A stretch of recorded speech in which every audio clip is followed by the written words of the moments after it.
Blackstone Audio presents The Big Heist, the real story of the Lufthansa Heist, the Mafia, and Murder by Anthony M. DiStefano. This book is read by Keith Sellen-Wright, a proud member of SAG-AFTRA. Introduction. There is nothing good happening at 3 o'clock a.m. when someone cries out for help in a desolate cargo area at John F. Kennedy International Airport. Rolf Rebmann, a security guard at Building 261, which happened to be the Lufthansa Airlines cargo terminal, heard the scream and, despite his unease, went over to ask of a man standing by a black Ford van whether he needed assistance. "Can I help you?" Rebmann asked. "No," the man replied. His voice sounded like the cold of the December night. His next reaction wasn't to say thank you, but rather to pull out a snub-nosed .38 caliber handgun, stick it in Rebmann's face, and order the startled airport worker to get in the back of the van. "Do as you're told. Fast." Shaking with fear as he was hustled into the back of the van, Rebmann noticed another man lying face down in the vehicle, someone with a bloody face, and whose cry earlier had alerted the security guard to trouble. Whatever he made as a salary wasn't enough for the unarmed Rebmann to try any heroics. Certainly not in the darkness of a cold night. Not any night. He did what he was told, and thus became a reluctant witness to a crime that he and the rest of America would never forget. Of all the mafia heists, rip-offs, scores, and plunders, none has been more iconic a part of American popular culture than the brazen robbery done by a group of New York gangsters on December 11, 1978, at John F. Kennedy International Airport. In the very early hours, as most of the city slept, a crew of thieves and killers who were armed with inside knowledge of the airport security system beat, threatened, and otherwise terrorized workers at the Lufthansa airline cargo terminal. When it was all over, the criminals disappeared before the sun came up with over $5 million in U.S. currency and nearly $1 million in jewels. The loot, which in 2016 would have had an equivalent value taking into account inflation of nearly $22 million, has never been recovered. True, more valuable cargoes have been stolen over the years than what was taken from the high-value room at the Lufthansa terminal that morning. In August 1963, a gang of at least 17 held up a British Royal Mail train in Buckinghamshire and made off with £2.6 million sterling, the equivalent at the time of $7.4 million. Securities, bearer bonds, and stock certificates sent through the airlines and with a value of tens of millions of dollars were purloined years before the Lufthansa theft. One thief, named Robert Kudak, admitted to congressional investigators that while working at JFK as a cargo handler, he and his accomplices notched up $100 million in stolen jewels, cash, and securities, usually through stealth and a little ingenuity. But it really didn't matter which case set the world record for an armed robbery.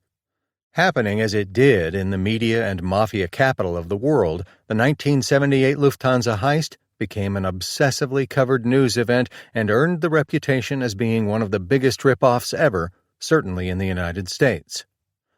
One pundit believed that the success of the armed thieves made people in New York feel good, that finally somebody could do something nasty and get away with it. "If they pull it off, I say hats off," one denizen of Frankie and Johnny's Steakhouse told columnist Pete Hamill the day after the crime. Cops got a pretty good early line on who ripped off Lufthansa after they discovered the black van used by the gang in the getaway from the airport. The van was supposed to be taken to a junkyard for destruction. But as the old adage says, if anything can go wrong, it will. The hapless man who was supposed to take care of the vehicle never did so and would eventually pay for his screw-up with his life. Fingerprints and shoe prints lifted from the vehicle put police and the FBI on the trail of a number of suspects, and it seemed like there would be a break in the case. Informants came up with some of the same names.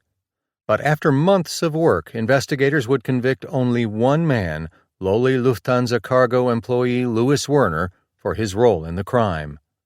The bigger mafia fish would elude justice, particularly after a number of mob associates who took part in the robbery, as well as some of their lady friends, wound up dead or missing. The growing body count added to the dark allure of the Lufthansa caper, and over the years the story spawned a number of books, notably Nicholas Pileggi's Wise Guy, which was turned into the hit film Goodfellas.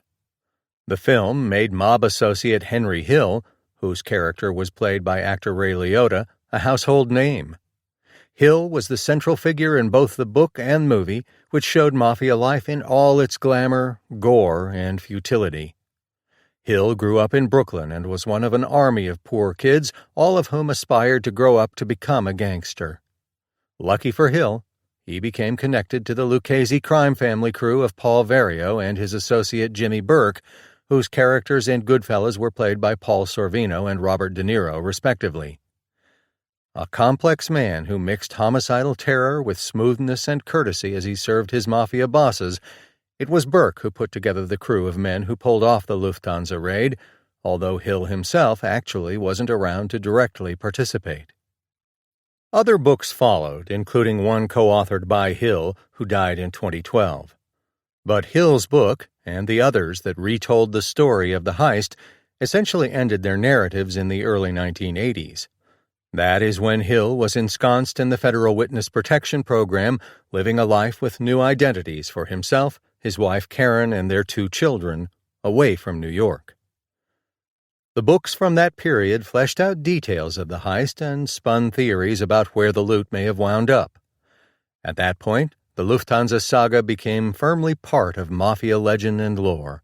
It remained a crime that eluded justice, and with the passage of time seemed destined to stay that way.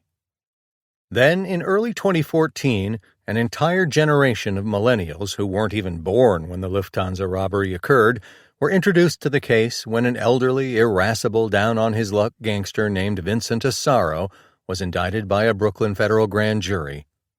The charges against Asaro, whose son, father, grandfather, and uncle were also part of the mob, were varied and numerous. But the biggest and most sensational accusation seemed to come out of left field. Asaro played an active role in the JFK robbery and helped divvy up the loot, giving some of it to a powerful Bonanno crime family member named Joseph Massino. For mafia aficionados, the 2014 Asaro indictment was an astonishing blast from the past and promised to finally solve the mystery of what happened to the $6 million airport haul. The case also held out the promise that, at last, a major player would finally be held accountable, even though Burke and everyone else who took part was long dead. Federal prosecutors, some of whom also weren't even born when the heist occurred, painted Asaro as a major, unpublicized member of Burke's team of thieves. He was also portrayed as a brutal killer, accused in the indictment of strangling with a dog chain a Queens trucker and hijacker named Paul Katz. Prosecutors dressed up the case by indicting a few of Asaro's alleged compatriots in the Bonanno family, notably reputed street boss Thomas Di Fiore, but only for some garden-variety crimes not connected to the Lufthansa case. They were secondary characters and soon would plead out to lesser charges and be gone from the case. The FBI had as its main witness against Asaro his own cousin and confidant, Gaspare Valenti, a wannabe gangster who never made it to the mob big leagues and turned to the government for help when he was broke and disillusioned with what the mafia had become. On paper, the case against Asaro seemed strong, particularly with the fact that over 3 years he was secretly tape-recorded by Valenti. The tapes showed, federal prosecutors argued, that Asaro as well as Valenti took part in the heist with Burke and his gang of bandits. Rehashing as it did the events depicted in Goodfellas, Asaro's trial in the fall of 2015 was a reprise of mafia history from a time when the 5 families of the mob wielded great power and influence. All of the gangsters seemed to have money, and they flouted their lawless lives with no shame. But by the time Asaro faced the jury, the clout of organized crime had greatly diminished in the Big Apple. Cooperating witnesses turned up all over the place, showing how greatly diminished the mafia creed of silence, omerta, had become. Assaro's own Bonanno crime family had been decimated by FBI investigations led by some of the very federal prosecutors who were trying to send him away to prison for what was left of his life. They were confident in the strength of their case and that the sensational crime would finally have its day in court, solving years of mystery. But while federal prosecutors win convictions in over 90% of their cases, you can never tell with a jury. Despite the testimony of Valenti and mob turncoats like former Bonanno underboss Salvatore Vitali and Peter Zuccaro, the 6 men and 6 women whose job it was to weigh Assaro's fate were unconvinced. On November 12, 2015, right after the lunch break, the jury unanimously acquitted Assaro of the charges against him, and he walked out of the Brooklyn courtroom a free man, stunned, smiling, and striding with his arm around his 2 women attorneys who were young enough to be his granddaughters and whose lives he had sometimes made miserable during the trial. Of course, in victory, Assaro treated them like his best friends. The Big Heist is the book that will be the definitive and I think final story about the crime. Purists may say that the cash haul was only $5 million, but let us face it, the jewelry also taken was of no use to the mob unless converted to cash, hence the $6 million total. The Assaro trial laid out details and allegations that had never emerged before in previous renditions of the story. These details are presented here thanks to the voluminous trial record. In addition, confidential sources have provided information that showed how corrupted law enforcement had become in some places, notably Queens and Brooklyn. What also makes The Big Heist different from previous books on the subject is that it takes a longer historical look at the way New York City had become an open city for the mafia in the years before the JFK crime. The 5 families lorded over a number of industries: the garment district, the docks, construction, carting, as well as the airports. The mob exercised that control by coercion, ownership over businesses, and union corruption. Such power allowed 2 crime families in particular, the Bonanno and Lucchese families, to hold sway over JFK, turning the airport into a veritable cash register as mob crews ripped off cargo almost at will. Knowing how powerful the mafia was back in the day is an important part in understanding how the Lufthansa score was able to take place. But that is only part of the story. For decades, law enforcement was behind the 8 ball when it came to mob investigations, a state of affairs that created an atmosphere where gangsters had a certain invincibility. Under the leadership of its late director, J. Edgar Hoover, the FBI refused to go after the mafia in any concerted way. When, in the early 1970s, the FBI was finally building cases, they seemed to be piecemeal and half-hearted efforts. Veteran FBI agents remembered that the agency's New York office didn't even have open investigations into the likes of Gambino boss Paul Castellano or even his underboss Agnello Della Croce. The situation wasn't much better for the law enforcement with the other 5 families. Bureau files on the mafia were filled with outdated intelligence and gossip. They would have been better off just reading the newspapers. The situation was often as bad with the NYPD, something Henry Hill and Jimmy Burke knew well. Cops and more seasoned detectives whose job it was to go after the mafia were instead cozying up to gangsters. During the course of researching this book, I came across disturbing and previously tightly held law enforcement information about allegations that some NYPD investigators working in the Queens District Attorney's Office were feeding information to the mob. Among the allegations were that detectives even may have assisted in hiding evidence of Paul Katz's demise. Police corruption was systematic and gave gambling and drug operations a lot of room to maneuver. This was particularly true in the late 1960s and early to mid-1970s, the very period when Henry Hill and his mentor Jimmy Burke were in their prime and running their rackets. In turn, Hill and Burke and their band of killers and thieves paid tribute, quite literally, to mafia bosses like Paul Vario, whose character Paul Cicero in Goodfellas was played by actor Paul Sorvino. Vario and his bosses, like Carmine Tramunti, the successor to Thomas Lucchese, were able to consolidate their power with the knowledge that they had co-opted law enforcement to a degree. Scores of NYPD officers were often observed frequenting Vario's Brooklyn junkyard, and it was a fair bet that they weren't all there to find replacements for lost hubcaps. I was just a neophyte crime reporter in New York City when the heist happened. While I had then recently completed a groundbreaking series for Women's Wear Daily about the mafia in the garment business, I really wasn't on top of all the things happening in the mob. But covering the mob on 7th Avenue soon gave me a solid grounding in the five families, and I was able to absorb what writers like Pileggi were doing in setting the bar for crime reporting. The challenge in writing The Big Heist was how to extend the story beyond the previous telling of the tale. With Hill's death, we are left only with his accounts as told to Pileggi and Dan Simone, the latter who penned The Lufthansa Heist behind the $6 million cash haul that shook the world, with Hill. But with Hill having gone through bouts of drug and alcohol abuse, a researcher has to be careful about his recollection of events. There is also the nagging suspicion that Hill in later years may have embellished events or had been confused. Burke and his notorious crew are all dead, and any account of the heist that tries to recreate the words, actions, and motives of that gang have to be viewed with some skepticism since anyone who was a direct participant is no longer available. Thankfully, the passage of time created new opportunities and new sources of information to bring to life the story of the heist and deadly events that surrounded it.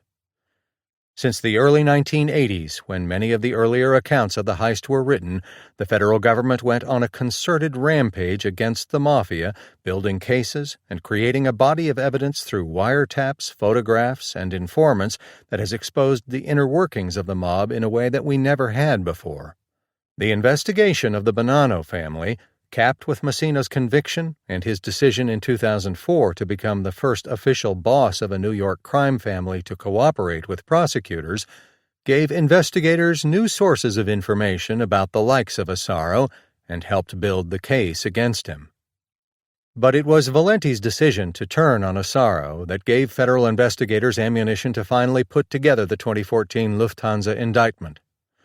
Whether or not you agree with Valenti's mercenary reasons for turning on his cousin, the secret tapes he made showed there was some circumstantial evidence to support the idea that Asaro had a role in Lufthansa.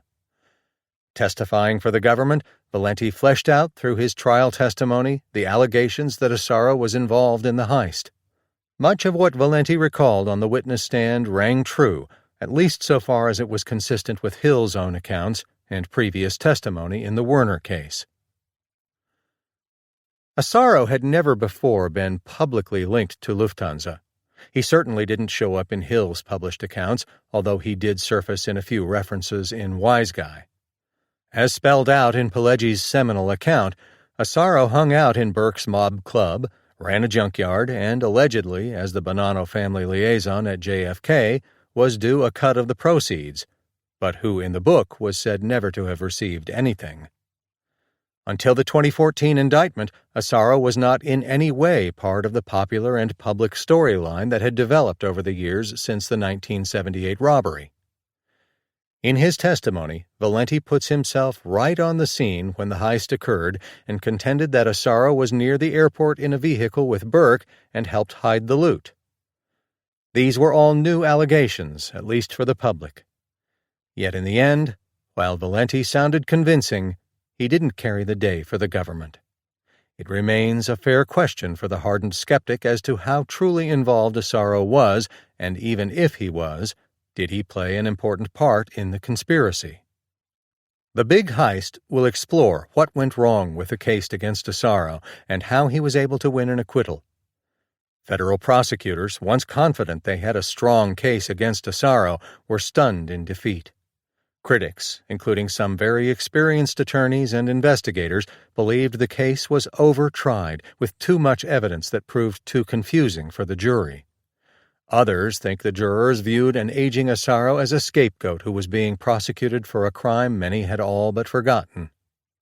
The Big Heist is divided into 3 sections, covering decades of New York mob history.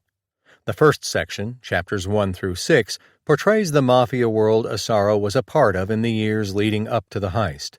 It was a world in which the five families were at or near the pinnacle of their power in New York City, policing themselves with untold murders as they squeezed various industries through extortion, thefts, and scams. Chapters 7 through 12 reveal how the heist was spawned from the financial desperation of Werner, a hapless man who found a willing accomplice in Burke and his band of thieves. As a career criminal, Burke was the expert mechanic of crime who could figure out how to carry out the heist. But his failing was in his reliance on boneheaded accomplices who pushed him into an orgy of killing to prevent federal investigators from implicating him in the crime. Chapters 13 through 22 deal with Valenti's betrayal of Asaro at the Lufthansa trial, a prosecution that resulted in the stunning acquittal. Asaro's trial took place over a 10-day period in the fall of 2015. The extensive trial record developed in the case plays an important part in the preparation of this book. I also had the benefit of the trial records of the Werner case, thanks to the National Archives. There were also numerous interviews with investigators and access to previously undisclosed law enforcement files. Asaro's case provides the framework for the retelling of the Lufthansa story in a way that helps the reader to understand what it was like in the world of La Cosa Nostra in the days before and after December 1978. It is also a coda to the evolving story of the Mafia in New York City, still an important part of our social history, even in the face of its diminished power. July 2016, New York, New York. Chapter 1. The Message from the Bones. Bradley Adams was someone who was not squeamish when confronted with the dead. As a forensic anthropologist, he was around human remains all of the time. The pieces could be as large as a thigh bone or as small as a fingernail. Adams' subjects usually never died peacefully. As a child visiting his grandparents' funeral home in Kansas, Adams had to go through the embalming area to get to the garage when he stayed with them on school vacations. Sometimes he would see the deceased on the preparation table, although he was spared seeing the corpses having embalming fluid pumped into their body cavities. Their internal organs would have been sliced open with a trocar, a blade designed to cut a person's internal organs so that the fluid could be more readily absorbed by the lifeless tissue. He didn't have to witness that procedure either. No, dead people didn't seem to bother Bradley Adams. As a college man, he took to specializing in archaeology and worked on prehistoric sites in the United States and Central America. He then became more interested in the forensic aspect of science, spending time in graduate school at a body farm in Tennessee. It was a place where, in the interests of science, corpses were placed all over the grounds in various states of burial, or no burial at all. The bodies were consigned to this natural state so that scientists could study the decomposition of human bodies in assorted situations. Students like Brad Adams would sometimes have to stick their hands, gloved, of course, into the decaying flesh to understand what was happening to our mortal remains. At first he thought the putrefaction might make him vomit or pass out. But no, Brad Adams discovered he wasn't bothered by it. It was something you got used to.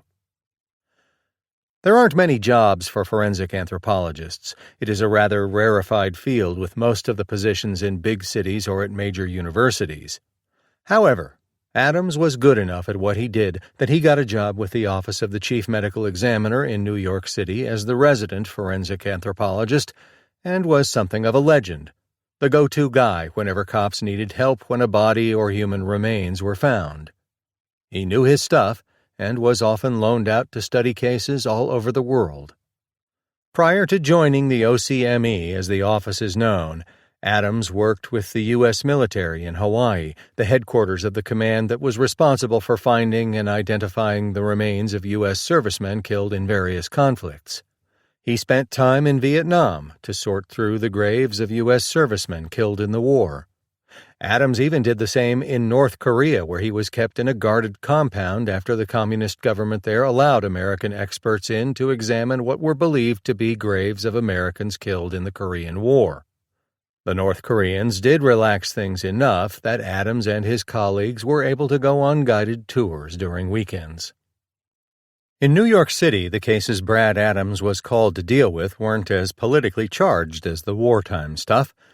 If the NYPD or other law enforcement agencies telephoned, it was a safe bet that Adams would be going to what could be a crime scene to examine the remains of some unfortunate.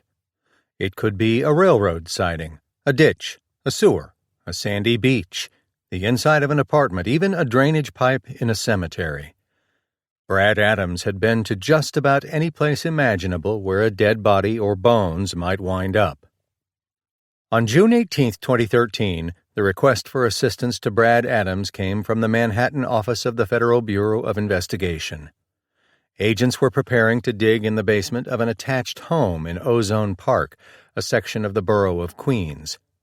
They had a tip, a pretty good one from a trustworthy source, that the remains of a murder victim might be under the concrete floor. If they found something, Adams would be needed to do a quick examination to determine if the finds were human and then take them back to his lab for further analysis.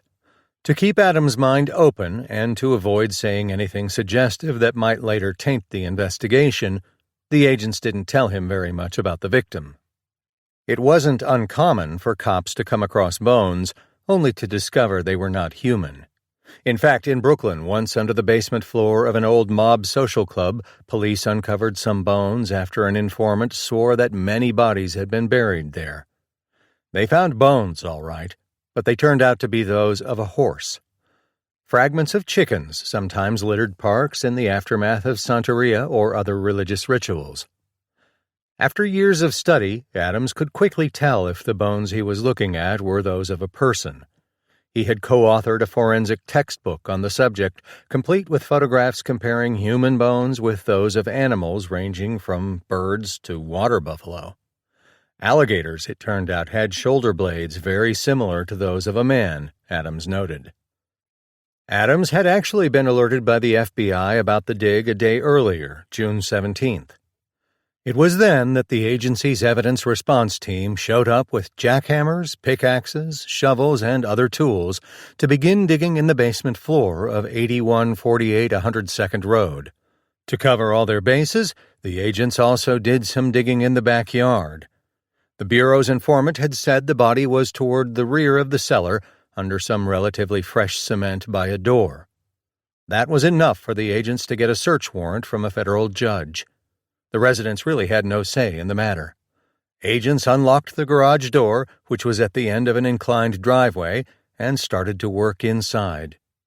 News media crews eventually showed up and took photographs of the agents, who had set up a blue tent at the house to shield their work from prying eyes as they started to go about their business.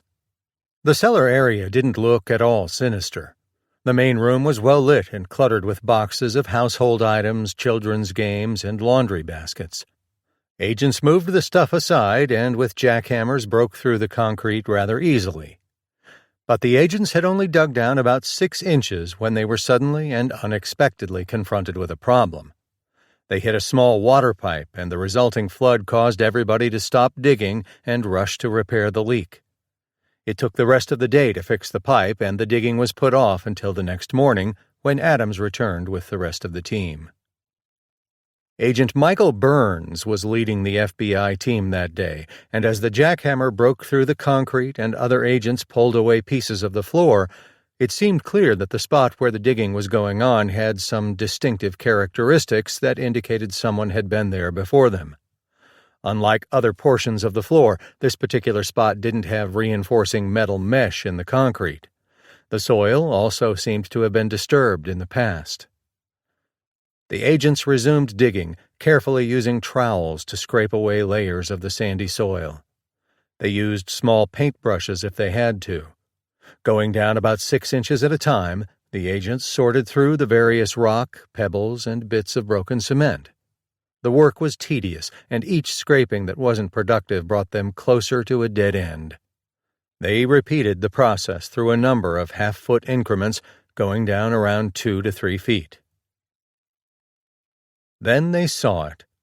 Lying in the soil was an unmistakable piece of bone around 2 inches long. It was stained brown, had no odor, and had no flesh adhering to it. It was clearly bone. Based on his expertise, Adams didn't need much of the bone fragment to tell if it was human, although in some cases really small pieces would require microscopic analysis to distinguish them from another species.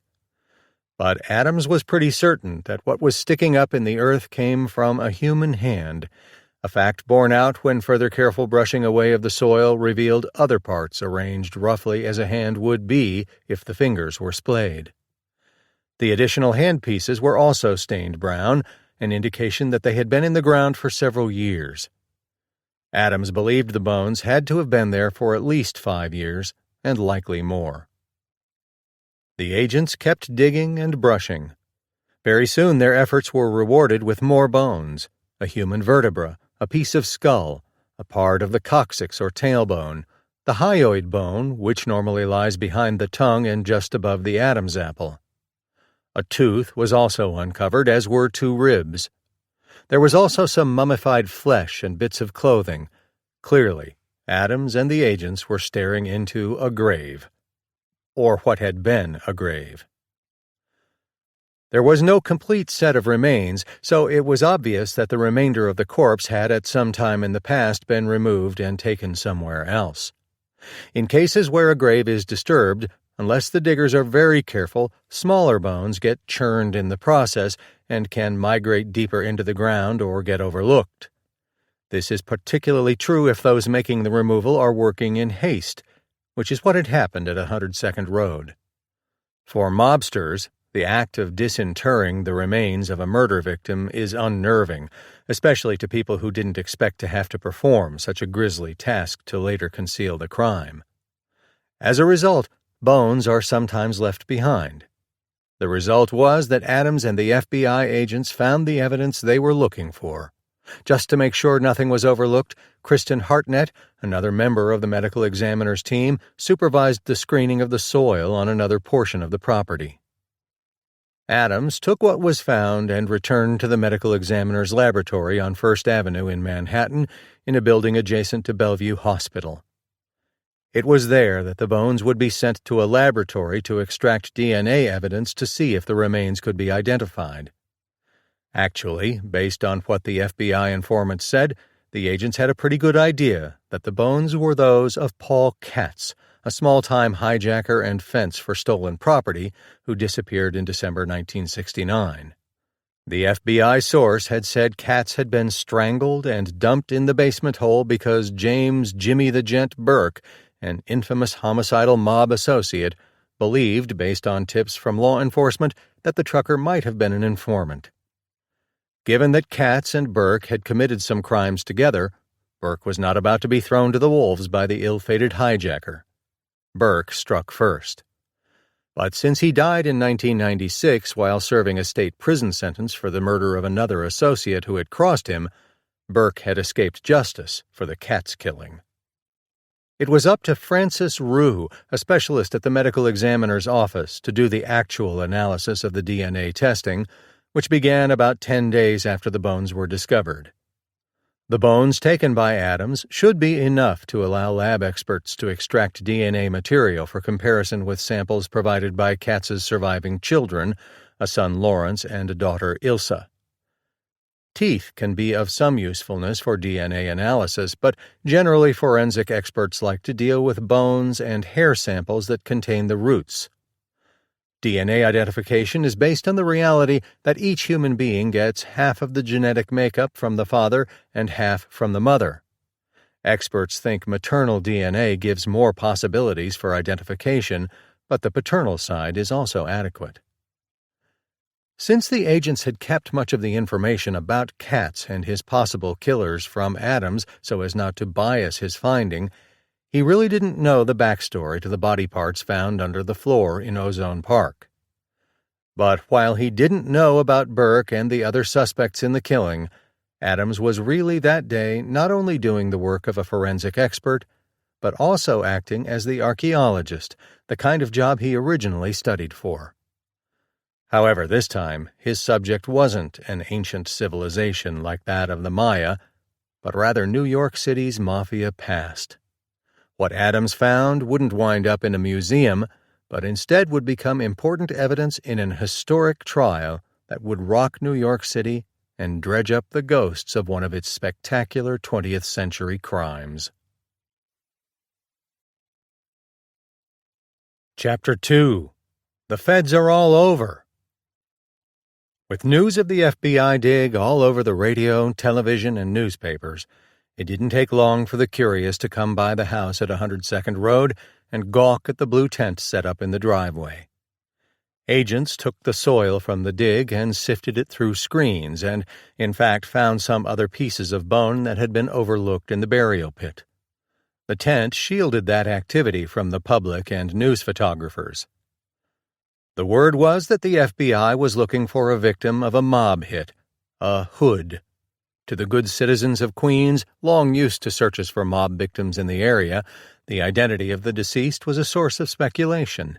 A quick check of real estate records showed the home was owned by Burke's daughter, Catherine, who leased it to an elderly woman Burke had known growing up in an orphanage after being born with the name Jimmy Conway.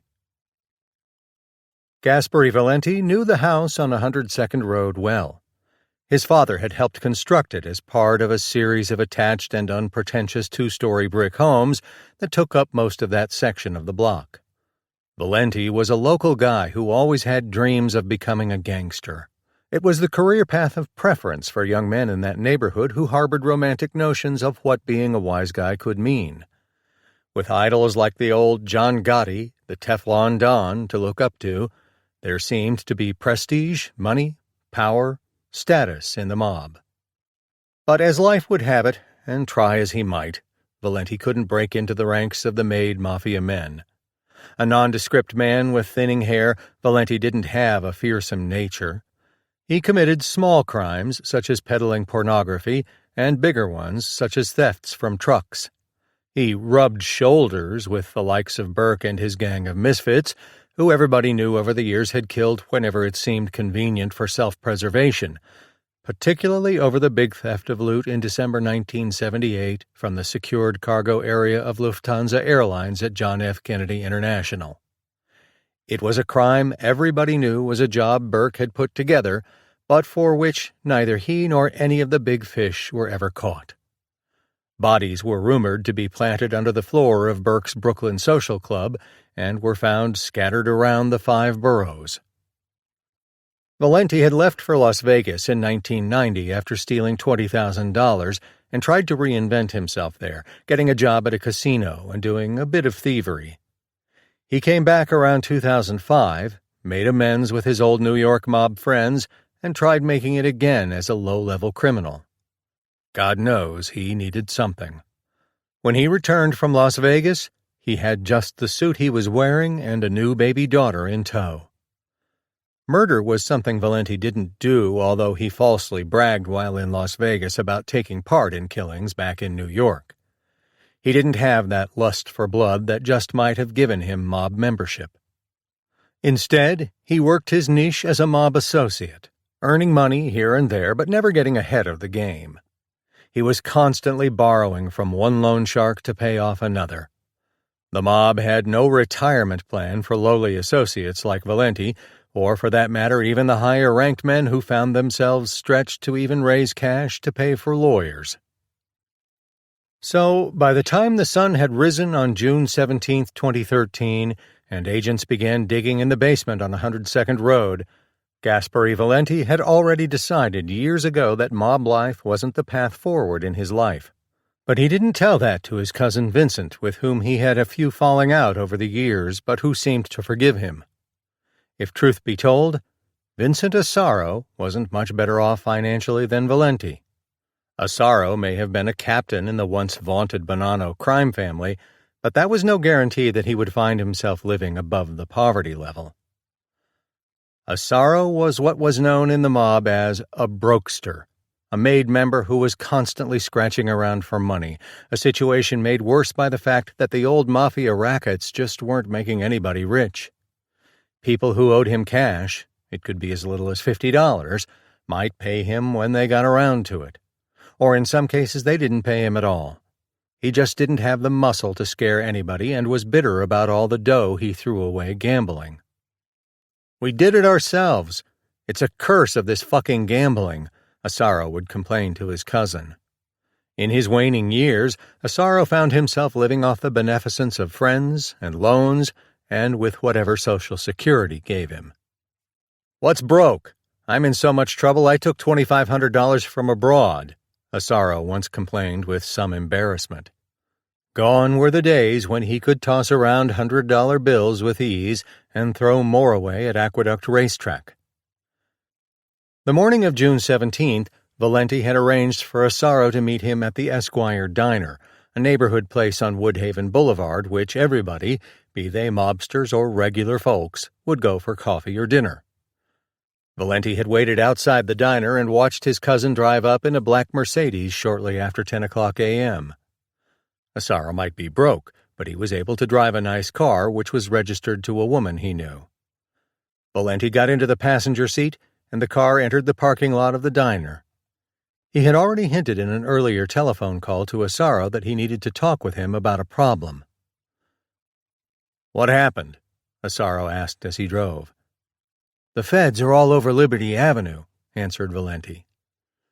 Liberty Avenue wasn't an exact description of where Adams and the FBI team were working, but it was very close, Liberty being right around the corner from 102nd Road where the dig site was. The avenue skirted the north border of the old Bayside Cemetery, and FBI cars and vans were all around the spot. Asaro asked for more precise information. "By, you know." Valenti didn't get to finish because Asaro mentioned the name of an old Bonanno family associate who actually happened to live near the location. Asaro asked why the FBI was there. Valenti said he didn't know but saw all of the law enforcement activity because he had visited his doctor who had an office there.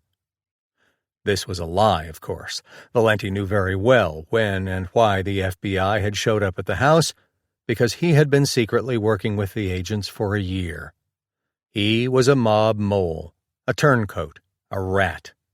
It was because of him that the agents were at the house in the first place. They had primed him to bring up the news about the dig with Asaro. Since he was wearing a recording device, the agents hoped that Asaro would react and say something incriminating. Hearing about FBI activity, Asaro's first thought was that the agents were looking to make an arrest. The Bonanno crime family had been easy pickings in recent years, and arrests of family members were commonplace, never a total surprise, but unpredictable in terms of timing. Since the old boss Joe Messino was picked up in January 2003 at his home on 84th Street in Howard Beach, members and associates of the family seemed to have bullseyes on their backs. Agents had arrested over 80 people linked to the Borgata and added some Gambino crime family members, notably Charles Carneglia, another mob killer who, like Asaro, was broke and drifting in his old age. Asaro thought the FBI was looking for an old friend named John and asked Valenti if that was the case. Valenti's response, as the car drove the short distance in the parking lot, would prove disconcerting. "I'm talking about Liberty Avenue, where," said Valenti.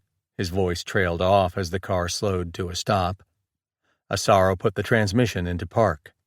They were still in the diner parking lot. "You know what I mean?"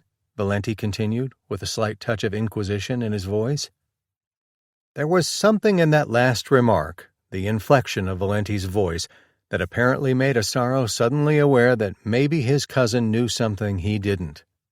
Perhaps Valenti was fishing around for him to say something incriminating. Asaro's mental antenna, likely tuned by his own sense of paranoia from years on the street, led him to want to end the conversation. Perhaps he was being taped. There was no good that could come from this talk. He sighed, a reaction that seemed pregnant with disbelief and disappointment. Asaro wanted to get away from his cousin. The guy sounded like he was fishing for something. It sounded like he was a rat. "No, I don't know what you mean," Asaro finally answered. Then he told Valenti to go away.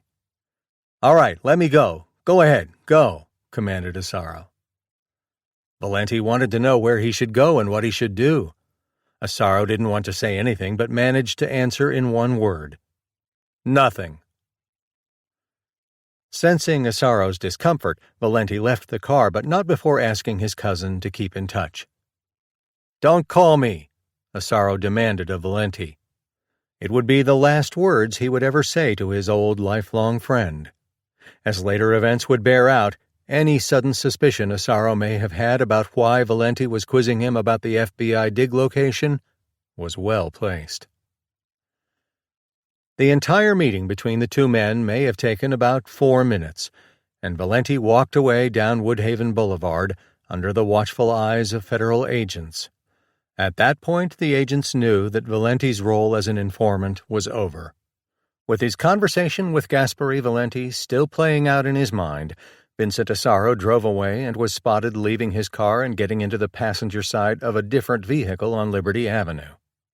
The car drove east to the town of Inwood on Long Island, where Vincent's son Jerome had an auto body shop.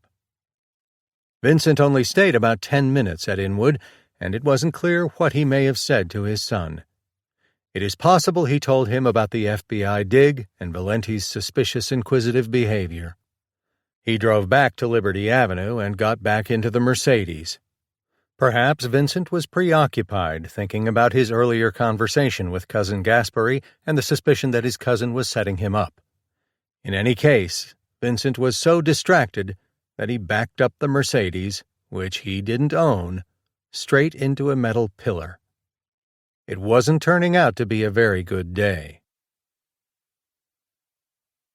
With no money, no job, and no prospects in the gangster life he aspired to, Gaspare Valenti had come to a realization that his only way to a better existence was to volunteer to give the FBI what it wanted.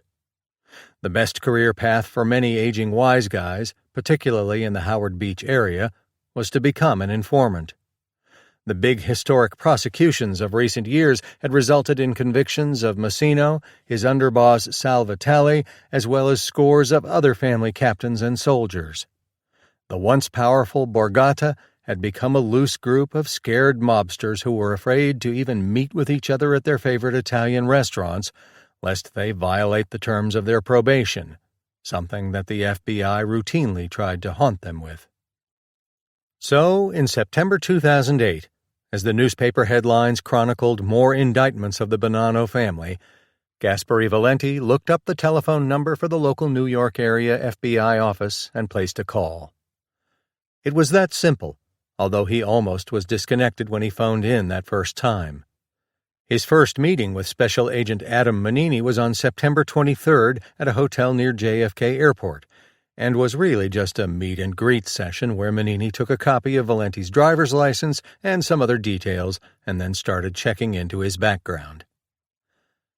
Valenti did indeed have a criminal background, and his claims that he knew information about the Bonanno crime family and his cousin Vincent Asaro sent a quiver through the FBI. The next meeting with Valenti on September 29th saw some law enforcement heavyweights in attendance. Assistant U.S. Attorney Greg Andres, who had made many cases against the Bonanno family, notably Joseph Massino, as well as Nora Connolly, the supervisor of the FBI's Bonanno squad. To represent Valenti's interests, he had attorney Scott Fenstermaker sit in on the interviews. During that meeting, and others that followed, Valenti acknowledged the crimes he committed and those in which he claimed Asaro was involved. He would eventually plead guilty to crimes of robbery and racketeering in a sealed federal courtroom, and then was set loose, under FBI supervision, to live a secret life as a cooperating witness. As part of his cooperation deal with the FBI, Valenti got the financial help he needed to support his family. He received a stipend. His rent was paid for, as were his utilities and medical insurance. He received over $178,000 in living expenses from the government. When necessary, security details were provided. It was a comfortable deal, and was what a lot of turncoats got when they decided to turn their backs on mafia life. Because he had easy access to Asaro, Valenti assured the agents he would be willing to wear a wire and make recordings to back up the things he would tell them. Valenti was busy with the tape recordings. From November 2008 through June 17, 2013, he recorded over 100 hours of his conversations with an additional 200 hours of telephone conversations. He began taping Asaro in earnest in October 2010. In his extensive debriefings, Valenti told the agents about the Paul Katz murder, and he put Asaro right in the middle of it. Within days of Katz's disappearance, Asaro asked Valenti to have one of the houses on 102nd Road available for a meeting. Then, Valenti told the agents, Asaro and the infamous Jimmy Burke arrived a few days later with the body of Katz. As Valenti told the FBI, Asaro related how he and Burke had strangled the unfortunate Katz with a dog chain, although a close examination of what Valenti would say in court raised a question about that scenario. Katz's sin, according to Valenti, was that he was cooperating with the cops. Burke and Asaro dug the hole in the basement floor and dumped in Katz's body, remembered Valenti. Burke never served a day in prison for Lufthansa and is believed to have carried out many murders, mostly in the aftermath of the Lufthansa robbery that crippled the FBI's ability to make a case. However, in April 1979, Burke was picked up for a federal parole violation and would essentially stay in prison for the rest of his life following convictions for killing a fellow drug dealer and playing a role in fixing basketball games at Boston College during the late 1970s. Concerned that Katz's body would be discovered in the basement of what was his daughter Catherine's property, Burke wanted the remains moved. Valenti said Asaro asked him and his own son Jerome Asaro to dig up the bones and move them. Katz's body had disintegrated by then, leaving behind bones, a skull, and bits of clothing in the pit, Valenti told the FBI. He and Jerome Asaro took out the remains the best they could and cemented over the hole. As the FBI dug up the basement on 102nd Road, what the agents discovered soon started to corroborate what Valenti had told them. In fact, he had done more than talk. After meeting Asaro at the diner, Valenti went with the agents to the basement of the house on 102nd Road, and among the board games, toys, and laundry bins, pointed to the place where the grave was. Then the agents started to dig. At that point, whatever they would find was the icing on the cake, because investigators had already believed they had enough recordings to implicate Asaro in a host of other crimes. But having a murder to add to the indictment is always nice. The cement they broke through with the jackhammer had shown signs of being a different age and constitution than the cement found in the other parts of the cellar floor. That was evidence that new cement had been laid down at some point after the original construction. Most important were the bones found in the cellar soil. Brad Adams could tell they were those of a man because even something as small as a hand bone could be measured and compared to statistics that could indicate with some certainty the sex of the deceased. The race of the victim or the age couldn't be determined from such small samples in the grave. But again, using the finger bones and the jaw, an approximate height of the person could be estimated, somewhere between 5 feet 1 inch to 5 feet 10 inches. Paul Katz had been about 5 feet 8 inches when he lived, but estimating the height of the deceased was not a way to determine with certain the identity. Back at the New York City Medical Examiner's office, the bones and teeth collected by Adams were sent to the DNA lab for further work. Bones can be extremely useful for DNA analysis because they may contain genetic material that has survived the passage of time. Since the FBI already had information that the bones were those of Katz, the agents were able to track down 2 of his children, Lawrence and Ilsa, as well as the dead man's sister Deborah, and get DNA samples for comparison with the remains. For living people, the process was as simple as taking a swab from inside the cheek or collecting a few hairs. Tests on the bones found in the burial pit came up with a very close match with the samples taken from the Katz children. It was almost a perfect match. Frances Rue from the medical examiner's office would later remark that she was 99.9% certain that the remains were those of Paul Katz. No, it was actually better than that. Rue was confident that the probability was more than a 99.9% certainty that the corpse which had rotted in the grave had been Kat's. Gaspare Valenti had a good memory, at least, about what he knew about the body in the basement floor. For the FBI, that also meant that he was a reliable source of information. Paul Katz had disappeared on December 9, 1969, at the age of 28, after telling his wife Dolores and their young children he was going, with some apprehension, to a meeting with a fellow hijacker named Joe Allegro. If he didn't come back in 15 minutes, his wife should call the police, said Katz. Wherever he went and whatever he did that day ended badly for Katz, and the DNA finding was clear evidence that Valenti had good information and was reliable, certainly about the demise of Katz and his burial. The condition of the bones also seemed to bear out what Valenti had said about the body being disinterred and taken away. Brad Adams and the FBI team found more hand bones farther down in the burial pit.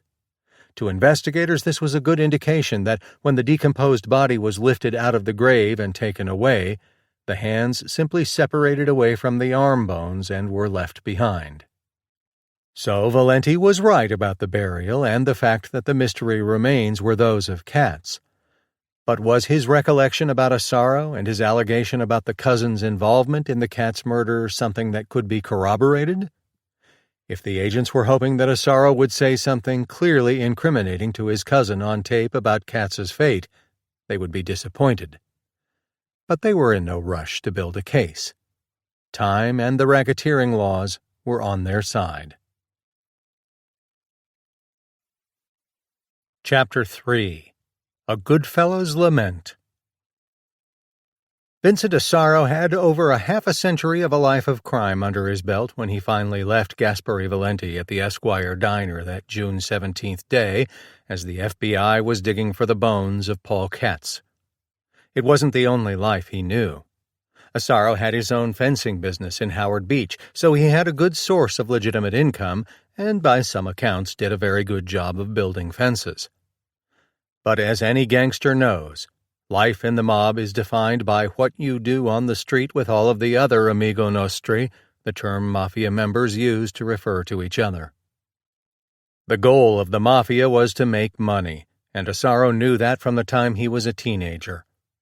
His father was Jerome Asaro, a somewhat handsome Italian man with a distinctive aquiline nose, a trait that he passed down to his son and a grandson also named Jerome. The family lived for a time at 1484 Sutter Avenue in the area of South Ozone Park. Around the corner on Drew Street was the home of Gaspare Valenti and his family. The houses were within a low-lying area of Brooklyn known as the Hole, so called because its sunken street level made it prone to flooding and the buildings were small and forgotten. It looked like a meteor hit it, was how mob associate Peter Zuccaro described the area. Today, although some development has made improvements, the Hole still has chicken coops, and tomato plants are known to grow by the side of the road. Drainage sewers are non-existent in some places, and thick sheets of ice form in the streets during the coldest winters. The area gained its own brand of notoriety when in 2004 some FBI agents doing another dig in a vacant lot on Ruby Street unearthed the remains of Dominic Trinchera and Philip Giacone, two Bonanno crime family captains who were killed in a power struggle back in May 1981. It was another mob burial that Brad Adams was called in by the FBI to work on. We know Jerome Asaro settled on Sutter Avenue because an old article from the Long Island Star newspaper reported that as his home when he was arrested in December 1949, at a time when his son Vincent was about 14 years old. It seems that Jerome was suspected by police to be working in a policy place in the Ridgewood section of Brooklyn that was printing what were said to be Italian lottery slips. Policy operations are illegal lotteries, historically popular in immigrant communities. According to police, the gang once a week received payoff numbers cabled from people in Italy and did $5 million a year in business. Jerome Asaro was 37 years old at the time of his arrest with 5 other men, and according to the newspaper was held on $1,000 bail. Detectives from the NYPD Confidential Squad seized printing plates and 6 cars, which the group allegedly used in its operation. Jerome Asaro was arrested in a car as he and 3 other men waited for runners to come and bring them receipts, said police. It is unclear what happened to Jerome Asaro in the Italian lottery case, but he didn't stay under the radar very long. 3 years later, he was again arrested on charges he set fire twice in one day to his women's clothing store at 1423 101st Avenue in Ozone Park. Officials told the Long Island Star that Asaro was believed to have set fire to the premises to collect on a $5,000 insurance policy, which was just about to lapse. The fires, which were on the ground floor of a 45-family apartment building, didn't do much damage, and Asaro denied any wrongdoing. His daughter was quoted in the newspapers as saying business had been bad in the 11 months the store was open and that she had not been paid in that time. The disposition of that case has been lost to history, but it did lead to photos of Jerome and his daughter being in the newspapers. At some point, it is not clear exactly when, Jerome Asaro's criminal propensities earned him the distinction of induction into what was originally known as the Bonanno crime family. He also had another business, a junkyard in East New York, which seemed to work out better than the clothing store. Jerome did a good job of staying out of public light until January 1970, when he and 13 other men were charged as part of a Nassau County grand jury investigation with organized crime activity. The district attorney for the county, William Kahn, had discovered that the mob was using his county as a focal point for its activity and fired up a grand jury probe that seemed to be focusing on gambling.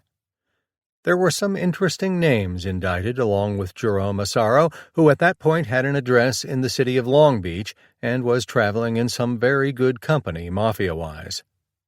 Charged was Salvatore Sally the Sheik Musacho, at one time a former underboss of the old mafia family run by olive oil king Joseph Profaci, Sebastian Buster Alloy, a captain in the Colombo crime family, Pasquale Paddy Mac Macchiarole, a reputed soldier in the Colombo Borgata, Salvatore Ferrugia, a Bonanno soldier known by the moniker Sally Fruits, and who a decade later would be appointed temporary caretaker of the Bonanno family by the Mafia Commission as the crime clan suffered through the incarceration of official boss Philip Rostelli.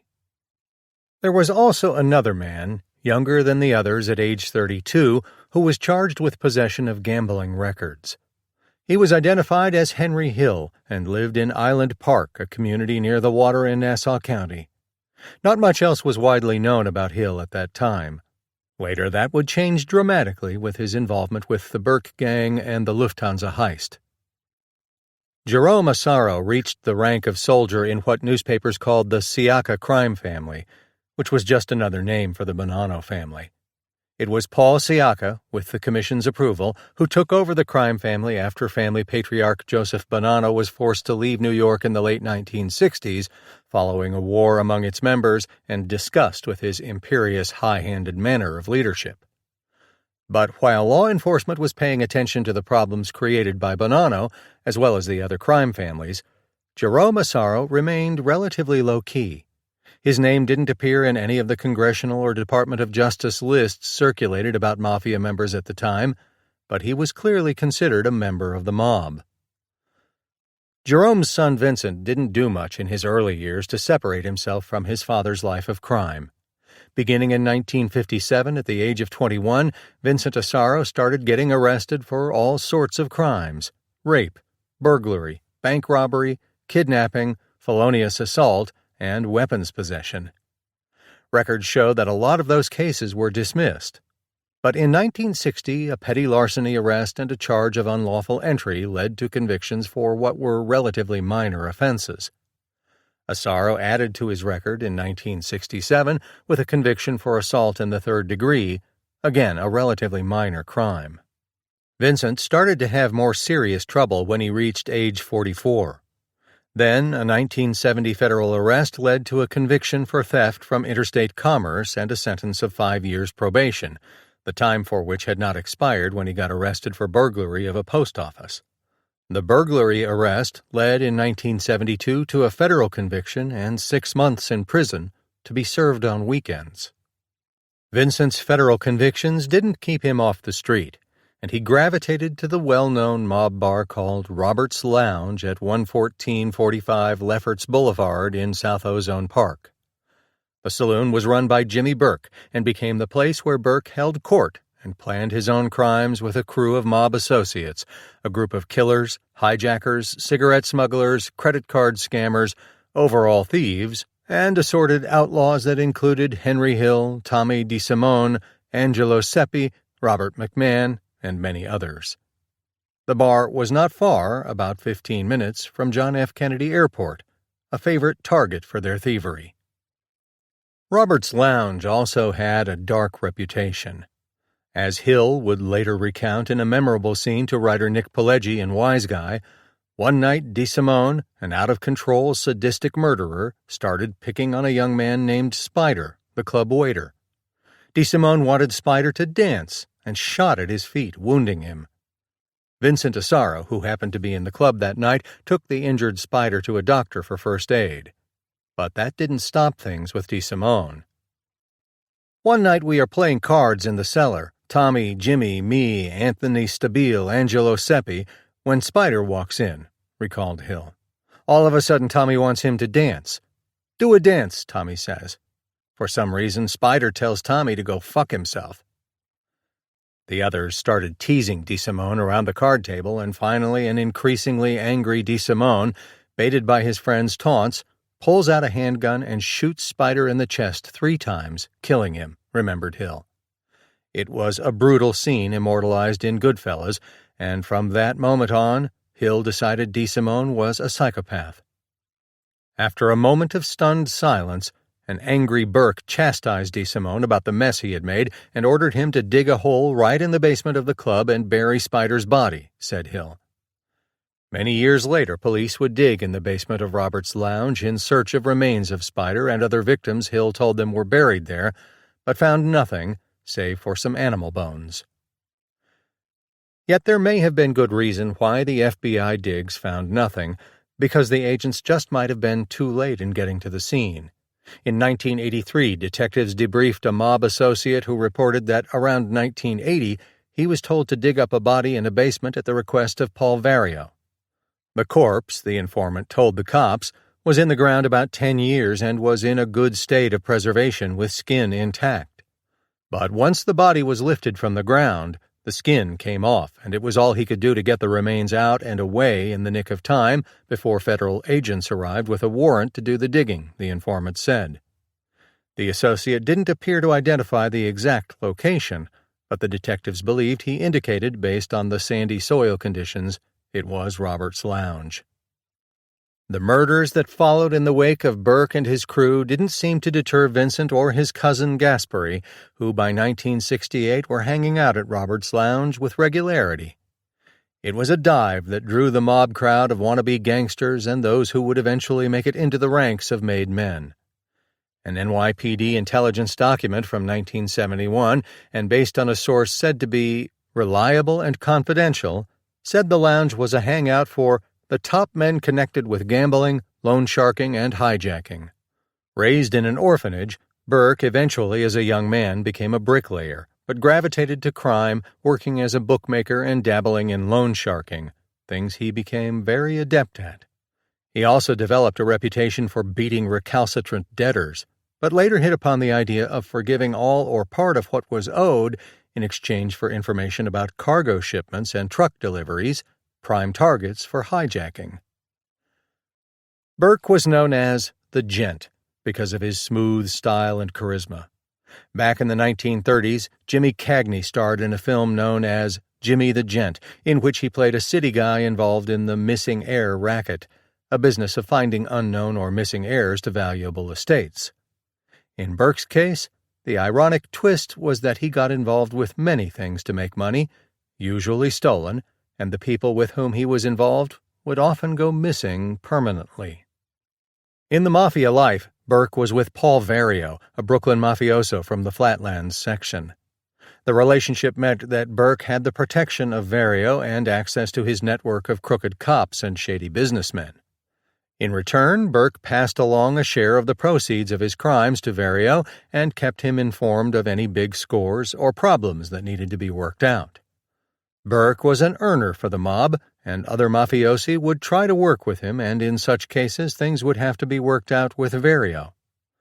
When he needed to, Vario could also turn to Burke and his associates at Robert's Lounge to put together hit teams to kill rival hijackers or those suspected of being informants. A born and bred Brooklyn guy, Vario didn't like to stray too far from his home borough.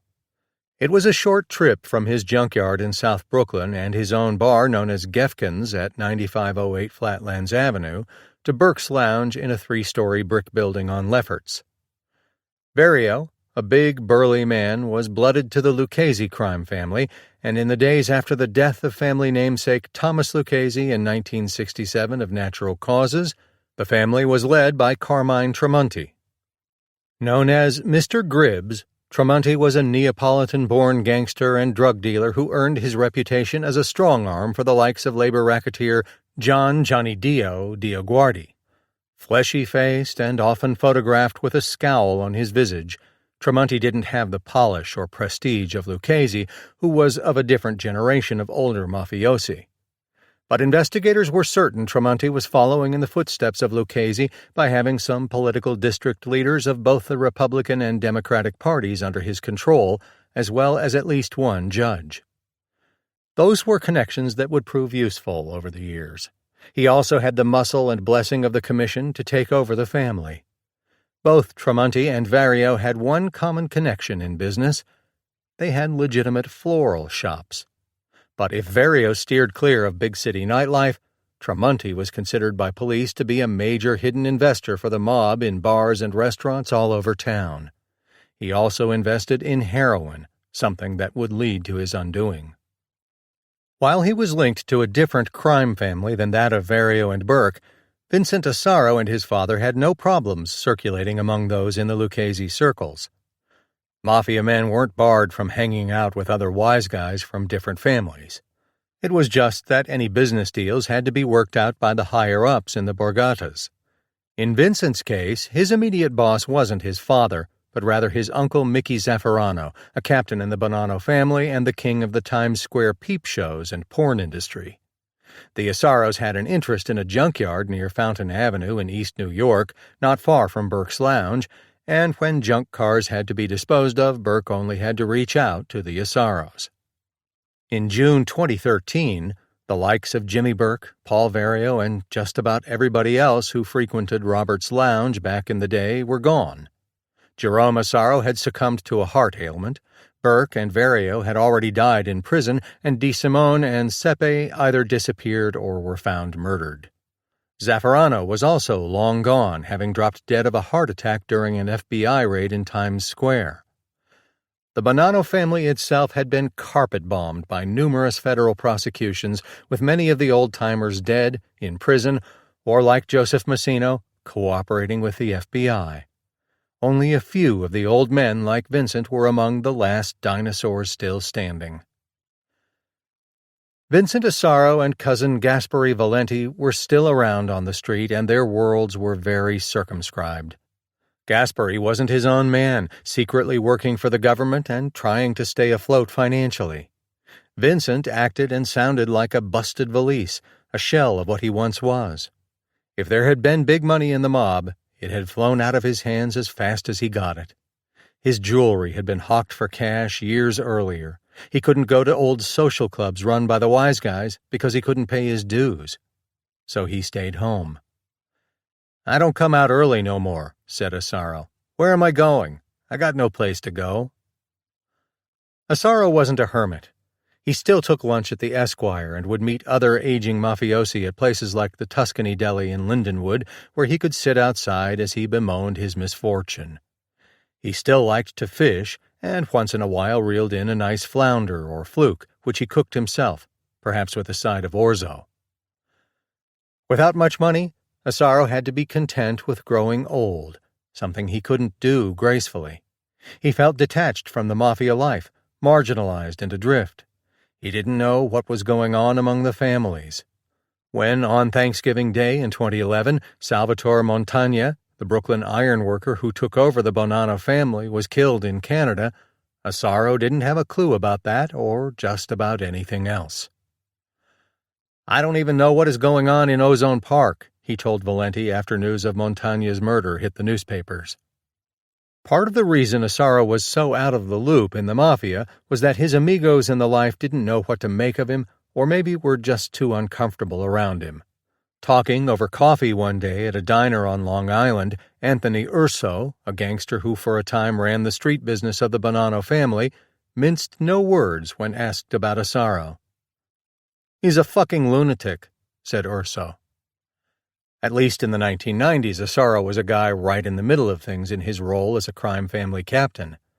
When then-Bonanno boss Joseph Massino was released from prison about 1992 following a federal labor racketeering arrest, his consigliere Anthony Sparrow and underboss Salvatore Vitali called a meeting of all the captains at a spot in Queens. Former boss Philip Rastelli had died in 1991 after spending years fighting various indictments and spending most of his time in jail. Massino wasn't in attendance because he was on supervised release from prison, and if he was spotted at the meeting by the FBI in such company, the government would send him right back to a cell. The meeting was a big one. All of the big captains were present: Luis Ha Atanasio, Anthony Tony Green Urso, Joe Desi Di Simone, Gerlando George from Canada Sasha, and Louis Restivo, the only one of the group with a college education. Vincent Asaro rounded out the group. Sparrow told all of the captains that Massino wanted them to step down and await reappointment by Massino after he finished his supervised release period. Massino likely did that so he could see how each of the captains reacted and how they behaved during this transition period. Asaro and the others complied. They had no real choice in the matter. After Massino finished up his supervision period, he began meeting with the Bonanno captains, usually in small groups. Vincent Asaro remained in the good graces of Joe Massino until sometime in the mid-1990s, when things started to go sour, according to intelligence developed by the FBI. Being a captain in the Mafia usually works out to be a good position for those who have it. But Massino would later tell his FBI handlers that Asaro started to abuse the men under him and allegedly steal their money. Massino also is said to have noticed Vincent's volatility, which included everything from fighting to cursing a blue streak in public. Such conduct was enough to have Massino demote Asaro to the rank of soldier, taking his men away from him. The later years had not been kind to Asaro, and when 2014 rolled around, things suddenly got much worse for the rapidly aging man. The morning of January 23rd, FBI agents fanned out from their headquarters building in Lower Manhattan, and in the early hours knocked on the doors of 5 men to unceremoniously arrest them for assorted crimes. Pulled out of his girlfriend Michelle's home in Ozone Park was Vincent.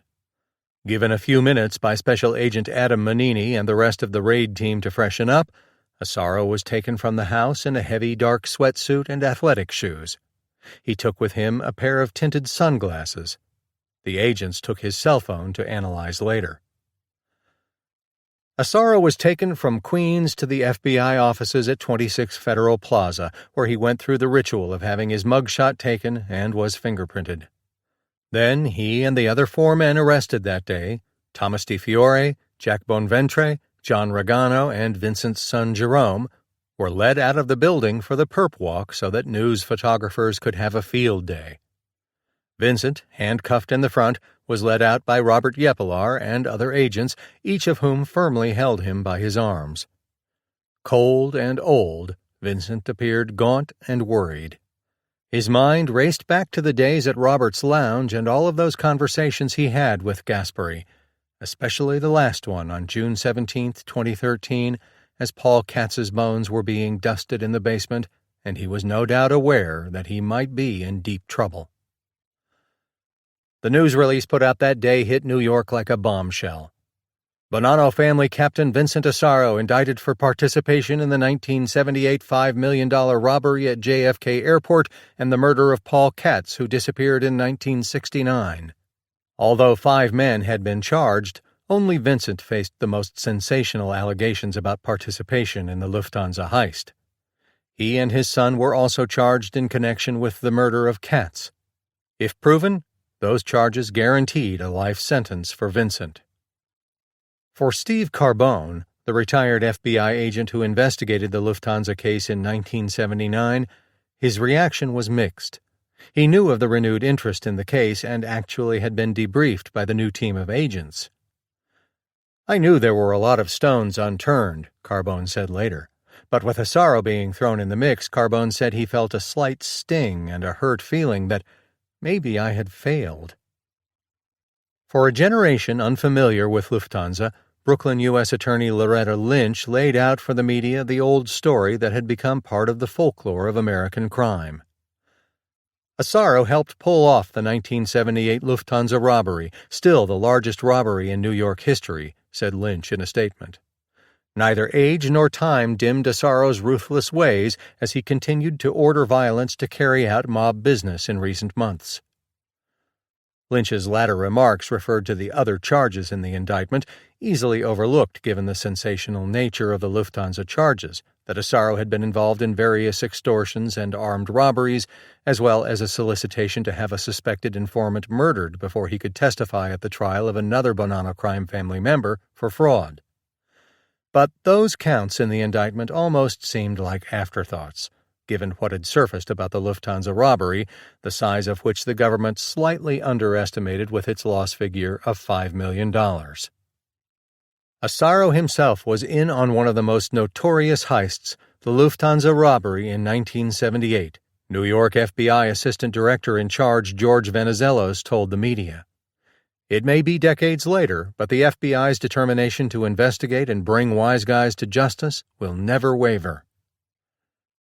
After leaving the FBI building, Asaro and the other four were taken to Brooklyn Federal District Court for the first of what would be many court appearances. Vincent was represented by Gerald McMahon, an experienced criminal defense attorney from Manhattan who in recent months had won some impressive victories in mob cases against federal prosecutors in Brooklyn, including one in which Massino himself had been the star witness. A thick-chested Irishman with a pile of white hair, McMahon wasn't easily intimidated in court and was known to lock horns with judges when he thought he had to for his client's sake. Arrayed against McMahon were Assistant U.S. Attorneys Nicole M. Argentieri and Allison L. Cooley. Argentieri had been a veteran of a number of mob prosecutions and had risen over the past 2 years to become head of her office's organized crime unit. She was familiar with McMahon's litigation skills, having lost to him with the acquittal in 2012 of reputed Genovese crime captain Anthony Romanello. Cooley was a relatively new prosecutor, having joined the office in 2013. Physically, both women were a contrast. Argentieri was dark-haired and dark-eyed, while Cooley was a blonde. During the arraignment before Magistrate Judge Marilyn D. Goh, the afternoon of the arrests started out with Vincent Asaro, his son Jerome, and Regano pleading not guilty, while Bonventre and Di Fiore were to appear in court the next day. McMahon told Goh that Vincent had received a copy of the indictment, and Vincent answered yes when the magistrate asked him if he understood the charges. Not surprisingly, Argentieri and Cooley presented to the court a detention memorandum which spelled out why the Asaros and the other defendants should be held without bail. The 53-page document recounted all of the alleged connections between the defendants and the Bonanno crime family, their criminal histories, and described why each was dangerous and should be kept in jail. In the case of Vincent, the prosecutors said that while he had been demoted as a captain, he had been reinstated to his old rank sometime in late 2012 or early 2013, and in fact was on a committee running the crime family. The government had 3 major cooperating witnesses against Asaro labeled CW1, CW2, CW3. It didn't take long for Asaro to figure out, based on the descriptions of each witness in footnotes to the memorandum, who the witnesses against him were. CW1 was his cousin Gaspari Valenti. CW2 was his former boss, Joseph Massino. CW3 was former Bonanno underboss Salvatore Vitali. Massino had told investigators about Vincent's erratic career in the crime family, including his loan sharking and habitual gambling. Vitali had related how Vincent had been demoted and now reported to his son Jerome, who had risen to the rank of captain as his father's star lost its luster in the mob. But the real damaging information in the indictment, as spelled out in the memorandum, had been provided by Valenti. Over the years of tape recordings, according to the memorandum, Valenti had implicated Vincent in many crimes, including the murder of cats and old shakedowns in the pornography industry. But the most compelling charges involved Assaro's involvement in the Lufthansa case, and for that, Valenti's tapes seemed damning. As spelled out by Argentieri and Cooley, Gasperi had said that he, his cousin Vincent, James Burke, and others associated with the Lucchese family all had meetings to plan the heist at the Lufthansa Secure Cargo Facility. Burke's involvement and that of Henry Hill and the rest of the crew had been well known. But the government papers revealed publicly for the first time the alleged involvement of Assaro and Valenti in the notorious crime. This was information that had never appeared in the previous published accounts of Hill and others of the robbery. In addition, Valenti had also claimed that Massino himself was kept apprised of the crime, even though at that point he was only a captain in the crime family, although admittedly a very powerful one who was an emissary for Rastelli. The prosecutors also revealed that one of the recordings Valenti had made of his cousin captured him bemoaning the way Burke had kept all of the money from the heist and didn't spread it around. "We never got our right money, what we were supposed to get," Assaro said on February 11, 2011. "We got fucked all around. That fucking Jimmy kept everything." At this stage of the case, any argument by McMahon or the other defense attorneys to try and convince the court to grant bail would have been a waste of time. That would have to be tried later. Magistrate Go ordered Assaro and his son, as well as Thomas Di Fiore and the others, to be held without bail. McMahon made a point of saying that Assaro had a triple bypass operation 10 months earlier and had to be sure he got his medications while he was being held in the Federal Metropolitan Detention Center. All three men were then taken out of court and off to jail. Outside the courthouse, McMahon had a field day playing into the Goodfellas hype that had surrounded the case. As he spoke, McMahon referenced the film and indicated he thought the indictment was nothing more than an extended screenplay. "Literally and truly, this is the sequel to Goodfellas," McMahon told the gaggle of reporters assembled on Cadman Plaza East. "Marty needs a screenplay. Loretta said she would help him out." Those references were to Goodfellas director Martin Scorsese and Brooklyn U.S. Attorney Loretta Lynch. McMahon said he appreciated the hype created by the indictment, but stressed the government sometimes sends up smoke without a lot of fire. Vincent Assaro, he said, wanted to fight. "Vincent Assaro said categorically, 'We're going to trial,'" said McMahon, promising another big court battle, at least if his client came up with some money. Chapter 4. Super Thief. Before it became John F. Kennedy International Airport, gateway to the United States and a favorite target of the Mafia, the area of southeast Queens was a popular and fashionable golf course situated on Jamaica Bay. With large expanses of land surrounding it, Idlewild Golf Course was looked upon as the ideal place to site a large airport befitting the city's status as a major international city. There were about 200 summer homes spread out amid the creeks and wetlands, and the course was a favorite of popular golf tournaments. Mayor Fiorello LaGuardia had sparred with the city council on what to name the new aerodrome that occupied a massive chunk of land on the border between Brooklyn and Queens. LaGuardia favored New York International Airport, while many in the council liked the name Idlewild, which is said to have been of Indian origin. With the start of hostilities in World War II, the airfield, when it was first constructed, was used by the Army and Navy to defend New York City. There was even a proposal to name the location the Colin Kelly Airport in honor of a pilot who died sinking Japanese ships in the Pacific.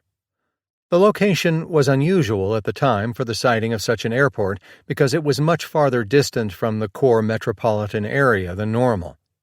The existing airport in the area of Whitestone was about a 6-mile cab ride from Manhattan.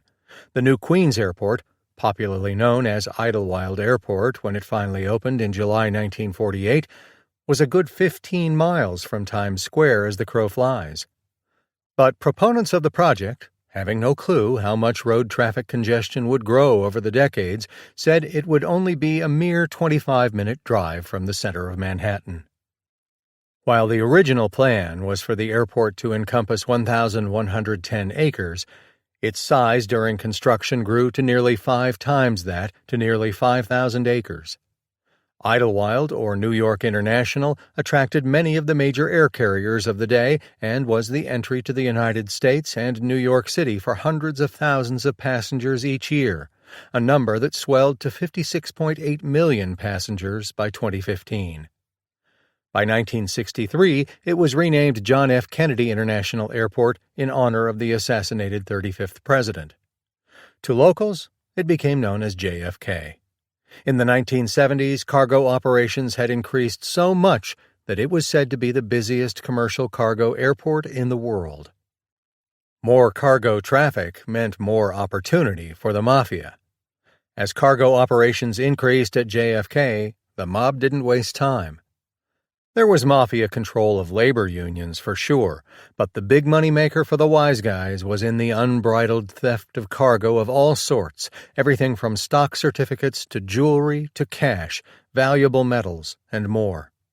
While under the control of the Bi-State Port Authority of New York and New Jersey, the agency's small police force was taxed to the limit by airport thievery, which is to say that it couldn't cope. Long before Jimmy Burke's crew made its name in the 1978 Lufthansa robbery, there was Robert Kudak, who earned the moniker Super Thief for a life of crime. Born in Baltimore in 1941, Kudak moved to New York City, where his youth was notable for the number of times he was arrested for all kinds of larceny, from car theft to burglary.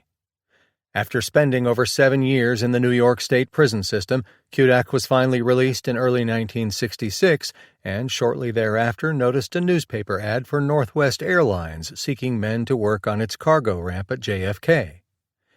He was fingerprinted and then, in a stark case showing how porous and meaningless the system of employee background checks was at the time, bluffed his way around his prison stint during the job interview.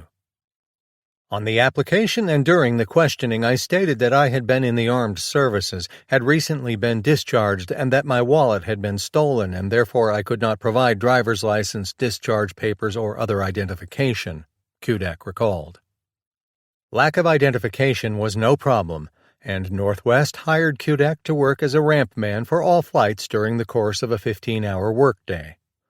Poor background checking wasn't the only problem with security at the airport.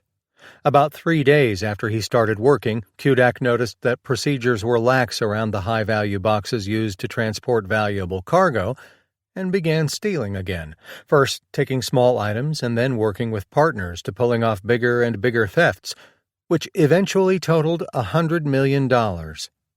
Stocks, bonds, jewelry, cash, furs. Anything that wasn't nailed down, Kudak and his fellow thieves took. They ripped open mail sacks to steal from them and eventually began taking entire bags of registered mail, including one certified package that contained radioactive material. They occasionally came across classified Pentagon documents that had been sent through the mails, although the military assured everyone the secrets weren't that big. Kudak found that security at all the airports was poor, with JFK and O'Hare in Chicago among the worst. In Atlanta, there didn't seem to be any security at all. The only exception was Los Angeles, which seemed a hard place to steal from. At most airports, a person who put on a pair of coveralls and wore a plastic helmet or ear mufflers, such as airport personnel use, was not questioned and could move about the airport without restriction, remembered Kudak. Henry Hill knew what Congress was learning about JFK security, or about the lack of it, because in his own way he had tested JFK security about a year before Kudak had taken his job at the airport. Hill's first entree to the airport was through Robert French McMahon, so named because he worked for Air France as a cargo foreman. McMahon was a cocky guy who walked with a swagger and told cops he was to the manor born, supposedly a descendant of a wealthy business family from Pennsylvania, something no investigator was ever able to verify. Even if he did come from a privileged background, McMahon liked to live close to the edge. Investigators who monitored the airport would see him at local bars known to attract thieves, notably the Owl and the Riviera, both of which were close to JFK. He also started hanging out at Robert's Lounge, which is where he solidified his relationship with Hill. At the lounge, McMahon would bring Hill and Burke stolen things they could unload for a nice profit. Once he came across a small 24 by 48-inch box of silk dresses, which Jimmy unloaded at the garment center for $18,000 and which French got a piece, remembered Hill. Frenchy always got a piece of everything he brought us or pointed us toward. It was in early 1967 that McMahon tipped off Hill and Burke to the fact that shipments of cash from Europe would be coming into Air France's new strong room for valuables, where the money would be kept before it was to be taken to New York banks. Hill recalled that his group, which included Thomas DeSimone, thought about holding up the facility. But security measures made that risky, so the crew figured out a way of compromising and distracting a cargo supervisor who possessed a key to the safe room with a prostitute at a motel outside the airport. The ruse was a classic variation of the old panel room tactic practiced in the 19th century by hookers in Manhattan, where they distracted a client long enough so that an accomplice would open up a wall panel and steal the man's wallet. In this case, Hill and McMahon got a prostitute to take the supervisor to a steam room at the motel long enough so that Hill could take the key, get a copy made at a locksmith, and then return the original before the prostitute had finished with the clueless man. It was over the weekend of April 10th to 11th, 1967, that Hill, DeSimone, and McMahon pulled off the theft. Hill said that with McMahon's assistance, he walked to the secure valuables room, opened its steel door with the duplicate key, and put 7 white bags loaded with cash into a suitcase he had brought for the job, and then walked out the door. DeSimone was waiting outside in a rented car with bogus license plates, and the duo drove away unmolested. It was that easy. That Monday, the newspapers reported the theft as $420,000 missing from the Air France cargo building. Investigators were stumped. The theft occurred even with a security guard on duty, up to 20 people working in the area, and no sign of forced entry into the secure room. According to Pileggi's later account of the theft, as told to him by Hill, the actual amount of the loss was $480,000, and the money was spread around a number of mafia bosses, including Colombo crime captain Sebastian Buster Alloy and Paul Vario, Burke's mentor. Both men got about $50,000 each in tribute, while Hill, Burke, and DeSimone took shares as well. Investigators also learned that Hill took credit for another airport theft around 1969, involving cash stolen from Alitalia Airlines by 2 black associates. The problem with that money was that it consisted of consecutively numbered currency, which would be easier to trace, so Hill said he sold it at a discount to Paul Vario. Then, a year later, Hill and hijacker Joe Allegro robbed a concession store at JFK and netted $60,000. For Hill, the airport seemed like easy pickings and a place where he could get away with any crime he put his mind to without being caught. Kudak wasn't as lucky as Hill and DeSimone, and eventually postal investigators arrested him. But even when he was freed on bail, Kudak continued his thievery until he pleaded guilty in November 1970 in Brooklyn Federal Court and received a 7-year prison sentence. In the hopes of getting leniency and parole, Kudak decided to tell his story to a U.S. Senate investigating committee in 1971, revealing the extent of the crimes just one group of thieves could carry out at the airports.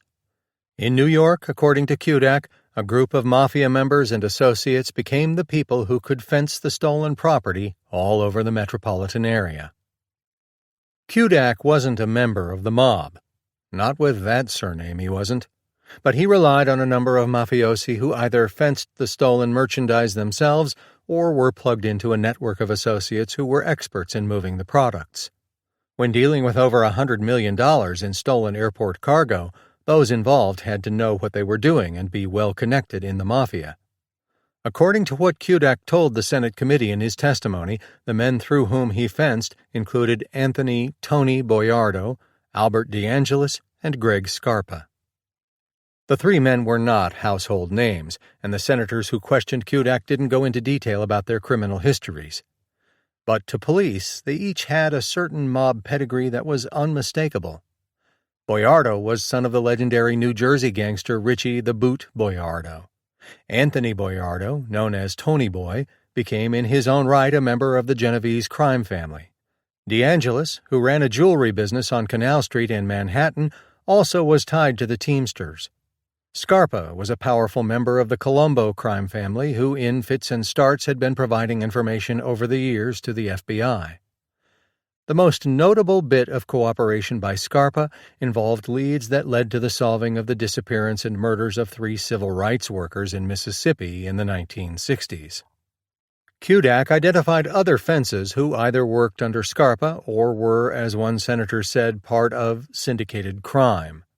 Among them was Cosmo Gus Cangiano, a Colombo crime family member who decided to appear before the Senate committee and testify in a half-hearted effort to defend himself.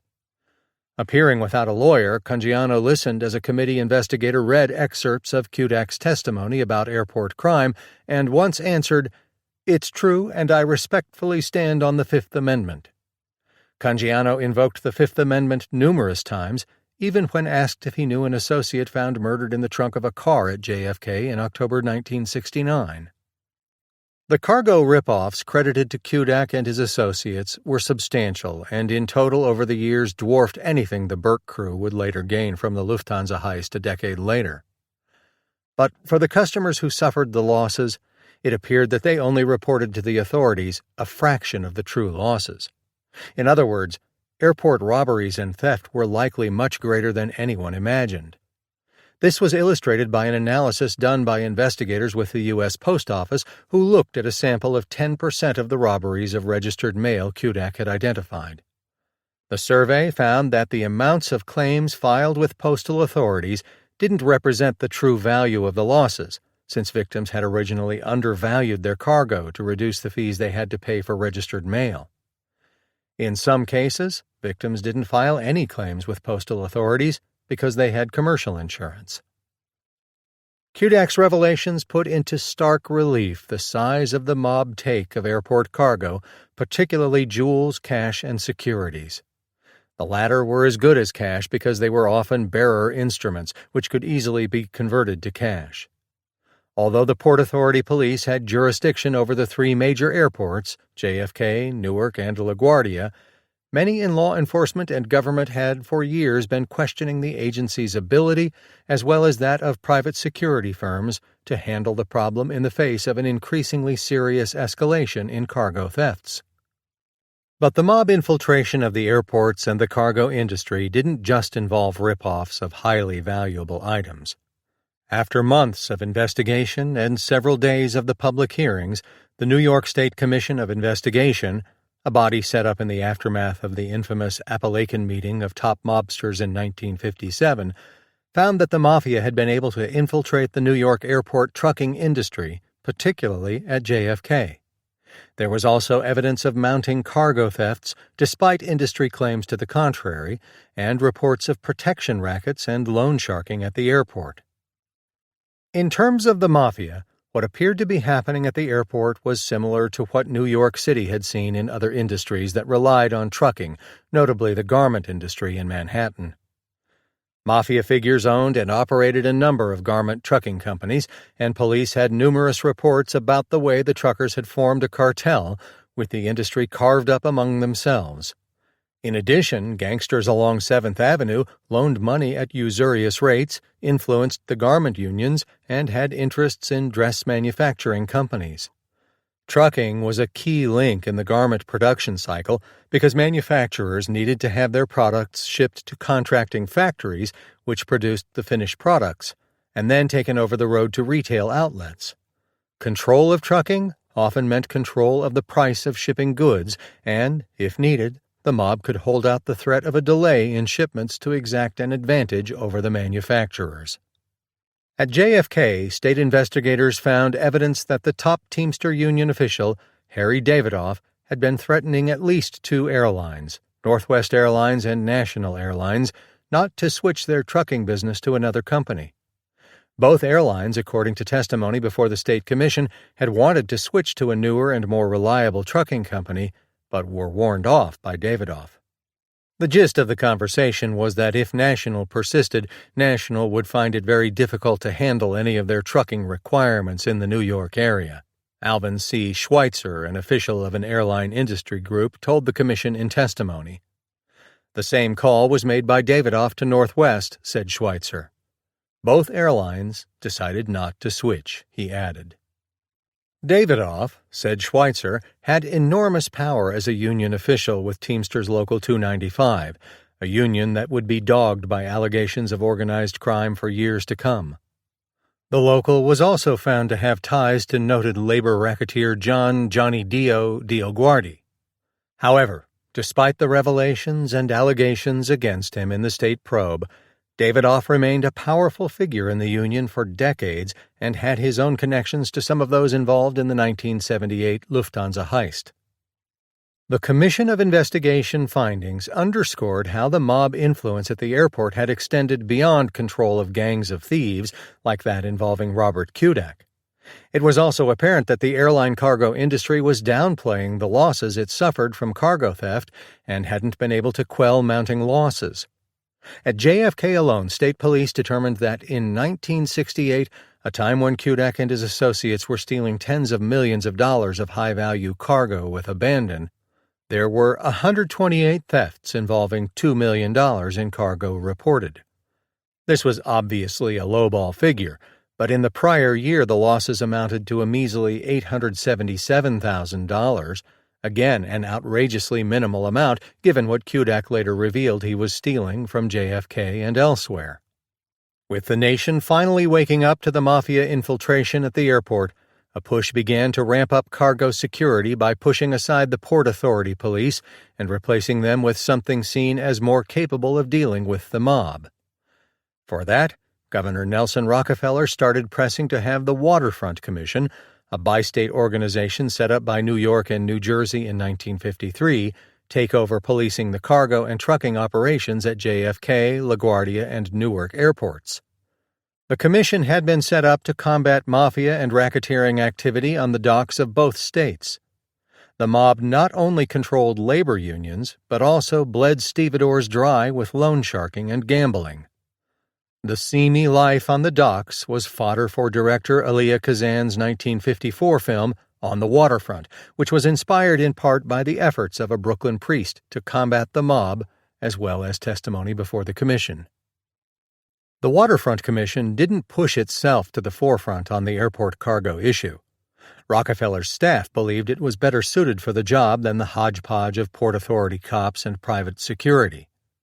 In 1968, the commission did its own investigation and found that the underworld, i.e. mafia, was encroaching into the growing cargo business at JFK and that things were reaching a dangerous situation.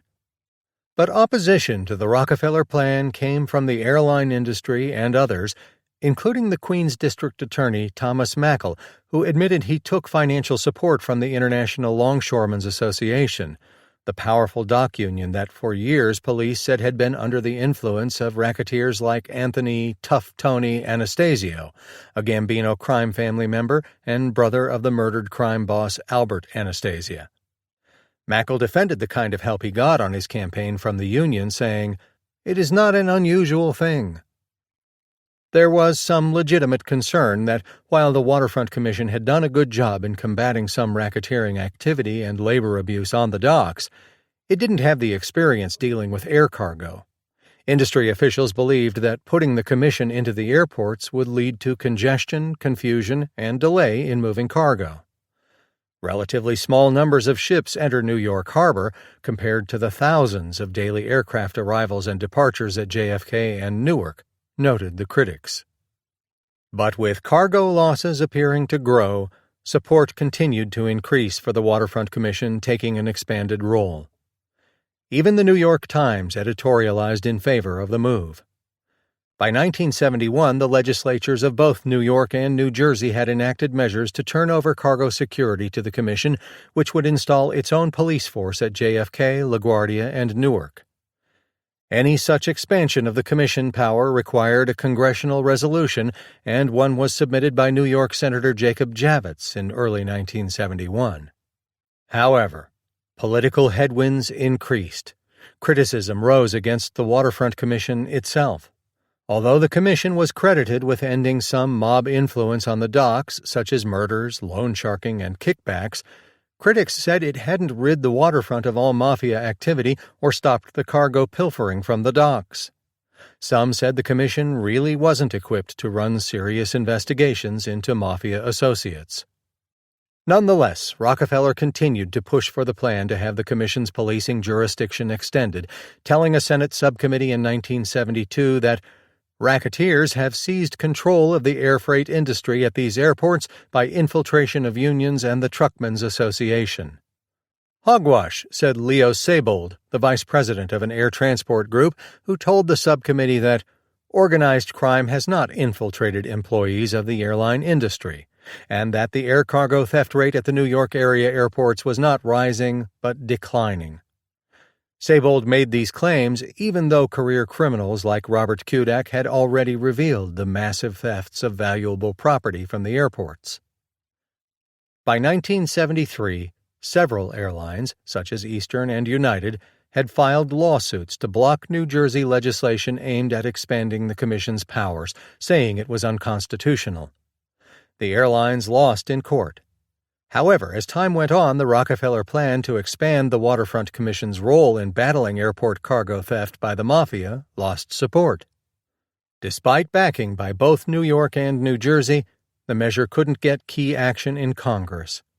Bickering continued over whether cargo theft was as high as the $10 million estimated by the Commission or as low as the $700,000 reported by the airlines. For Jimmy Burke and his crew at Robert's Lounge, whatever the true extent of the losses really didn't matter, since to them it was all found money, which they picked up every day. Chapter 5. We Will Get You. For the crew at Robert's Lounge, it didn't really matter who had control over the air cargo security at JFK. Be it the Waterfront Commission, the Port Authority Police, or Joe Blow Private Security. The kind of thievery they routinely practiced allowed them to simply wait for the cargo to leave the airport without having to venture past security guards. Burke had surrounded himself with a group of toughs and psychopaths who became experts at watching the way truck traffic moved in and around the airport. Like stealthy cats, they pounced and robbed lucrative cargo at the barrel of a gun. A truck driver named Toivo Edward Aroksar found out firsthand what Thomas DeSimone's way of doing business was like one day in 1973. Aroksar had worked for several years at JFK, starting as a cargo handler with Lufthansa and then taking a new job at Austrian Airlines as a cargo representative who dealt directly with customers. After Austrian Airlines went out of business, Aroksar took a job with an air freight company, and after a layoff, took a temporary job driving a truck to pick up goods at the airport and then take them to other places in the city. June 21, 1973 was actually Aroksar's first day as a trucker. It was a sunny first day of summer. It would be a time he would never forget. His destination was Bush Terminal in Brooklyn with a truckload of women's apparel.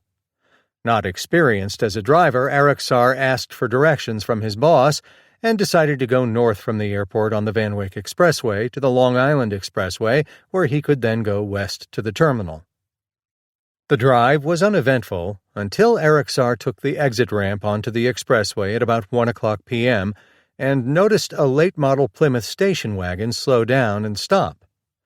Aroksar stopped his truck to avoid a collision and saw two men get out of the stopped car. I thought it was a funny place to let out hitchhikers, Aroksar remembered thinking. Then he saw the guns. With no place to go, he couldn't back up or turn around. Aroksar stayed still and sat in the truck cab. There was nothing to do, so I stayed in the truck and was hijacked, said Aroksar. One of the men who approached the truck was DeSimone, who opened the passenger door to the cab and told Aroksar to do exactly what he was told to do, which was to follow the car.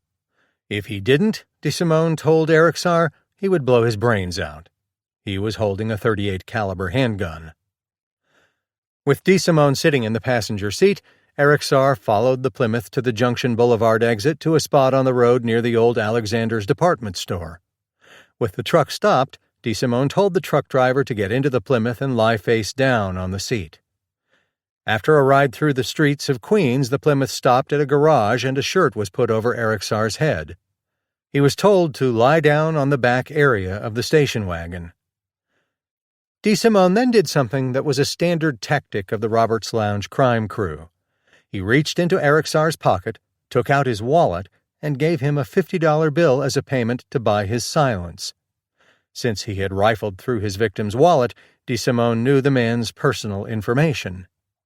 "I'm going to take your name and address, so if you squeal, we will get you," said DeSimone. After terrorizing Erixar, DeSimone and his accomplice asked the truck driver if he was hungry and wanted anything to eat. A sandwich was brought to him, and Erixar ate it. He had missed his lunch hour a long time ago. It was about 4:00 p.m. that DeSimone finally let Erixar crawl out of the Plymouth after it had been driven to the Knapp Street exit on the Belt Parkway.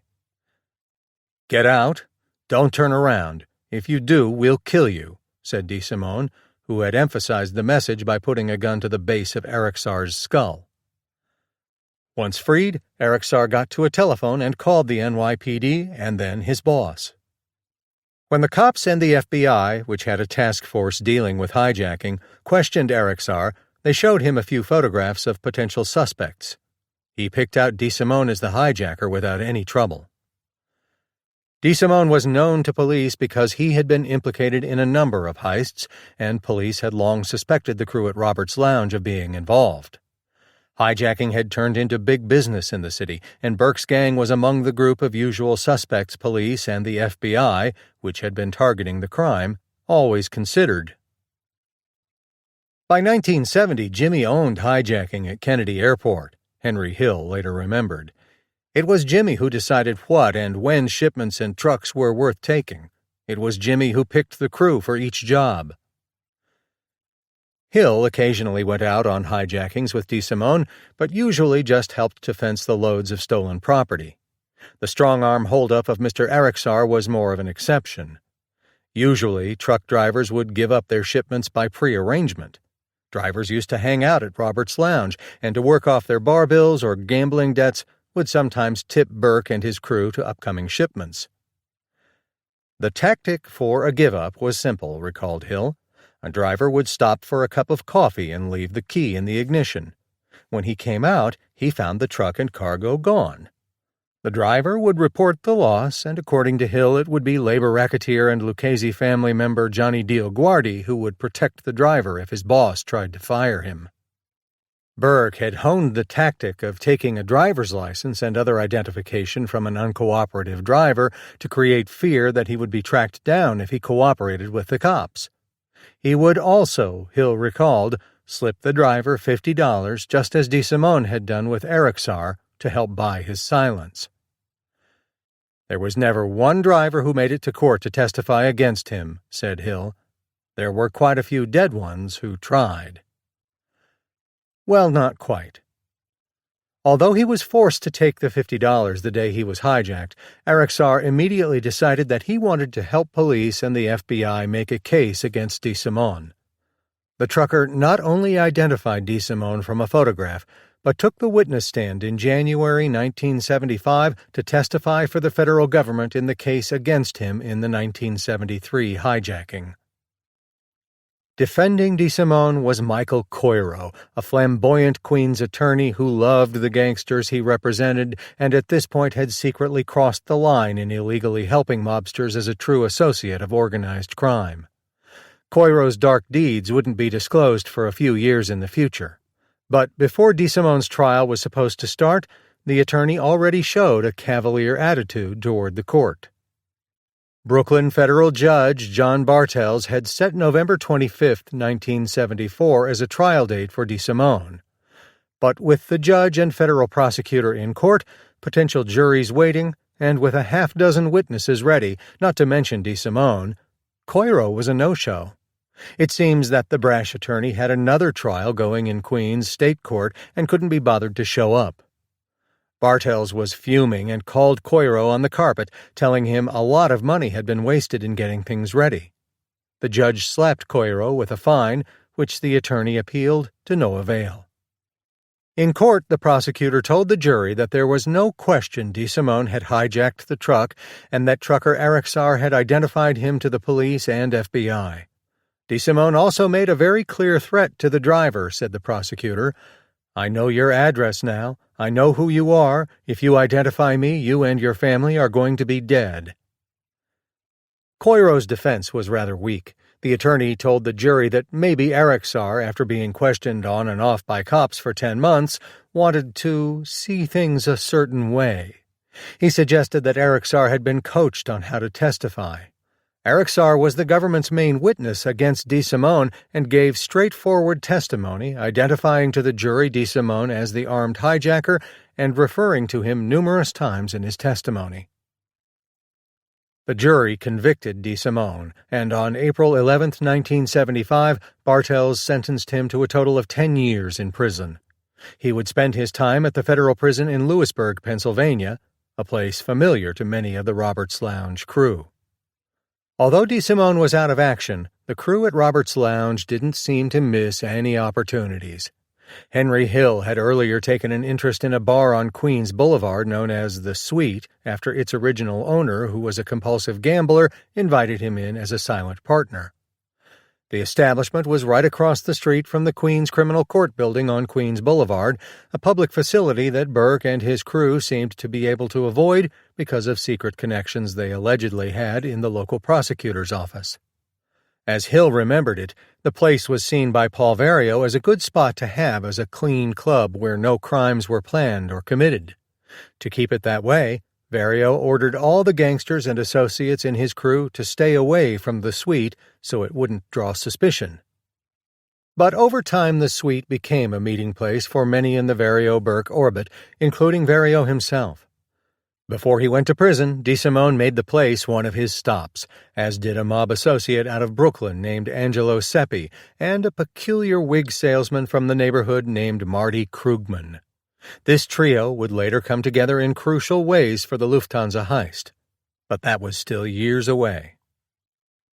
While Hill had been making money with all sorts of crooked deals, hijacking, gambling, credit card scams with Parnell, Stax, Edwards, and other hustles, Burke remained the top dog of the group.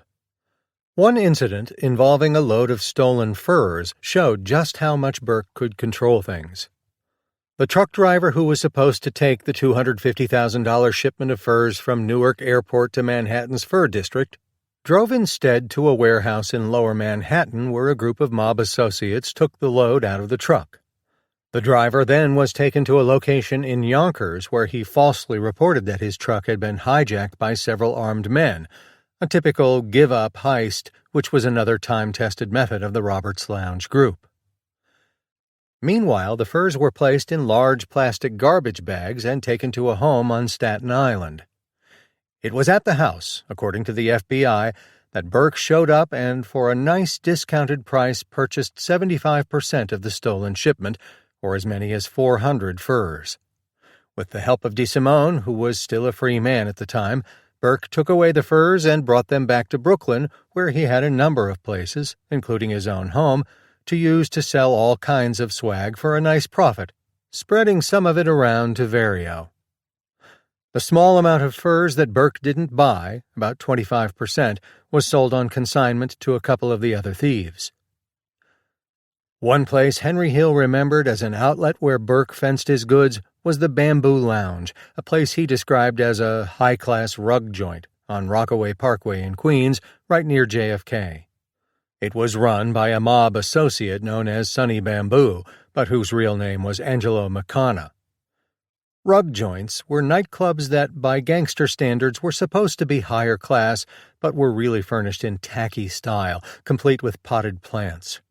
But the real use Burke had for the Bamboo Lounge was as a bazaar for stolen property, or as Hill would later say, a supermarket for airport swag. Criminals and legitimate customers, from insurance adjusters to union delegates and discount store owners, came by for bargains, according to Hill. "It was like an open market," said Hill. "There was a long list of items in demand, and you could get premiums if you grabbed the right cargo." Burke, Hill, and the rest of the Roberts Lounge group had a great deal of success hijacking trucks.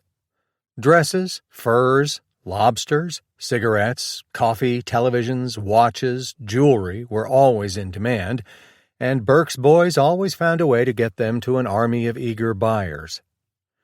But Burke was a bit of a rube when it came to dealing with stolen securities, which could prove lucrative, as Robert Kudak and his clique had found at JFK.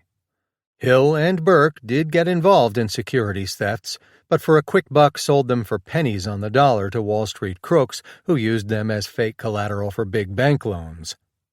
Hill and Burke would later kick themselves for the way they so easily lost out on making millions of dollars. Chapter 6. Tales of the Gold Bug. Paul Vario could be found at two places in South Brooklyn with regularity. One was Gefkin's, the old German bar on Flatlands Avenue. The other was a sprawling junkyard on Avenue D in Canarsie, where a trailer was Vario's favorite place of business. The southern part of the borough, particularly the old Mills section, was the spot where Vario grew up and where he always felt comfortable. Gefkin's had been in the family of Evelyn and Henry Gefkin for as long as anyone could remember. The family had immigrated from Germany and settled on a piece of Flatlands Avenue which contained a house and a bar in separate buildings. Vario and his crowd of mob associates adopted Gefkin's as a favorite watering hole sometime in the 1960s.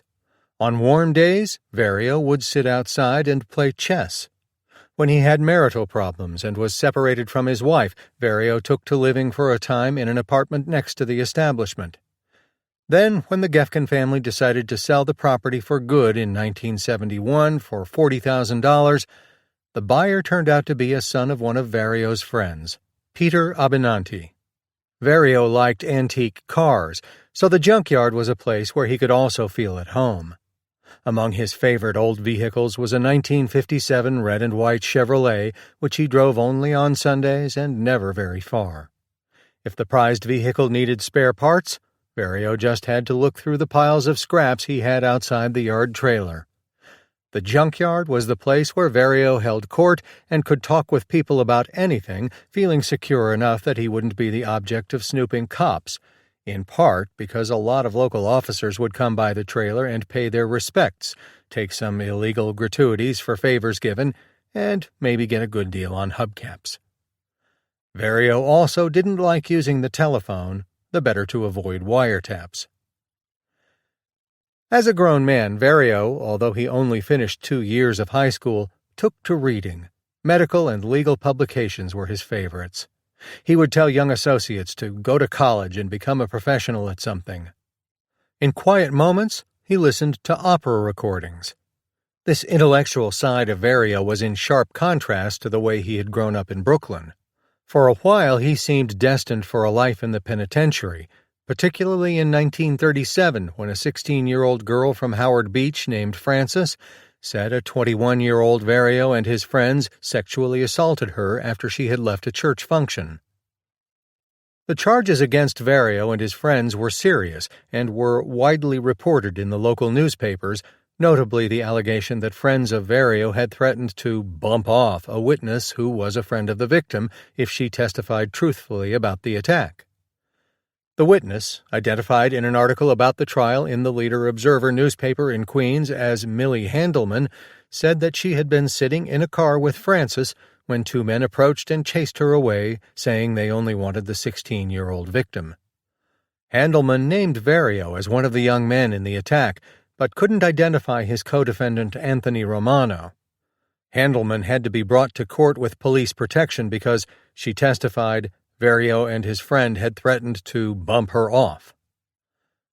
Rape victim Frances, newspapers of the time had no qualms about identifying her by her full name, did identify Vario and Romano as her attackers, but said she passed out and wasn't aware of being attacked by 3 others. Vario and Romano were convicted of the rape and sentenced to a term of 10 to 20 years in Sing Sing prison. Vario tried asking for a new trial but was rebuffed. A decade or more in prison was a pretty stiff ordeal for a young man, but under the laws and practices in place at the time, Vario was paroled twice, but returned to prison twice for various parole violations, according to a biographic report of him prepared by a New York State Senate investigative committee.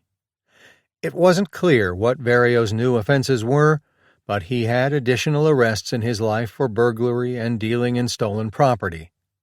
Vario finally earned a discharge from his state parole in 1962, the committee said.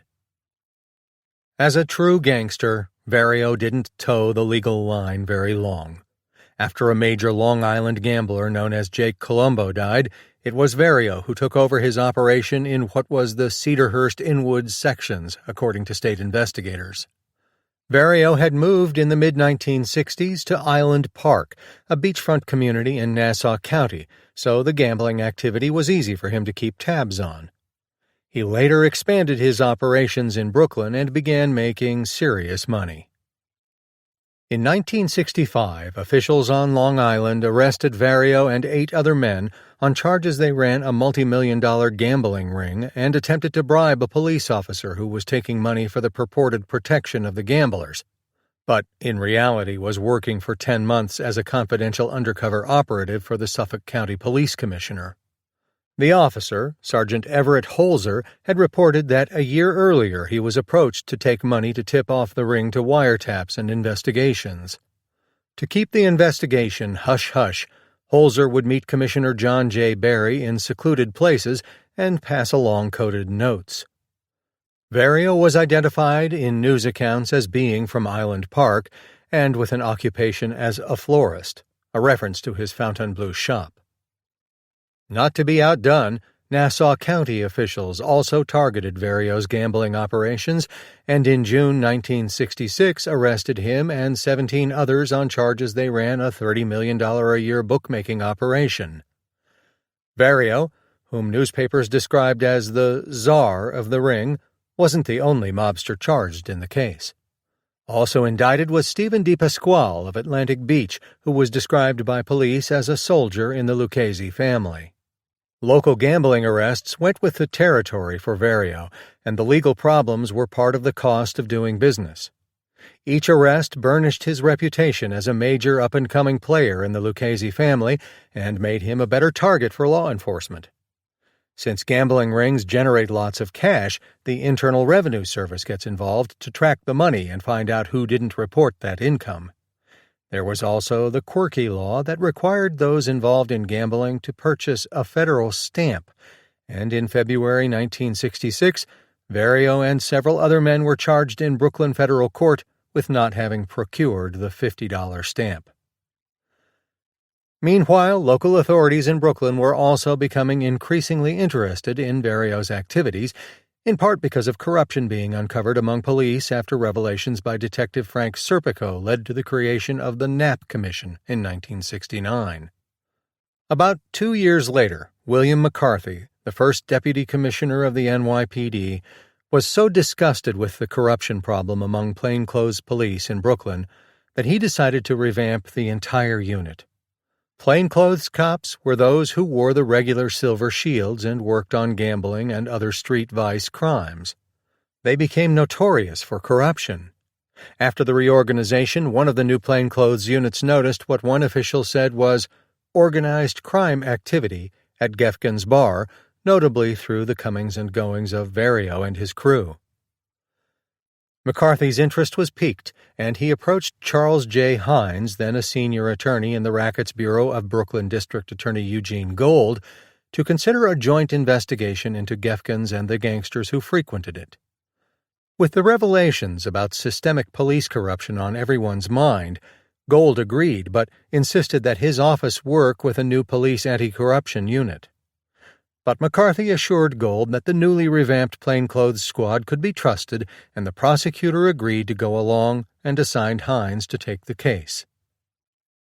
There were some immediate problems for investigators looking to probe Vario, not the least of which was the fact that Gefkins was on a largely residential block and traditional surveillance by police would have been easily noticed. To become unobtrusive, police set up a Christmas tree business diagonally across the street from the bar and staffed it with plainclothes detectives. Since they were in the neighborhood, the detectives were able to take coffee and lunch breaks at Gefkins and blend in with the crowd of regulars, some of which were members of Vario's criminal crew. The detectives' lunch hours were productive. They spotted Vario inside Gefkins, usually talking secretively with associates at a table in the rear of the bar. The cops also tuned their ears to conversations on a payphone inside the building, which clearly seemed to be related to sports betting. The next move by Hines and the police was textbook investigative work. They got a judicial warrant for a wiretap on the Gefkins telephone and soon learned that many of the calls were being made to another telephone at the junkyard that Vario owned in Canarsie. A second wiretap authorization was granted by the court, and the junkyard telephone was also tapped, revealing more conversations about sports betting. Vario's Bargain Auto Parts, Inc. at 5702 Avenue D was about more than old cars and junkyard dogs. Associates like Jimmy Burke and Henry Hill could stop by to pay homage to the Lucchese capo. They weren't alone in doing so. Soon, investigators realized that Vario was seeing a great many mafiosi at the trailer he used as an office. To get a better record of what was going on, Hines and other investigators set up an observation post across from Bargain Auto inside space given to them by Nazareth High School and started logging in visits by some high-ranked mobsters to Vario's yard. But pictures and telephone taps could only help so much in building a criminal case. While our wiretap was productive in gathering information about illegal sports betting, loan sharking, etc., we were unable to determine the purpose of the visits to the junkyard of the wise guys from the other crime families, Hines remembered years later. We needed to install an electronic listening device in the trailer on the junkyard property. Planting a bugging device in the trailer wouldn't turn out to be an easy task. While Vario left the trailer on most days around 7 o'clock p.m., a night watchman showed up at that time and stayed until 7 o'clock a.m. To make access more difficult, the junkyard was surrounded by a fence topped with razor wire and patrolled by a German Shepherd and Doberman Pinscher. In order to get around such roadblocks, investigators benefited from human nature and a prosecutor named Henry Sobel who had worked for years as a licensed dog trainer. Detectives noticed that the watchman took a dinner break every night around 9 o'clock p.m. at a nearby bar and with his sandwich drank a shot of vodka and a beer to wash things down. That dinner took a good 90 minutes, more than enough time for technicians to sneak into the trailer and plant a bugging device in the ceiling just above Vario's desk. The big if was whether Sobel could neutralize the two dogs, which he did with stakes spiked with animal tranquilizer. The bug worked for months as an unsuspecting Vario held court with his myriad associates. One of those visiting Vario was a 25-year-old Doug Levienne, Jr. During his visits to the trailer, Levienne, who was a detective working for Gold's office, posed as a cop on the make who was looking to tip off Vario to confidential investigative information for a price. Levienne made thirsty visits to Vario's trailer and was paid $450 in alleged bribes, money that was vouchered as evidence and would come back to haunt Vario and make his life supremely miserable. In addition to Levienne's undercover activities, investigators compiled a mountain of tapes from the bug, as well as over 36,000 feet of color movie film and 34,000 still photographs of those who were seen from the observation post entering the junkyard. This kind of surveillance operation was unheard of for city prosecutors, and when it came time to take the wraps off things, Gold trooped the news media over to the trailer at Bargain Auto and showed them the bug in the ceiling. The evidence compiled, Gold said, was a window into a crime story bigger than Appalachian and the Valachi papers combined. It was October 16, 1972, that over 1,200 police officers fanned out across New York City and surrounding Westchester, Nassau, and Suffolk counties to serve hundreds of subpoenas on mafia members and associates. In terms of the scope of people being hauled in for questioning, it seemed like Gold was trying to take out the mafia families. However, pundits noted that it wasn't clear how significant, apart from Vario, Gold's targets were, or whether he would be able to make good on his claim that he was involved in the most massive investigation of organized crime in the history of this country. In the face of such news from a local prosecutor in New York City, it was fair to wonder how far the FBI had gone in terms of mafia investigations. The answer was not very far at all. The late FBI Director J. Edgar Hoover hadn't taken to investigations of the mob during his tenure. As a result, investigations into La Cosa Nostra were viewed with disfavor. However, with Hoover's death in 1972, the Bureau slowly began to change its mindset, and in New York City, FBI special agents started to focus on the local mafia. But the problem remained that, for a federal bureaucracy, the FBI stayed focused on just showing numbers of cases. So, as former Special Agent Jules Bonavolanta recalled in his book, The Good Guys, the agents in New York were making a lot of gambling cases to boost their statistics and not focusing on the real power behind the 5 families. Numbers, numbers, numbers. The Bureau was crazy for numbers, recalled Bonavolanta. How many investigations? How many arrests? More, more, more. It didn't matter if 95% of the arrests were shitty or if the punk you had busted the night before was back on the street the next day. As long as the numbers kept piling up, you were golden. The mafia bosses weren't targeted to any significant degree. The FBI also, in the early 1970s, had not attempted to use the new Racketeer-Influenced and Corrupt Organizations Law, known as RICO, to make cases against the crime families as the agency would later do. Gradually, things changed as new supervisors like James Kostler and Lee Laster revamped the New York City office of the FBI and refocused the agents onto more long-term and substantial cases. But it would be years, until 1980, before those efforts would bear fruit. Another problem was the ineffectiveness of the federal organized crime strike force concept. The strike forces were set up in major metropolitan areas and were supposed to work independently and as adjuncts to the regular U.S. attorney offices. But a congressional review found that about half of the convictions in strike force cases resulted in no incarceration, or else the targets were minor mafia soldiers who received relatively short prison terms.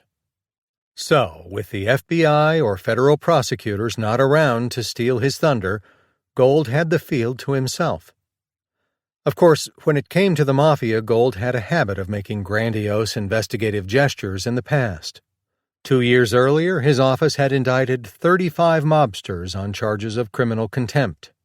Among those arrested were some men who were prominent mafiosi of the day: Agnello Della Croce and Anthony Ruggiano of the Gambino family, Benny Alloy of the Colombo family, and a number of Bonanno family leaders like Philip Rastelli, Natale Evola, Paul Siaka, and Frank Mari, even though he had been missing since 1968. Added to the list of those charged was Vincent Assaro's father, Jerome. The charges eventually petered out. They were either dropped or led to inconsequential pleas.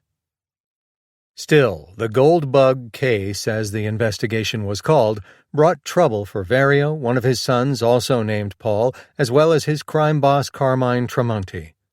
Vario and his associates like Jimmy Burke had long had police officers in their pockets, and a handful of cops were also targeted by Gold.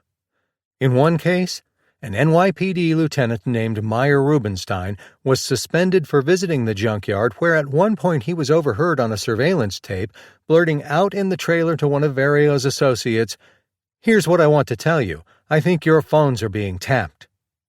Rubenstein was brought up on administrative charges in October 1972, at which time his attorney disclosed that the cop had irrationally blurted out the comment about the tap. Some 102 cops were investigated for visiting Vario's junkyard and were suspected of being paid off for various favors, such as allowing tow truck drivers to pick up abandoned cars and presumably bringing them to Bargain Auto Parts. However, only 2 officers appear to have been indicted as a result of the Goldbug tapes. Detectives John Cuomo and Ralph Katcha were indicted on charges they arranged for a dismissal of a case against 4 women related to one of Vario's associates. To make matters worse, Katcha was accused of meeting with Vario and 2 associates in the trailer, all within earshot of the bugging device, and asking for a bribe of around $600 for himself and Cuomo. Having police officers in his pocket was an asset many crooks believed Burke had, and shared with his main mob boss Vario, who had his own arsenal of cops to rely on. When needed, Vario could keep cops away from his people. Wise guys like Paulie, Vario, have been paying off the cops for so many years that they probably sent more cops' kids to college than anybody else. They're like wise guy scholarships, Hill told Pileggi.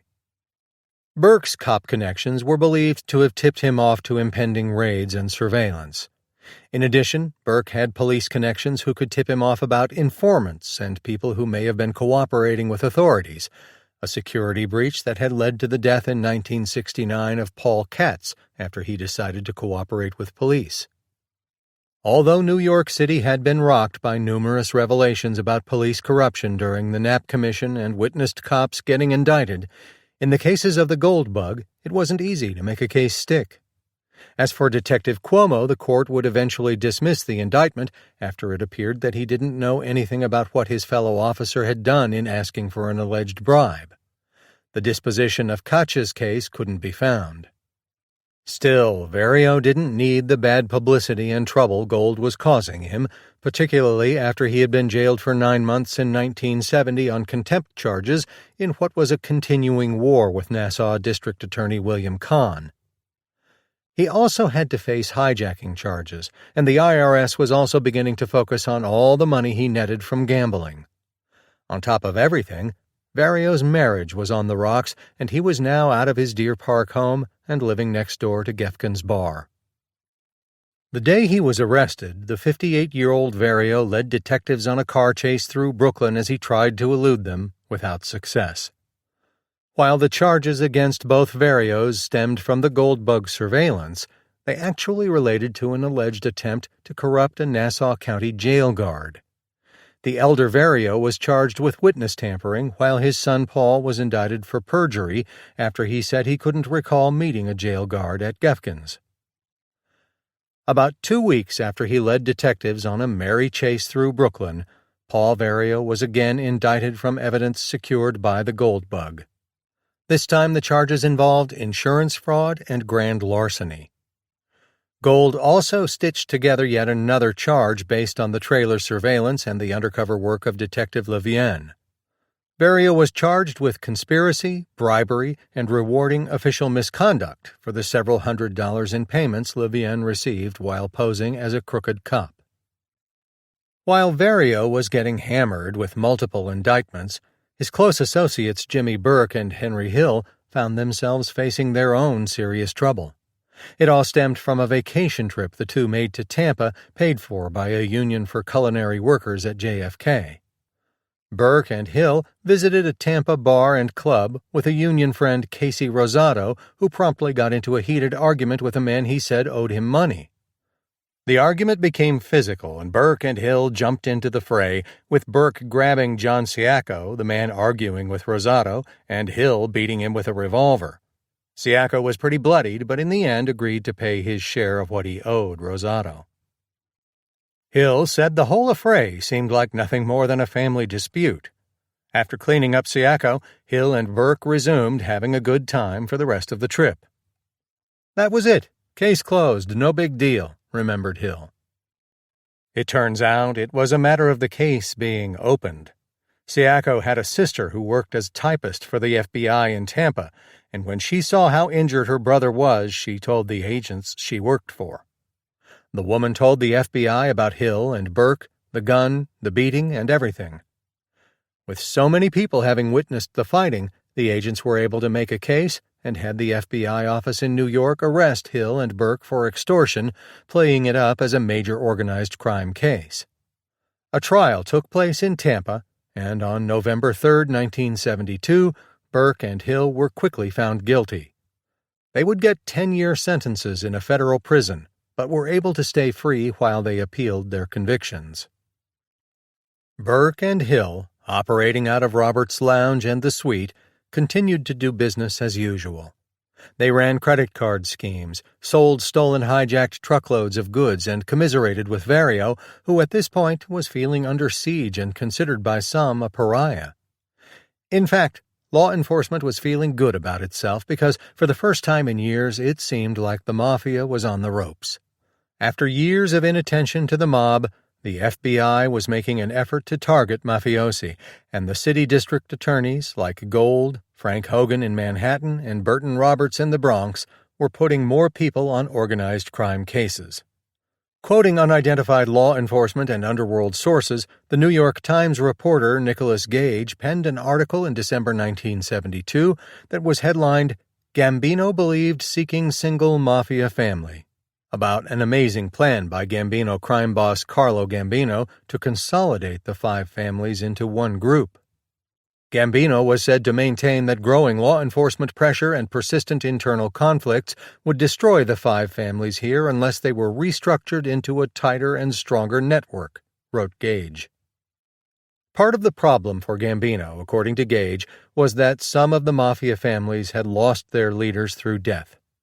Thomas Lucchese, Joseph Profaci, and Vito Genovese. The result was that some of the families had become weak and undisciplined, and their members had grown careless. In particular, the Lucchese outfit had not only lost the political connections of its namesake, but had become marred by the gold bug, which the Times said was a low point, especially for Vario, the man considered to be one of the family's important members. Gambino also believed the crime families had grown too large with too many impulsive younger members. He wanted to expel hundreds of mafia members who had shown weaknesses that made them a risk to the security or stability of the crime families, wrote Gage. Gambino feared, said Gage, that some mobsters had become soft and vulnerable to law enforcement pressure, which would make them become informants. The problems Gambino perceived were real, and his predictions were prescient. He had no further to look than the activities of the Lucchese family, where Vario, despite his cautious approach to doing business, had been played for a fool by Gold and his staff with the installation of the bugging device. Vario's reliance on men like Burke and Hill was also proving to be misplaced, as they, in turn, associated with impulsive men like Thomas DeSimone and others targeted by the FBI. Burke was also a man with a homicidal streak, and his propensity for violence drew the attention of police and had already landed him and Hill in trouble. The audacious plan ascribed to Gambino in late 1972 never came to be fulfilled as the five mafia families went on to endure with different levels of success. By early 1973, Vario himself had his hands full with problems. His many gambling arrests had finally led the IRS to charge him in mid-1972 with evading taxes on an indeterminate amount of gambling income in 1965 and 1966 while running a numbers operation in Inwood and Atlantic Beach on Long Island. Vario and his associate, Stephen DePasquale, were charged with being bankers, the men who were responsible for overseeing the computation of all bets and financing the operation. Federal agents built the case against Vario and DePasquale by sending in undercover agents who ingratiated themselves as numbers runners or other operatives with the numbers operation doing business in the St. Albans area of Queens. The agents testified, as did a number of people who worked for the business. Then Vario himself took the witness stand and, under questioning by his attorney, denied what other witnesses had said, particularly about his having taken a paper bag full of gambling cash and putting it in a desk at a social club on Long Island. Vario had to admit on the witness stand that he had pleaded guilty to an earlier charge of gambling conspiracy, but said he only did that to go along with a plea bargain worked out by his lawyer. Otherwise, said Vario, he wasn't guilty. The Brooklyn federal court jury thought otherwise about Vario and convicted him of evading taxes for a 2-year period. In April 1973, Vario was sentenced to a total of 6 years in prison and fined $20,000. For prison, Vario was sent to Lewisburg Penitentiary, considered a high-security prison in Pennsylvania and about 200 miles from New York City. As it turned out, Lewisburg was a mafia social club. Doing time in the prison along with Vario were Johnny Dio Guardi, a Lucchese family labor racketeer, and Vinnie Alloy, a key leader of the Colombo crime family after family boss Joe Colombo had been put in a coma after being shot in 1971. Added to the mix was Henry Hill, who began serving his sentence for the Tampa extortion in 1974. Jimmy Burke had to serve his time in a different prison. Life in prison for Vario and the other mafiosi, as well as favored associates like Hill, was different from what the regular inmates experienced. The gangsters had food and liquor smuggled in with the help of pliant guards and cooked in their own rooms in special areas. A memorable scene in Goodfellas showed the mobsters cooking Italian dinners with Dio using a razor blade to thinly slice garlic for the sauce. "It was wild. There was wine and booze," Hill recalled. "Looking back, I don't think Paulie, Vario, went to the general mess 5 times in the 2.5 years he was there. We had a stove and pots and pans and silverware stacked in the bathroom. We had glasses and an ice water cooler where we kept the fresh meats and cheeses." Although he was besieged by numerous investigations, Vario wasn't afraid to put up a legal fight. After he was convicted in the Goldbug case for giving money to a cop, Vario's attorney Joel Winograd appealed and argued that there was never any proof that undercover cop Doug Levien had actually been given any cash by Vario.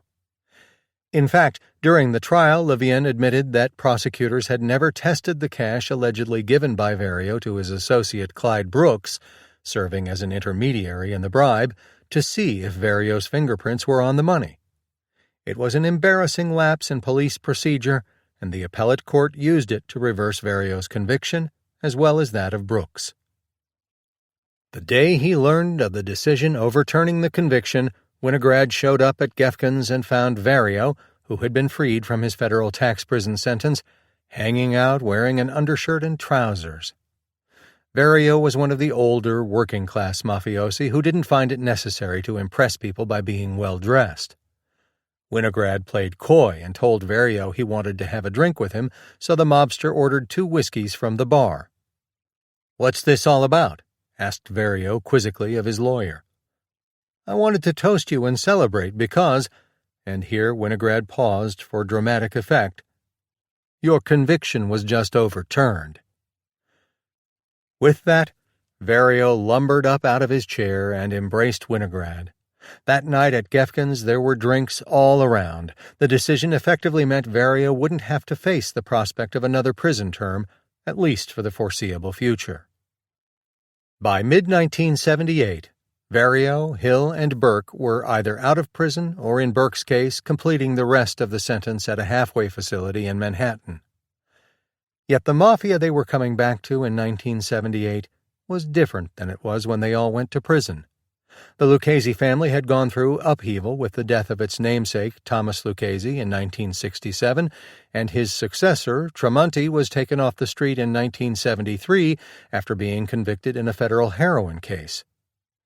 Tremonti died in prison in October 1978, and the leadership of the family remained in flux, although Vario was still considered consigliere. Carlo Gambino, the most respected and powerful of the 5 family bosses, had also died in 1976 of natural causes and was succeeded by his cousin, Paul Castellano.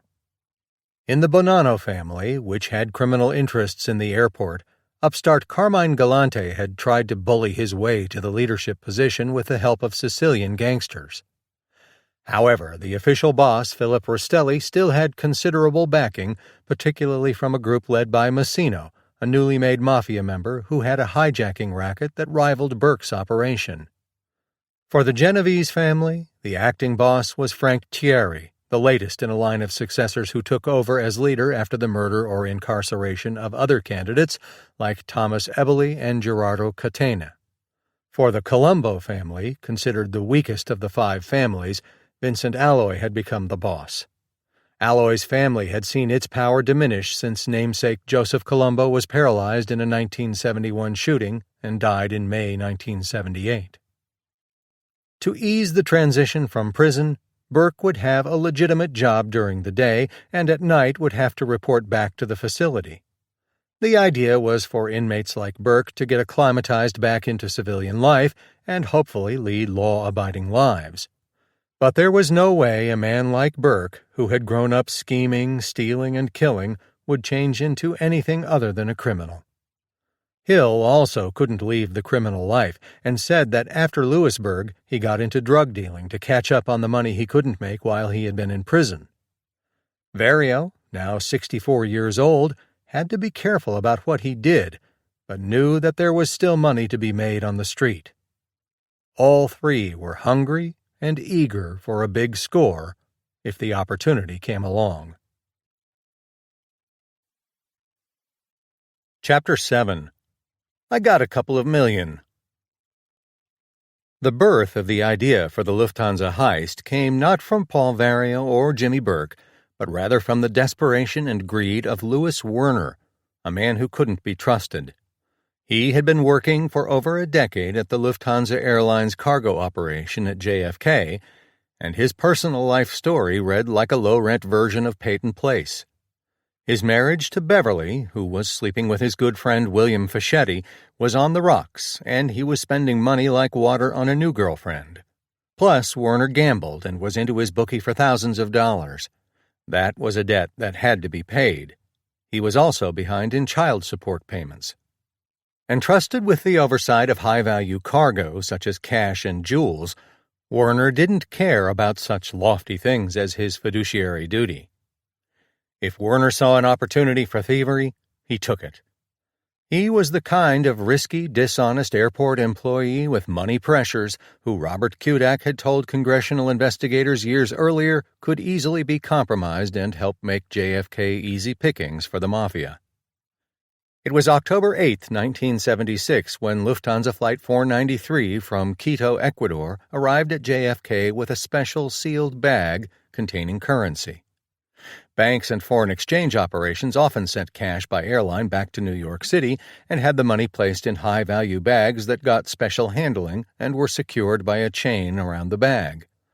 This particular shipment from Quito contained the equivalent of $22,000 in currency: Italian lira, Belgian and French francs, Canadian and American dollars, Swedish kroner.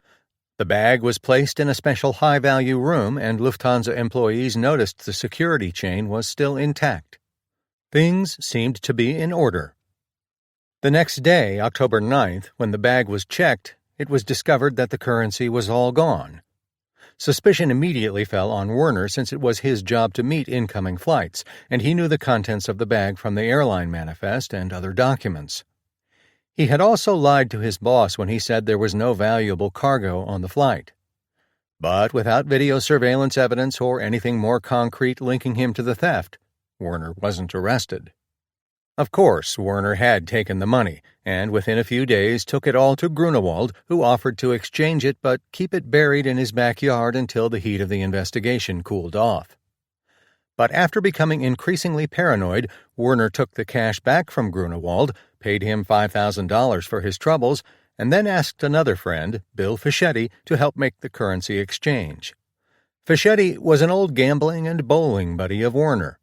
Both frequented Falcaro's bowling alley in the town of Lawrence in Nassau, a popular sports venue run by champion bowler Joe Falcaro, who notched over 65 perfect games in his career. Fischetti made several trips to Manhattan, where he exchanged the foreign currency into dollars. Werner was never fired from Lufthansa after the disappearance of the Quito shipment of currency. Instead, he was assigned to work in the cargo area of the airlines in a large warehouse bearing the number 261. It was one of those events, combining with so many other things, some quite by chance, that would later come together in the big heist. The facility had a valuable property room, which had been made more physically secure with the building of a cinder block wall and the installation of alarm systems. Werner had the run of the place. He knew the alarm system and every day knew what was going in and out of the secure room. Grunewald and Werner still kept their friendship alive. In fact, Werner needed friends because after getting away with the Quito currency caper, he felt emboldened about targeting bigger money shipments, maybe even diamonds, something that could make him big money and take care of all of his problems. In 1978, he told Fischetti they could do something big. The best time was in the cold weather when his heavy winter coat would make it easy for Werner to hide a package of jewels and walk out of the cargo area without being detected.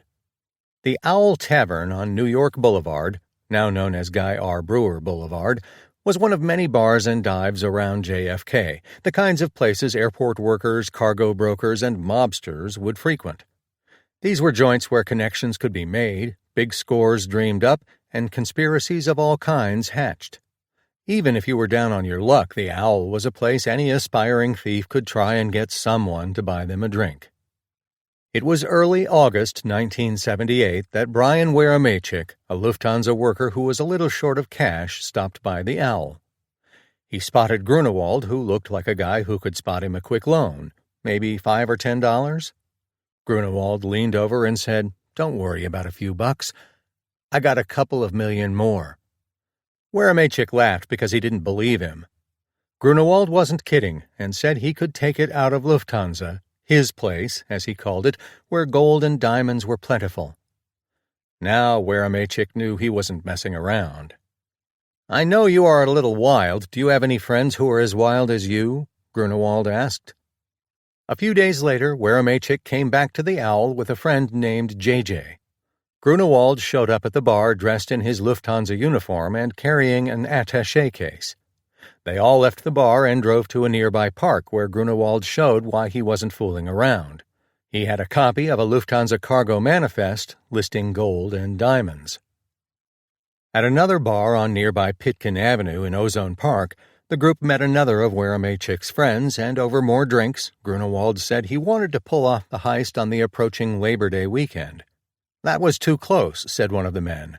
The plan was put in abeyance. A few days later, the group again met, and Columbus Day 1978 was also discussed since Grunewald believed there would be as much as $6 million in the cargo area. There were a number of planning discussions, and Grunewald brought along a schematic of the outside and inside of the cargo building. The best time for the ripoff would be on a Sunday night into Monday morning, when the night shift was lightly staffed and the Lufthansa people could be easily overcome and handcuffed. The shift supervisor would be forced to neutralize the alarm system, and the valuables room would be looted. Grunewald said a friend would tell him how to set the system so the secure area could be entered without tripping the alarm. Although Weramechik didn't know who Grunewald's friend was, it turned out to be Werner, who by now was very knowledgeable about the secure cargo area of Lufthansa and its operation. It was a risky plan. It required 5 men and 2 vans to penetrate a couple of levels of airport security for up to an hour without being detected. 2 vans, or 1 larger vehicle, would be needed because there would be as many as 140 boxes of valuables to take away.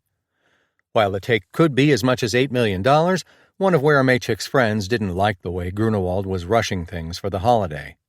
Weramechik himself had to go to a wedding over the Columbus Day weekend, and the holiday came and went. Nothing happened, and Grunewald was getting very impatient. The reason Grunewald was getting antsy was because Werner, his old friend, was getting pressure from his bookie over a $6,000 debt. The gambling debt was on top of the other obligations eating into his salary of an estimated $15,000 a year. The heist would be child's play, he insisted. The next time Grunewald saw Weramechik at the Owl, he waved him away. As far as Grunewald was concerned, Weramechik and his friends were less than children, and he walked away in disgust. It was just after Thanksgiving Day, 1978. The big heist everybody was salivating over as the score of a lifetime was dead in the water. Chapter 8. The Ring. Martin "Marty" Krugman was known to the public in the late 1970s as the tacky men's hairpiece merchant who advertised his for men only business with late-night television ads. A slight Eastern European Jewish man with pronounced bulging eyes, said to be the result of a thyroid gland disorder, Krugman ran his business in Queens, and because his store was near Henry Hill's club, The Suite, he became friendly with the mob associate. Krugman was fascinated with the mafia life and would listen to stories for hours, either in The Suite or at Burke's Roberts Lounge. Krugman's association with mobsters was more than just out of curiosity. While he had the wig and hairpiece business, Krugman was also a bookmaker who knew a host of other gamblers and bookmakers. There were plenty of them around Queens. One of them was Frank Mena, a former hairdresser who ran a luncheonette but also sometimes served as an intermediary between Krugman and his bookmaking clients. One of those clients was Louis Werner. Mena really served as a glorified errand boy or go-between for Krugman. Mena would get a call from Werner about a bet and then would call Krugman to get a betting line and then relay the bet back to Krugman. That relationship lasted until about September 1978, when there was a discrepancy about a bet Werner had placed with Krugman. Mena decided he didn't want to be in the middle of both men and bowed out of the relationship. Werner would make calls to Krugman on his own from that point. If necessary, Mena would act as a courier, ferrying money back and forth between both men. Just because he no longer worked as a middleman didn't mean that Mena stopped seeing both Werner and Krugman. He sometimes ran into Werner at Falcaro's bowling alley, and one November day in 1978 stood out. It was then that Werner started talking about his job at Lufthansa and all the money that passed through his hands in the valuables room. But it didn't sound to Mena like just idle talk. He commented on the fact if he had the right people, he might be able to do something with it, Mena would recall later. Mena knew enough to tell Krugman about the tantalizing idea Werner had raised, the theft of what could be millions of dollars worth of loot from Lufthansa. If there was a moment where the conspiracy behind the Lufthansa heist started, the conversations between Werner, Mena, and Krugman would later seem to investigators to be that crucial point in time. To check things out further, Krugman arranged to have someone meet Werner at an airport diner parking lot and press him for details. For security purposes, either the emissary from Krugman or Werner would drive a distinctive yellow car so that he would be easily identified. It appeared that Mena met Werner in the parking lot at the diner. But whoever it was reported back enough information that Krugman told Mena he was impressed with what Werner had to say. For his part, Werner thought the heist could happen and told Mena he would take care of him. Smelling trouble somewhere in this plot, Mena said no thanks. He didn't want to be involved. As Henry Hill would later tell Pileggi, once Krugman connected with Werner, he raced to tell Hill about the potential for riches that could be theirs for the taking. It was a ton of cash, maybe some jewelry too, and the money was U.S. currency coming back to the country after being spent in Europe by Americans. The cash was untraceable and didn't require any machinations with foreign exchange. There had already been a plan put together, courtesy of Grunewald and Werner, about how to pull off the heist. All that was needed was the right bunch of criminals to do it. At this point, Hill was freed from his prison sentence, and Burke was living in a special halfway house in Manhattan. Although he had to return to the facility in the evenings, Burke was free to roam around the city as he ostensibly tried to work at a legitimate job. In fact, Burke went back and met his old crew members like Hill at Roberts Lounge, where he was told of what Krugman had learned about the potential for a big haul at Lufthansa. As Hill recalled, Burke was intrigued with the idea and cautiously moved forward, having his people check out the Grunewald-Werner plan, which focused around a group of at least 5 men serving as the actual robbers. Although Burke didn't trust Krugman and didn't like him, that didn't prevent the plan from moving forward. The basic plan that Werner and Grunewald hatched seemed workable, particularly with Werner able to show how the alarm system could be compromised. Burke now took an active role. Jimmy started running the Lufthansa heist right out of Roberts, Hill told Pileggi. He'd go to the halfway house at night and then get picked up by one of the guys who drove him to Roberts. It was Jimmy's office. We know much of what preceded Burke's involvement in the heist through testimony Mena and Grunewald would later give in federal court, under oath. Information about what Burke did to finally put together the robbery team that did the heist comes primarily from Hill, either from his debriefings by the FBI or from what he told Pileggi and then later shared with writer Dan Simone in a book he co-authored. In both those books, Hill described what he believed to be the group of robbers. Talking to Pileggi for the seminal mob book Wise Guy, Hill said Burke lined up Thomas DeSimone, Joseph Manry, Angelo Seppi, Louis Cafora, and Paolo Licastri. But Hill also said he later learned that Licastri didn't take part, but that Robert McMahon was likely used instead. But years later, and no longer a federally protected witness, Hill told in his own book, The Great Lufthansa Heist, co-authored with Simone, about a slightly expanded lineup of the team. DeSimone, Seppi, McMahon, Manry, and Cafora, with Licastri now also back in the mix. Hill was not part of the actual robbery team and appears to have been kept out of the intimate planning stages by Burke. Although Hill's version of the composition of the team was largely consistent in the two published accounts, there is a question about whether Licastri was involved as a sixth man. In debriefings with the NYPD, Hill added a seventh name to the list of alleged participants, Danny Rizzo, a Lucchese family associate at the time who was described as a close friend of Burke. In any case, the crew assembled by Burke was a wild bunch of criminals who had one common denominator. They all worked out of Robert's Lounge. Thomas DeSimone. A man with a homicidal streak who had a sadistic impulse, DeSimone was unpredictable, and his characterization by Joe Pesci in Goodfellas was pretty close to the mark.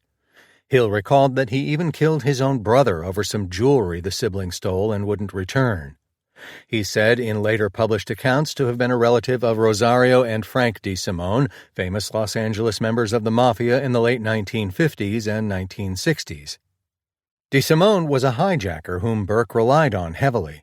He would shoot and kill people with abandon, having murdered Spider Gianco in Robert's Lounge, killed Gambino soldier William Billy Bats Bentvena over a slight, and then killed his friend and fellow hijacker Ronald Foxy Giroth, who was a friend of John Gotti, then a Gambino associate.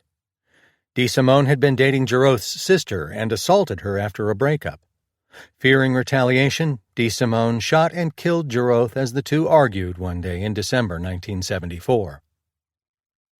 In another example of DeSimone's warped sense of loyalty to Burke, mob associate Peter Zuccaro told investigators how DeSimone once shot at a car in which Burke's daughter Catherine was being driven by her then-boyfriend along Cross Bay Boulevard in Howard Beach.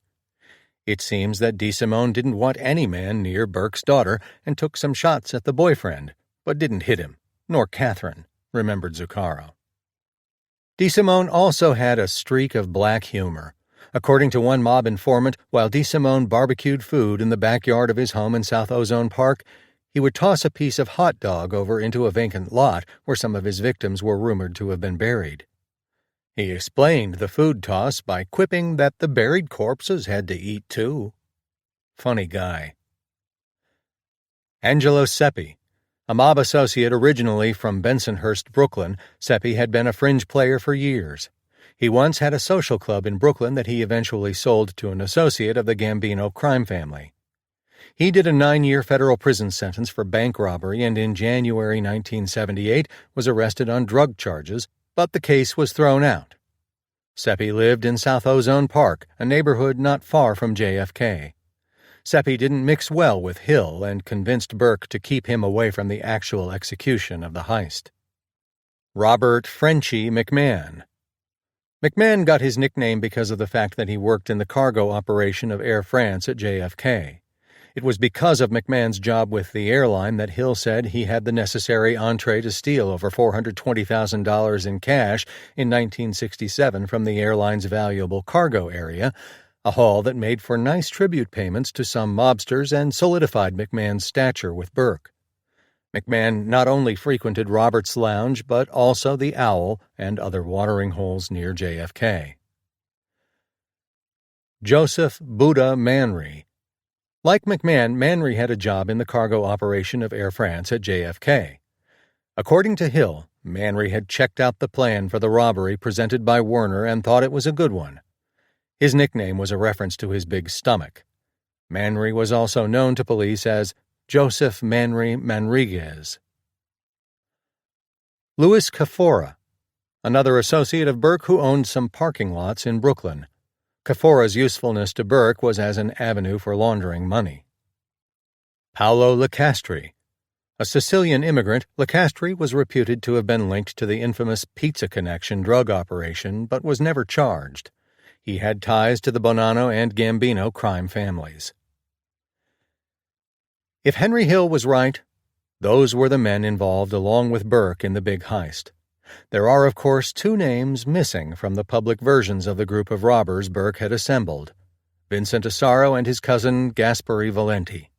Their names would publicly surface as being linked to the heist some 35 years later. But while Hill's public statements on the heist excluded Asaro and his cousin, he had actually claimed to law enforcement as far back as 1983 that Asaro was involved. According to NYPD records, an informant, who was clearly identified by the description cops used as being Hill, stated that Asaro was involved in the planning stage of the heist with Burke, along with Paul Vario, who stayed in contact with the crew. Hill also alleged that it was Asaro, along with Burke and a member of Vario's family, who waited outside, the documents stated, although there was no specific description of what was meant by the term outside. So the previously secret Hill materials came up with the added names of Asaro, Burke, and a kin of Vario. Interestingly, Hill never made mention of Valenti being involved in the heist or anything else. Chapter 9. My God, you lost millions! John Curtin had been a Brinks armored car guard for about 23 years. His job was to sign for shipments that went onto his truck, and he worked about 3 days a week making pickups in the cargo area at JFK. One of those days was usually a Friday, which is the day of the week December 8, 1978, happened to be when Curtin made his rounds. After an earlier stop at a different airline, Curtin and his guard Frank Crowley made a scheduled pickup call at the Lufthansa Airlines cargo area in Building 261. It was around noon. Stopping by the cargo area, Curtin picked up some paperwork from a Lufthansa clerk.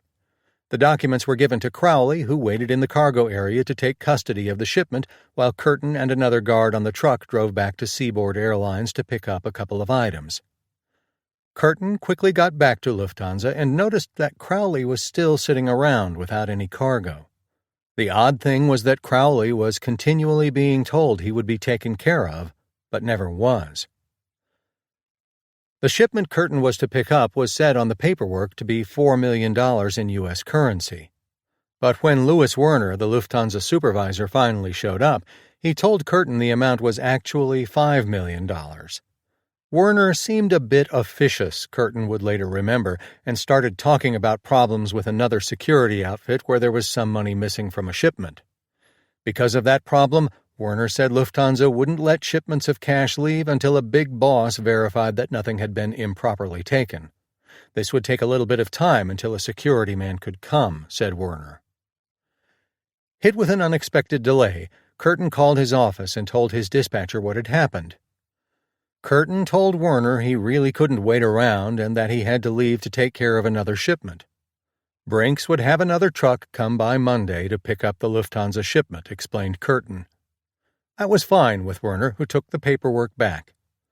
The $5 million cash shipment, along with a few other valuables, would have to stay in the secured room through the weekend, just like Louis Werner knew they would. Kerry Whalen was a 23-year-old college man from Queens who seemed to have some good luck when he got a job working in the cargo area of Lufthansa at JFK. Whalen's job often led to overtime hours and good pay, which helped him pay the bills and his college tuition expenses. The night of December 10th, an inbound Lufthansa flight was delayed for about 12 hours, and there was plenty of overtime available for cargo people who wanted to stay around and meet the delayed aircraft. Whalen took the overtime, which had been approved until midnight. Another supervisor asked him to keep working until 7:00 a.m. Monday. That would be a 15-hour day, some of it at double time, Whalen later remembered in his own book, Inside the Lufthansa Heist, the FBI Lied. I agreed to stay on as long as possible because the overtime would pay off the spring tuition bill. After taking care of a $500,000 shipment of caviar for another airline, Whalen recalled driving back to the Lufthansa cargo building at around 3:30 a.m. and noticing as he approached the building a dark van near the ramp into the structure. Among the things that seemed odd to Whalen, he remembered, was the fact that the van had no lettering on the outside and that it lacked any Port Authority placards. Well, he thought it might be some cleaning worker or fellows who serviced the soda machines. He made a U-turn and parked in front of the van, exited his car, and then began walking toward Building 261, warily looking at the two men seated in the strange vehicle. Both men were visible to Whalen, the passenger more so, and he saw that they were both Caucasian. One seemed close to 30 years old and was about 5 feet 10 inches tall. The driver seemed about 22 years old, with dark hair and complexion perhaps 5 feet 6 inches in height.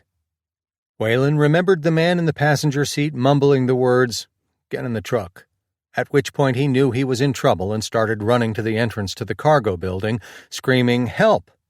Whalen got the first door open and had run a few steps toward the second inner door when the passenger who had been seated in the van started to pistol whip him, forcing him to the concrete floor.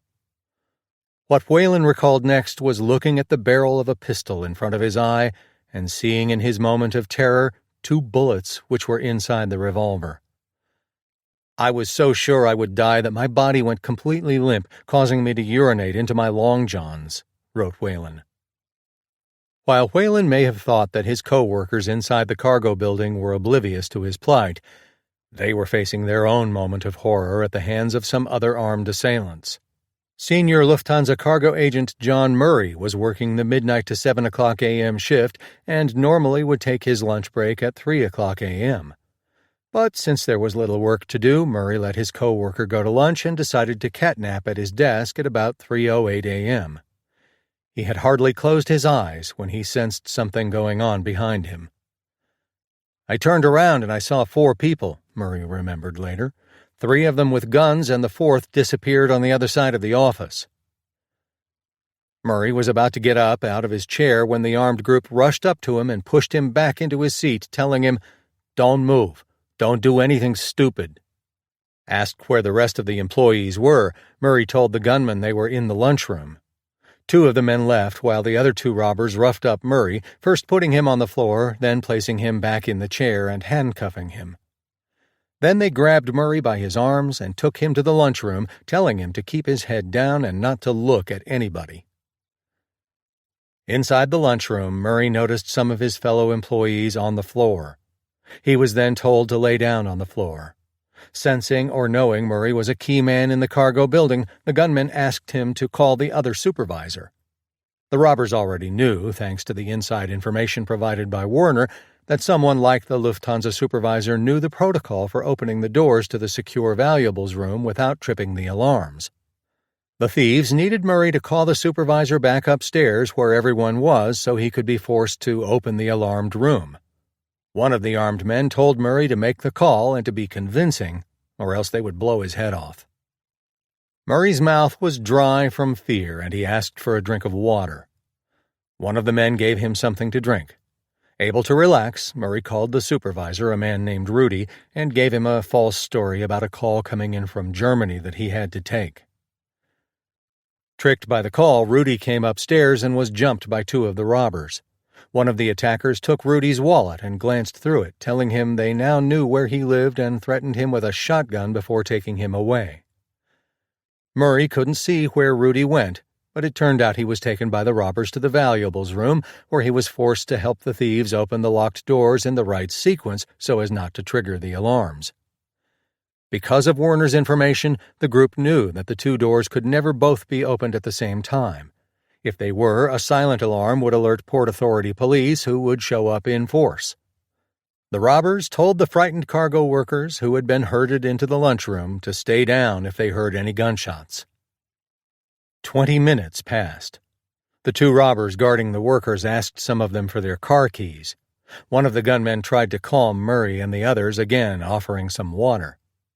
It was then that Rudy was brought back and the entire group of Lufthansa employees were tied up with rope and handcuffs. In those 20 minutes, with Rudy's coerced assistance, the Lufthansa heist crew had taken 40 boxes of U.S. currency, each about 16 inches long and containing $125,000 for a total of $5 million. DeSimone unceremoniously opened the first box by smashing it with his foot and reaching into it to pull out cash, exclaiming, "This is it!" The boxes of cash were thrown into the dark van, which at that point had been driven into the cargo building. There was some jewelry, too, worth about $850,000 that was taken. Burke knew what to do with the jewels. Paul Vario had a small stash of precious stones in his Long Island home, and there were plenty of fences for hot stuff in the diamond businesses along Canal Street in Chinatown. The robbers knew where to drive, thanks to Werner's floor plan. Whalen had also been brought into the room, and he was definitely the worse for wear. His face was bloodied from the beating he received. With Whalen and the other Lufthansa cargo workers all shackled, the robbers left. Murray waited about 10 minutes and managed to untie the rope that had bound him. Murray then made his way to a telephone and called the police. Port Authority cops reached the Lufthansa cargo terminal at about 4:30 a.m., which would have been about 25 minutes to a half hour after Murray made his call for help. The van with the thieves had that much of a head start, and none of the airport guards saw or stopped the van. It is possible that Port Authority officials may have even passed the van and the robbers somewhere along the roads leading to the airport. After getting notified, the Port Authority contacted both the FBI and the 113th Precinct of the NYPD, which encompassed JFK. Port Authority cops got two markedly different reactions to those calls. The FBI responded immediately. But according to a later report in Newsday, the precinct replied that the local cops were interested just in bombs, bodies, and sex cases, and that the Port Authority could have everything else, or something to that effect. The fragmented response of law enforcement to the initial report of the biggest armed robbery in American history was something that would haunt the investigation for years to come. While the Port Authority and the FBI responded quickly, the NYPD seemed to have been on the sidelines. Even the precinct commander is said to have learned of the heist while Christmas shopping later on in the morning of December 11th. Eventually, law enforcement worked out cooperation with the FBI leading the main investigation. But one local official, newly elected Queens District Attorney John Santucci, was briefly shunted to the side.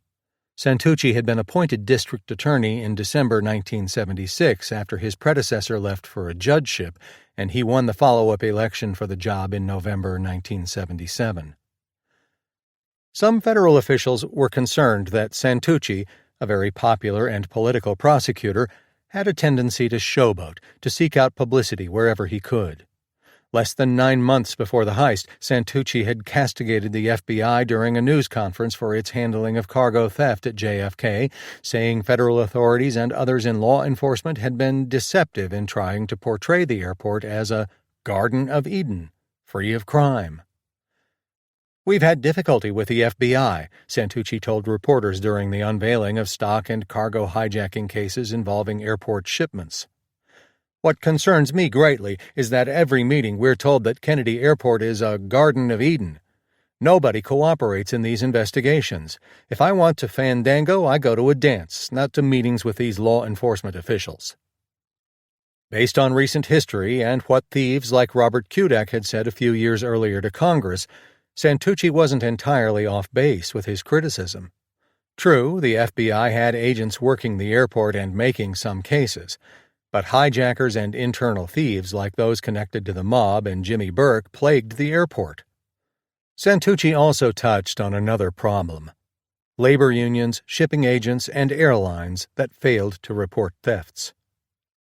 While he was only sworn in as district attorney in January of 1978, Santucci inherited a problem that had been whispered about for years concerning his office. Some in law enforcement believed that in the 1970s Burke had his hooks into Queens cops and others working for the Queens District Attorney's Office. In Wise Guys, Hill recounted to Pileggi the claim that Burke had sources of information which could tip him off to investigations. This particular issue was fleshed out at different points in this book concerning the disappearance of Paul Katz.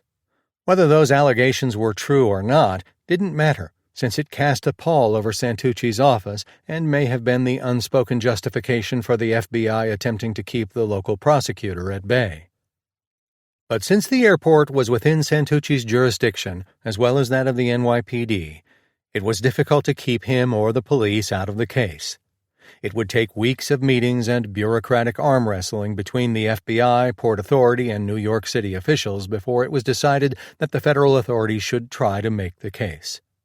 Regardless of the turf battles that would develop in the Lufthansa case, investigators had a good idea within hours of the discovery of the robbery who pulled off the job. All signs pointed to Burke and his motley band at Robert's Lounge. But it was one thing to have gut feelings, even when supported by information from a confidential informant about who took part in the heist. It would be something entirely different to prove it with sufficient evidence, the kind that would justify an arrest and then take the case before a jury. As investigators soon found out, it would be a tough road to make a case. The day after the robbery, the newspapers in New York had a field day with the story. The Daily News front page focused on the suspicion that the crime was an inside job, blaring with a headline, "Red Baron ripped off, inside job seen in $5 million JFK heist." One of the suspects was describing as having a Zapata-style mustache, an apparent reference to DeSimone. A composite police sketch of two suspects, including the mustache man, was also included. The article said lie detector tests were going to be given to all of the Lufthansa employees because investigators were convinced the crime was an inside job, possibly ordered by organized crime. There was initially some confusion on the amount of money stolen. The first reports told of $3 million, but by December 14th, the New York Times reported that officials at Chase Manhattan Bank, the intended recipient of the money shipped by West German Commerzbank, said the shipment might have been as much as $7 million, a figure that was later knocked down after an audit to $5 million. Inclusion of the jewelry as well as some West German marks would boost the total to $5.8 million, and then even higher to about $6.25 million. Oddly, the shipment's declared value for customs purposes was about $49,000 in West German marks, a number derived from the weight of the cash shipment of 220 pounds, the Times reported. In West Germany, the reaction among bankers was said to be one of anger and distress. "My God, you lost millions," was one exclamation. The loss was substantial, but as one German banker noted to the newspaper, the shipment was insured. The New York Post coverage featured the logo of Great Plane Robbery, a takeoff on the Great Train Robbery moniker given the 1963 heist of the Royal Mail train in Britain. An FBI source was quoted as saying the Lufthansa employees present the night of the crime were all horribly in fear of their lives. No more so, it seems, than Carrie Whalen, whose name was bandied about in many news accounts as having got a good look at two of the suspects. The leak of Whalen's name and the way he was treated by some in law enforcement, notably the FBI and federal prosecutors, would become a long-standing source of resentment for him, which would resurface years later. As crafty as the robbers were, they made a couple of mistakes, which gave police some early leads. Some of them had removed their ski masks and exposed their faces to the Lufthansa employees, a move that would help police sketch artists. One of the employees also remembered the license plate on the black van, which, as it turned out, happened to have been stolen about 8 hours before the heist. The witness recalled the plate reading 508 HWM. The 1977 Ford Econoline vehicle, which had been illegally parked in front of 528 East 95th Street in the Canarsie section of Brooklyn, had been ticketed 2 or 3 times by cops or parking enforcement agents. But on December 13, 1978, a civilian had noticed the license plate and telephoned police, and it was NYPD officer Joseph Rossi, on night duty, who remembered having issued one of those tickets. "I remembered that number," Rossi said later. "I called the station house and my command. They got people over there quickly, and it turned out to be the wanted van." Rossi was one of the first cops on the scene, and detectives arrived and started dusting the vehicle for fingerprints, finding some on the bumper, the door, and mudguard. The prints from the mudguard were considered important because Kerry Whalen had recalled that the man who pistol-whipped him had grabbed the car at the point of the mudguard with an ungloved hand during the attack. Inside the van, police also found a leather glove and some pieces of paper. More fingerprints were also taken from the wallet one of the suspects removed from Whalen's pocket. As Whalen remembered, the assailant looked at his name and address, remarking that if there were any problems, they knew where to find him. The recovery of the van and fingerprints were the first big breaks in a case that was fast consuming the investigative efforts of numerous law enforcement agencies. While the money and jewels were nowhere to be found, it seemed as though Burke's crew had made a number of blunders, not the least of which was the careless leaving of the black van on the Brooklyn street. They also left a number of fingerprints, and although this was the era before digital fingerprint analysis was in vogue, the prints could eventually help winnow down the suspects. Catching them would be the challenge. Chapter 10. The Friends Who Hurt You. Paul Verio's favorite fast food was a White Castle hamburger. He could eat bags of the tiny square patties known in the business as sliders, the burgers with the little holes. There weren't a lot of White Castle restaurants in New York City, but Verio could find a few in Queens or in the Bronx. On one particular day in late 1978, a few weeks before the Lufthansa Heist, it wasn't a White Castle that Verio visited, but rather a McDonald's on Rockaway Boulevard not far from JFK. The trip was not for food.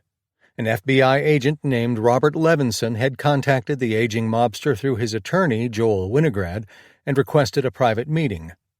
The three men sat around a table, and Levinson, an agent working organized crime, had something that he said Verio needed to hear. "We believe your life is in danger," said Levinson. The FBI often would pick up indications through wiretaps or other means that someone in the mob life might be in danger of being killed. Hits were the way the mafia policed and protected itself. Sometimes the transgressions were severe enough, like striking or killing a made member, that death was almost a certainty. Other times the reasons were trivial, perhaps nothing more than a perceived slight or sign of disrespect. Each of the five families had also gone through periods of warfare, such as the Gallo Profaci War, which littered the streets of Brooklyn with bodies in the 1960s. The mob life had its risks, and everybody in it knew that. Very often, the victim was a close friend who had set him up for the kill. There was a saying that only your friend could hurt you, and mafiosi had sometimes gone to their deaths in the company of those who were the people they trusted. In Verio's case, there were undoubtedly those in the mafia who believed he had betrayed them by being so indiscreet with the Goldbug case. Verio didn't open the door for the police and invite them in, but he had been outwitted by the detectives from Gold's office who were able to penetrate the security at the junkyard so ingeniously. As a result, hundreds of mafiosi and associates had been subpoenaed or otherwise harassed by prosecutors. Some were even arrested and charged based on what the bugging device picked up from conversations in Verio's office. Levinson's motive in telling Verio that he was in danger was a calculated move. The FBI appeared to be trying to get Verio to switch sides out of fear. It was a classic law enforcement ploy, and sometimes it worked. But not with Verio. He looked at Winograd and then spoke the only words he would say in the brief meeting. "Thank you very much," said Verio, as he placed his hands on the table and stood up.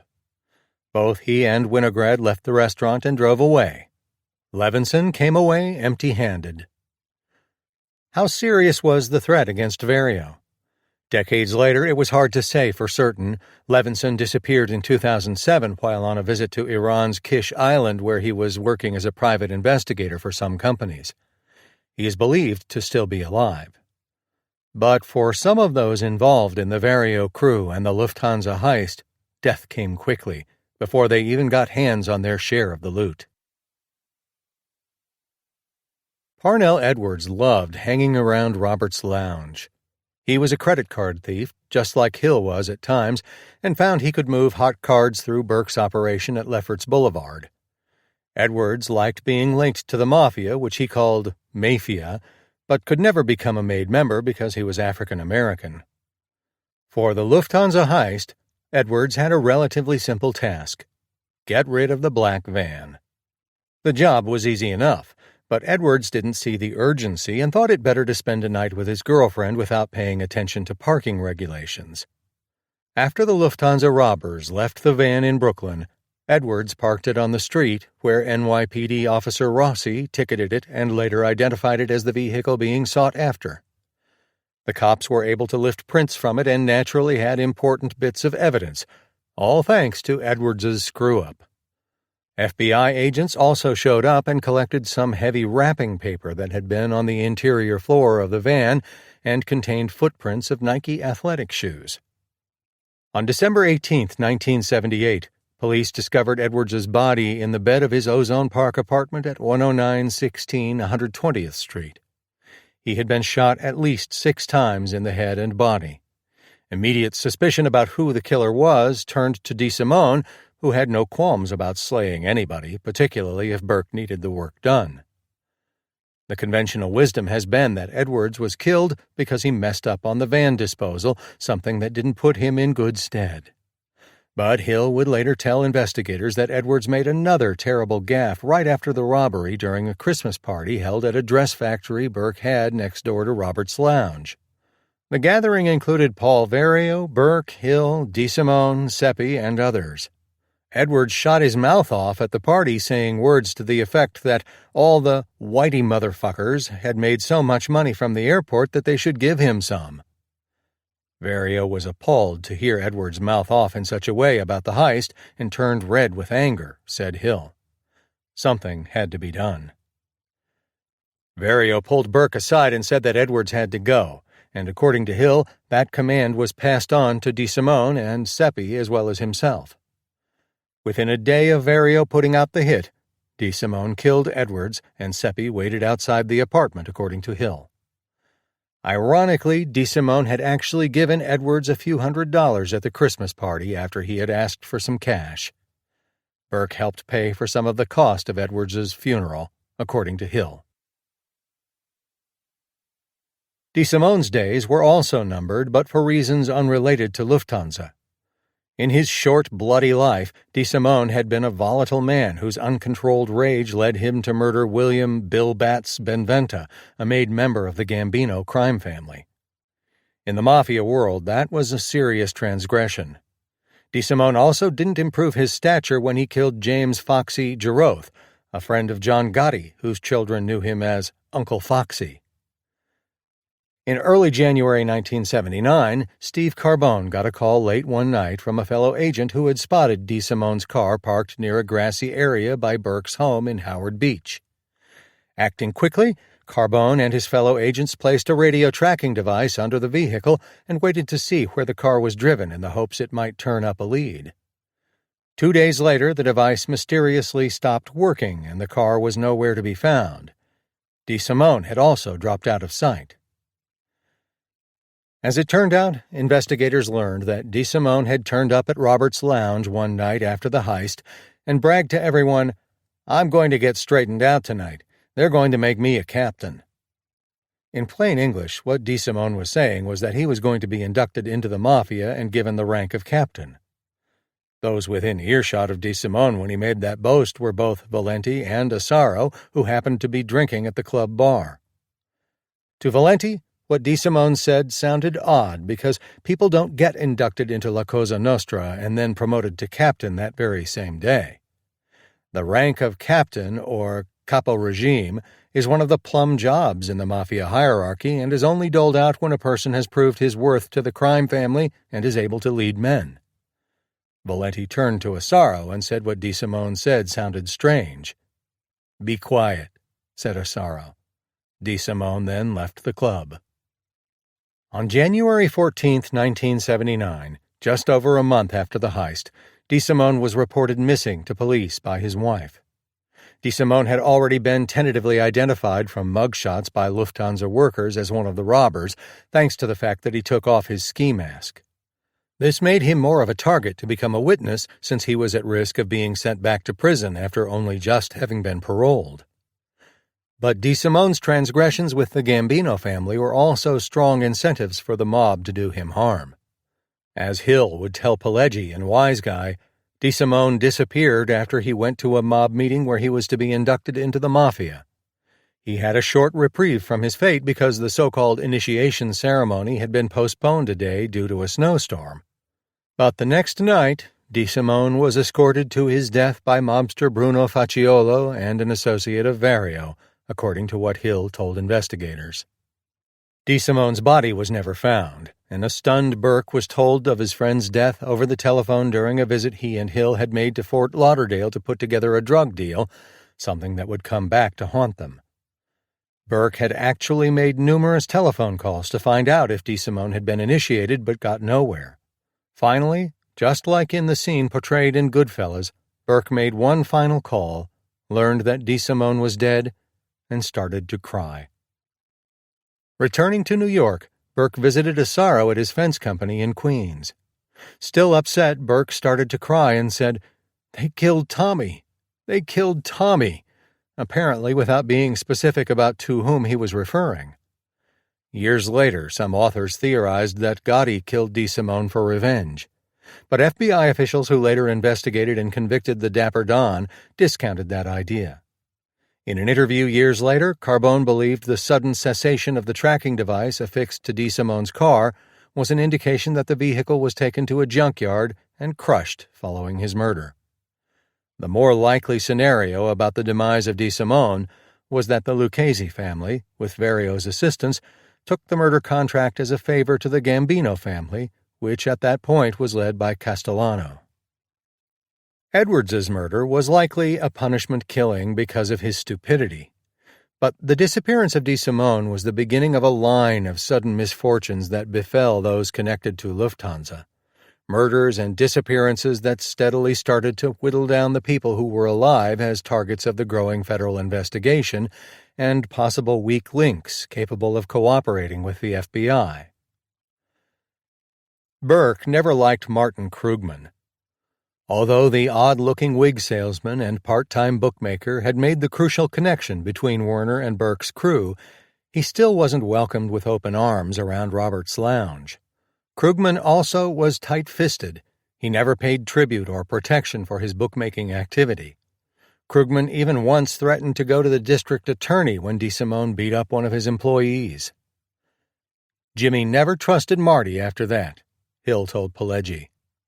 Yet Burke had seen the usefulness of Krugman's crucial connection to the inside operation at Lufthansa. After the robbery, Krugman became a pest, hanging around a club Vincent Asaro had opened on Rockaway Boulevard and trying to find out about heist money and anything else, remembered Hill. Burke, according to Hill's recollection to investigators, wanted Krugman killed, but then called off the hit. Then on January 6, 1979, Krugman disappeared. His wife Frances contacted Hill in a frantic state of mind and asked for help in finding her spouse. In Wise Guy, Henry Hill recalled what he did next. "I drove over to Vinnie's fence company and I saw Jimmy's car parked outside. I walked in and said Fran Krugman had just called me. Jimmy was sitting there. Vinnie, Asaro, was sitting next to him. Jimmy said, 'He is gone.' Just like that. I looked at him. I shook my head." Hill repeated the same story to investigators about Krugman, relating how Burke, during the visit to Asaro's Astro Fence Company, had gestured with a cutting motion across his neck to say that the wig salesman was dead. Later, according to Hill, Asaro pointed to a silver lining of sorts in Krugman's death. Krugman and Hill were supposed to split a share of the Lufthansa heist, but now Hill would be getting the full share. Hill said Burke told him to take his wife and visit Fran Krugman and to tell her a story about how her husband was with a girlfriend, knowing full well that Martin the wig merchant was another murder victim. Whatever Hill told Krugman's wife, she never believed it. Years later, Frances Krugman would have her spouse declared legally dead, even though his body was never found. The disappearance of Krugman deprived federal investigators of a crucial human connection they needed to solve the case. Perhaps if Krugman had been questioned, he might have folded and thrown himself at the mercy of the FBI to save himself, much as a few others were doing. The case was proving hard to crack, and no one could see that better than Assistant U.S. Attorney Edward MacDonald, into whose lap the Lufthansa case had fallen. MacDonald was a tall, handsome, dark-haired product of a Brooklyn Irish-American family who was on a career fast-track that suited his competitiveness. MacDonald continued to live in Brooklyn, where he played basketball as a youngster and eventually did well enough to play at Boston College, a fact that would prove to be significant later in the convoluted Lufthansa story. Assigned to the federal strike force in Brooklyn, MacDonald worked under the legendary federal prosecutor Thomas Puccio, who would make his name a few years later handling some of the cases against congressmen ensnared in the fabled Abscan bribery investigation, an investigation MacDonald would also play a prominent role in. Puccio headed the strike force in Brooklyn, one of several special offices set up by the Department of Justice around the country to handle organized crime cases. MacDonald was his assistant in charge. Although viewed in the early 1970s as a way to focus resources on prosecuting organized crime cases, the strike force concept of pooling dedicated attorneys to handle those investigations had a rough going in the early days. But by the time Puccio and MacDonald were involved in Brooklyn, which eventually would become the largest strike force in the country, the image of effectiveness had been rehabilitated. The Brooklyn strike force in particular had been making mafia cases and was getting ready to launch a series of major cases on the five families when the Lufthansa Heist occurred. While Queens District Attorney John Santucci vied for control of the Lufthansa case, federal authorities took over command, and MacDonald was put in charge of the investigation by Puccio. Lufthansa seemed in the beginning like a hijacking case, which was normally not the bailiwick of the strike force. The unit was primed to go after the five families of the mafia, but as it turned out, the FBI needed help in getting wiretap authorizations, and since MacDonald had experience in that specialized area, he remembered being asked by Puccio to help the Bureau.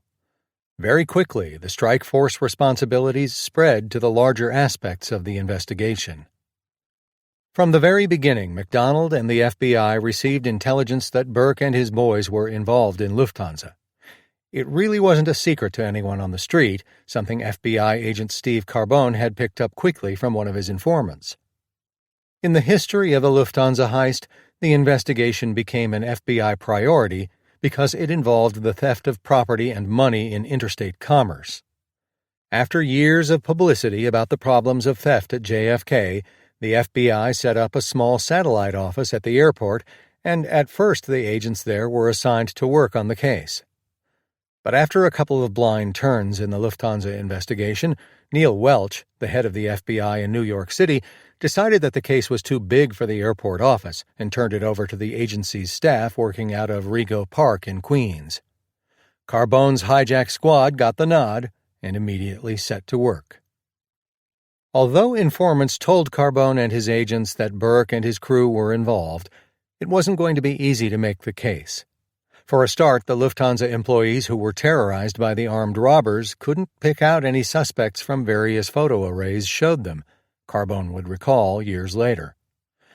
But he added that there was one exception. Carrie Whalen, the pistol-whipped worker, indicated after looking at a photograph that Angelo Seppi resembled one of the men involved. Informants also mentioned that Seppi and others were talking about the robbery, including in his car.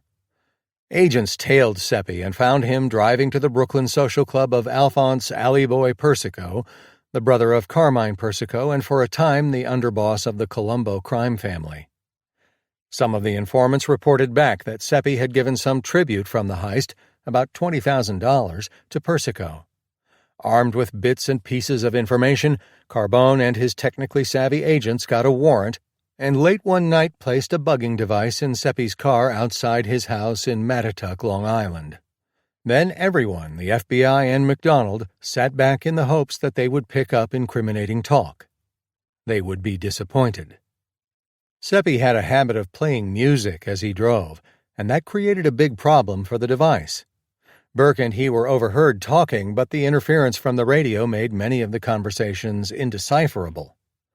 Surveillance technology would improve by leaps and bounds in the years to come with digital technology. But as Carbone and the others tried to eavesdrop on Seppi, they suffered from the limitations of what now seems primitive technology.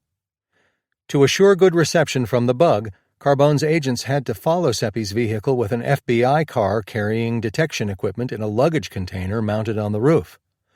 An FBI spotter plane would also have to be aloft. It was a cumbersome arrangement, and in the end, the tapes provided some tantalizing conversations, but none were clear or complete enough to get an arrest warrant. At Lufthansa, suspicion had fallen quickly on Werner, and that information was passed along to MacDonald, who shifted his focus on the troubled employee. Werner was not a hardened criminal like Burke, DeSimone, or the others. Werner not only had troubles with a divorce and a girlfriend, he couldn't keep quiet about what was going on in his life, and he began telling people close to him that he had been involved in the heist. He had blabbed to his estranged wife, his girlfriend Janet Barbieri, and Bill Fischetti about the crime. He had even offered to give Fischetti money to invest in a cab business. With the FBI hot on the case, it wasn't long before the agents learned of Werner's pattern of indiscretions in talking and tightened the screws on him. Tickling the wire is a term cops use when they try to use information they believe criminals will react to and talk about over wiretapped phones or in conversations captured by eavesdropping devices. MacDonald used that tactic as the Department of Justice approved leaks to the news media that investigators hoped would spark conversations among the Lufthansa robbers. It was hoped that one of the bugs placed in Seppi's car would pick up useful evidence, but that didn't turn out to be the case. In any case, Seppi was arrested on February 17, 1979, on a parole violation charge. He was nabbed as he drove with Burke. The hope was that Burke might think that Seppi was now a risk to cooperate. The case stemmed from the fact that Seppi allegedly violated his parole in his earlier bank robbery case by traveling without authorization to Florida. Bail was set at $1 million as a way of keeping Seppi in custody so that he couldn't flee or harm any other potential witness in the case, something MacDonald believed he was liable to do. The case against Seppi seemed thin, but MacDonald was trying hard to get something on the Lufthansa crew any way he could. The day Seppi was arrested, agents raided his home in Mattituck, Long Island, in the hopes of finding evidence, including some of the heist money. They came up empty. Although a federal grand jury was hearing evidence on Lufthansa, there was just not enough evidence to make a case against Seppi, and on March 24th, a federal magistrate dismissed the charges against him. Seppi wouldn't cooperate with investigators. But MacDonald had another avenue with Peter Grunewald, the Lufthansa cargo employee who several months earlier had actually dreamed up the idea of a big heist and had started sniffing around the bars and dives close to the airport to get help in pulling off such a theft. It was Grunewald who had tried to work out a plan with him to raid the Lufthansa valuables room. In the end, Grunewald was cut out and discarded by Werner. MacDonald saw Grunewald as a key witness, and in February 1979 had him picked up by the FBI on a material witness warrant, a legal process that allowed the government to hold someone who has information about a crime. Grunewald was pulled off the street and began to cooperate, telling the FBI how Werner had admitted participating in the robbery and had earlier conspired with him to put together the scheme. To purchase his silence, Grunewald said Werner had paid him $10,000.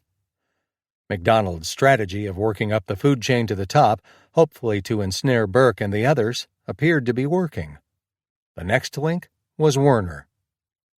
The night of February 20th, 1979, FBI agents arrested Werner on a federal criminal complaint of taking a $300,000 cut from the robbery proceeds and being part of the conspiracy. But the arrest was not the end of the game. MacDonald brought Werner to his office at Cadman Plaza East in Brooklyn and came in the room with the defendant's old friend and confidant, Grunewald. Upon seeing Grunewald, Werner became red-faced, and his chest began to heave, leaving MacDonald to think for a moment that he might be on the verge of having a heart attack. "They know everything," Grunewald told Werner. "Why should you be the only one punished?" MacDonald was hoping that Werner would see the light and would simply agree to become a government witness himself now that he was faced with the fact that Grunewald would be giving evidence against him. Grunewald tried to convince Werner, who, if he did cooperate, would likely get a light sentence in return for his testimony against the Roberts Lounge crew. But Werner, despite his initial panic upon seeing Grunewald, wouldn't fold for MacDonald. He insisted he didn't know what Grunewald was talking about and told MacDonald to take the case to trial. On April 6, the Brooklyn federal grand jury indicted Werner for the Lufthansa heist. There was also an added surprise in the indictment. Werner was also charged with the 1976 theft of $22,000 in foreign currency from the Lufthansa cargo building. It was a case in which Werner had initially been the suspect but was never charged. What changed in the intervening 2 years was that both Grunewald and Bill Fischetti, who Werner had approached for helping in exchanging the stolen money into U.S. currency, were able to fill in the blanks for investigators. Unable to raise a $1 million bail even with the offer of the posting of property from his family and girlfriend Janet Barbieri, Werner had to cool his heels in jail. While he was being held in the federal jail, Werner learned some distressing news. His 17-year-old daughter Diane had been seriously injured in a car accident in California. The court allowed him to travel to the hospital near the town of El Cajon with an escort comprised of FBI agents Douglas Corrigan and William Lynch. Compassionate gestures to accommodate defendants and get them out of jail were not uncommon. Who knows, it might spur some cooperation. After Werner visited with Diane, he and the agents went to a restaurant. While seated at the table, Corrigan couldn't resist asking Werner a question. "How do you expect to beat this trial? I am just curious," said Corrigan. Werner responded with his stock line. He was innocent. "Do you mean to tell me that you were not involved in this thing at all?" replied Corrigan. "I didn't say that," answered Werner. He then clammed up. Chapter 11. See, Big Mouth? The trial of U.S. versus Louis Werner, the only one at that point to result from the Lufthansa investigation, began in earnest on May 3, 1979, after 1 day of jury selection. It had only been about a month since the formal indictment, a remarkably speedy start in such a high-profile case. But then the government had collected a fair amount of evidence, and both prosecutor Edward MacDonald and defense attorney Stephen Leifer were ready.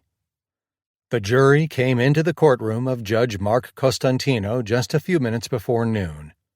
The Lufthansa heist had been a major news story for months, with every wrinkle in the investigation covered extensively. Jimmy Burke and his murderous crew had become household names. Now, for the first time, the world would hear the inside story of what had happened at Building 261 in the early morning hours of December 11, 1978. It would all come down around the sad sack Werner.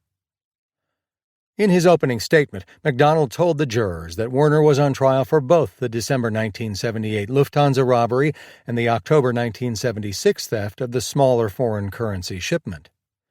Stripped of all the legal noise, the charges were simply that Werner played a role in both crimes, said MacDonald. When he had his turn to talk to the jurors, Leifer said in his opening that it really was Grunewald who planned the big $6 million heist with the seedy characters he met at the Owl Bar. Bill Fischetti was a miserable character who was fornicating with Werner's wife behind his back and then did so openly. Is that the kind of person Louis Werner would be in league with? Leifer asked the jurors to ponder that question when the testimony started. By the time he took the witness stand, Grunewald was living under the protection of the federal government. Before the jury, he wore a light blue three-piece suit, and he spoke with a trace of a German accent. MacDonald first started questioning him about the $20,000 in currency taken after it arrived on the flight from Quito in October 1976. This was the theft that investigators believed was the thing that whetted Werner's appetite for more. Grunewald wasn't involved in the actual pilfering of the cash bag, but had been approached by his close friend Werner to help him hide the money and then exchange it for dollars. For the jury, Grunewald recalled that right after the currency theft, Werner brought him a box filled with the money and asked him to hide it, which he did in a garbage dump.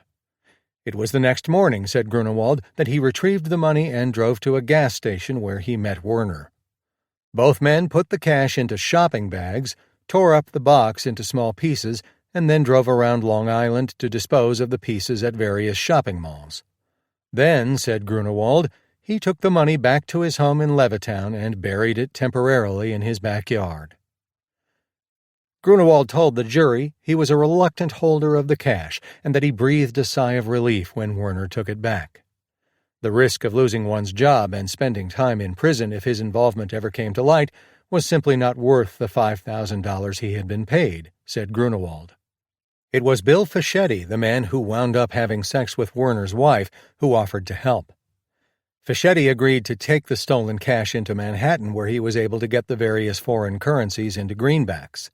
For his troubles, Fischetti told the jurors that he took a 10% cut and gave the rest of the money to Werner. There was also circumstantial evidence that played against Werner, notably the fact that he was the man in charge of personally securing valuable cargo like the currency, and never told his supervisor that something as important as the cash had come in on the flight from Quito. But what was more suspicious was the lie Werner had told investigators who questioned him after the loss was discovered. Werner had said he didn't go home the evening of the theft, but instead went to Grunewald's house to collect some money he had been owed. While it was true that Werner had gone to his co-worker's home, it was Grunewald who explained to investigators that Werner actually showed up with the $22,000. The stolen currency charges were really just a sideshow for the testimony about the big December 11th heist. MacDonald built the case by showing the various links in the conspiracy. Through the testimony of Bill Weramachik, the jurors heard how Grunewald had approached him and some friends at the Owl Bar with the idea that there were millions of dollars that could be had at the Lufthansa cargo area. Weramachik said he wasn't really sure about Grunewald and his big ideas. I didn't believe him again, and then maybe a day or two later he showed me some load manifests declaring valuables on these things, and he said this was all gold and diamonds, said Weramachik. Then I knew he wasn't kidding around. Testifying under a grant of immunity that he wouldn't be prosecuted for conspiracy if he told the truth, Weramachik described how Grunewald explained how the robbers could enter the cargo building, neutralize any guards, round up the night shift workers, and take a crucial set of keys from the night supervisor. Once down at the valuables room, the crew of thieves would turn off some kind of switch, said Weramachik. My friend Joe brought up a question, how would we get in? Weramachik testified. He explained to us that after turning off that switch with these guys from the supervisor, there would be like 2 dials. He referred to them as 2 clocks. With these keys, they would have to be turned to a certain position, maybe 12 o'clock positions, or maybe 3 o'clock position. He would never tell us this. Grunewald didn't want to let Weramachik know all the inside details about the security system at the cargo building as a way of making sure that no one pulled off the robbery without him and Werner. In any case, Weramachik's group took too much time to figure out what to do, and one night at the Owl, Grunewald basically stopped working with Weramachik. I said, "How are you doing?" And he said, "I'm not doing good at all." He waved his hands in disgust at me, said Weramachik. Grunewald said that Weramachik couldn't pull off the heist and dismissively told him and the rest of the crew at the Owl that they are nothing but children. When Grunewald was questioned about the heist, he said that he and Werner talked about the idea of a big ripoff from the cargo building as far back as early 1978, and by August of that year had a plan, but needed people to help make it happen. Then Grunewald essentially backed up Weramachik's testimony and said he met a fellow named Brian at the Owl Bar who seemed interested in the robbery. After this happened, I told Lou Werner about it. He was aware of it, testified Grunewald. The next time I met Brian, I told him that we would go along with it, and he said he has at least 4 other people which could accomplish this. Did you tell this to Lou Werner? asked MacDonald. "Definitely," Grunewald answered. "Werner never met with Weremeychik or anyone who was part of this potential robbery crew," explained Grunewald. "He wanted to be completely out of the picture," said Grunewald. "The only thing he wanted from this heist, he would like to have $200,000 in order to be settled for life." To aid the plan, Werner said he would provide the robbers with information about the alarm and security system, said Grunewald. MacDonald then had him walk over in the courtroom to a mock-up model of the Lufthansa cargo building and had Grunewald explain how the robbery was to take place according to the plan he had worked on with Weremeychik and his friends. A gang of 6 would be needed, along with one large van. After the night cargo crew would be corralled and neutralized, the cargo supervisor would be tricked into coming upstairs with the false story about a telephone call he needed to take from Germany. Then, said Grunewald, the supervisor would be forced to go back down to the valuables room and made to unsecure the alarm system. The plan, as Grunewald explained to the jury, would have taken about 45 to 50 minutes to execute if everything went okay. "What did you expect to be obtaining from the valuables room?" MacDonald asked. "We figured roughly between $3 and $8 million, as high as 8 and as low as 3 because it was shortly before Christmas and everybody ships everything to the United States at that time. We expected gold jewelry plus diamonds, palladium," answered Grunewald. It would have been a major heist no matter what was in the cargo room. As it turned out, the plan, as explained to the jury, was remarkably similar to what actually occurred during the early morning hours of December 11, 1978. The major difference was that neither Grunewald nor Weremeychik were involved. For while Werner was enthusiastic about the plan, he wasn't happy with the pace of things. Grunewald said Werner owed his bookie $6,000. Then, in late November 1978, Grunewald said he dropped the whole idea. After some defense objections to the testimony, Judge Costantino wouldn't let Grunewald say what led him to forget about the plan. Despite so much time spent in preparation for the heist, Grunewald said he was surprised to learn on the morning of December 11th that Lufthansa had been robbed. He immediately thought Werner had been behind it. At the cargo building, Grunewald said he asked Werner if he did it. Werner answered no, and then told Grunewald that he would visit him at his house later that night. Grunewald testified that he wasn't certain which night Werner showed up, but when he did, he admitted that he was involved in the robbery. What Grunewald remembered Werner saying during their meeting was very incriminating. "He told me that he couldn't wait any longer due to the debt of $6,000, and this bookie was asking questions about his money," said Grunewald. He said he had gotten his own group through a connecting man. "I asked him how much money, and he said he would get 5% of the heist," continued Grunewald. "He figured at this time about $250,000, which it later on became $300,000. Grunewald was naturally angry.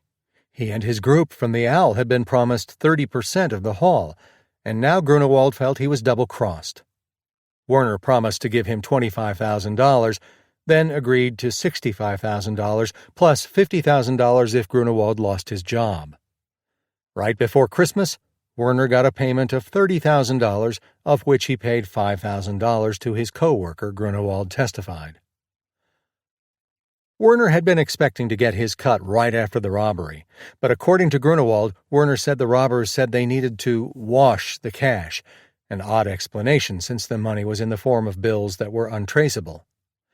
After a few weeks of delay, Werner got additional payments totaling $80,000 and expected to get a grand total of $220,000 by April 2nd, Grunewald explained.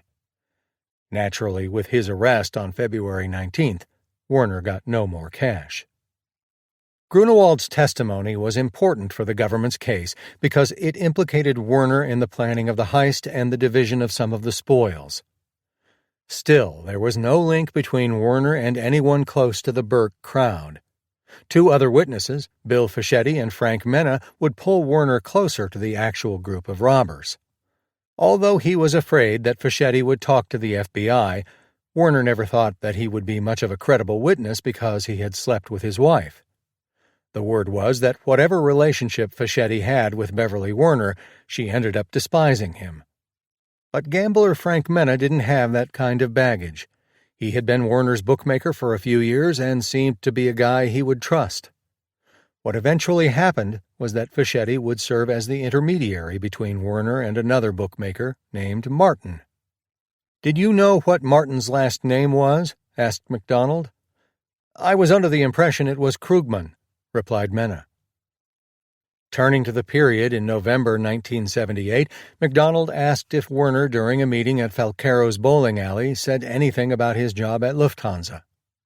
"Well, he commented about the money that passed through his hands and how much money would be laying around the valuables area or the room," said Mena.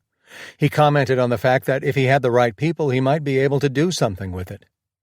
Mena went on to explain that the next time he saw Krugman, he mentioned Werner's remark about the valuable area, to which Krugman said, "Well, if he is for real and he needs help, I might be able to accommodate him." After learning of Krugman's offer to help, Werner seemed eager to have a meeting, said Mena, adding that a meeting was set up and that everyone came away impressed with what Werner had to say. In one damaging bit of testimony, Mena said that Werner had offered to give him a share of the robbery proceeds, but that he declined because he didn't want to be involved. Mena then recalled for the jury that last time he saw Werner. It was about 6 weeks after the heist, and a distressed Werner had visited him at home and told him about being subpoenaed in the federal probe. Fischetti's testimony was also damaging for Werner. It seemed both had discussed a robbery plan that Werner and Grunewald had devised earlier in 1978. Fischetti had been offered by Werner some of the potential cash haul as an investment for his taxi business. But then in the fall of that year, Werner said the earlier idea had been scuttled. Werner said he was planning something bigger that would rock the boat with the big heist. Not only did Werner talk about the need for the crime to take place with at least 5 men on a weekend when the cargo facility was lightly staffed, but he confided that he would have to tell the gang about the security in detail so they didn't trip the alarm, Fischetti told the jury. If Fischetti had hoped to get a cut of the robbery proceeds as an investment in his cab business, Before we go any further, I'd like to invite you into a space of your own. Here is a relaxing track to help you recharge your energy. Close your eyes. Imagine the weight on your shoulders melting away with each note, leaving only lightness and tranquility.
He would be disappointed.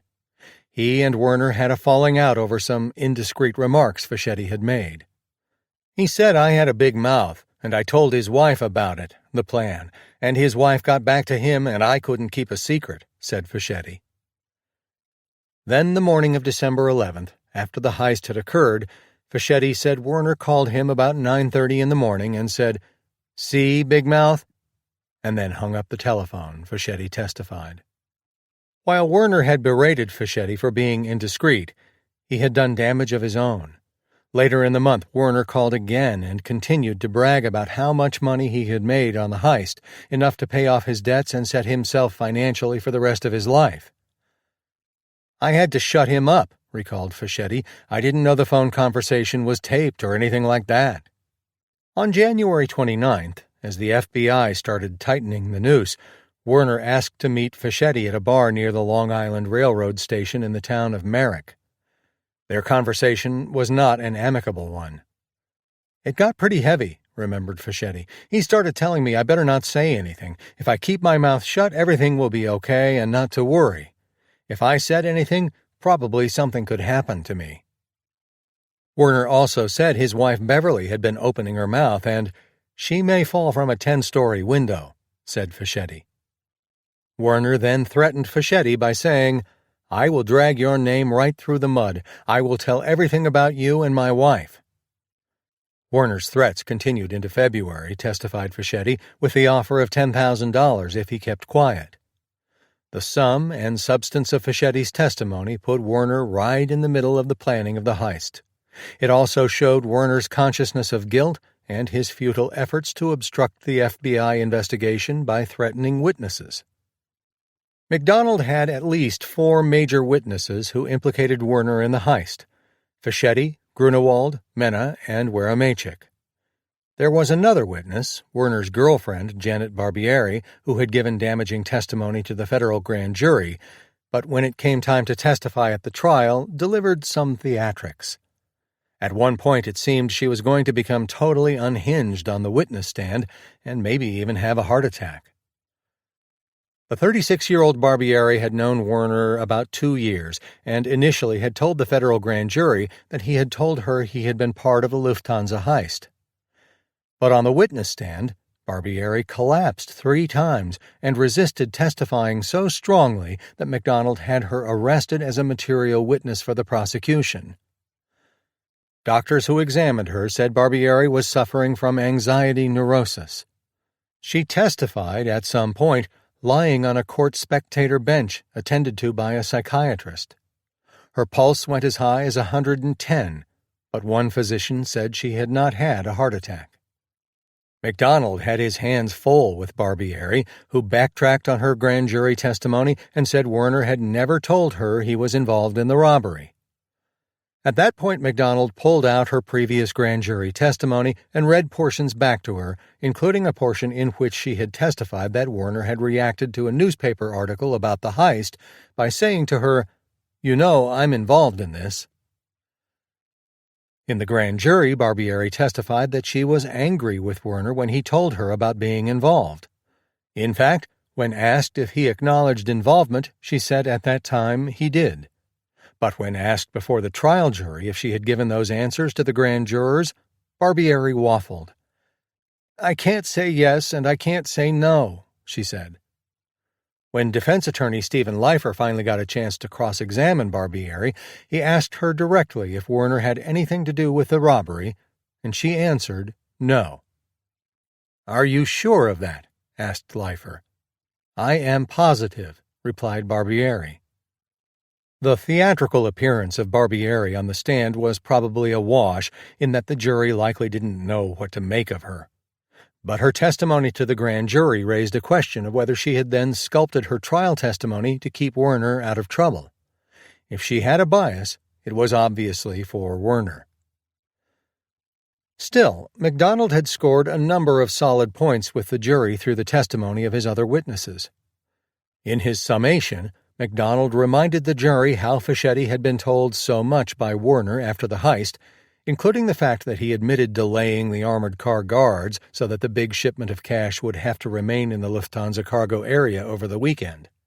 Leifer responded in his summation by saying the witnesses had helped make a case that was a foundation of mud. Well, the case MacDonald made turned out to be rock solid as far as the jury was concerned. On May 16, 1979, after a 10-day trial and less than 1 day of deliberation by the jury, Werner was convicted of carrying out both the $6 million Lufthansa heist and the foreign exchange theft in 1976 that netted him $22,000. Werner may have thought he was set for life with the Lufthansa money, but now life as he knew it was over. The day Werner was convicted, a couple of other members of the robbery team also got their comeuppance from a different kind of jury. On the afternoon of May 16th in the Mill Basin section of Brooklyn, a group of teenage boys noticed a 2-door 1973 Buick parked by 2085 Schenectady Avenue, close to the intersection with Avenue M. The car wasn't going anywhere, and neither were the 2 men inside on the front seat. Dead with gunshot wounds to the head were Joseph Manry and Robert McMahon. As Hill would later tell investigators, Manry and McMahon had been lured to the spot in Brooklyn by Paolo Lecastri. During a meeting at a motel, Lecastri admitted that he killed his two associates, felt bad about doing so, but had to do it, according to Hill. Manry was the man who had met with Werner to talk about the prospect for robbing the Lufthansa terminal. Manry dutifully reported back to Burke that Werner's idea seemed like a good one. McMahon was the Air France cargo supervisor who had participated with DeSimone and Henry Hill in the 1967 theft from McMahon's employer of $430,000, the dry run of sorts for the big Lufthansa heist. McMahon also liked to hang around Robert's lounge and made himself useful by tipping off Burke's gang about cargo shipments. In the Mafia, cleaning house by killing off your friends was one way of assuring that they wouldn't fold up and cooperate with law enforcement. Manry seemed particularly vulnerable to turning into a cooperator because he faced going to trial on an unrelated robbery case, and if he decided to become an informant, there was no telling what he would say and who he would give up to save his own skin. In fact, FBI agents had approached Manry's lawyer to dangle the prospect of cooperation. Burke, seeing which way the wind was blowing in the Werner case, must have sensed that he had to take drastic action to protect himself. The result was that Manry and McMahon had outlived their usefulness. Death in the Buick was their reward. When he was sentenced on June 29th, Judge Costantino gave Werner, whom he mistakenly at one point referred to as Grunewald, the opportunity to speak. Werner finally took his last chance to publicly proclaim his innocence. "I only have to say that I am innocent, Your Honor," said Werner. "I saw 4 men come in here who admitted planning the whole robbery and walk out of here with immunity. I don't understand. I don't understand that system." Costantino made note that Werner knew each of the men and seemed a little incredulous that he proclaimed not to know Fischetti, whom he bowled with. Costantino had heard enough and told Werner that the jury had found him guilty. MacDonald reminded Costantino that the robbery, where Whalen had been pistol-whipped, could have turned out to be much worse with a bunch of armed men. Had the alarm not been deactivated properly and had the Port Authority police showed up, there could have been a gunfight and a slaughter of some of the Lufthansa workers, emphasized MacDonald. Costantino took up MacDonald's point and agreed that it was lucky nothing worse happened. "When they were armed with whatever they had that evening, it is a stroke of luck that someone didn't use bad discretion and get themselves hurt," observed Costantino. Werner got a maximum of 15 years in prison, with fines totaling $25,000. He also owed the Lufthansa Federal Credit Union money for an outstanding loan, although it was doubtful he would be able to pay it back. Using a strange argument, Werner appealed his conviction in part on the grounds that it was wrong for him to be tried on both the 1976 and 1978 crimes together.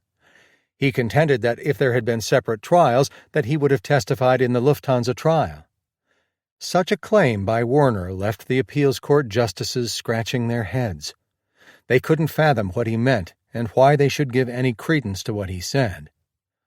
On February 28, 1980, the Second Circuit U.S. Court of Appeals unanimously affirmed Werner's conviction. With no chance of parole for 5 years, Werner decided to cooperate with MacDonald and the FBI. It was his best shot at getting out of prison, and later, in at least 2 bids to get his sentence reduced, Werner raised the fact that he had helped law enforcement. In a filing with the U.S. Parole Commission, Werner said that if he did get out of prison, he would be placed in the Witness Protection Program. He then finally admitted playing a role in the robbery. "I was not involved in the actual robbery, but only gave out the information to the wrong people," Werner said to the commission. Word finally leaked out that Werner was cooperating, which was hardly a surprise given his predicament. But Werner's connection to the Burke crew was through Martin Krugman and Joe Manry, both of whom were now dead and outside the reach of the law. As a result, Werner didn't have much to offer in terms of choice targets for MacDonald. However, Henry Hill just might. Chapter 12. Dead Fellas and Gals. Henry Hill didn't ride along with Jimmy Burke's gang the night of the Lufthansa heist. While he had sat in on some of Burke's planning sessions, there was a feeling among the crew that he shouldn't be involved in the robbery. Hill had just been released from prison and was being careful about what he got involved in. But not too careful, as it turned out. Since leaving Lewisburg prison, Hill was fully involved in moving shipments of drugs, mostly cocaine with some heroin. It was his way to make money fast after years behind bars. Henry always had to do things quickly to make a score since his life was very unpredictable. Drugs were the fast way to make big money, and if truth be told, there were many in the mafia who were involved. The old myth was that the commission had banned drug dealing under the penalty of death. But while that was taken seriously by some in the five families, there were many violators of the edict. However, Paul Vario was one who appeared to toe the line. He had seen how his boss Tremonti, simply by waving his hand, had been implicated in a heroin case and sent to prison where he would stay. Had Vario known about Hill's drug operation, it could have been curtains for the mob associate. But as long as Hill didn't get caught, things were going well. Then in 1980, Henry Hill got his comeuppance. A 19-year-old Long Island kid, a former high school football player, was arrested by Nassau County Police for making multiple sales of Quaaludes. The cops had an airtight case, and the teenager knew it, so he offered to work as an informant for them, whetting the detective's interest with information that he knew of a drug ring run by a mob associate out of Rockville Center. It was a narcotics operation tied into the Lucchese family and Vario through Henry Hill. The detectives used their new find as an informant and over a period of weeks, in cooperation with the NYPD and the Brooklyn District Attorney's Office, put Hill under the microscope, tapped his home telephone, and placed him under surveillance for 2 months. In April 1980, Hill was busted on the drug charges out in Nassau County, and officials there alerted McDonald about the fact that they had someone in custody who was very close to organized crime. The federal prosecutor sensed that Hill could be a big break in the case, which, since Werner's conviction, had really gone nowhere. Added to the problems was the fact that a number of people involved, Krugman, DeSimone, Manry, McMahon, had wound up dead or missing. Their absence removed potential stepping stones to the real mafia bosses involved. Hill had been able to move between various mob factions with ease and had been very close to Burke, the man who orchestrated the heist. Hill knew, based on the wiretap evidence and other materials, that he was not going to beat the case. The informant turned out to be Bobby Germain Jr., the son of Bobby Germain Sr., an associate of Hill. His only hope to escape jail was to cooperate. Cooperation also seemed more and more with each passing day the only way for him to stay alive. The disappearance of Krugman and DeSimone and the murders of Manry and McMahon weren't the only victims in the aftermath of Lufthansa. No one who had been close to Burke or did business with him seemed safe. Barely a month after Manry and McMahon were gunned down, Paolo Lecastri was found dead in a field in South Brooklyn. Then there was the case of the attractive hairdresser from Long Island. Teresa Ferrara was a pretty, dark-haired woman who worked in a small beauty salon in the Long Island town of Belmore. Some said she had aspirations of being an actress and model, although her close friend and niece, Maria Sanacor Stewart, discounted that story. With her movie star looks, Teresa could have done more with her life. But in the meantime, she cut hair. Having grown up in Ozone Park, Ferrara gravitated as a young adult back to the neighborhood and rented an apartment in the home of Thomas DeSimone's mother, a situation that gave rise to rumors that she became the mob associate's mistress. If Ferrara was involved with DeSimone, she may have learned something about the heist, and once he disappeared in January 1979, may have gone to the FBI. Nothing was very clear about Ferrara and the life she led. But the known facts show that on February 10, 1979, about a month after DeSimone had disappeared, Ferrara received a telephone call from a man her niece Maria remembered was either Kenny or Kevin at the Apple Haircutting Associates salon. Teresa told her niece she had to go next door to a diner to meet someone and that she might be making an easy $10,000. She also said that if she didn't return in 10 minutes, to come and fetch her. According to news accounts, Ferrara never got to the diner and disappeared. In May of that year, a headless and limbless torso of a woman washed up at Barnegat Bay on the New Jersey shore some 60 miles from the south shore of Long Island in Queens. Whoever dismembered the body had tried to shield the victim's identity by severing the head, arms, and legs. But X-rays of the torso revealed skeletal and anatomical features that proved to the medical examiner that the remains were those of Ferrara. The torso also had remnants of underwear of the type the missing woman wore. Was Ferrara's death tied to the Lufthansa case? No one is certain. She liked the fast nightlife and the men who were part of it. Mob characters attracted her, and if she was the girlfriend of DeSimone, as some speculated, well, that was the kind of company that could get her killed. Another woman connected to the Lufthansa crowd disappeared. Joanne Kafora, the wife of Louis Kafora, an old cellmate of James Burke. Joanne had no active tie to the heist, but police suspected that her husband had been laundering some of the Lufthansa loot through some parking lot businesses he owned in Brooklyn.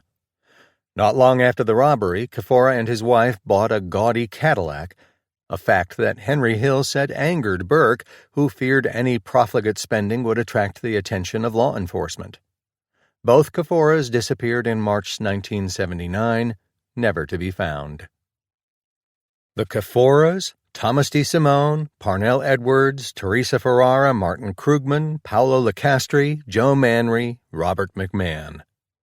The list of those dead or missing showed that the Lufthansa heist seemed to be cursed, much the way the discovery of Tutankhamun's tomb in Egypt in 1922 was dogged by its own stories of misfortune surrounding some of those who participated in the expedition. But nothing more underscored the lengths Burke would go to take care of someone he was angered by than what happened to Richard Eaton. A financial flim-flam artist, reputed arms dealer and drug dealer, Eaton was a peripheral part of Burke's menagerie of crooks and killers. In December 1978, less than a month after the heist, Hill and Burke purchased a 33-pound load of cocaine. The quality of the drugs was poor for the New York City market, so Burke returned with Hill to Florida and sold what he had to Eaton and two other drug dealers for several $100,000. But while Burke got some of his money from the three, he was still owed some cash, said to be as much as $250,000, with little immediate chance of getting the balance. On February 17, 1979, as Hill would later remember, Burke told him that he had whacked the scheming fuck out, referring to Eaton. On February 18, 1979, an NYPD officer in Brooklyn responded to a radio call telling him to get to the intersection of Drew and Blake Streets in Brooklyn, where there was a vacant lot containing a trailer. After cutting the lock with a bolt cutter, the cop found Richard Eaton's frozen body rolled up in a blanket. Eaton's feet were tied, and there was braided rope wrapped loosely around his neck. An autopsy concluded that Eaton had frozen to death. Eaton's manner of death was echoed in another scene in Goodfellas, that of character Frank Carbone, found hanging in a refrigerated meat truck. It was hard to comprehend that Eaton would roll himself up in a rug and place himself at the mercy of the elements. Years later, Valenti would tell the FBI that he had seen Eaton the night before he was murdered at the nightclub Afters in the presence of Burke, his son Frank, and others. The next morning, Valenti remembered that Jerome Asaro woke him up and said they had to dig a hole to bury Eaton, something that couldn't be done because of the frozen ground. As a result, Valenti said the body was taken by Burke, Asaro, and others to a nearby lot his mother owned in Brooklyn and placed in the trailer. Hill knew, when he heard of the discovery of the body, that Burke had killed Eaton, and the murder was just another homicide done as Burke's way of doing business and getting rid of someone he didn't like. So by April 1980, Hill sensed on a visceral level after his drug arrest in Nassau County that cooperating with the government was the best way to stay alive. Hill made bail on the drug case and met Burke in a Long Island diner to talk about who the informant in the drug case might be. But when Hill was asked by Burke to travel to Florida to kill Junior Germain, he believed he was being set up to be killed. Hill knew at that point he was going to cooperate, and Prosecutor McDonald made it easy for him by having him arrested as a material witness to the Lufthansa heist. However, MacDonald remembered later that he didn't have an easy time getting the material witness warrant for Hill. He first approached a Brooklyn federal magistrate who, to his surprise, disapproved the request. Finally, MacDonald went to see Judge Mark Costantino, who had handled the earlier Werner trial, and he readily approved it with hardly a second glance at the paperwork. Hill was then firmly in the government's hands. MacDonald laid it on the line with Hill.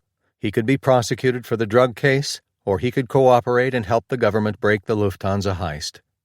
With a wife and 2 kids to worry about and knowing full well what Burke and the mob bosses were capable of doing, Hill made the decision to go over to the government's side. On May 27, 1980, Hill signed an agreement with federal prosecutors to cooperate in the investigation of the Lufthansa case, particularly to help them investigate the roles Burke and Seppi played in the robbery. The government also would be able to use Hill as a witness in connection with any other crimes he knew about, something that would eventually come back to haunt Vario and his friends in the mob. In exchange, Hill wouldn't be prosecuted for the crimes he revealed, including narcotics trafficking, and he and his family would be placed in the Federal Witness Protection Program. If he screwed up and lied, Hill could be prosecuted for perjury. The cooperation agreement Henry Hill signed gave him a new life. His old days as a wise guy, mob associate, whatever you wanted to call it, were over. The old life was finished, but by cooperating, Hill was taking his best shot at staying alive. But if MacDonald and the FBI thought Henry Hill would give them the motherlode of information to prosecute Burke, Seppi, and any of the other survivors of the heist, they would face untold frustrations. Burke was arrested in 1979 for parole violations, but that failed to shake him. Hill knew a great deal about the planning Burke had done for Lufthansa, but to prove the case, MacDonald needed corroboration, and many of those who could give it were dead or, as in the case of Werner, had only dealt with people who had been murdered. The result was that Burke was insulated from a conspiracy charge. Seppi was still alive, but the earlier attempt to charge him had failed miserably.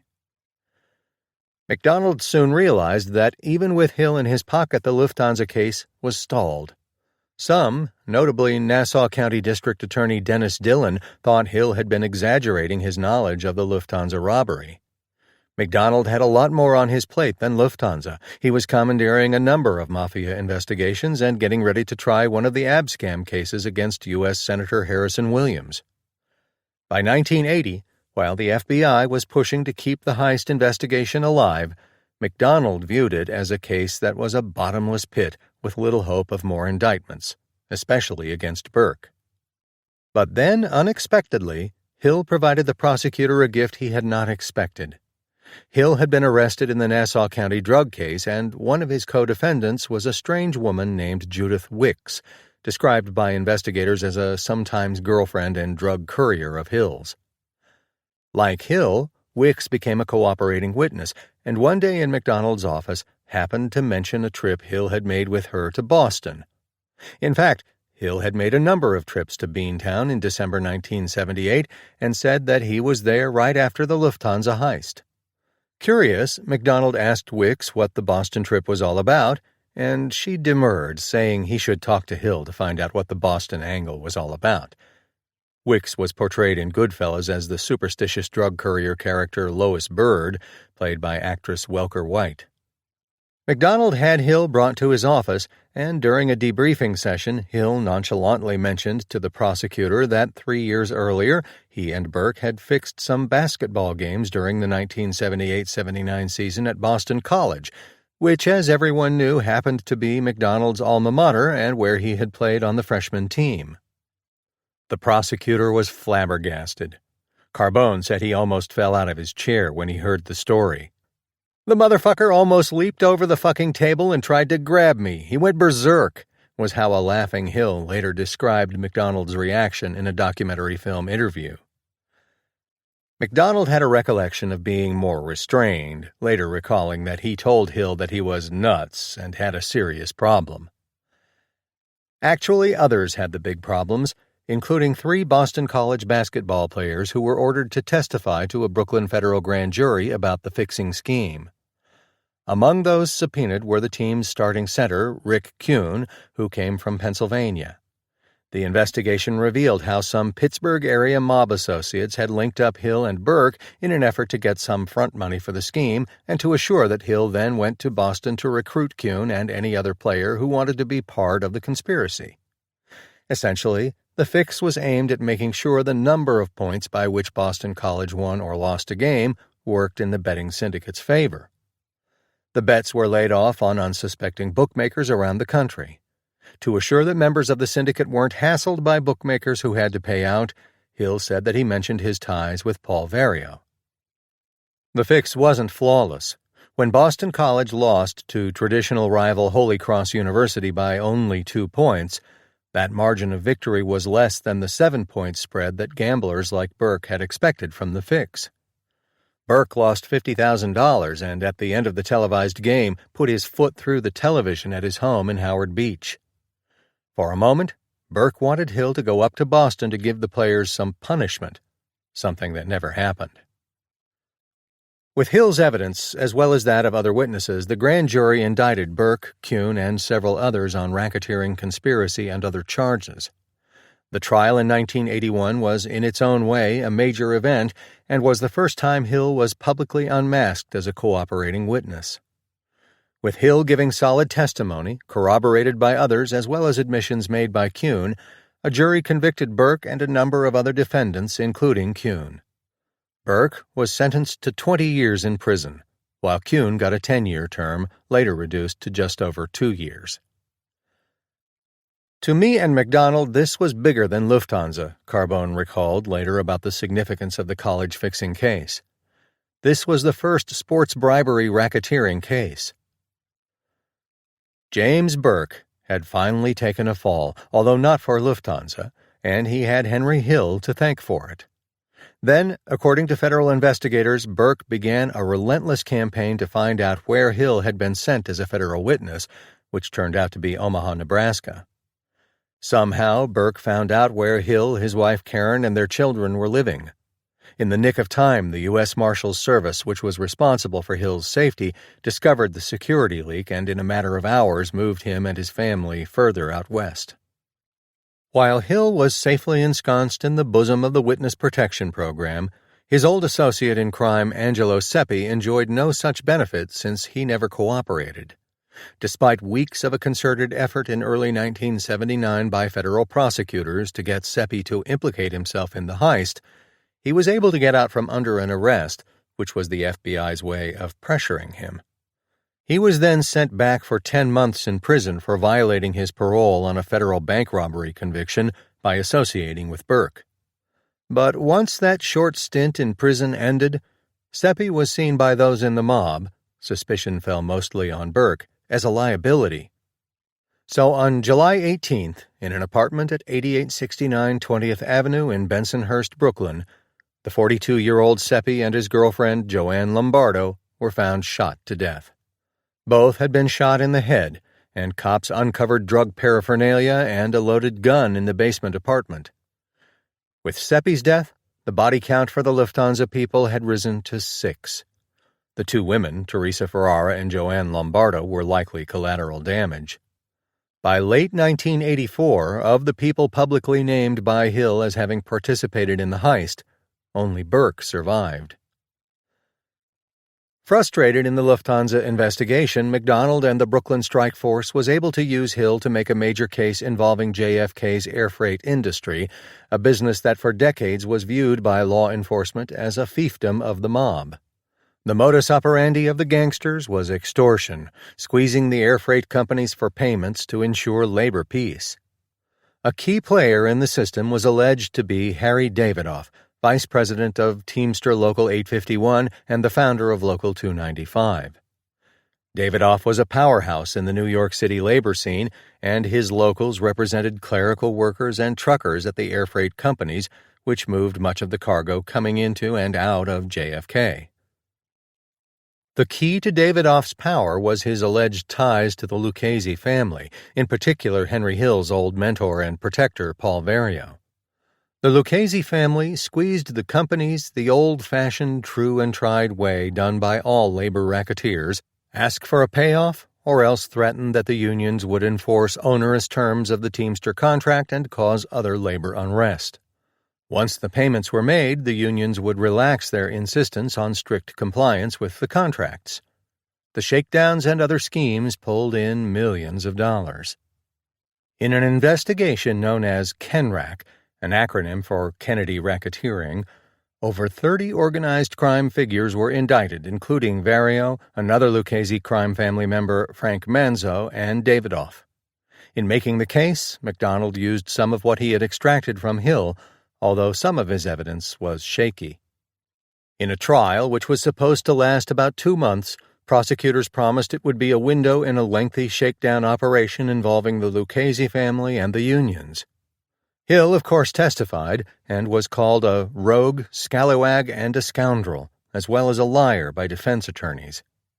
But by that time in his life, Hill was impervious to the insults. In reality, Hill's testimony was important, but largely circumstantial. He wasn't around for the shakedowns, but he told about conversations he had had with Vario's son Lenny. He was very excited, Hill told the jury. He said the airport is ours. Another conversation Hill said he had overheard involved Paul Vario and Manzo, in which they said if there were any problems at the airport involving hirings or firings, you go through Harry. Prosecutors had promised that Hill's testimony would put Davidoff right in the middle of the conspiracy. While tantalizing, Hill's testimony was hardly the knockout stuff he had delivered for the prosecution in the Burke trial and the point-shaving case. It seemed, as one appeals court would say, that it fell far short of living up to its advance billing. Still, as the case unfolded, the evidence presented by Hill and other witnesses show how Vario and the other members of the Lucchese family, as well as some businessmen, were involved in the complex extortion schemes. Before the case went to the jury, Vario decided at the age of 73 to fold up, and he pleaded guilty to running the extortion scheme. He received a sentence of 6 years in a federal prison. Vario was not in a good position after the airport extortion case, since his 6-year sentence came at a time when he was physically ailing. On top of that, Hill had put the screws to him in an earlier case in which the turncoat had actually been the recipient of Vario's help. When Hill had come out of prison in 1978, he was in need of a job to show his parole officer that he was doing legitimate work. Of course, Hill had no intention of going straight, and at that point was orchestrating drug deals on Long Island. Through Philip Bazile, the owner of a nightclub, Vario got Hill a no-show job in a company in Island Park. When it came time for Vario to stand trial in the fake employment case, Hill testified that it was his old mob mentor who had ordered Bazile to take him on as a sham employee, complete with phony pay stubs to trick federal parole officials. Bazile, Hill testified, had been paying Vario large amounts of money for years. While defense attorney Joel Winograd told jurors that Hill was a person who would lie to anyone in authority when it suited him, Vario was nevertheless convicted. Both federal convictions effectively put Vario, the man who gave the nod of approval to Burke to do the Lufthansa job, in prison for what would turn out to be the rest of his life. It was a consolation prize of sorts for the government, which was unable to bring the elderly mob boss to justice for the heist. Vario would die in federal custody at a prison in Fort Worth, Texas on May 3, 1988. He was buried in a family plot in St. John's Cemetery in Middle Village, Queens. Just like the secretive way he lived his life, in death Vario's final resting place is easy to overlook. His name is etched into the concrete base of the tombstone at the very bottom in small letters. Jimmy Burke might have been able to see the light of day after his conviction in the Boston College basketball fixing trial, but then Hill put freedom out of reach for him for good. It all came down to the murder of Richard Eaton in 1979, a killing that Burke thought he might get away with. After Eaton had provided Hill and Burke with some poor-quality cocaine, he wound up dead in a trailer in Brooklyn. When Hill turned into a cooperator, he told investigators what he knew of the killing. Hill was not around when Eaton was murdered, but he had been part of the drug deal and knew the extent of Burke's anger over being screwed by what Eaton had provided in terms of the cocaine and not getting a full refund payment. Not only did Hill recall Burke's remarks in February 1979 about having whacked Eaton, Burke also said, "This would be a lesson to Buzzy," another drug dealer, "and the other guy, and I will get the balance of my money." As it turned out, the killing of Eaton was a sufficient lesson because, according to Hill, Burke did get most of his money back. Burke was indicted for Eaton's murder in 1984, and Hill was a key witness for the prosecution when the case went to trial in 1985 in Brooklyn State Court. Hill's testimony was the only thing tying Burke directly to the Eaton killing. At the time of the trial, prosecutors did not have the benefit of Valenti's cooperation, and if they had, they would have heard him say, as he later told the FBI, that Vincent Asaro told him that Eaton was murdered by Burke at his home. To buttress their case, prosecutors also tried to show Burke's previous business dealings with the dead man as well as autopsy findings on how Eaton died. Eaton and Burke clearly knew each other, witnesses stated. The issue of how Eaton died was important because the prosecution alleged that he had been strangled and beaten. According to then Deputy Medical Examiner Michael Baden, Eaton was already dead from strangulation when he was placed in the cold trailer, something that conflicted with the earlier prosecution claim that he froze to death. Burke seemed to favor strangulation as a way of dispatching people. He had done it with trucker Paul Katz years earlier. Baden's finding, based on a review of the autopsy report, was at odds with that of defense expert Dr. Milton Wald, who believed Eaton died from exposure to the cold. In another wrinkle, cops didn't find any of Burke's fingerprints on a rope found around Eaton's neck or in his apartment. Nevertheless, Burke was convicted by a jury on February 25, 1985. He appealed his conviction to both state and federal judges, raising the issue of the circumstantial evidence being flimsy and the fact that the autopsy didn't support the prosecution theory that Eaton was strangled and beaten. For good measure, Burke complained that he had an ineffective defense attorney. The judges didn't buy Burke's arguments, and he was consigned to state prison to serve a 25 years to life sentence for Eaton's murder. Burke died on April 13, 1996, from the effects of cancer while he was at an upstate New York prison hospital. By the time he died, Burke had already lost his son Frank, who was killed in May 1987 after being shot on a Brooklyn street. He was survived by 3 other children: his daughter Kathy, who was married to Bonanno crime family soldier Anthony Bruno Indelicato, another daughter Robin or Robina, and a second son Jesse James Burke, who went on to be a real estate attorney on Long Island. James Jimmy Burke was never prosecuted for the Lufthansa heist. The rumors were that he had stashed millions of dollars of the loot in a bank safe deposit box, a fortune allegedly squandered by his son-in-law Anthony and his crime family captain Vincent Basciano. That claim of the secret fortune and its loss was made by Basciano's former close associate Dominic Sacali in an e-book he published in 2015. It was an allegation never proven, although it was entirely possible that Burke did stash cash he had accumulated from a life of crime, be it from Lufthansa, drugs, cigarette smuggling, or hijacking, in such a repository. Burke is buried at St. Charles Cemetery in East Farmingdale, Long Island. He and his son Frank share a plot in the western area of the cemetery, which happens to be across the road from a small airport. The headstone is modest. Old flowers and faded notes show the grave still gets visitors. Chapter 13. The Shakedown Guy. The easiest way to become a crime victim in the borough of Queens in the 1990s was to own a car. Auto theft was simply out of control in many parts of New York City. In 1990, over 145,000 vehicles were reported stolen, and in some parts of Queens, cops would monitor shopping mall lots and nearby streets with binoculars to get a jump on the car thieves. By 1994, things had improved somewhat, with police logging in a reduced number of stolen cars, nearly 95,000 or almost 260 vehicles a day on average. Auto theft had been a gravy train for the mob. Before he was assassinated, the late Gambino boss Paul Castellano lorded over a stolen car ring that from about 1977 to 1982 stole hundreds of cars per day. The vehicles were taken off the streets of Brooklyn and shipped to Kuwait. Castellano didn't get his hands dirty, but instead reaped the cash from the operation, money that was brought to him in big wads at his palatial home known as the White House in the Tote Hill section of Staten Island. Castellano was ultimately indicted on charges he ran the ring and was actually on trial in Manhattan federal court in late 1985 when he was gunned down on December 16th outside Sparks Steakhouse on 46th Street in Manhattan. 6 of his associates, including Gambino captain Anthony Nino Gaggi, were convicted of being part of the car theft conspiracy on March 1986.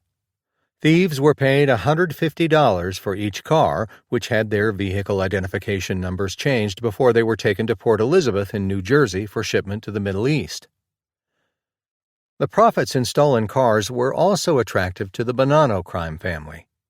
One operation, run in part by family associate Gaetano Peduto, had stolen over 2,100 vehicles, retagged them, and resold them to an army of willing buyers.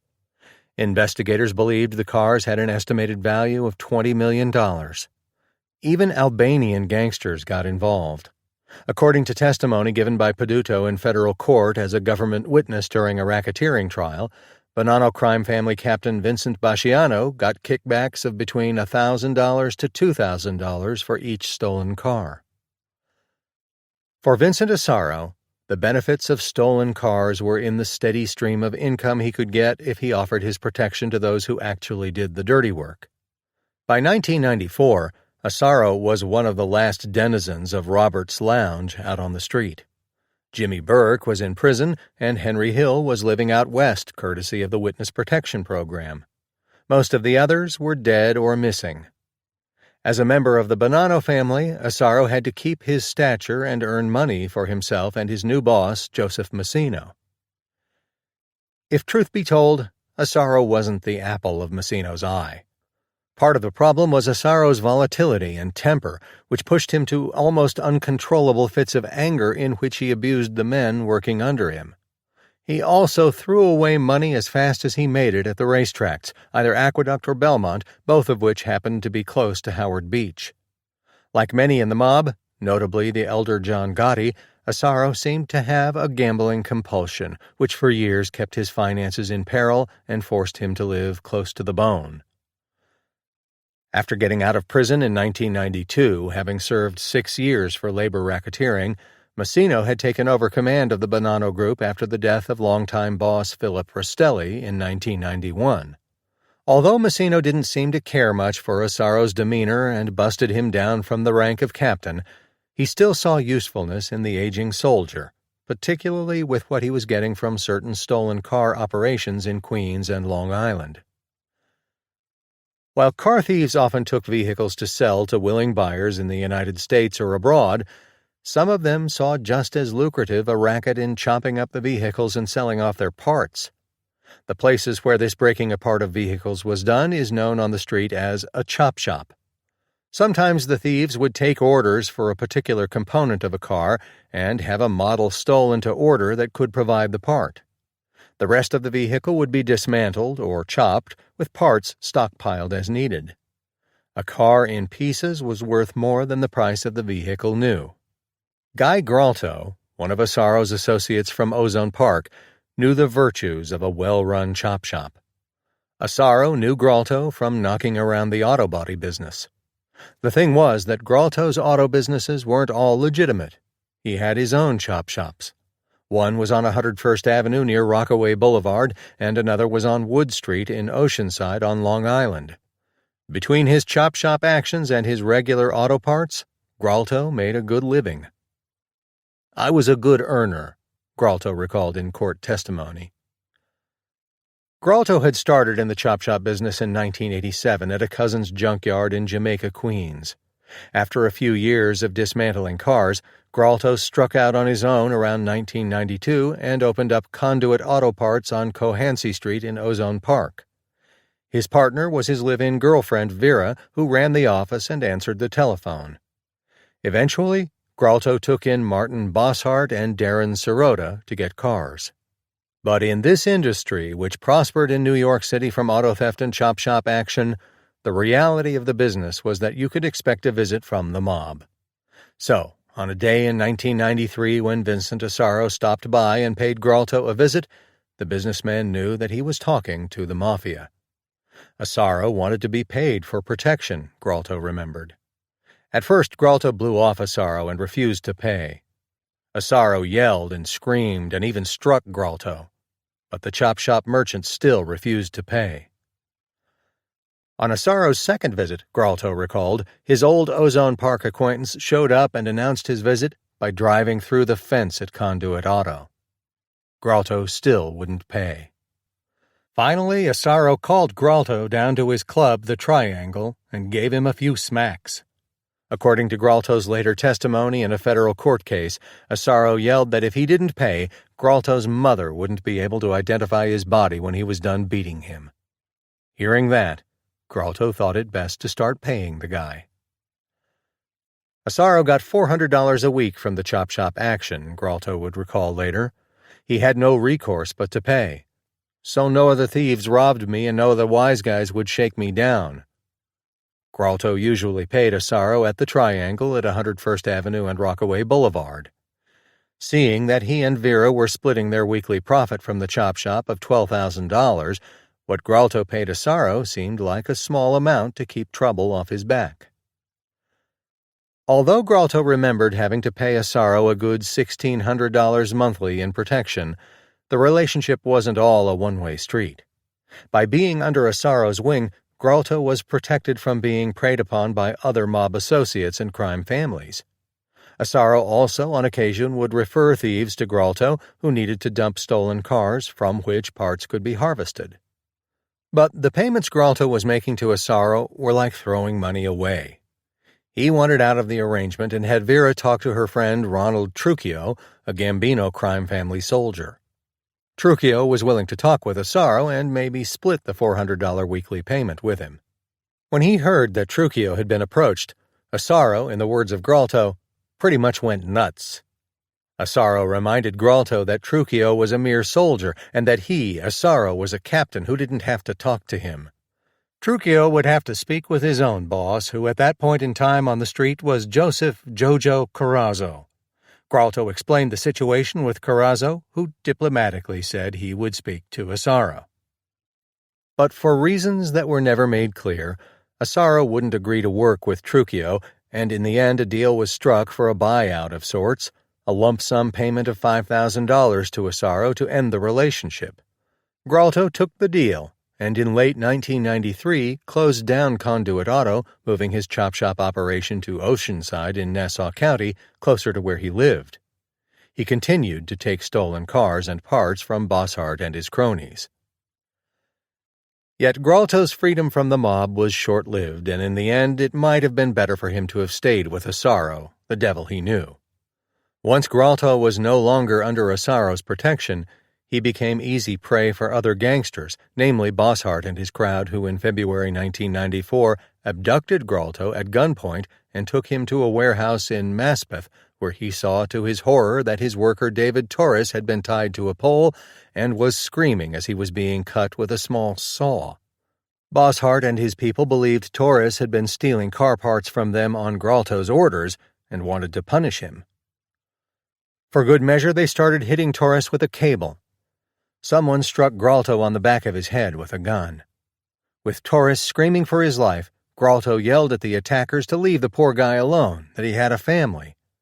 "What are you going to do?" said Gralto. "Kill him over car parts?"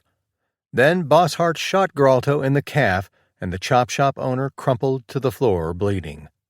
Everybody then drove Gralto to his home on Long Island, locked him in the bathroom, and then herded Gralto's 4 kids, the youngest being a 1-year-old and the oldest, age 11, into the kitchen. There is little gangsters won't do when they smell money. In Gralto's house there was a safe that was anchored to a wall.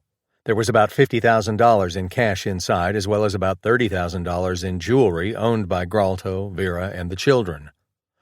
One of the home invaders took a crowbar and, in a feeding frenzy, pried the safe from the wall and carried it out of the house. It was a fairly big safe, about 2.5 feet square. Gralto was left on his own to stanch the bleeding from the bullet wound. When Vera found out about the robbery, she went straight to Trucchio, who apologized and said the two men who were with Bosshart shouldn't have abused Gralto and ripped him off. Bosshart wasn't under the wing of the Gambino family, so there wasn't much he could do about him. Trucchio eventually got back $30,000 in cash and the jewels and returned it. He was sorry about everything that had happened. Clearly, Gralto wasn't going to be able to go it alone without any protection. He decided it was best to stay under Assaro's wing and, as he would later testify, resumed paying him protection money.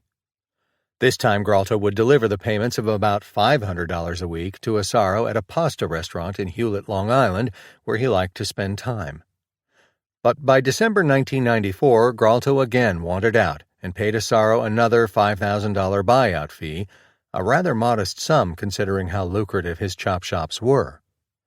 Detectives who investigated Gralto estimated that his illegal businesses were raking in millions of dollars from stealing and cutting up about 20 cars a week.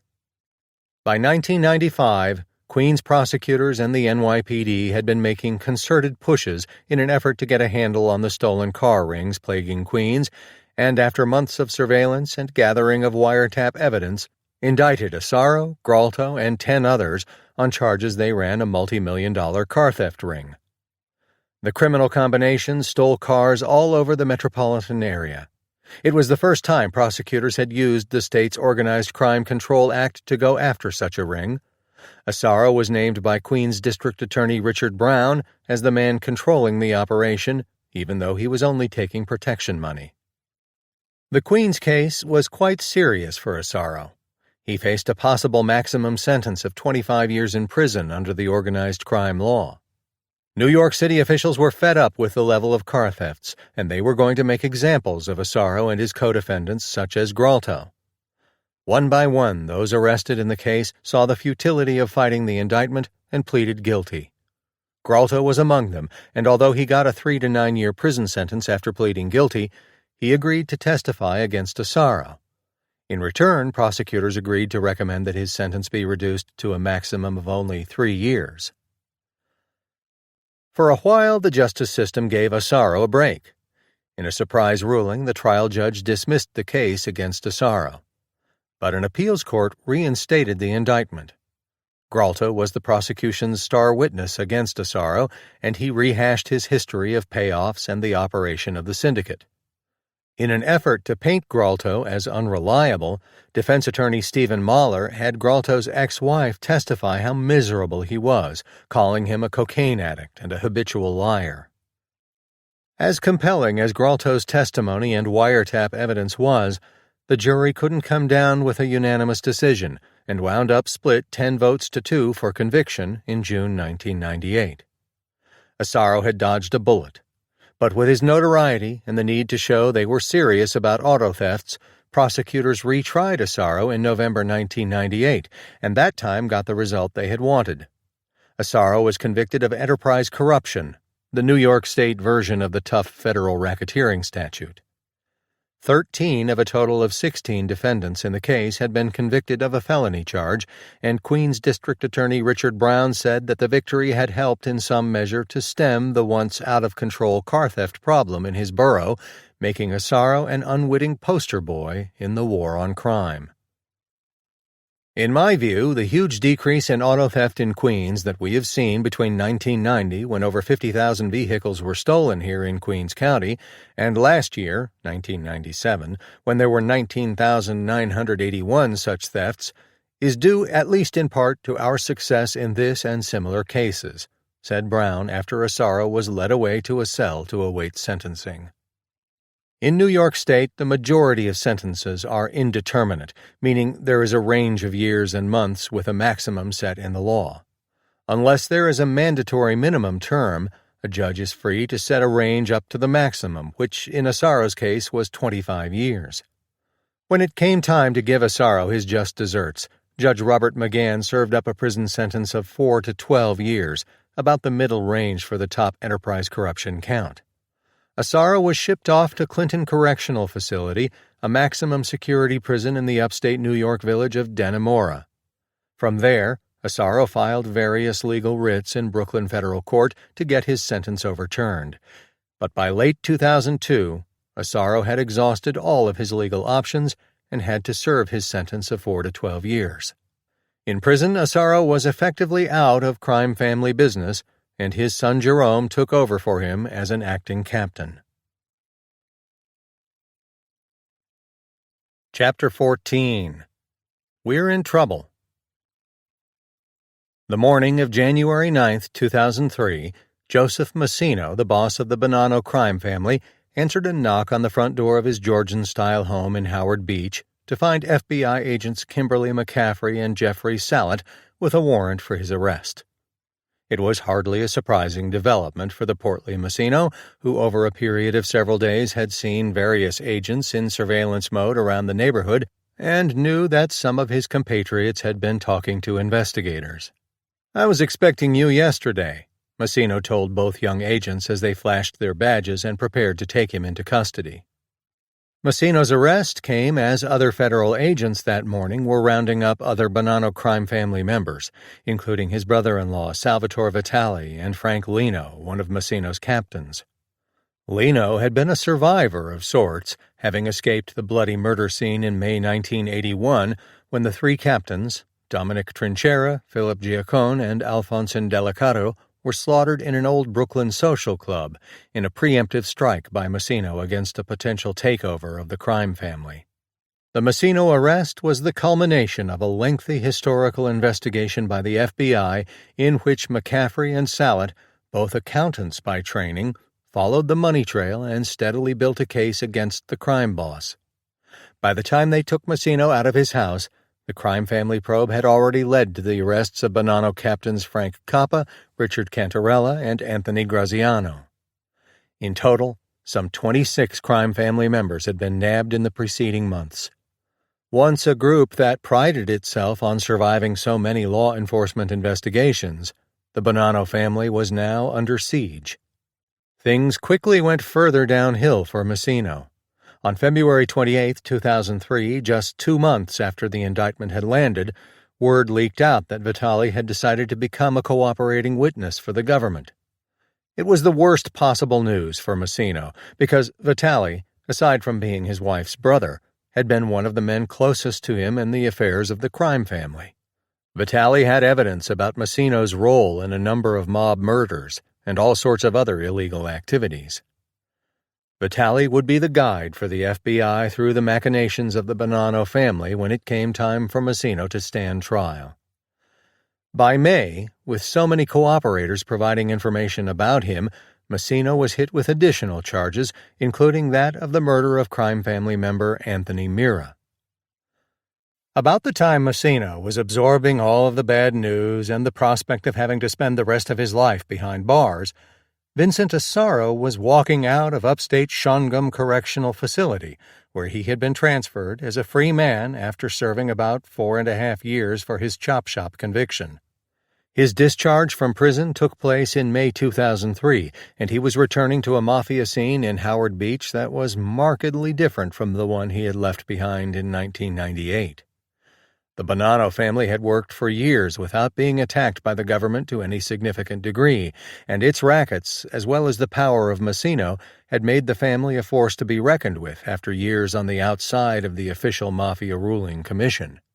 But by 2003, the hierarchy of the Bonanno Borgata was running scared, afraid of informants, and scrambling to keep a power structure to control the members. As Sallet and McCaffrey were bundling Massino into their official car for the drive to FBI headquarters in Manhattan, Vincent Asaro was getting closer to becoming a free man.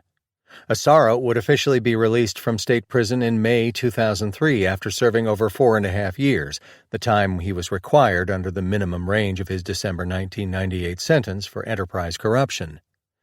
He had been a well-behaved prisoner, and that had also worked in his favor.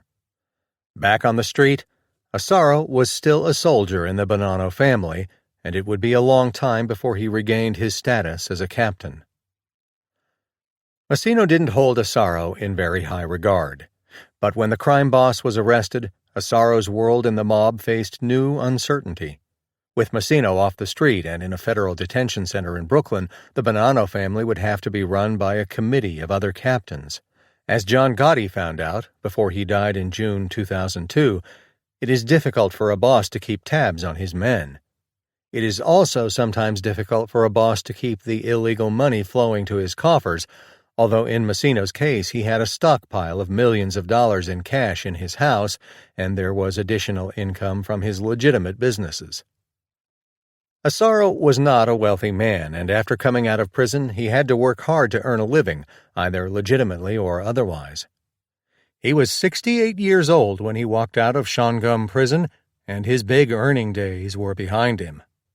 Asaro still had an interest in a legitimate fence company, and he was eligible for Social Security, but it seemed that money and Asaro always parted ways quickly. He either would spend his cash on drinks or at the racetrack. Gambling was his curse, and Asaro knew it. On Long Island, the Seacrest Diner in Westbury has the dubious distinction of being known to some as the Rape Diner, so called because it was the site in 1982 of a horrendous crime. 5 attackers forced nearly 100 patrons to strip and in some cases have sex with each other. The attackers shot 2 people and raped a waitress. It went down as one of the most brutal and horrendous crimes in Long Island history. The 5 suspects were caught and convicted for over 800 counts of rape and other crimes. So, when anybody mentioned the Rape Diner as a meeting place, the location was the Seacrest. Enough said. Even mobsters referred to it that way. With Massino behind bars, his crime family was ruled on the street by a special committee of 3 gangsters: Anthony Urso, Joseph Joe Saunders Camerano, and Peter Rabbit Calabrese. When Calabrese had some family issues he had to deal with and couldn't spend the time on the committee, informants said that Vincent Vinnie Gorgeous Basciano acted in his stead. All committee members were answerable to Massino, but had wide latitude to take care of crime family street business. The committee knew that the government had the help of jailed Bonanno captains Frank Coppa, Frank Lino, Joseph D'Amico, and former underboss Salvatore Vitali. So, if the 3 committee members had to meet, they did it face-to-face and in a surrounding where they didn't think it would be possible for the FBI to listen to them. A public place, like the Seacrest Diner, filled the bill. So did the Greenview Townhouse restaurant in nearby Orange County. The committee moved around when it had to for security.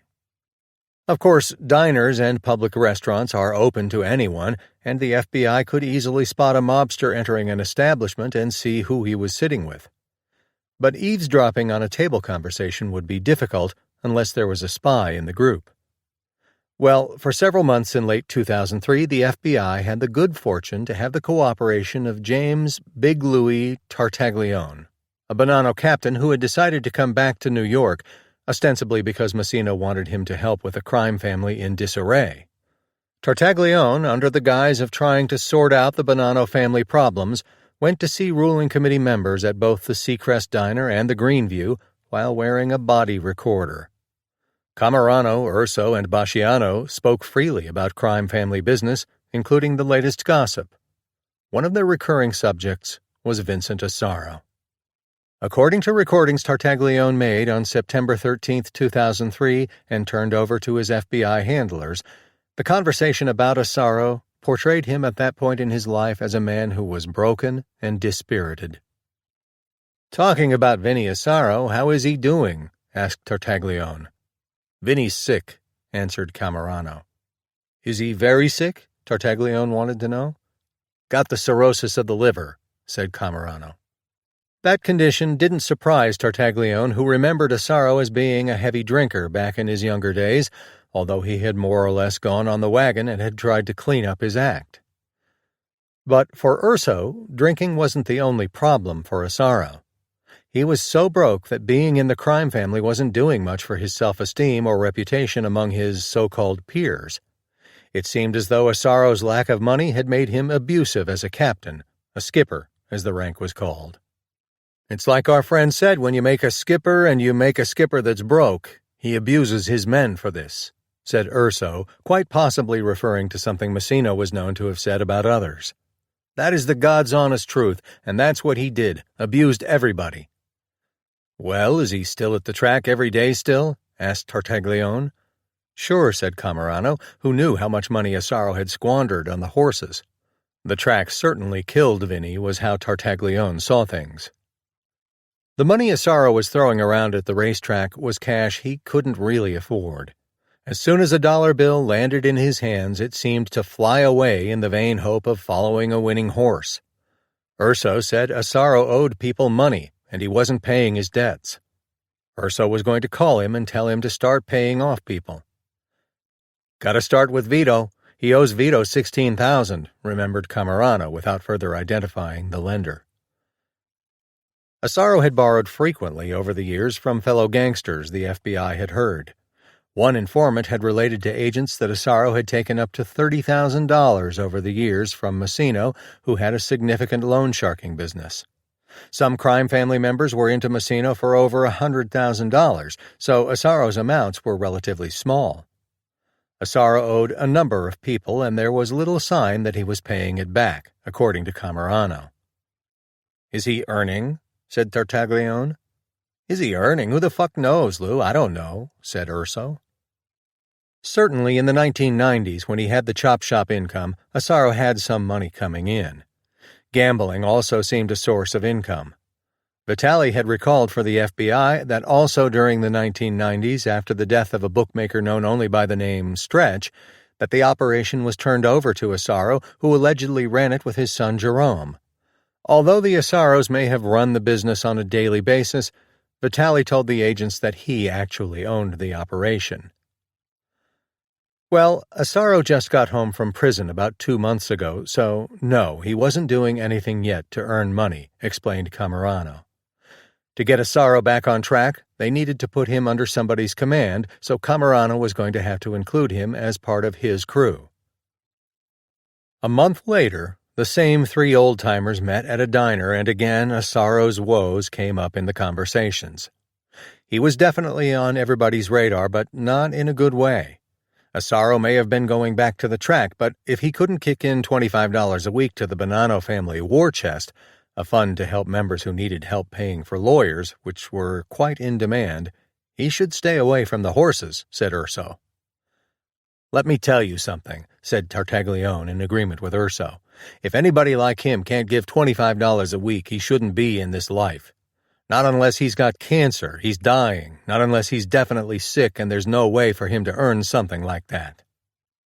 But the fact of the matter was that Vincent Asaro was in the life. It was just not a life that was doing him any good. Aside from being broke, Asaro's stature had been reduced. He had once been a captain, but when he went to state prison, he turned over his meager crew of soldiers to his son Jerome, who was made an acting captain. Jerome Asaro was the latest of the Asaro men to become blooded to the Mafia, and was one of a number of them who followed in their father's footsteps to join the Bonanno family. There were at least 9 father and son combinations in the Borgata at that time. Massino is believed to have wanted to have such familiar pairings because it gave him more power over the fathers. Informants said Massino had been the one to approve the induction of the sons, including Jerome, into the crime family, and in some cases presided over the ceremonies. After Vincent Asaro was released from prison, he had to eat crow, and as a soldier was placed in the crew of his son Jerome, who by that time had been promoted to official captain position by Massino. So, after years of having his son do his bidding, Vincent Asaro found himself under his son. The relationship between them was fraught with tension, with Vincent resenting his son for his ambition and tightness with money. For the most part, Tartaglione was a convincing double agent. He made recordings of Camerano, Urso, and Basciano in which he put them at ease and drew out useful tidbits of information that helped the FBI in its understanding of the Bonanno family and the instability it was suffering since the arrest of Massino and some others. At one meeting at the Seacrest Diner, the conversation among the 4 men led to their commiserating about the way informants had riddled the ranks of the family, with Tartaglione saying over coffee, "We're in trouble. We're in trouble." However, Basciano had a nagging suspicion about Tartaglione and wondered why he had suddenly returned from Florida to hang around with his old Bonanno friends, action which could easily get him nabbed on a parole violation. It was strange. All of a sudden, out of the clear blue, Big Lou wanted to come around and start running the Bonanno crime family, Dominic Sicali, a then up-and-coming member of the crime family, would recall later. So, for a meeting Tartaglione had with the three ruling members of the Bonanno family on January 18, 2004, at the Seacrest Diner, Basciano had Sicali conduct counter-surveillance on the diner. Sicali was to watch for any law enforcement cars outside the diner, and if he spotted any, he was to signal Basciano with the pager code 5050. After noticing a number of clean cars, devoid of any winter road splatter and salt, Sicali went to a payphone and entered the code. Tipping off that the meeting was under surveillance and that Tartaglione was an informant, Basciano moved the conversation at the table away from anything incriminating. Sensing a sudden coolness of the three other men, Tartaglione left the diner and later reported to his FBI handlers. 2 days later, Urso, Camerano, and some other Bonanno crime family members were arrested on racketeering charges. The leadership of the family had all but been decimated. Only Basciano wasn't charged, and in effect he became Massino's acting street boss. His time for a jail cell would come later. After the ruling committee members were arrested on January 20th, the crime family Vincent Asaro and Jerry Asaro knew was in disarray. Dozens of members and associates had been arrested. No one could trust anyone, and Basciano even held meetings with captains in which he asked them all to strip to their underwear in case any of them were wearing a secret tape recorder or transmitter. The FBI had already harvested a basketful of cooperating witnesses who were giving evidence against Massino, Urso, Camerano, as well as Canadian gangster Vito Rizzuto. The agency's strategy of building an historical case against the family that included numerous murders and other crimes was paying off. Agents also were gleaning information from informants about the Asaros, father and son. Jerome Asaro was established as an acting captain, soon to be full captain, the agents learned. There was also an intriguing tidbit about Vincent.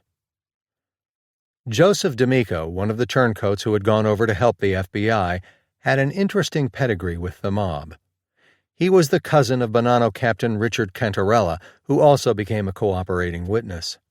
Known by the nickname of Mook, D'Amico got his hands bloody for the crime family in February 1982 when he shot Bonanno Captain Anthony Mira at point-blank range as both men were exiting an underground parking lot in Manhattan.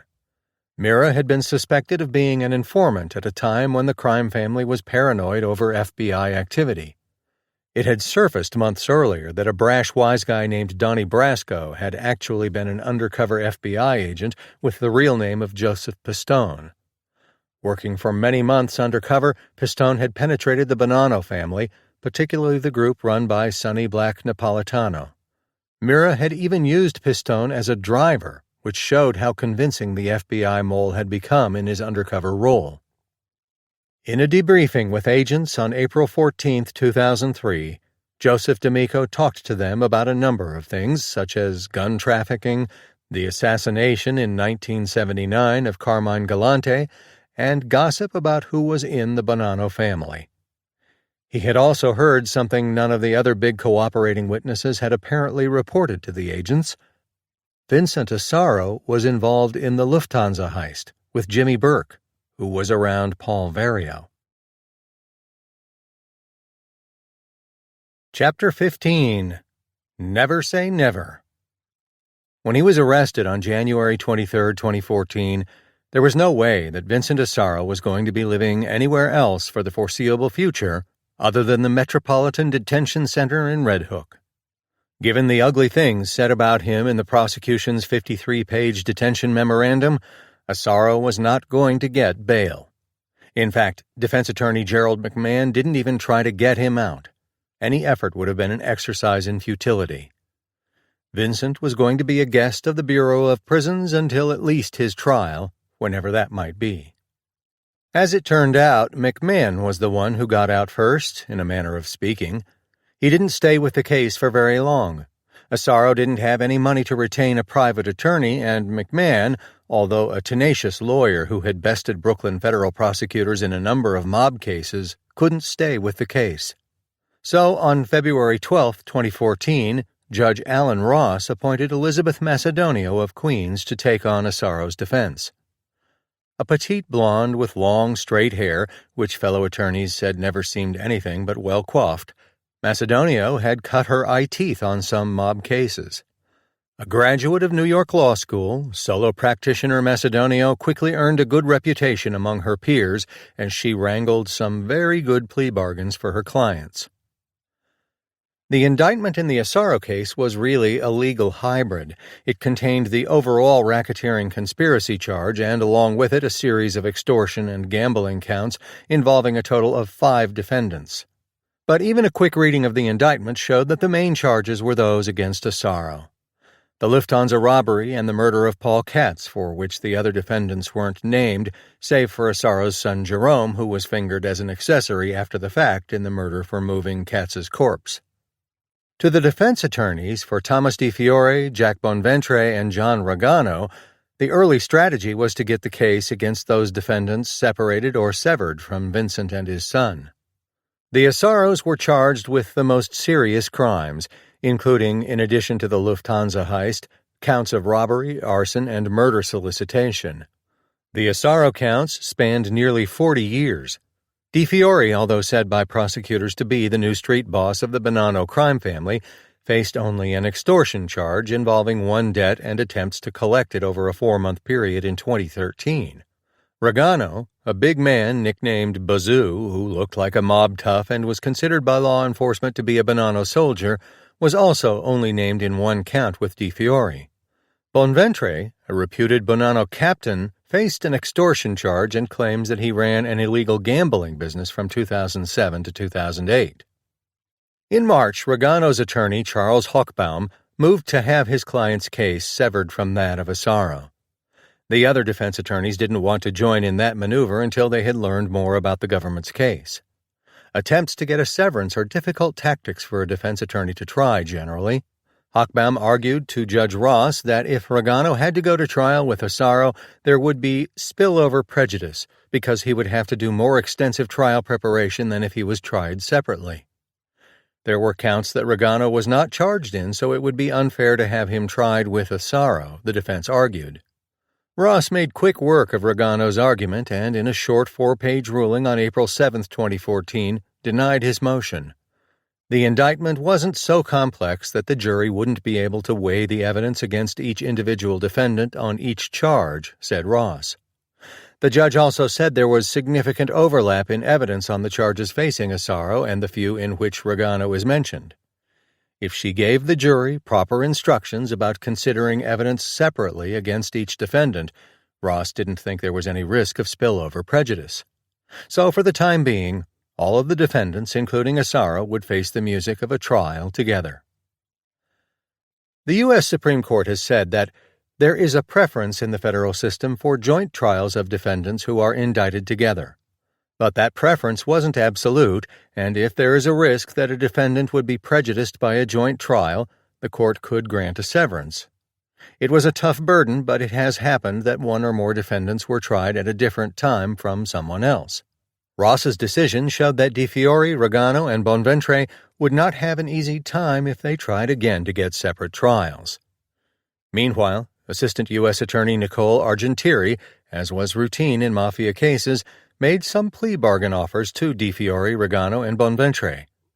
But as one defense attorney remembered it, the government offers on prison sentences if those defendants pled guilty were nonsensical. None of the defendants took the government offers. Argentieri and her co-counsels also began turning over evidence to the defense teams, which the government intended to use at trial. This was a routine procedure required under federal law, justified by the rationale that there shouldn't be any trial by ambush in which a defendant was delayed in seeing and assessing the prosecution's evidence. After about 5 months of getting evidence dumps, the defense attorneys believed they had a shot at getting Asaro's trial separated from those of Di Fiore, Ragano, and Bonventre. The chance of success still didn't seem great, but it was worth taking. To movie fans, particularly those of actor Bill Murray, the name Steve Zissou might just ring a bell. In 2004, Murray starred in the comedy The Life Aquatic with Steve Zissou, about an oceanographer who wants to avenge the death of a friend by a terrible shark. The film was a parody of sorts of the life of famed French oceanographer Jacques-Yves Cousteau, although it was a fictional account.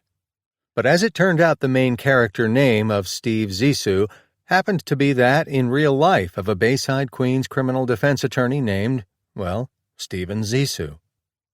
Because of the match between the name of Murray's character and Zissou, Buena Vista Pictures came to a confidential agreement with the attorney in which the company could use his name. At the end of the film, there is a comment on the screen that reads, "The filmmakers acknowledge that the real Steve Zissou is a prominent attorney in New York City specializing in complex federal litigation." That was not a bad plug for Zissou, and most likely his deal with Buena Vista Pictures also proved financially rewarding. Still, Zissou, whose name is of Greek origin, had to continue to earn a living no matter what he got from the film. As a regular in Brooklyn and Manhattan federal courts, Zissou had a busy caseload of mostly criminal clients. He had shared a suite of offices for years with Macedonio, and both trooped from Bayside to the courts to handle a steady diet of cases. Zissou had represented some high-profile cases, notably that of a Guyanese immigrant accused of having people killed in an insurance scam.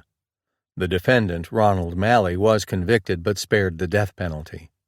And he represented terror defendant Ahmed Khalfan Gailani, who was convicted of conspiracy in the U.S. Embassy bombing in Kenya, but acquitted of all other charges. Among the federal criminal bar attorneys, Zissou was well regarded, and he had experience in complex criminal cases, experience which helped him see down the road and anticipate possible moves a court might make and how it all might impact his clients. Criminal cases are as much about gamesmanship, and a favorable ruling by a judge could have far-reaching repercussions for both sides. The other defense attorneys involved, Gordon Melman and Diane Ferrone, who represented Jack Bonventre, and Charles Hochbaum, who represented John Regano, were also experienced in complex cases. All of the lawyers crafted their motion papers for the severance, with Zissou doing the bulk of the work and taking the lead in court. The papers for the new severance motion were filed on July 28, 2014, with Argentieri and her team filing their opposition a short time later. In a nutshell, Di Fiore and Bonventre wanted Ross to sever their trial for the extortion counts from that of the Assaros, who, as mentioned previously, faced a more serious group of charges ranging from the Lufthansa robbery to arson and murder solicitation. Bonventre also wanted a severance for the gambling charges he faced. Severance motions are always a long shot. The tactic had already failed once in the Assaro case. Even prosecutor Argentieri predicted it was a lost cause, saying, "Oh, Steve, you know she will not grant your severance motion," the defense attorney remembered. Zissou knew the odds were against him, but still held out hope. He then left for a vacation in Europe with his family. It was while he was at the Sofitel Hotel in Rome, having a cup of cappuccino at about 11 o'clock a.m., that Zissou noticed his iPhone ping, indicating he had a text message from his office. The message stunned him. In a short text, Zissou learned that the defense motion for severance had been granted by Ross, despite the fact that the odds were against a judge going along with the defense in such cases. In a 12-page decision released on August 20th, Ross said she agreed that some kind of severance was needed, particularly because the case had allegations of violence, the Lufthansa robbery and the Katz murder, which were inflammatory and likely to cause a greater risk of substantial prejudice to the defendants like Di Fiore and Bonventre. While agreeing that a charge of extortion was a crime of violence, Ross said that particular allegation in the case was starkly different in quality and nature from the violent and heinous acts spanning a 40-year period that Vincent and Jerome are charged with. The risk of prejudice was so great that the case of Di Fiore and Bonventre had to be severed, said Ross. Then she allowed Regano, the defendant who had made the earlier unsuccessful move for a severance, also to be tried separately from the Assaros. The defense had a nice, unexpected victory in the severance. But it was not the only thing Ross did that would have implications for the government's case. She also ruled that the trial of Di Fiore, Regano, and Bonventre on the extortion counts should take place before the trial of the Assaros on the main racketeering count, which included the Lufthansa heist and everything else they were accused of. While at first glance that might not seem like a big deal, such a trial occurring before the main Lufthansa event would give the world, and the Assaros, a preview of Gasperi Valenti's testimony, and also show how well he stood up on the witness stand. The government would then lose the element of surprise, and by testifying first in a sort of preview trial, Valenti would be locking himself into his testimony. Ross did give Argentieri and her prosecution team that option of trying the Assaros on the extortion charges along with the other defendants. But that would have to be the government's decision. Otherwise, Argentieri and company could wait and try the Assaros later. Faced with the prospect of two trials, prosecutors decided to push for more realistic plea bargains with offers the defendants would find more appealing. Given that Di Fiore, Regano, and Bonventre were said by investigators to be members of the Bonanno family, the government wanted a so-called global plea to involve some prison time for each.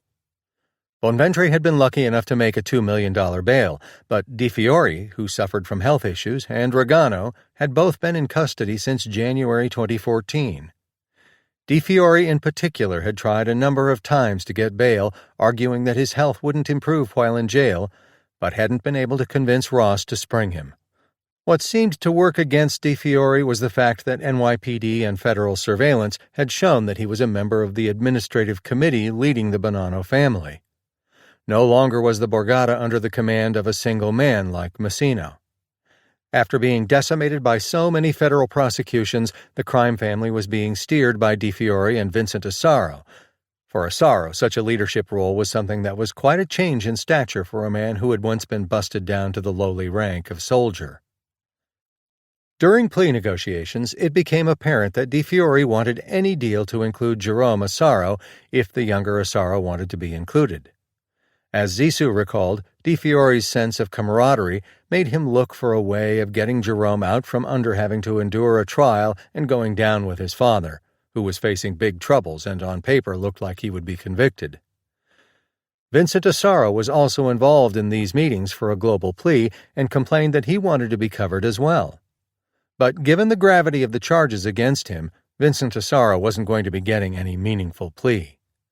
By late September, the plea bargaining intensified, and Zissou wrote Ross to say everybody had made considerable progress and believed that the remaining issues didn't present big obstacles to a deal.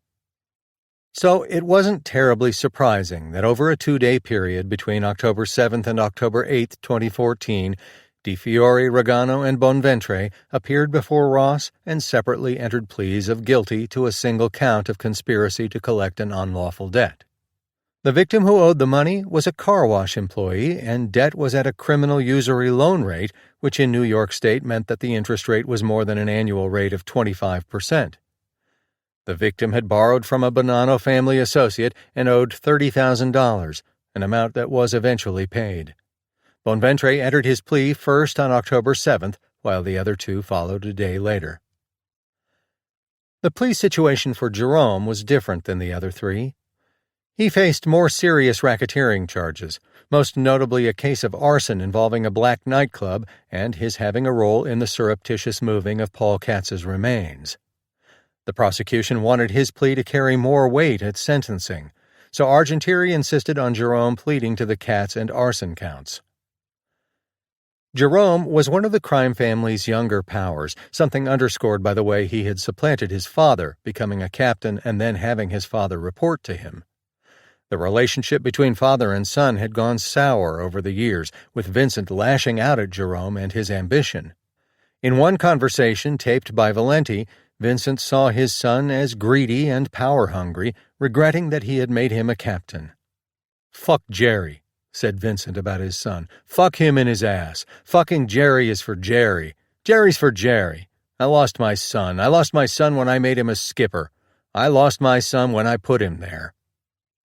The way Vincent saw it, Jerome was avaricious. He railed about him, calling him a greedy cocksucker who was ungrateful for the fact that he had secured his son what amounted to a no-show job for $600 a week. But there seemed to be other things at work that fractured the relationship between Jerome and his father. His parents divorced in 2005, and it appeared that Jerome took the side of his mother in the marital fight. Jerome also had a more significant work history than Vincent, from that of a laborer at a shipping company to construction and then as a dispatcher at a concrete firm. These were all things that made Jerome appear more financially stable. Although he was a working family man, he had raised 3 daughters before divorcing his first wife, Susan. Jerome got involved willfully in the mob. When it suited him, Vincent had used Jerome as a willing acolyte for crime family business. When it came time, Jerome pleaded guilty before Ross to the nightclub arson, admitting he torched, at his father's direction, the nightclub Afters, which had once been a mob watering hole at 8601 Rockaway Boulevard, Ozone Park, but became disliked by Italian gangsters after its new owners wanted to cater to African Americans. By his plea, Jerome admitted he and another man got inside the club and helped start a fire that caused considerable damage. In terms of the Katz murder, Jerome didn't admit to killing the hijacker, but he did say that, "In fact, knowing that a murder had been committed, I assisted persons in moving the body of that person after the fact." Jerome also admitted that he dug up the body to prevent the apprehension of the individual who committed that murder. Some interesting things seem evident about the allocution Jerome made in court about the Katz body. First, it was clear that he knew who might have committed the murder. Second, he didn't name his father Vincent as the killer, as the government had alleged he had. Third, he did not agree to testify against his father. Fourth, Jerome didn't admit to being a member of the Bonanno crime family, but rather an associate, which is a lesser status. Yet, taken together, the arson and the murder accessory charges listed in the new criminal information nailed Jerome on a racketeering conspiracy charge, the same one his father had been charged with in Lufthansa and other crimes. This had the effect of pushing the suggested prison sentence for Jerome to the range of 77 to 96 months, in part because he already had a previous federal guilty plea to racketeering some years earlier. Over a period of 2 days in October 2014, Di Fiore, Bonventre, Regano, and Jerome Asaro pled guilty before Ross to the negotiated plea deals. Then, in 2015, Ross doled out the various sentences and gave Di Fiore 21 months, which in his case was a bargain because he got credit for time served and would be out in a year. Bonventre got 21 months and Regano 51 months, much better than if they had gone to trial and lost on the racketeering case. In Jerome Asaro's case, defense attorney Lawrence Fisher submitted papers that described his client's work ethic and his regret about his life of crime. Fisher also attached letters from family members, including his current and former wives, his children, and other relatives, asking for a lenient sentence. Particularly poignant was a note written by his mother Teresa, who was suffering from blindness and had to dictate her words to a daughter. Teresa Asaro said that in her failing health she relied upon Jerome and hoped that Ross would take her needs into consideration. But when Jerome Asaro was sentenced on March 26, 2015, there was another family in court whose members Ross had to consider, those of murder victim Paul Katz. Before he disappeared on December 6, 1969, Katz had fathered 5 children with his wife Dolores. His life had been one in which he was mixed up with Burke and his crew in all kinds of hijackings and other thefts, and when Katz left the house for the final time, both he and his wife knew he might never return. When she was given a chance to speak in court, Katz's daughter Ilsa remembered how she and her brothers and sister had been watching an episode of Frosty the Snowman on television when her father walked out the door. Her mother, Ilsa said, had begged Katz not to leave. "He never came back," Ilsa said to Ross. Actually, the remains excavated by the FBI team from the basement of the house in Ozone Park did make it back to the Katz's family after the bones, hair, and other bits of tissue were analyzed for DNA comparison. The remains were turned over to Katz's son Lawrence by the FBI. "He came home with me carrying him in an evidence bag," Lawrence told Ross. Adding a macabre element to the entire sentencing proceedings was the fact that as Ilse tearfully addressed Ross, she said she was carrying some of her father's cremated remains in a cloth bag inside her handbag. She did not actually take the remains out as she spoke. The torment of not knowing for years about what had been her father's fate had led Ilse to have come up with a fiction about his demise. When we were asked, "Where's your father?" we'd say, "He died in a plane crash," Ilse said. Asaro offered no apology to the cat's family members, but did so to his own family. When it came time for Argentieri to speak, she reminded Ross that Jerome had lived a life that had been steeped in mafia involvement. In sentencing Jerome, Ross didn't give him a break. She hit him with 90 months, or 7.5 years, not much under the sentencing guideline maximum recommendation of 93 months. Judges don't have to stick to the guidelines, but in this case Ross saw no reason to go to the low end of the range. Seeing that Jerome didn't have the ability to pay a fine, Ross didn't impose one, but did hit him with the mandatory special assessment of $50, half of the usual $100 levy. With 4 of the 5 defendants convicted, the government could now turn its attention to Vincent Asaro, the last man standing and the main attraction who prosecutors said was intertwined with the Lufthansa heist. Asaro wasn't going to take a plea deal, certainly not one that gave him a 20-year prison sentence and that meant he would die behind bars. At the age of 80, Asaro was going to trial.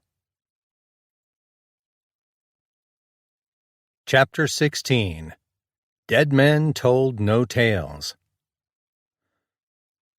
Nobody knows how many homicides Jimmy Burke had committed in his decades-long criminal life. Some in the FBI thought it could be as many as 30.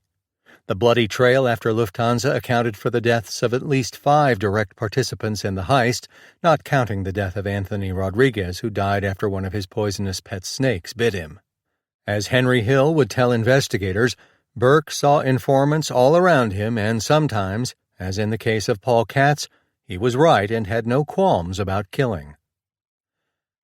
Anyone who watched the film Goodfellas saw slayings by Burke's crew at Robert's Lounge done by garroting, stabbing, or gunshots. Bodies went missing, were tossed into hastily dug graves, or else left in the street. Murder gave the edge to Scorsese's cinematic version, and the public and news media were waiting to see what Vincent Asaro's trial would bring out about all the blood and gore. Katz's murder would certainly be part of the case because it was listed in the indictment. But what about all of the other killings? Could they be linked somehow to Asaro? Prosecutors did not disappoint. In March 2015, with a trial still some 7 months away, Argentieri and her staff crafted a 72-page special court document known as a motion in limine, a term that comes from the Latin and means at the threshold and refers to a request before trial to either bring in or keep out certain evidence. They would follow it up with additional filings. In Asaro's case, the prosecution wanted to bring in certain evidence to show how he had been continually involved over 45 years with the Bonanno family and bring in evidence of other acts, all bad, not charged in the indictment but which showed his criminal intent and motives. Among those were Asaro's history of heavy drug use, gambling, stealing, assaults, threats of violence, and shakedowns. But added to the government's list were a number of murders linked to the period after Lufthansa that had been widely tied to Burke. Martin Krugman, Joseph Manry, Robert McMahon, and the disappearance of Thomas DeSimone, as well as the killing of Richard Eaton. The government wasn't trying to pin all of those murders on Asaro, not by a long shot. Instead, prosecutors hoped that remarks Asaro made about the killings to certain potential witnesses would show how trusting he had been of them. It was a way of bringing into the courtroom through the back door the Lufthansa killings, which had captivated New York for so long. It may not have been the prosecution's intent to stoke such interest in the case, but reporters began to salivate over the prospect of seeing life imitate art in the courtroom. "Real fellas revealed, secrets of Lufthansa heist double-cross and slays," blared the Daily News in one headline after prosecutors filed their papers. Of course, Asaro wanted to have that evidence kept out. His attorneys said that evidence of the Goodfellas murders was not only irrelevant to the case, but raised the likelihood that the jury would be confused or prejudiced against Asaro. It would be hard, the attorneys argued, to keep the lurid details of the violent deaths of those involved in Lufthansa from tainting Asaro and bolstering the argument that he was a killer of cats as the government alleged. But if the world was waiting to see a reprise of tales of infamous murder in the Lufthansa trial, Ross threw cold water on that notion. Going through each of the murders and disappearances prosecutors wanted to introduce into the Asaro trial, Ross found some compelling reasons to keep most of it away from the jury and the public. The fact that wig merchant Marty Krugman had been a pest to Burke by asking about the robbery and other things was okay to come before the jury because it showed the existence of the Lufthansa robbery conspiracy charged against Asaro, reasoned Ross. But evidence that Burke had said to Valenti that Krugman was killed for complaining about the way the loot was split was another matter. The fact that Krugman had been killed wasn't really part of the robbery conspiracy, she said. At some point, the collapse of relationships and murder of co-conspirators after the heist ceases to be an epilogue to the heist and begins to tell the story of a whole new set of crimes, reasoned Ross in her ruling on the evidence. Marty's murder does not mend a break in the natural sequence of the narrative of evidence about the Lufthansa heist, nor is it required to show trust between Burke and Valenti. There was just too great a risk of confusing the jury and prejudicing it against Asaro to refer to a murder possibly ordered by his associates, so Ross decided that part of the evidence about Krugman's death had to be kept out of the trial. Thomas DeSimone's disappearance caused similar problems for Ross as she found in the Krugman case. Ross, like most people, assumed that DeSimone had been murdered after the heist. But again she found that his presumed homicide had no bearing on the planning and execution of the Lufthansa robbery. Valenti could testify about his closeness to DeSimone, but didn't have to tell a story about another murder, which, if the jury learned of, it could confuse the panel and prejudice it against Asaro by raising the implication that his associates tended to meet violent deaths. The double homicides of Joe Manry and Robert McMahon weren't killings the prosecution had accused Asaro of having a role in. In fact, according to court papers, gangster Anthony Stabile was the one who killed the pair on Burke's orders, information that contradicted Henry Hill's earlier claims that Paolo Lecastri had admitted he was the triggerman. Argentieri had argued in her court papers that information about the double murders would help relate why Valenti was afraid to meet with Stabile and confided such apprehension to Asaro. The government's argument was that Valenti's confiding to Asaro was evidence of the relationship that existed between the two men. But for Ross, evidence of the Manry-McMahon killings was essentially overkill if the prosecution was trying to show the level of trust between Valenti and his cousin Asaro. I find that Valenti's request for defendant's advice is of low probative value given the other evidence available in this case, said Ross. There was just no justification for using evidence of two murders, which again would create an aura of extreme violence around Asaro, she ruled. The government had also wanted to use evidence about the murder of Louis Cafora to prove the Bonanno family link to the heist, and as a roundabout way of proving the general proposition that gangsters consult their superiors before doing killings.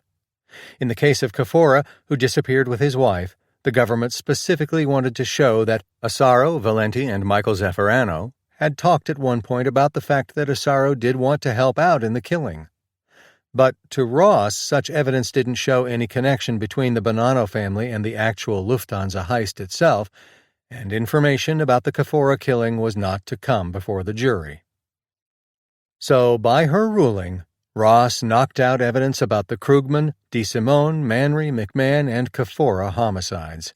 For the most part, the gory aftermath of the Lufthansa robbery was not going to see the light of day when Vincent Asaro went on trial.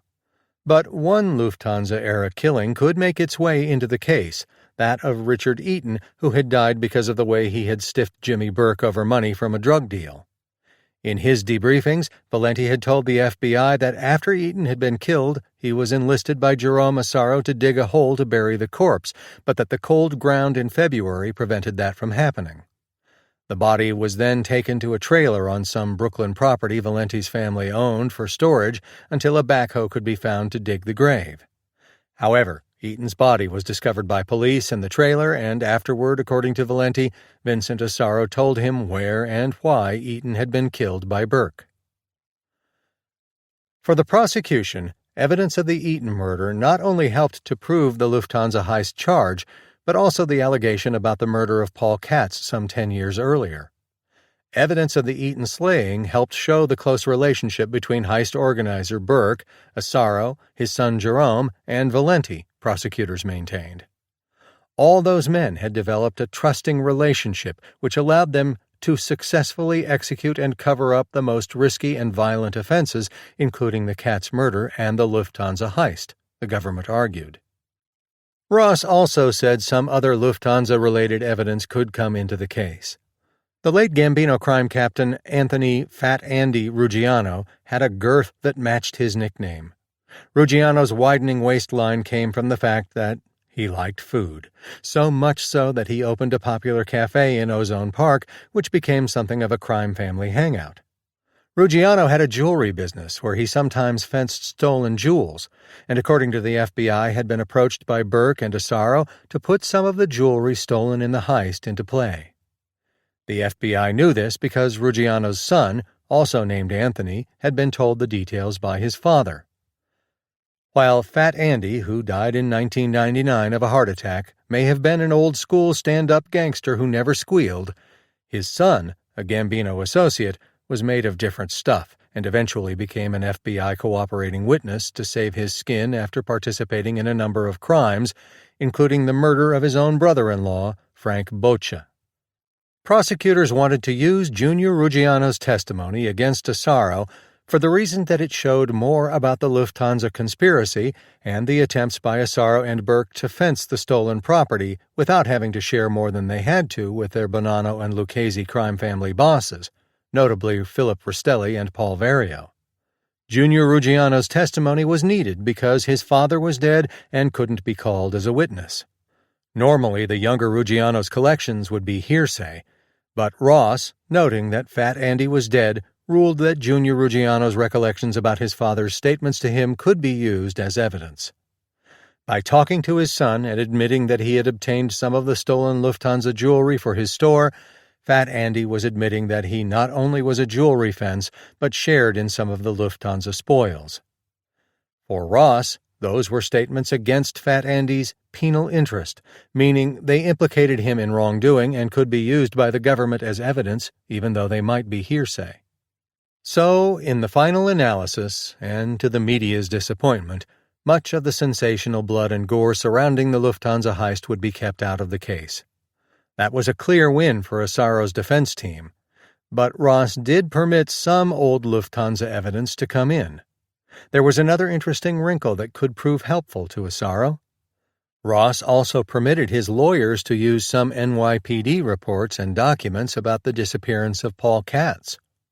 Consisting of the original missing persons report and additional materials, the police documents added a new name to the disappearance of Katz, Joseph Allegro. The police documents showed that on the afternoon he left the house for the last time, Katz had told his wife Dolores he was going to meet Allegro, one of the men arrested with Katz in an earlier hijacking case. Katz never returned that day. For a number of legal reasons, Ross said Asaro's lawyers could use the police documents as evidence and by implication put before the jury the name of Allegro as another person who might have been involved in Katz's disappearance and death.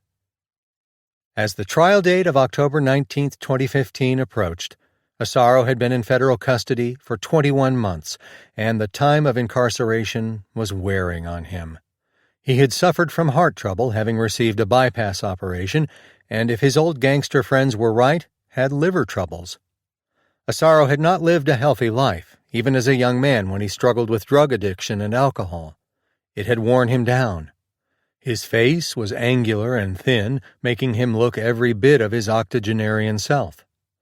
Also fatiguing for Asaro were the early 5:30 a.m. wake-ups at the detention center whenever he had to be bussed to court. "This sleep fellow wants to catch a few more winks before going to court," joked one Daily News story. Through his attorneys, Asaro sent a letter to Ross claiming he should be released on bail because of his health issues and the strain of having to go back and forth to court. Asaro proposed that he be let out on bail to live under conditions of home confinement, meaning with an ankle bracelet monitoring device, at his girlfriend's home. What better way to get your vigor and vim back?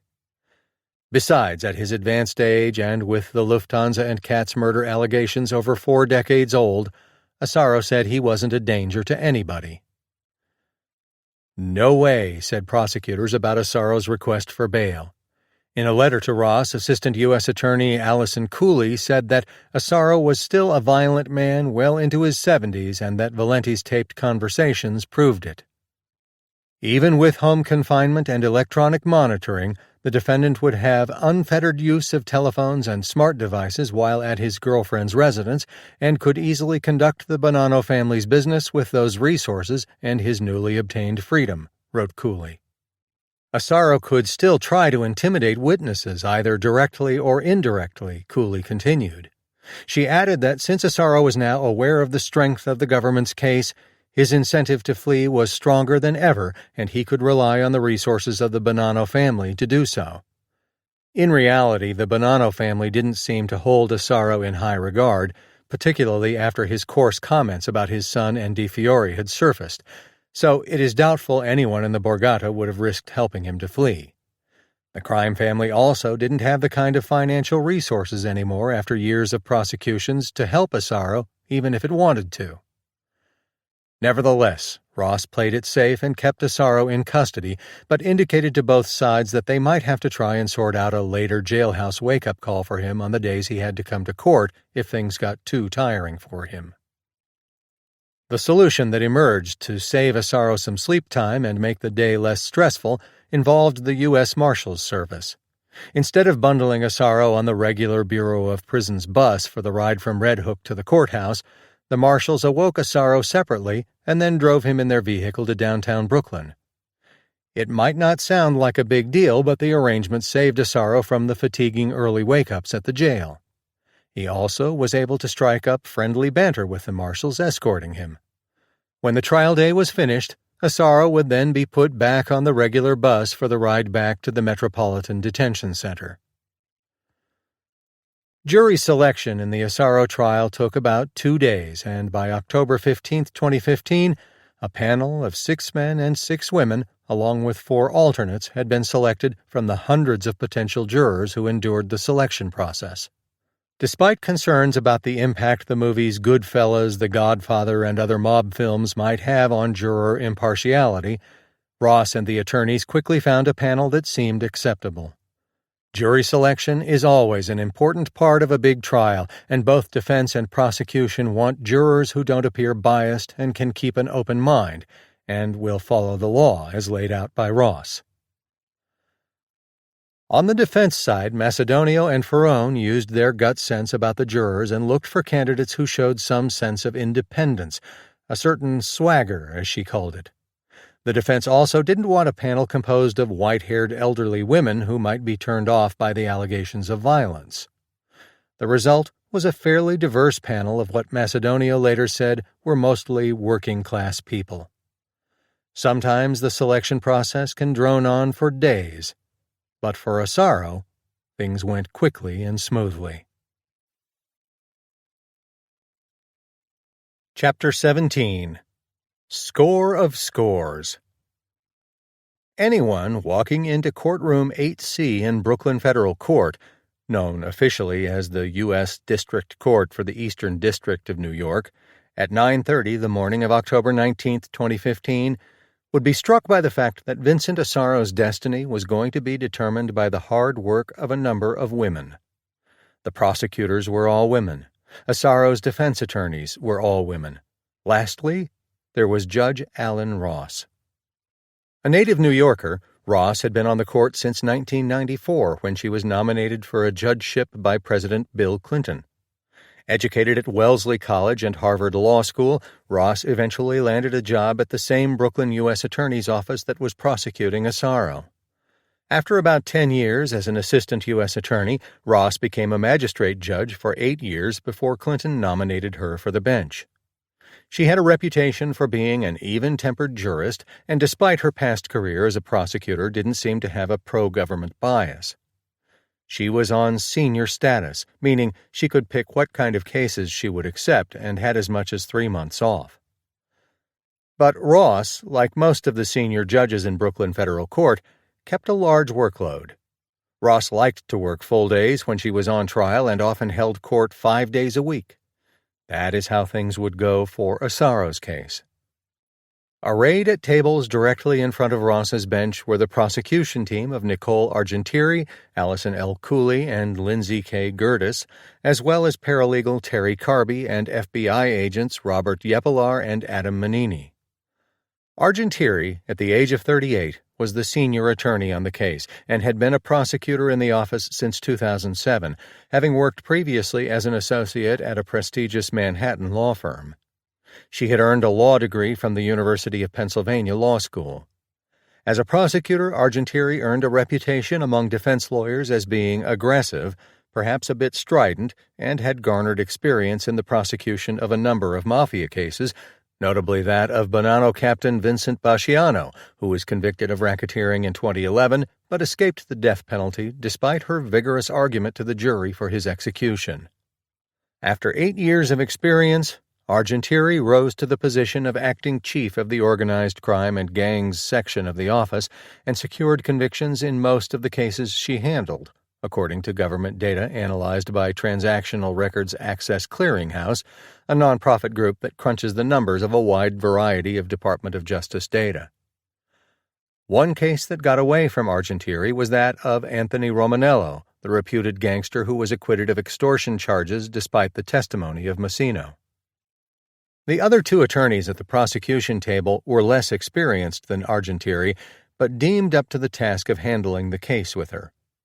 Gertis, 34, was a product of the University of Cincinnati College of Law and had done a stint at the Brooklyn District Attorney's Office, where she worked on homicide prosecutions before joining the U.S. Attorney's Office in Brooklyn.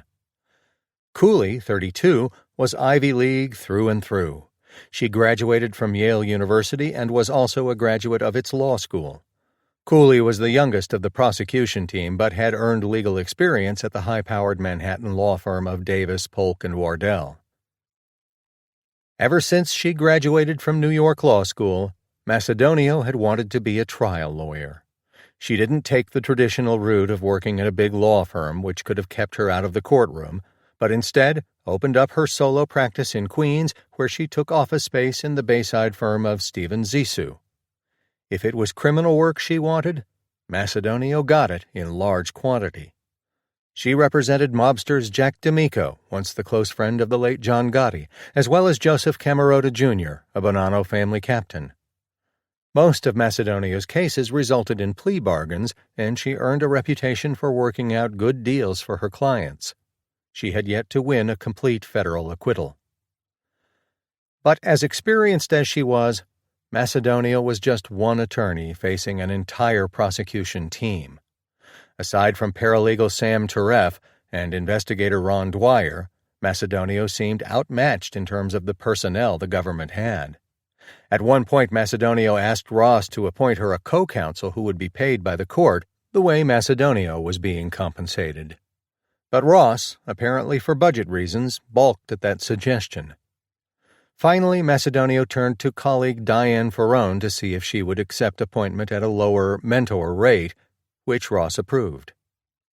Tall and dark-haired, Ferrone, 39, already had experience in the Lufthansa case, having worked on the defense of Jack Bonventre, one of Asaro's co-defendants, who got out of the case with a plea bargain in late 2014 and a sentence of 21 months and a $40,000 fine. Ferrone was a native of Long Island, growing up in North Belmore, and then going to high school in Syosset. Like Argentieri, Ferrone was a graduate of the University of Pennsylvania Law School, where they had been friends. After law school, Ferrone took a job with the well-known and highly respected white-collar defense firm started by the late Robert Morvillo, among whose clients was Martha Stewart. Ferrone later worked at the criminal defense boutique firm of Cercars and Riopel, where she worked along with named partner Roland Riopel defending Annette Bongiorno, one of financial criminal Bernard Madoff's employees who was ultimately convicted for her role in the fraud. After a couple of years at Cercars and Riopel, Ferrone eventually started her own solo practice. She seemed happiest as a lawyer working for herself. Ferrone was a good co-counsel choice for Macedonio since she had a mix of trial and extensive brief writing experience. She also bonded with her clients, said a former colleague, something that could prove useful with a difficult client like Asaro. Surrounded as he was by mostly women, Asaro was the oldest person in the well of the courtroom, a fact that was obvious to even the most casual observer. To soften his image at the defense table, Asaro wore sweaters, which made him look even more grandfatherly. If anyone was expecting to see a thuggish-looking man facing the jury, they were mistaken. The first order of business on the opening day of the trial was a skirmish among the attorneys over money, not theirs, but rather what the U.S. government had paid the cooperating witnesses. The witnesses had been paid varying amounts, and Macedonio and Ferrone computed that the total was around $2 million, including $250,000 for the first witness, Salvatore Vitali, an amount paid shortly before trial. Argentieri didn't think the payment had to be brought up in the testimony. Macedonio thought otherwise. Ross said she was troubled by it but wanted to read some other documents first before making a decision. It fell upon Assistant U.S. Attorney Lindsay Gertis to give the government's opening statement, and as she faced the jury, she wanted to make sure from her very first words that each of them knew that Asaro was no soft and cuddly granddad, but a dyed-in-the-wool gangster who lived by the rules of the mob. Omerta, the code of silence, death before dishonor, never talk to the police. These are the mottos of the mafia, Gertis said, and punishment for disobeying that code is death. Right from the start, Gertis brought up the most vile of the allegations against Asaro, the murder and anonymous burial of poor Paul Katz, the misguided hijacker and mob associate whose bones were sifted from the soil during the FBI dig at the house on 102nd Road. Opening statements are not evidence, but prosecutors try to make them compelling and shocking, dripping the proceedings in blood so that a jury will wonder from the very start just what kind of defendant sits before them. Katz went out of the house one day in 1969 and never returned to his family, said Gertis, adding that there was a simple reason for that. He was cooperating with police after being arrested. After 44 years, all that remained of him, all that could be returned to his children, were pieces of the man he once was. Bones, hair, and teeth, Gertis continued. It was a horrible ending for any human being, and the prosecutor then turned toward Asaro. One of the men who killed Paul Katz, who murdered Paul Katz, who strangled him to death with a dog chain, who hid his body away from his family, the man with death before dishonor tattooed on his forearm, sits in this courtroom today. That man is Vincent Asaro, the defendant, she said.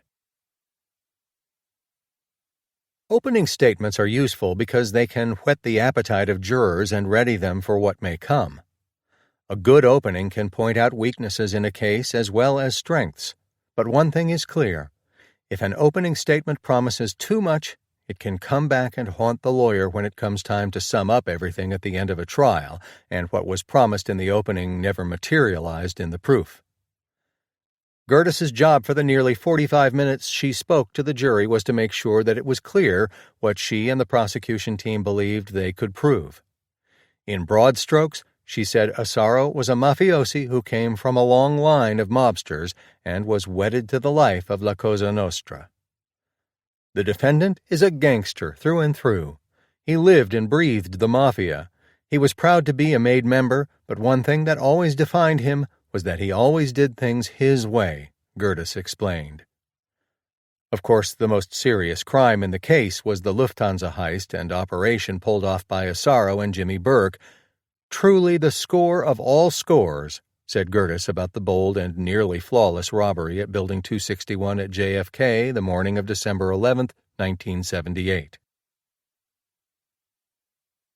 Gerdes painted a very cinematic description based on what Valenti had told the FBI about what had happened when the Asaro-Burke crew sprang into action. Burke and Asaro lay in wait a short distance away in a crash car just in case the cops arrived. Her description was vivid and fast-paced. The rest of the team piled into the stolen van and headed for the cargo terminal. They cut the chain link on the fence and got inside, and there they huddled the employees together and held them at gunpoint. They quickly made their way to the high-value vault. Jackpot! Boxes and boxes and boxes of money and jewelry, more money than everyone could have ever dreamed. Lufthansa made Asaro a rich man, said Gerdes, to the tune of a nice $500,000 share, money she said he used to fund his loan sharking business well into the 1980s, increasing his street cred in the mob. Along the way, Asaro passed up some of the proceeds to his bosses in the Bonanno family, $100,000 to one and jewelry to another, Gerdes told the jury. Life was good. It would be for the defendant, she added.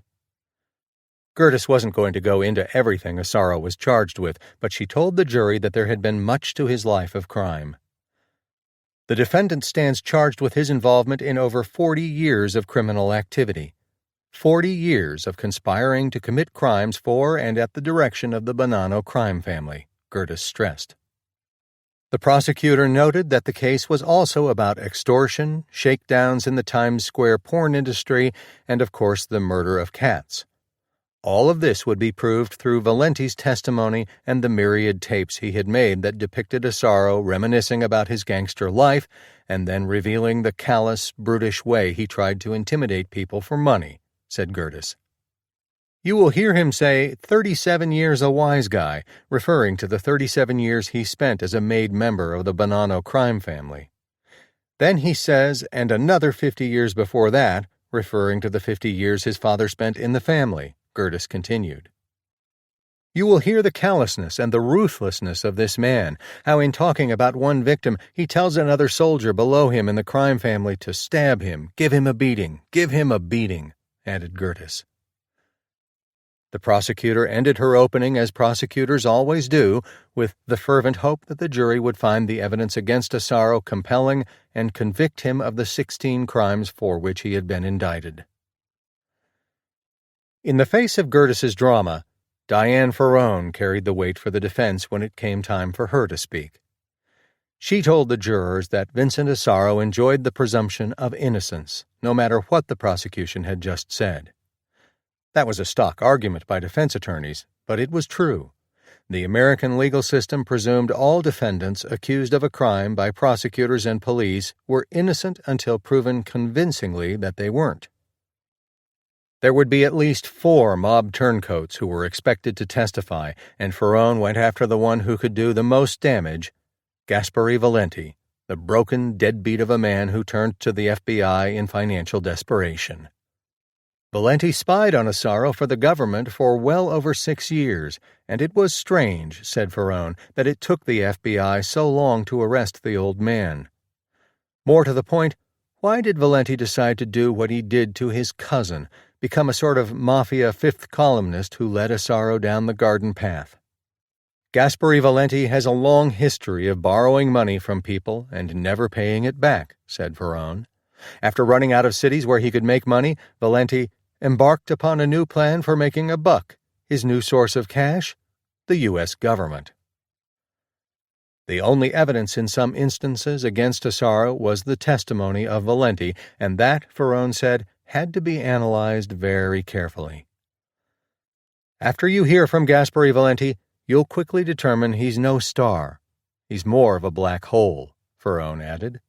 Listen carefully to what Gaspare Valenti has to say, and if you wouldn't believe him in your ordinary life, then you shouldn't believe him just because his latest con victim happens to be the United States government. When all of the money and assistance that the government gave to cooperators like Valenti, former Bonanno underboss Sal Vitale, former boss Joseph Massino, and others was added up, it would total $2 million, said Ferrone. The criminal cooperators the government will put on that stand, Joseph Massino, Sal Vitale, Anthony Ruggiero, Peter Zuccaro, they've lied to government officials and manipulated the criminal justice system their entire lives, Ferrone argued. The evidence will show they are accomplished criminals who began committing crimes as teenagers and never stopped. Just because someone is called as a government witness doesn't mean they're telling the truth, Ferrone reminded the jury. Once a liar, always a liar. A leopard never changes its spots. With Lufthansa the first thing on everyone's mind, the prosecution called as its first key witness Vitale, the ex-Bonanno mobster who became a turncoat in 2003. To some, calling Vitale seemed a move strangely out of place in the sequence of the crime. He wouldn't know anything about the actual heist in December 1978, but could only testify about what he said was the way some of the jewelry loot had been handled. Vitale had testified in numerous trials, so he seemed terribly self-assured, even smirking at times. "You name it, I testified in it," Vitale said about his history as a turncoat mob witness. Yet while Vitale has testified in a great many cases and helped the government secure major convictions, including those of Massino and Bonanno Captain Vincent Basciano, life for Vitale was a struggle. After being released from federal custody in 2010, Vitale was placed in the witness relocation program and given a new identity. But his marriage had collapsed, and he saw his 4 sons only sporadically. As a man with the new identity, Vitale soon learned that his life was a struggle, mainly because he couldn't get work. "It's impossible for you to get a job. I mean, you could go to work for the local hardware store if the guy's not going to ask no questions. But if you work for any kind of UPS, REA, or Target, Walgreens, I've been turned down by every company. You just can't get to a human being," said Vitale when he was questioned about his current situation by Argentieri. "Once you put in your information into a computer, the computer is set to knock out certain things. You got to bring a Social Security card. Who is going to hire a guy at 65 years old with a brand new Social Security card?" To make matters worse, Vitale said that the U.S. Marshals Service cut off his subsistence, "threw me out into the street," as Vitale put it, with no money and no way of making a living. Anytime he searched for work, potential employers, seeing he had a recently issued Social Security card, figured he was a wise guy from Brooklyn, Vitale said. Finally, the FBI gave him a $250,000 payment as a reward for helping the federal government not only convict big mobsters, but helping to secure the forfeiture of as much as $20 million in ill-gotten gains. Dressed in a suit and tie and looking relatively at ease, Vitale seemed comfortable on the witness stand even though he believed that he was in constant danger from the mob. He had the moniker "Good-Looking Sal" from his days as a vain wise guy, although he insisted he didn't deserve such a nickname. He was remembered by some relatives for having an affection for the designer label Hugo Boss. Vitale had risen to the rank of Bonanno underboss at one point and had been a caretaker acting boss of the crime family during the period Massino was both on the lam and briefly in prison for labor racketeering. Yet Vitale had a great deal of baggage as a witness, namely the fact that he had admitted to the government playing a role in at least 11 murders, many with Massino. He wasn't a killer as such who bloodied his hands from the evil deeds. Instead, sometimes Vitale's role was that of cleaning up the bloody mess, as he did when Massino had his cigarette-smuggling business partner Joseph Dudu Pastori killed in an apartment in Queens in mid-1976. Other times, Vitale played the man who lulled a victim into a false sense of security, which is what happened in early 1984 to Cesare Bonventre. A stylish Sicilian transplant who was in the Bonanno family, Bonventre had been one of 2 men who were supposed to guard Carmine Galante when he was assassinated in the summer of 1979. In the Byzantine world of mafia life, Bonventre had been doing well in the crime family and was even promoted to captain when suddenly his star began to fade, and Massino, at the time a powerful captain himself, said Bonventre had to be killed. The FBI believed that Bonventre was marked for death either because he distributed some poor-quality heroin or was viewed as a threat to the power of then-Bonanno boss Philip Rastelli and Massino. In any case, Vitali was the one who got Bonventre to drive with him and mobster Louis Attanasio on the pretext that they were going to a meeting with Rastelli. As the car Vitali was driving entered a garage on 57th Street in Maspeth, he said the code words, "It looks good to me," and Attanasio, according to later court testimony, fired 2 bullets into Bonventre's head. While Bonventre struggled, he was ultimately finished off and disposed of in 55-gallon drums of glue in New Jersey. Vitali got into the Mafia through Massino, his brother-in-law, and at one time his closest friend. It was Massino, once a muscular young man, who taught Vitali to swim at the public pools in Queens. Of the 2 men, it was Massino who had come to the attention of Bonanno boss Rastelli in the 1970s, and after a career as a hijacker and cigarette smuggler, was initiated into the mob in late 1976 or 1977. By 1978, Massino was a captain and was visiting Rastelli in prison, passing him messages and considered a young mobster with an inside track to the boss. Vitali tagged along on Massino's coattails, but wasn't given quick mob membership like his brother-in-law. When Vitali had a run-in with Asaro, who was already a made man at the time, the latter pointedly reminded Vitali that he wasn't a good fella, so he should watch his mouth. By 1984, after years of being Massino's acolyte, Vitali was given membership in the Bonanno family. The prosecution wanted to use Vitali to show the structure of the Mafia and the Commission, stuff that he was qualified to talk about because of his past associations. Since this was a Mafia racketeering case, the prosecution had to prove the existence of the Bonanno family and that it was a racketeering enterprise, of which Asaro played a role.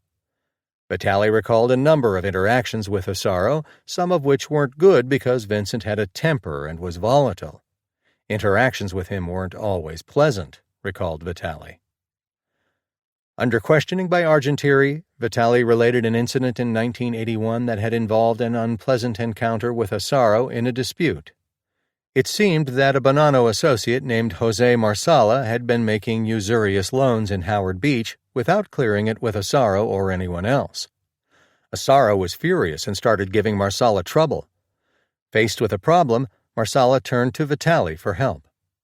At that point, Massino was a fugitive and living in the Pocono Mountains area of Pennsylvania, where Vitali would visit him to give him updates on crime family business. During one of those secret visits to Pennsylvania, Vitali told Massino about the problem over Marsala's loans.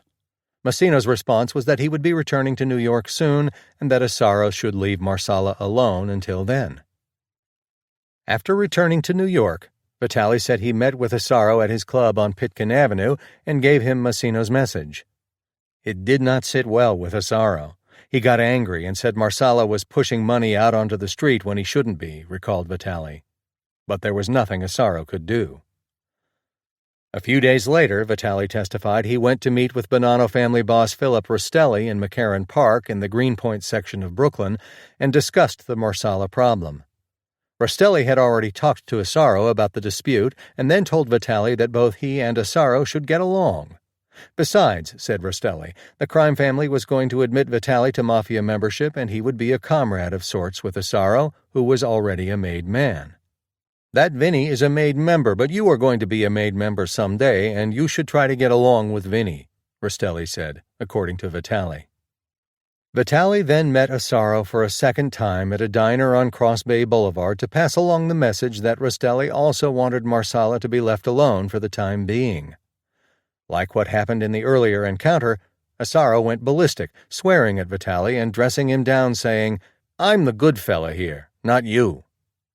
Vitali then played the one trump card he had, telling Asaro that the message was that time coming from Rastelli himself. That stopped a flustered Asaro short, who had to backpedal and sheepishly responded that Vitali should have said that from the beginning, according to the testimony.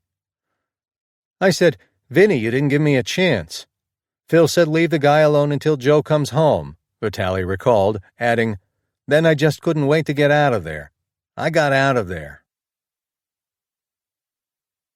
There would be many episodes, including some taped conversations, which would show the angry nature of Asaro, and Vitali certainly had borne the brunt of some of his anger. But the real usefulness of Vitaly would be to show how he linked Asaro somehow to the Lufthansa heist.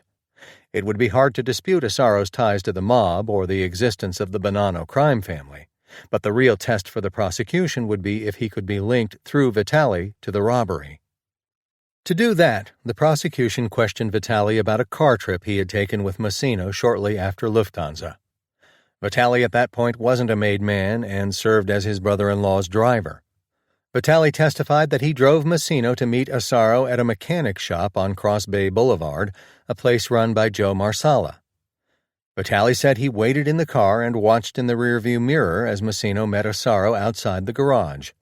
Both men then went for a walk as he watched them in the mirror, recalled Vitaly. "What did you see?" Argentieri asked Vitaly. "I seen Vinny hand Joe a case," answered Vitaly. "Then what happened?" Argentieri said.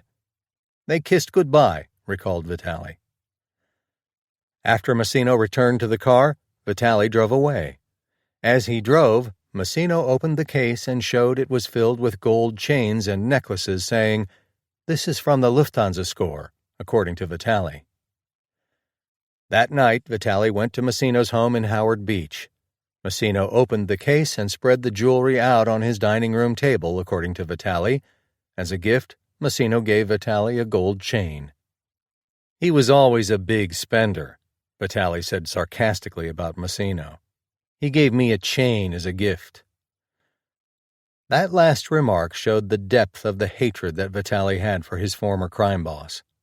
Both were related by marriage and had been extremely close growing up. But when they were arrested and indicted in early 2003, Vitaly decided to become a government cooperating witness, driven in part by the fact that Massino had recently put him on the shelf, stripping Vitaly of his control over other members of the Bonanno family and depriving him of money from rackets. Massino had soured on Vitaly because of the poor way he related to other crime family members and because of the suspicion by some over the years that Vitaly might be an informant, suspicion that at the time was a bit premature. Some in the crime family wanted Vitaly dead, and at one point his wife Diana pleaded with Massino not to have him killed. Massino, whose wife Josephine was Vitaly's sister, agreed to let him live. The rest of Vitaly's direct testimony dealt with a series of events in the history of the Bonanno crime family that he played a role in or knew about. He admitted to his share of extortions, loan sharking, gambling, and homicides. In the latter, Vitaly said the closest he got to pulling the trigger was in May 1981 during the killing of the three captains, Dominic Big Trin Trinchera, Philip Giacone, and Bruno Indelicato. The three men were killed as a preemptive strike in a Massino-led operation because they were believed to have been plotting to take over the crime family from Rastelli. Vitaly said he had a Tommy gun during the incident at a club on 13th Avenue in Brooklyn, but never had to use it since the three men were slaughtered quickly enough. Vitaly's cross-examination was handled by Macedonio, and her tactics seemed twofold: to show the jury that Vitaly had received coverage for a long list of crimes in his plea deal with the government, and to spell out the various murders he participated in. Macedonio wanted to give names to the victims and to show the matter-of-fact way Vitaly and the others in the Bonanno crime family took many lives. One New York judge once called Macedonio's method of questioning snarky, and at a number of points she seemed to get on Vitaly's nerves, as the following exchange showed about the way a nephew of mobster Pete Rosa had been marked for murder because he was suspected of being an informant. "You couldn't care less if they killed this man," said Macedonio. "If he was a rat, yes, I could care less," replied Vitaly. "You didn't make an inquiry. You just said, 'Do what you have to do'?" Macedonio asked. "If a captain comes in with an official beef that was put there by Mr. Massino and he could prove it to the individual's relative, what, do I want it notarized? I mean, what do I do? You are talking about street people here," a testy Vitaly answered. The long and the short of Macedonio's questioning was to show that, in addition to the 11 mob murders Vitaly had pleaded guilty to, there were at least 2 others that he didn't have to admit responsibility for under his plea deal. Going over the details of some of the murders, Macedonio was making it clear to the jury that government witnesses like Vitaly had a great deal of blood on their hands, a lot more than had been alleged against Asaro. Massino had always been a scheming, Machiavellian character in the Mafia, and during his cross-examination, Vitali revealed how his brother-in-law used the murders of the three captains to secretly consolidate his power. After the murders, there was a push by some in the Bonanno family to have Massino assume the throne as boss. But according to Vitali, Massino didn't want that, but preferred to have the aging and tired Rastelli stay on as a figurehead boss. By keeping Rastelli as boss, Massino was keeping the FBI attention focused on someone other than himself. He didn't want the family because he was getting the respect, he was getting the money, he was getting the notoriety without being in the seat, explained Vitali about Massino's plan for Rastelli.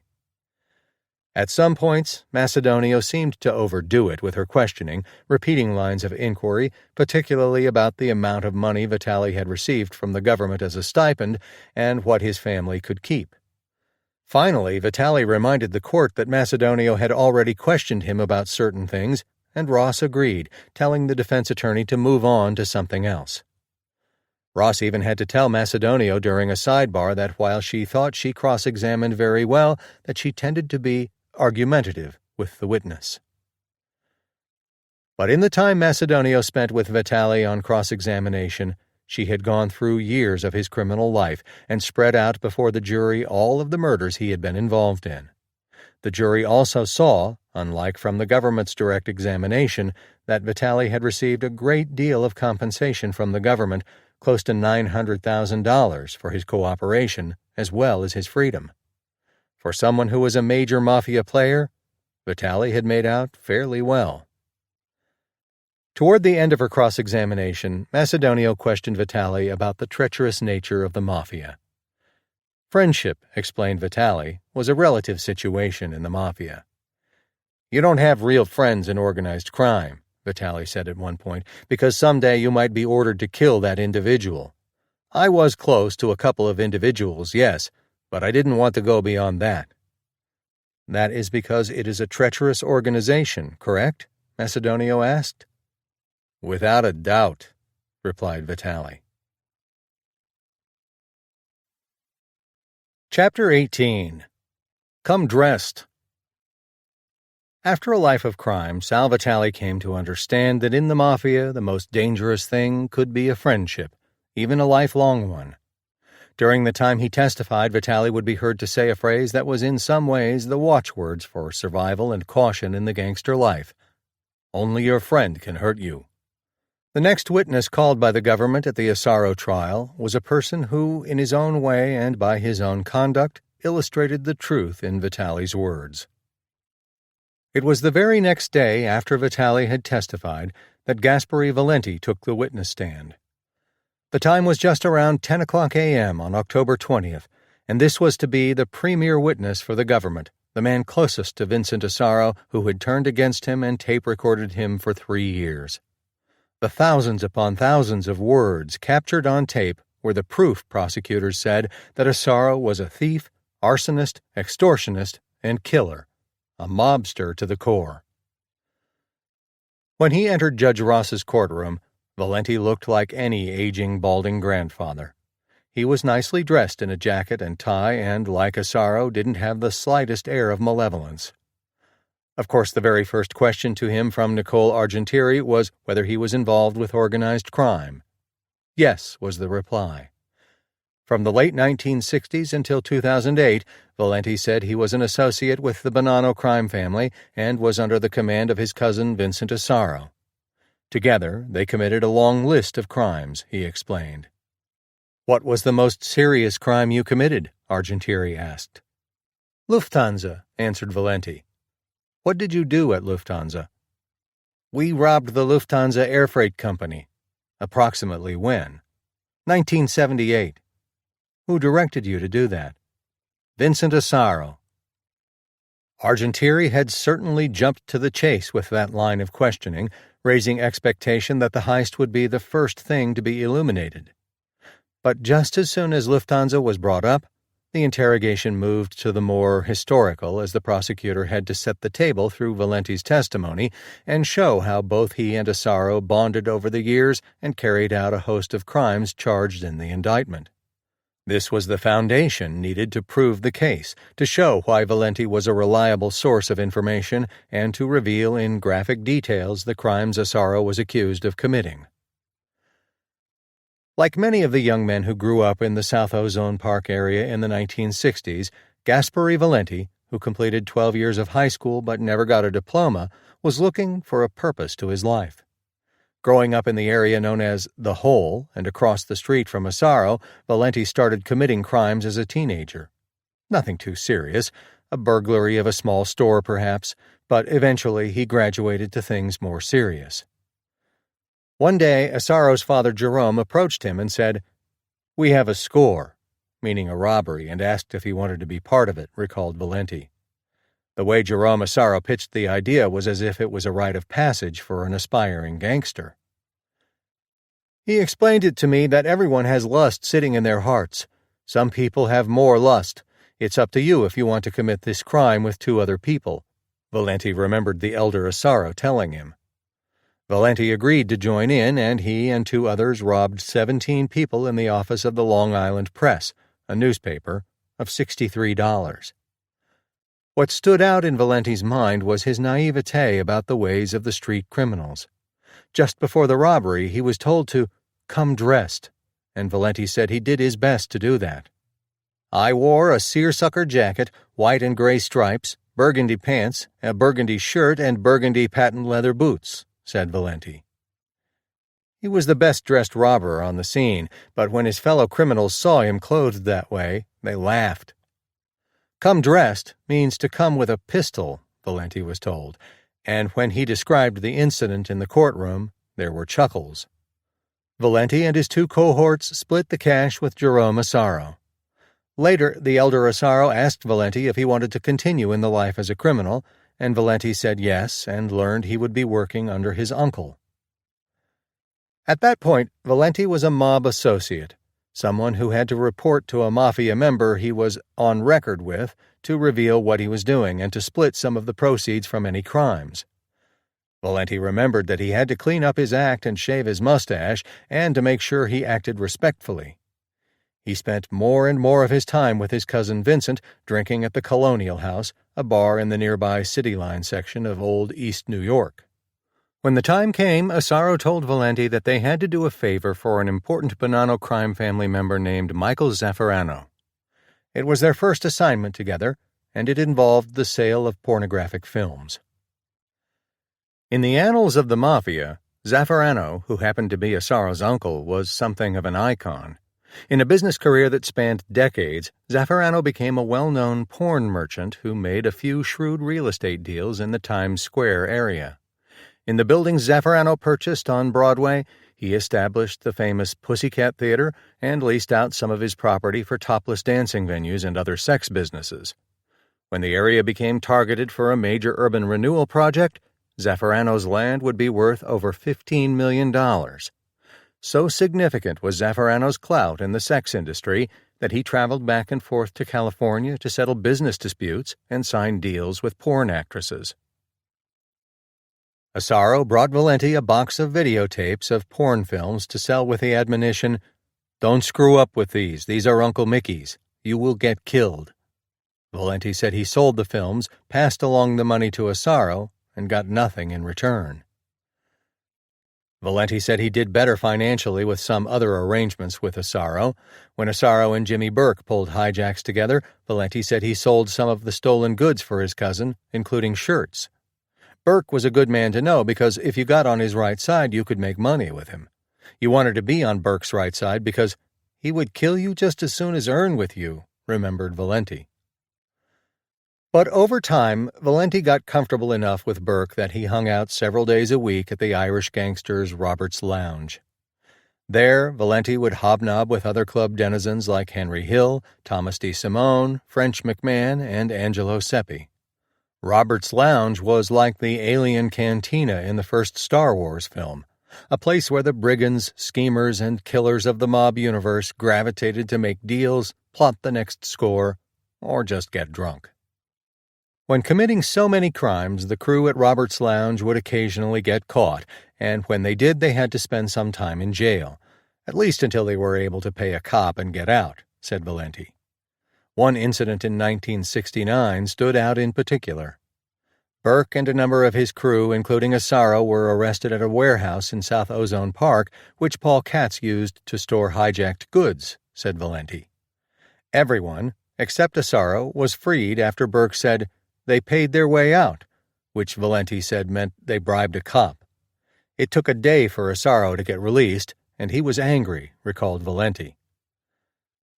For years, Katz had been working with Burke's crew on hijacks across the city and floated between Robert's Lounge and Henry Hill's bar, The Suite. But in October 1969, Katz's luck started to turn when he and 4 others were arrested in the Bronx after they hijacked an armored truck carrying $100,000 in gold and platinum. Katz, then 28 years old, made bail and then appeared to start to secretly cooperate with police, according to law enforcement records. The same records showed that detectives in Queens had a wiretap on Katz's home telephone. Around November 1969, Katz told his police contact about a drop site for hijacked goods, which police then promptly hit and apparently arrested Burke, Asaro, DeSimone, and the others, the records showed. But as it turned out, Burke was cut loose and not reported as being a defendant, allegedly because $5,000 was paid to a cop. Katz continued to meet with his police contact, sometimes on the rooftop of a parking lot by his apartment on the Horace Harding Expressway, other times at a bar. If Katz believed his clandestine passing of information to the police would remain a secret, he was wrong. According to information later given by Hill to NYPD officials, Burke had a contact inside the office of then Queens District Attorney Thomas Mackle. While he had his own problems years later, Mackle wasn't implicated in the corruption Hill alleged in his debriefings. The contact would pass along information whenever an informant gave information to detectives. Burke soon learned of Katz's cooperation, and his fate was sealed. It was a Saturday, December 6, 1969, that Dolores Katz noticed her husband Paul acting nervously. The telephone at the couple's apartment had been ringing incessantly, with one of the callers being Katz's detective contact in the NYPD and a man named Joe Allegro, a suspected hijacker who had been arrested in the Bronx earlier with Katz, according to law enforcement records. At some point, Allegro had stopped by a drugstore near the Katz apartment and told Katz that Burke wanted to see him, the records stated. While Katz initially entered Allegro's car, he had a change of heart and left, returning home and telling his wife that he believed Burke knew he had told the cops about the hijack drop point. About 6:00 p.m. that night, Katz took another telephone call from Allegro, told his wife that he was going to a drugstore and that if he didn't return in about 15 minutes to call the NYPD. While Dolores Katz didn't want him to leave, her husband went out. She never saw him again. Mrs. Katz then filed a missing persons report with the police. From the very beginning, as soon as Katz disappeared, allegations arose that crooked cops helped instigate Burke in carrying out the hijacker informant's demise. Intelligence reports said that Burke's entree to police was set up by Vincent Jimmy Santa, an ex-NYPD officer who left the force under a cloud.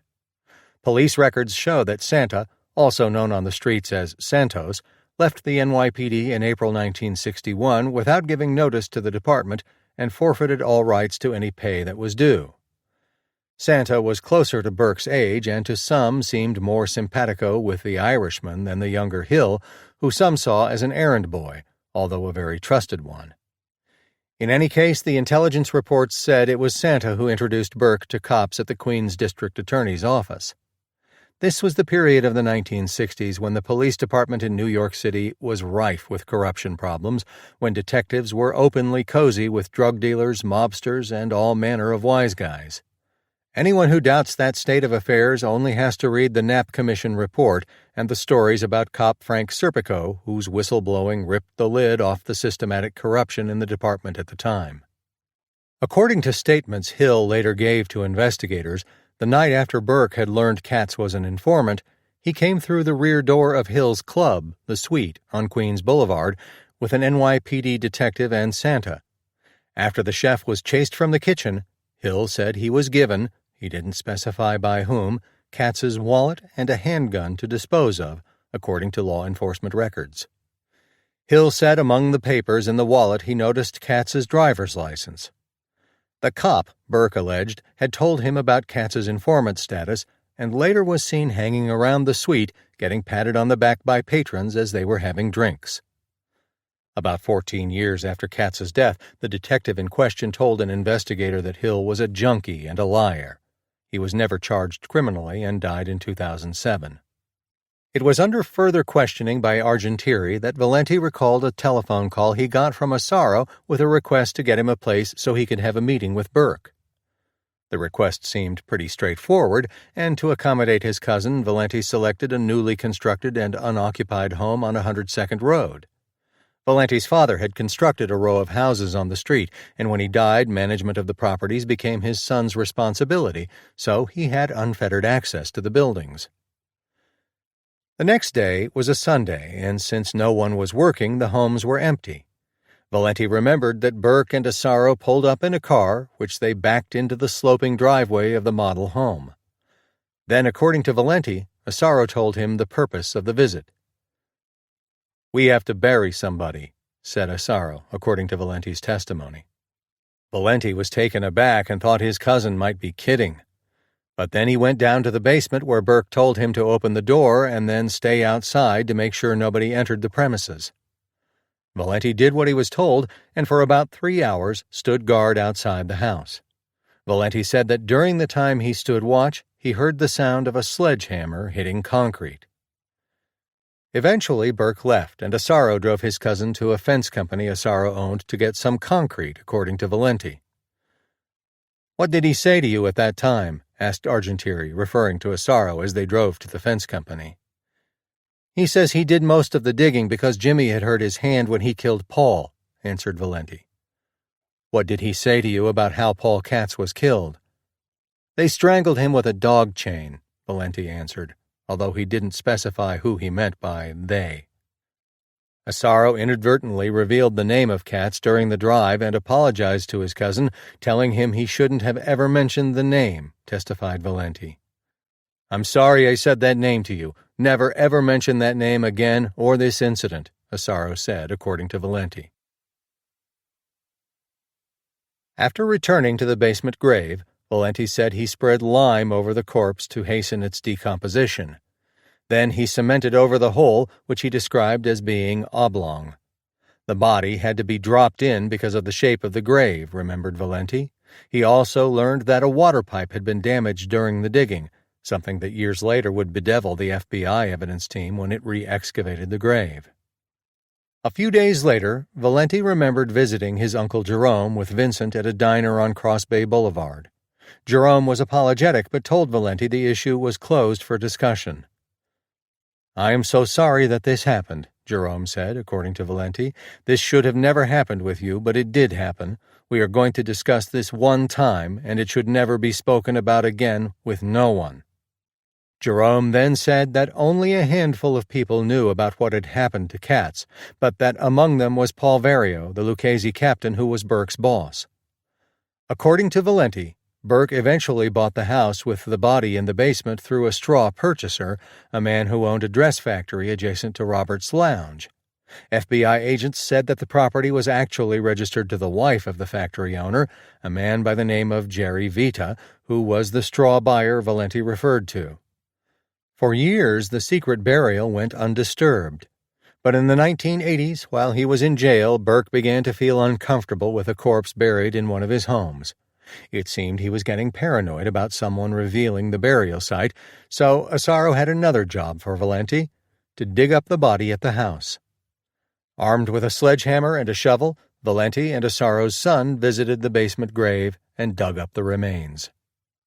What was left of Katz's corpse was folded in the grave, just the way his body had been left. The exhumation must have been strange and macabre, as Valenti said that he told Jerome nothing about the identity of the body they were removing. Valenti said that he and Jerome took the bones and bits of corduroy and put them in some cardboard boxes.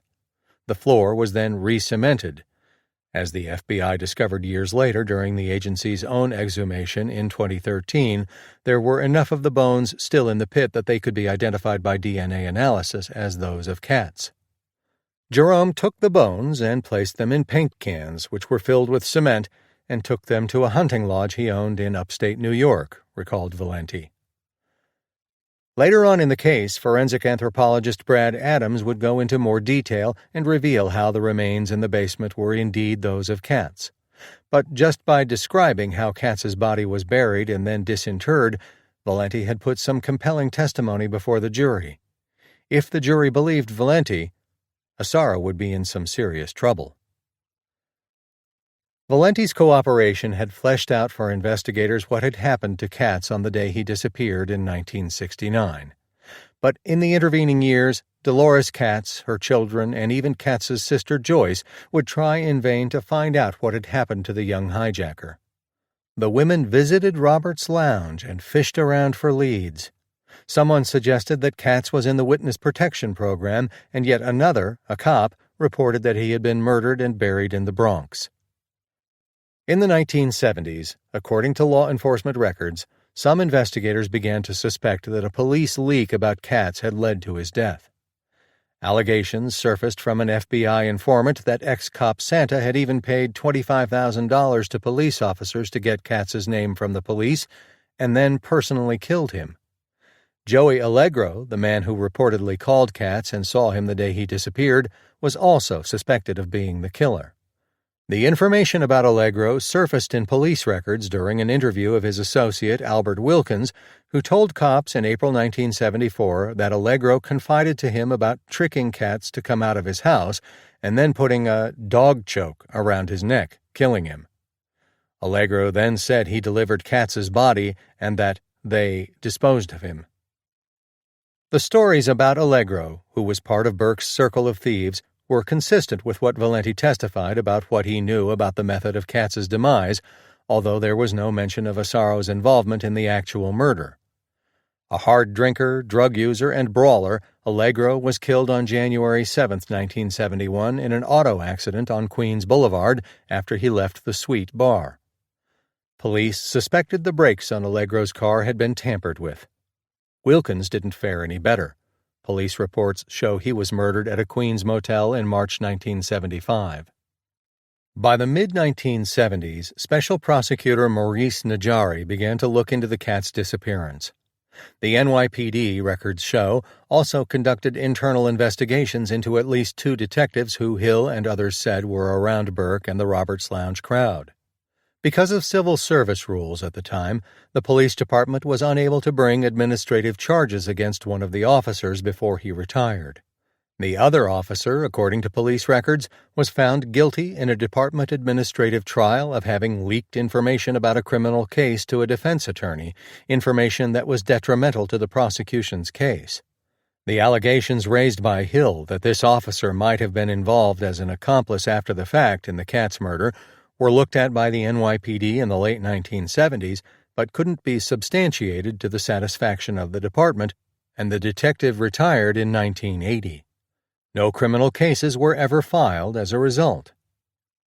Dolores Katz dutifully talked to investigators for years, telling them essentially the same version of events surrounding her husband's disappearance. At one point, Dolores alleged that NYPD Detective Sal Petix had been seen by one of her daughters with her husband after he left the house the day he disappeared, something that flatly contradicted her previous recollection of events. Not long after her husband disappeared, Dolores Katz moved upstate with her children to Sullivan County, where she worked as a waitress. She died in 2001. Petix died in 2007. With Katz dead, the Roberts Lounge crew continued its criminal ways. Valenti said that in the 1970s, he and Vincent did about 1 score a week, robbing gas stations, racetracks, a milk farm. Often Valenti was armed. He had learned the lesson about coming dressed for the crimes. There was one episode at a catering hall inside a bowling alley that required Valenti to disguise himself as a woman. The strange getup, Valenti wore a red wig, a pair of burgundy boots, and woman's coat, was to make it seem like he and another criminal named Joe Berger were just a girlfriend and boyfriend waiting for a bus on 101st Avenue in Ozone Park. In fact, the pair's plan was to wait for the catering hall manager to take the business proceeds to a night bank deposit slot so they could rob him. But while waiting around, some boys came by and, noticing Valenti's beard and cross-dressing, started to harass him. To defend Valenti's honor, so to speak, Berger pulled out a gun and was ready to chase the boys away. Valenti told him to put the pistol away and not lose sight of the fact that they were there to grab the money. The manager eventually came by, and the pair robbed him of a few $1,000s, said Valenti. The proceeds were split with his uncle Jerome and Vincent. There were other scores. Valenti said he also worked as a collector for Vincent's loan sharking operation, which was funded by money from Burke. At local clubs, Vincent ran some big card games, and Valenti sometimes ran the table. By 1977 or 1978, Vincent had a major change in his status. He became initiated into the mafia, remembered Valenti. Usually, members became made men of a crime family in a ceremony at an apartment or other place that could be made secure from law enforcement surveillance. In Vincent's case, his ceremony took place in a cemetery mausoleum. Once Vincent was a made man, he was placed under the crew of his uncle Michael Zaffarano. In turn, Valenti was under Vincent's wing as an associate, and it was his cousin who would protect him and keep him earning money, the biggest haul of which was soon to come. Chapter 19. This is it. Jimmy Burke has a big score coming up and you're invited to go. Do you want to go? That was the simple invitation Gasperi Valenti remembered getting from Vincent Asaro to become part of what would be the biggest robbery at the time in American history. It was late 1978, and what Burke had in mind could be pretty big, maybe $2 million in cash inside Building 261 on Boundary Road at JFK. $2 million. It was a lot of cash then, and it was a lot of cash even now when Valenti described things on the witness stand. Valenti said he had no illusions about why Vincent wanted him on the heist. It meant they would get 2 shares of the loot, which meant Vincent would be able to claim a percentage of what Valenti got. He wanted to see me to earn, and he would also have a second income from the heist, said Valenti. Can you explain that? Asked Argentieri. Yeah, if there were 8 people, we would get 2 ends instead of 1 end, which would be more money for Vinny, answered Valenti, referring to the way his cousin would have control over 2 shares of the loot, his own and Valenti's. Throwing his lot in with the crew, Valenti went with Asaro to Robert's Lounge where the planning would take place. Burke was technically on a work release program from prison, which meant that at the end of the day he had to report back to a special facility where he would spend the night. But the days were his own to ostensibly work at an approved job. At Robert's Lounge, Burke and his people started planning like it was the D-Day invasion coming up. They had schematic maps of the floor plan of the Lufthansa facility and did their own surveillance, checking out the airport and figuring out escape routes if things suddenly went bad.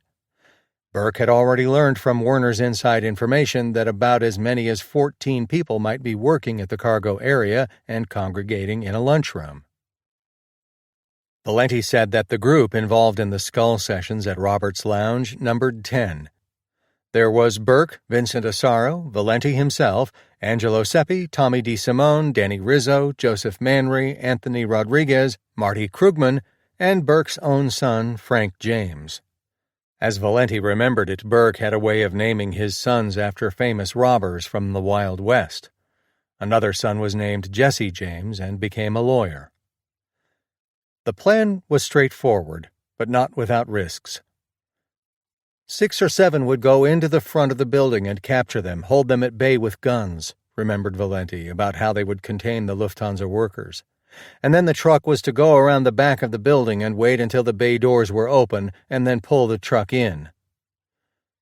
Henry Hill's job had been to bring the architectural plans from Krugman, but he had no role in the actual heist, recalled Valenti. The plans had actually been initially provided by Werner. The night of the heist, Valenti said he and Asaro drove together to Burke's home in Howard Beach. It was going to be the coldest night of the young winter so far, with wind and temperatures getting into the teens. While driving, Asaro gave his cousin a pistol, remembered Valenti, and told him not to run away if anything went wrong.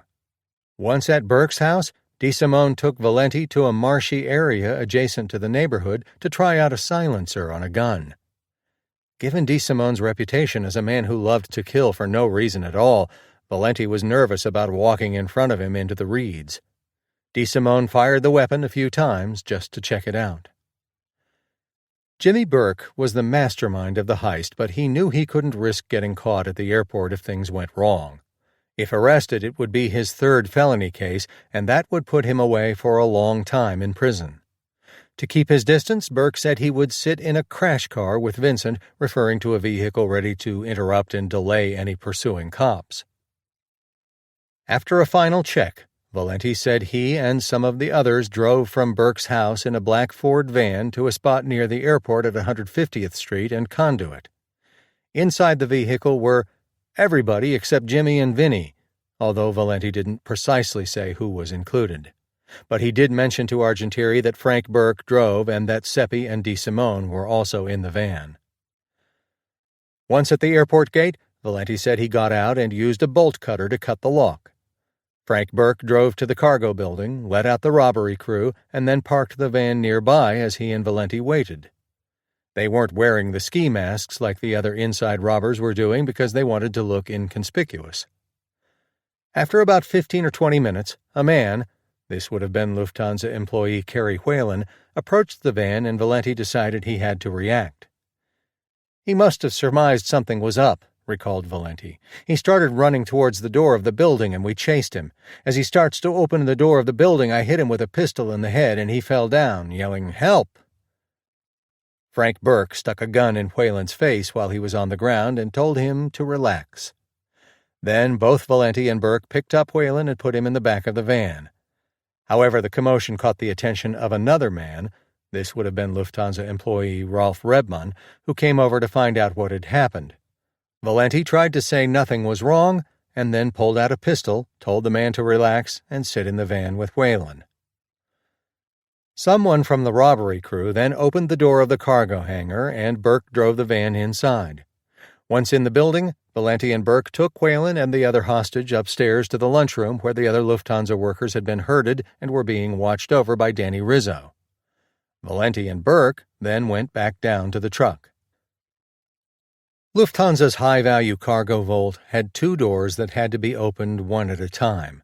If both doors remained open at the same time, the alarm would go off and bring Port Authority police.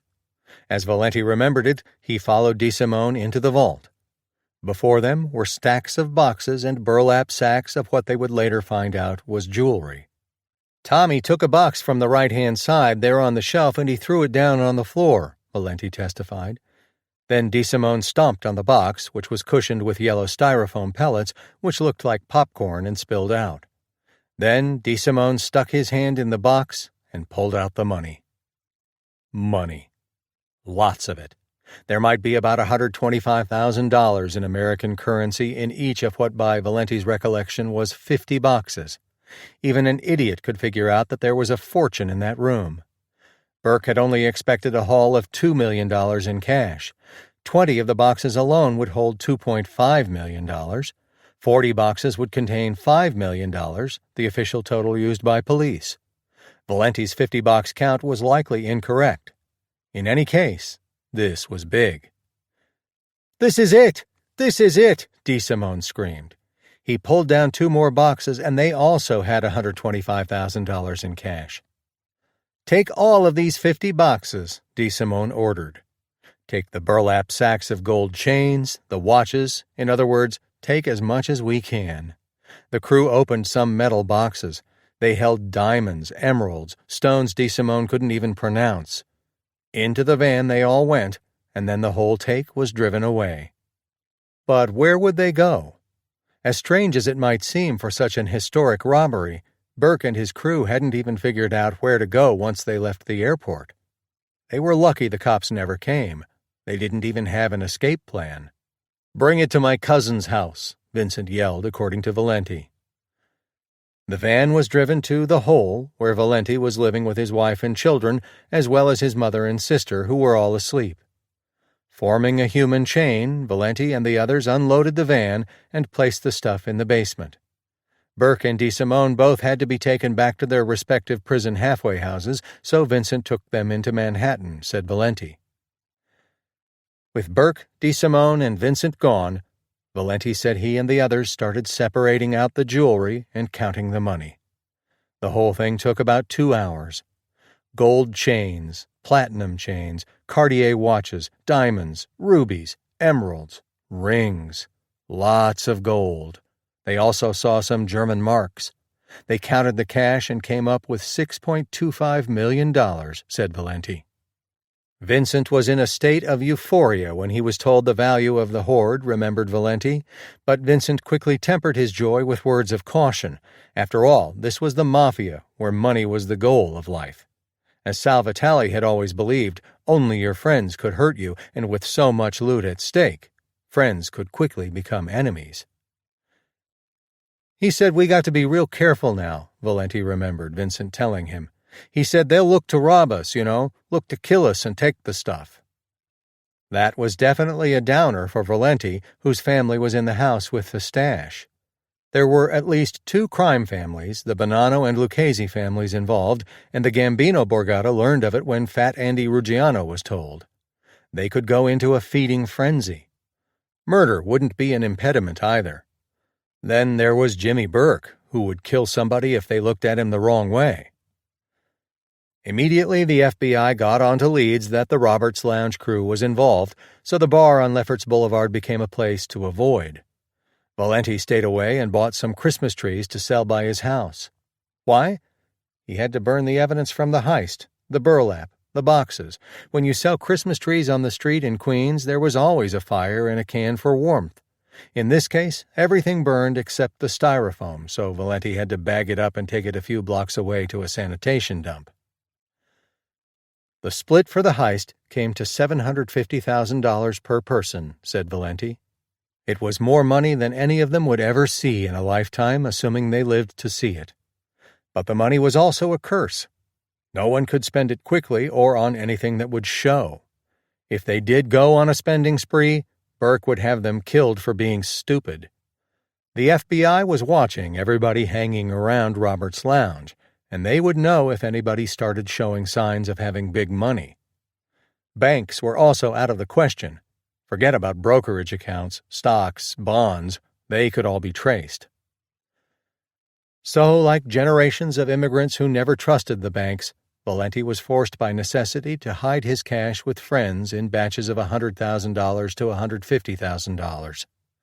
He also found spaces in door frames to secret the money. Valenti didn't get the money all at once, but when he did, he said he made sure that some was kicked up to Paul Vario and his family, about $200,000. Porn king Michael Zaffarano, who was Vincent's captain in the Bonanno family, got $100,000, and Angelo Seppi took some up to upstate New York, where someone in the family of Carmine Persico, the long-imprisoned boss of the Colombo family, had a home, said Valenti. The jewelry was also dispersed. Some went to Messino, just as Vitale had said, for tribute. John Gotti, then an up-and-coming member of the Gambino family, got some watches, said Valenti, just as a way of keeping peace and making sure his crew didn't try to rob Burke's team.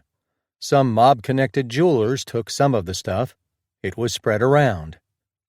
It was up to Burke to dole out payments to both Valenti and Vincent, which he did in lots of $20,000 to $100,000 at times. Valenti gambled a lot of his money away, but he said Vincent eventually bought a home in Moriches on Long Island, cars, and a boat. Yet, with other members of the heist going missing or dying, the other shares and whatever wasn't paid out in tribute seemed to remain with Burke, who must have had a personal stash amounting into the millions of dollars.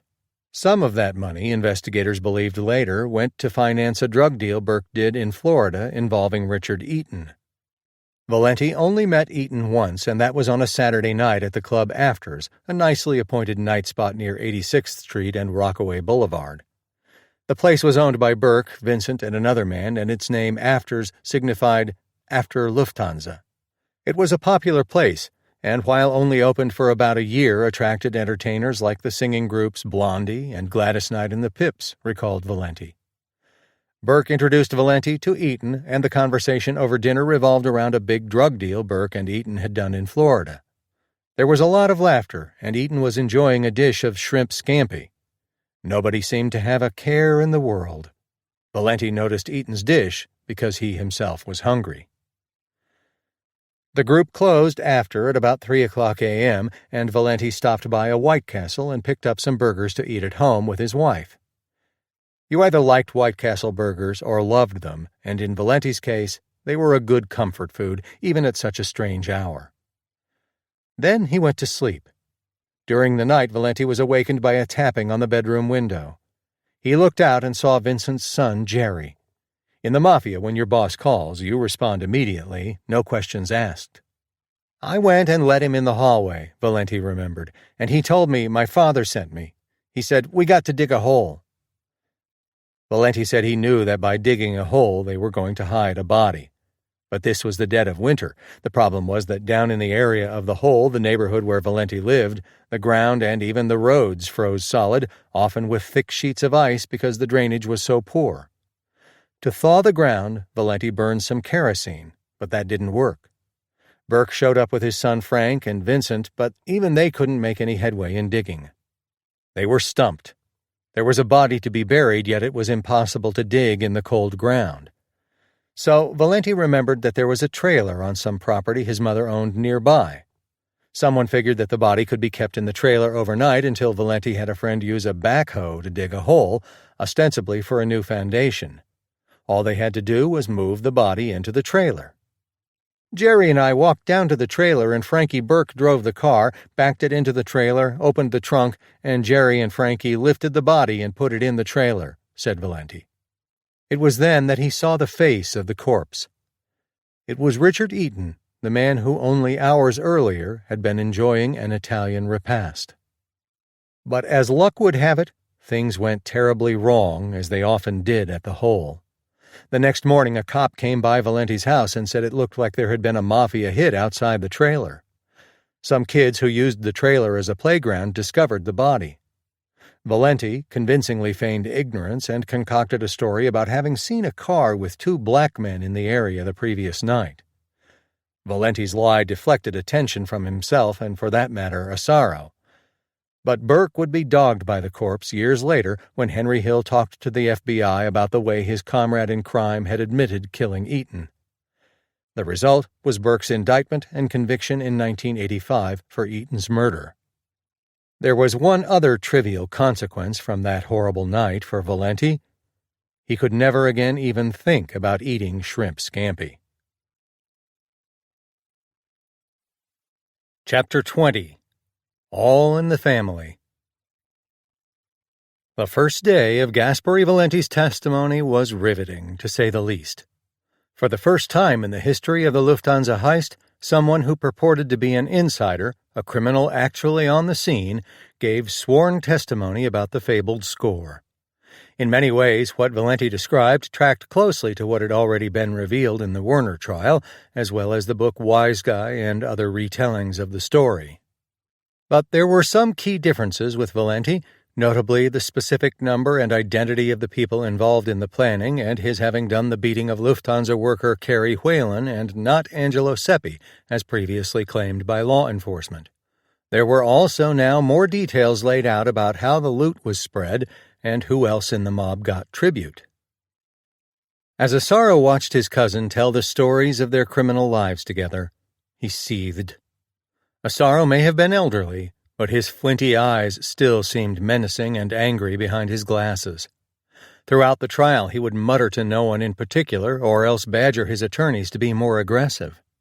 There was also someone else in court who found Valenti's appearance on the witness stand infuriating: his son, Anthony.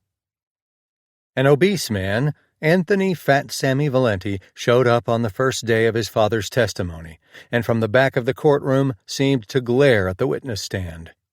Mob aficionados had always remembered the scene from The Godfather Part II in which the Sicilian brother of the mobster Frankie Pentangeli was brought to Washington to not so subtly intimidate his brother from giving incriminating testimony during a congressional hearing. Prosecutors would occasionally raise the issue of familiar pressure during trials as a way of keeping some spectators out of a courtroom, even though a witness's freedom would depend on truthful testimony. But there was no evidence that the younger Valenti had any reason for showing up in court other than to see for himself his father's testimony. Confronted by a print journalist, Anthony Valenti would remark, "I have nothing to say," although when TV news reporter Mary Murphy caught up with him outside the courthouse, he relented and admitted that it was distressing to see his father testify. While Lufthansa and the Katz murder were the marquee acts in the case, Valenti described numerous other crimes from the witness stand that he and Vincent were involved in, sometimes together. The alleged crimes Valenti regurgitated on the stand went as far back as the 1960s and were as recent as 2010 and 2013. Under federal law, a racketeering conspiracy required proof of only 2 criminal acts over a 10-year period. But because of statute of limitation issues, the prosecutors had to try and link Vincent to the enterprise, in this case the Bonanno crime family, within 5 years of the date of his indictment in January 2014. If they were able to show such a recent connection, then Argentieri and company would be able to link Vincent with being part of a Bonanno crime family enterprise, which went all the way back to the murder of Paul Katz in 1969 and Lufthansa in 1978. So while he was on the witness stand for the government, Valenti talked about other allegations facing Vincent which had nothing to do with Lufthansa. There were charges involving an arson in 1980 at the old Afters Club location, which Valenti said was burned because it was going to become an African-American nightclub. Also spelled out by Valenti were abortive attempts to rob armored cars in 1984 and 1986, as well as the robbery of a FedEx truck carrying gold salts, which, when put through a chemical process, would have produced about $1 million in actual gold metal. Through the 1980s and 1990s, Valenti said there were numerous extortion attempts, illegal gambling, and in 2013 he and Asaro squeezed about $4,000 from a Bonanno crime family associate who was loan sharking without permission. Such was the convoluted code of ethics of the Mafia. But the variety of crimes charged made for testimony that at times seemed confusing, disparate, and unconnected. Yet it was Vincent's loan sharking operation, said Valenti, that had direct ties back to the Lufthansa heist. Vincent's lending grew in terms of dollar amounts, which Valenti recalled stemmed from Lufthansa money. Through the 1970s and 80s, there were loans to a variety of borrowers ranging from local businessmen to Vincent's relatives, according to Valenti, who said it was his job to collect weekly from those who were in debt.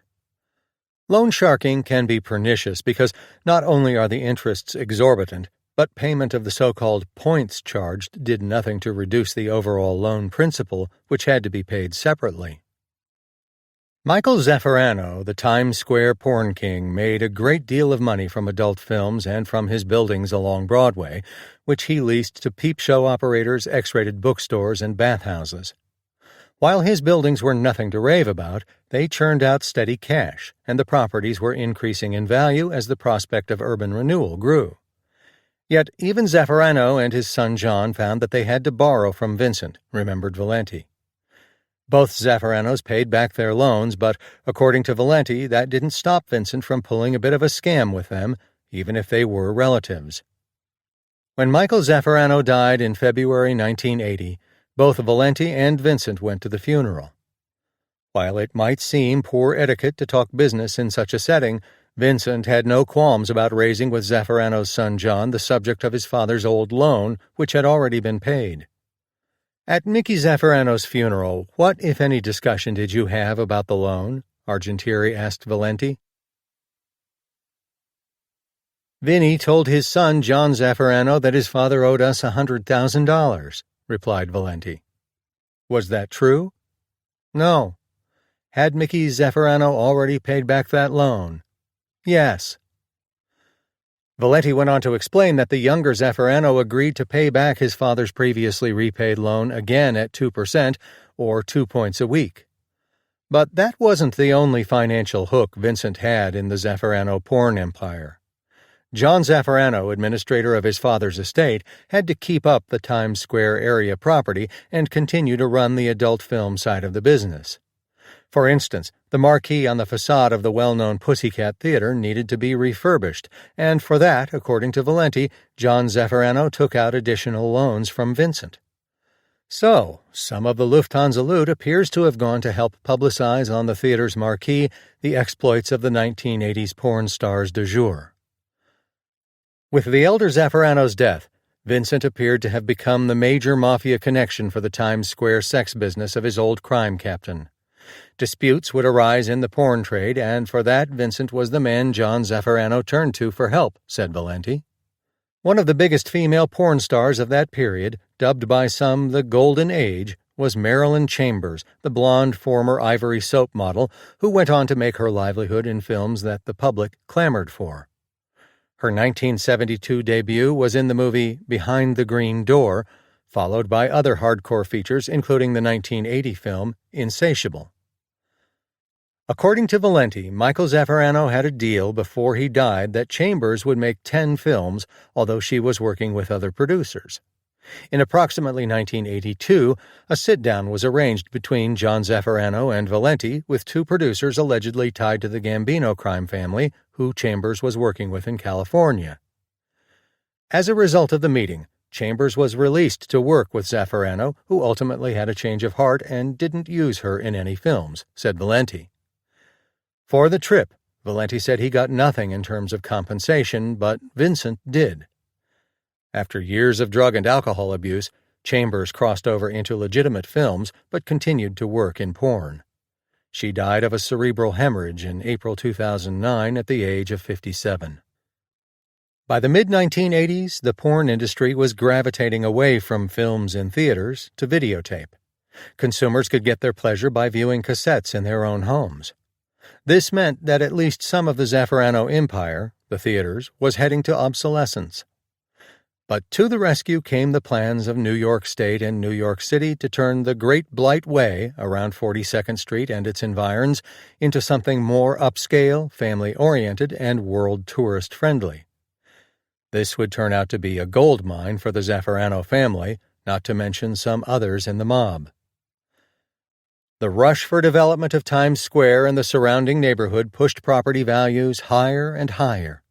By 1985, developers were ready to give the Zaffarano estate an enormous sum for the block of property the dead mobster had once owned. This was all business, and it came at the right time.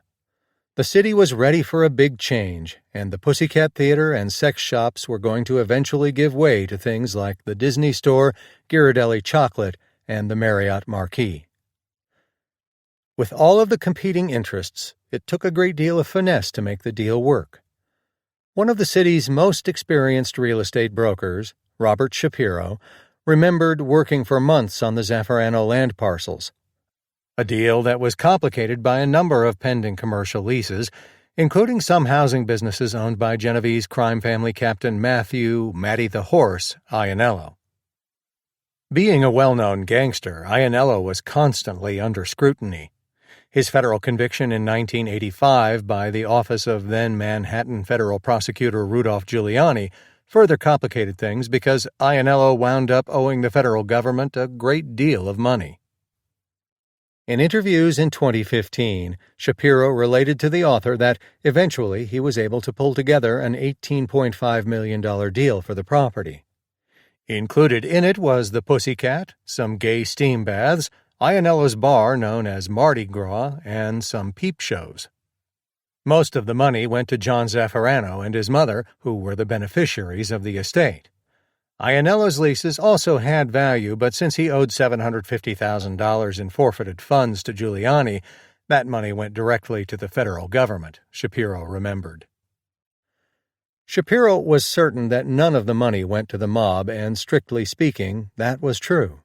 The purchase price poured directly to the Zaffarano estate or the federal government. But according to Valenti, his cousin Vincent had other plans, impelled by a sense of entitlement for the way he had helped out Zaffarano over the years. Resentful over what he had to fork over to Giuliani, Aianello also felt that he should get something from the Zaffarano estate. As Valenti remembered things, Vincent and Aianello started pressuring John Zaffarano for a cut of the real estate deal. Being that John sold the business, Matty wanted $1 million that he felt he would lose with John selling the properties, so he wanted $1 million, recalled Valenti. There was then the inevitable sit-down called, and that led to be a big breach of mob protocol. Aianello turned up at the Manhattan restaurant RSVP and was fully expecting Vincent Asaro to take part. Instead, Valenti showed up with another man, and Aianello was peeved. A big, silver-haired man and a decorated World War II veteran with a neck that seemed to merge directly with his head, Aianello was not a man to be trifled with. Though facing various illnesses, he could be very intimidating even as a senior citizen. Aianello let Valenti and his associates have it. "Get out, leave," said Aianello, who was on the verge of blowing his stack. "He was really angry that Vinny didn't show up. It was like disrespectful," said Valenti. In the mob, a powerful captain like Aianello was to be shown respect in a sit-down by the presence of another mobster of similar rank sitting across the table in the dispute. By not showing up, Vincent had slighted Aianello, said Valenti. With his tail between his legs, Valenti trooped back to Queens and told Vincent about what Aianello said. At that point, Vincent said he would take care of it, and did later on. Valenti said that in a meeting John Zaffarano was told he had to pay the $1 million to Aianello. Zaffarano didn't want to fork that over, but eventually did, said Valenti. With his nephew flush from the cash from the Times Square deal, Vincent saw some opportunity for himself. Harkening back to all he had done for the late Mickey Zaffarano businesses, Vincent told his son that he was also due $1 million, remembered Valenti, adding that the young man thought it was a joke. But Vincent wasn't joking, and Valenti said that his cousin sent him down to Florida, where a now relocated Zaffarano finally paid $400,000. The demands for a cut of the Times Square real estate were painted by the government as attempts by Vincent to extort John Zaffarano, who was later called to the witness stand to testify for the government. Referring to Vincent as "my cousin Vinny," John Zaffarano was a reluctant witness and admitted he didn't want to testify. While contradicting Valenti on the amount of the payments, Zaffarano did say he forked over $750,000 to Aianello and gave Vincent $400,000. Zaffarano was fuzzy on some of the details, claiming that in the years of the property deals he had a substance abuse problem and had trouble remembering things. He agreed that Vincent had helped him negotiate with Aianello and said that he gave money to his entire family. He wasn't the most convincing witness for an extortion case, but Zaffarano's testimony in the grand jury had been enough to get Vincent indicted in the first place. Along with everything else being said on the witness stand, the cumulative effect might still prove to be trouble for Cousin Vincent. Valenti's testimony was proving to be a very important part of the government's case. But he also would be useful in explaining some of the hundreds of tape recordings he had made of Vincent and that Argentieri and Company figured would be the coup de grace to seal the defendant's fate. Valenti had been able to lull his cousin Vincent into a false sense of security so that they talked about anything and everything, from alleged crime in progress to nostalgia for the old days of the mafia. There were hundreds of hours of tapes, and while not all of that would be played for the jury, the prosecution cherry-picked what it thought was the best. Not only did the recordings seem incriminating, but they also made Asaro look bad in the eyes of some of his associates. He had badmouthed people he was supposed to show respect for and bemoaned his miserable lot in life. Vincent Asaro may have hauled in hundreds of thousands of dollars, even millions of dollars, from a life of crime as described by Valenti. But in the end, he portrayed himself, in his own words, as one step above a brokester, a friendless gangster on the scrap heap. "Where am I going to go? I got no place to go," said Asaro on one tape. It was a remark that he made years after fellow gangster James Tartaglione was overheard on another secret recording made in 2003, saying that Vincent might just be too poor to be in the mafia life. Another day, Asaro said on tape that he was an old man who had good days, bad days, who stayed by himself and wasn't even aware of what was going on in the mob in his old neighborhood in Ozone Park. Asaro also seemed like a vain man, fastidious about the way he dressed, even if he was down on his luck. In a November 2011 conversation, he chided Valenti for wearing what looked like old sneakers. "I went through 40 pairs of sneakers. You're still wearing those?" said Asaro. "To me, the way I look is very important." But some of the most suggestive tapes indicated that Asaro was aware of what had gone on in the Lufthansa heist. Some of what he said skirted very close to an admission about being involved in robbery.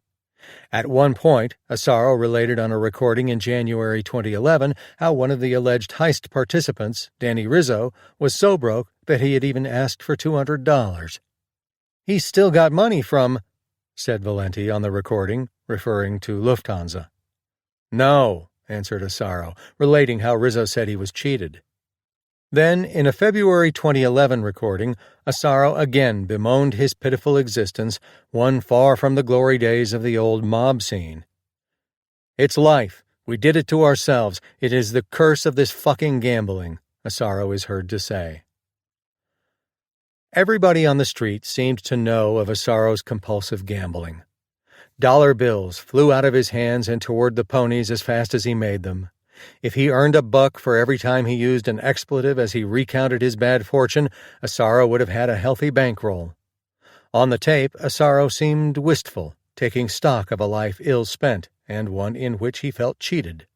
"We never got our right money, what we were supposed to get," said Asaro.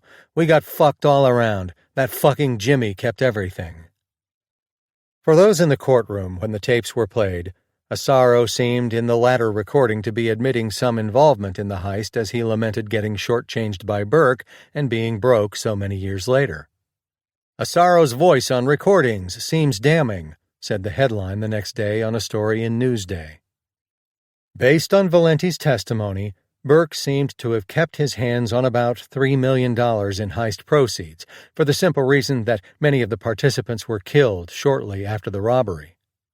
While not part of the evidence in the case, former Bonanno crime family captain Dominic Cicali co-authored an e-book in 2015 in which he claimed that, years after Burke's death, he and fellow Bonanno captain Vincent Basciano got their hands on money that Burke had secreted in a bank safe deposit box. According to Cicali's account, which law enforcement officials greeted with skepticism, he and Basciano, as well as Burke's son-in-law, mobster Anthony Bruno Indelicato, hatched the idea of getting the money over a December 2001 dinner at Rao's restaurant in East Harlem. The idea was to use the money for a cartoon film about a ferret named Ferretina, which was never made, said Cicali. Indelicato allegedly got access to the safe deposit box and took out hundreds of thousands of dollars in Lufthansa cash, claimed Cicali. But even if true that Burke left a cash-laden safe deposit box, given his long history of crime, any funds could have been the proceeds of many other crimes. Gasperi Valenti had been on and off the witness stand for over 4 days before Asaro's main defense attorney Elizabeth Macedonia was able to take a shot at him through cross-examination on October 26th. For legal experts, a good cross-examination can not only bring out contradictory statements from a witness, but also suggest a person's motives and prejudices for agreeing to testify or cooperating with the prosecution.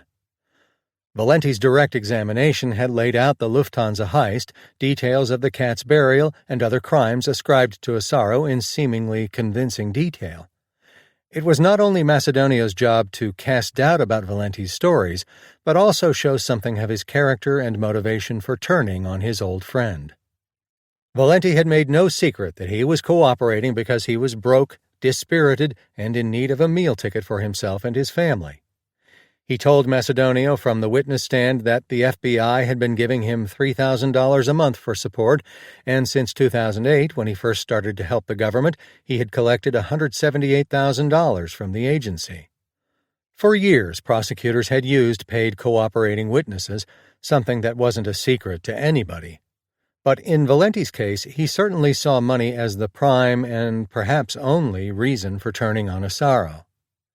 Macedonio's tactic was to question Valenti again about details of things he had first been asked by Argentieri: the cat's burial, the Lufthansa heist, the loan sharking.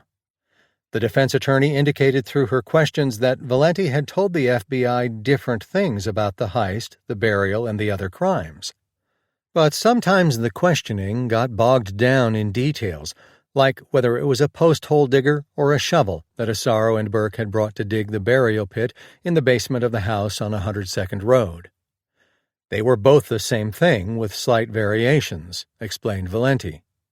On the Lufthansa heist, Macedonio raised the possibility that while Valenti had testified that Asaro was present at all the planning sessions for the robbery, he had told the FBI that his cousin wasn't present for at least one of the meetings. These were small points, and for the most part Macedonio didn't ask Valenti to describe again in detail what Asaro allegedly did during the heist. But she did suggest that Valenti might be sculpting his testimony from what he read about the heist in the newspapers. "The first individual that you came upon, did you learn his name?" asked Macedonio. "Yes," answered Valenti. "How did you learn his name?" "He had a badge on, Kerry Whalen, and I took the badge off him and I placed it on me." "You didn't read about that in the newspaper?" "Read about it? That was me. I didn't have to read about it." "Certainly some time has passed since the Lufthansa heist." "I think my memory is pretty well." But on one point, Valenti gave an answer to Macedonio which conflicted with Sal Vitale's recollection about how he and Messina went to pick up the Lufthansa jewelry. Vitale had said he drove Messina to meet Asaro, who then gave the Bonanno gangster a briefcase filled with the gold chains, watches, and bracelets.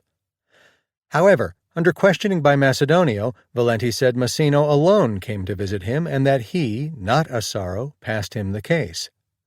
There was no mention of Vitale being present. It was a contradiction, and either Vitale or Valenti was mistaken, or perhaps lying. Macedonio also tried to cast doubt over Valenti's story that after ripping off Lufthansa, the robbery crew went to his house on Blake Avenue to stash the loot and count it in the dead of night in a dwelling where 13 lived, 12 of whom were asleep. There was also a dog named Beauty, a street dog Valenti had adopted and was protective about, even when questioned by the attorney. "And Beauty was a barker, wasn't she?" Macedonio asked. "No, she wasn't. She was a sickly dog," replied Valenti. "She was always sickly?" "Yes." "What kind of dog was Beauty?" "She was a street dog." "A mutt?" "That's cruel." Much of Macedonio's cross-examination dug deeper into Valenti's checkered history, one filled with duplicity, cheating, lying to federal agents, and overall unreliability as a friend.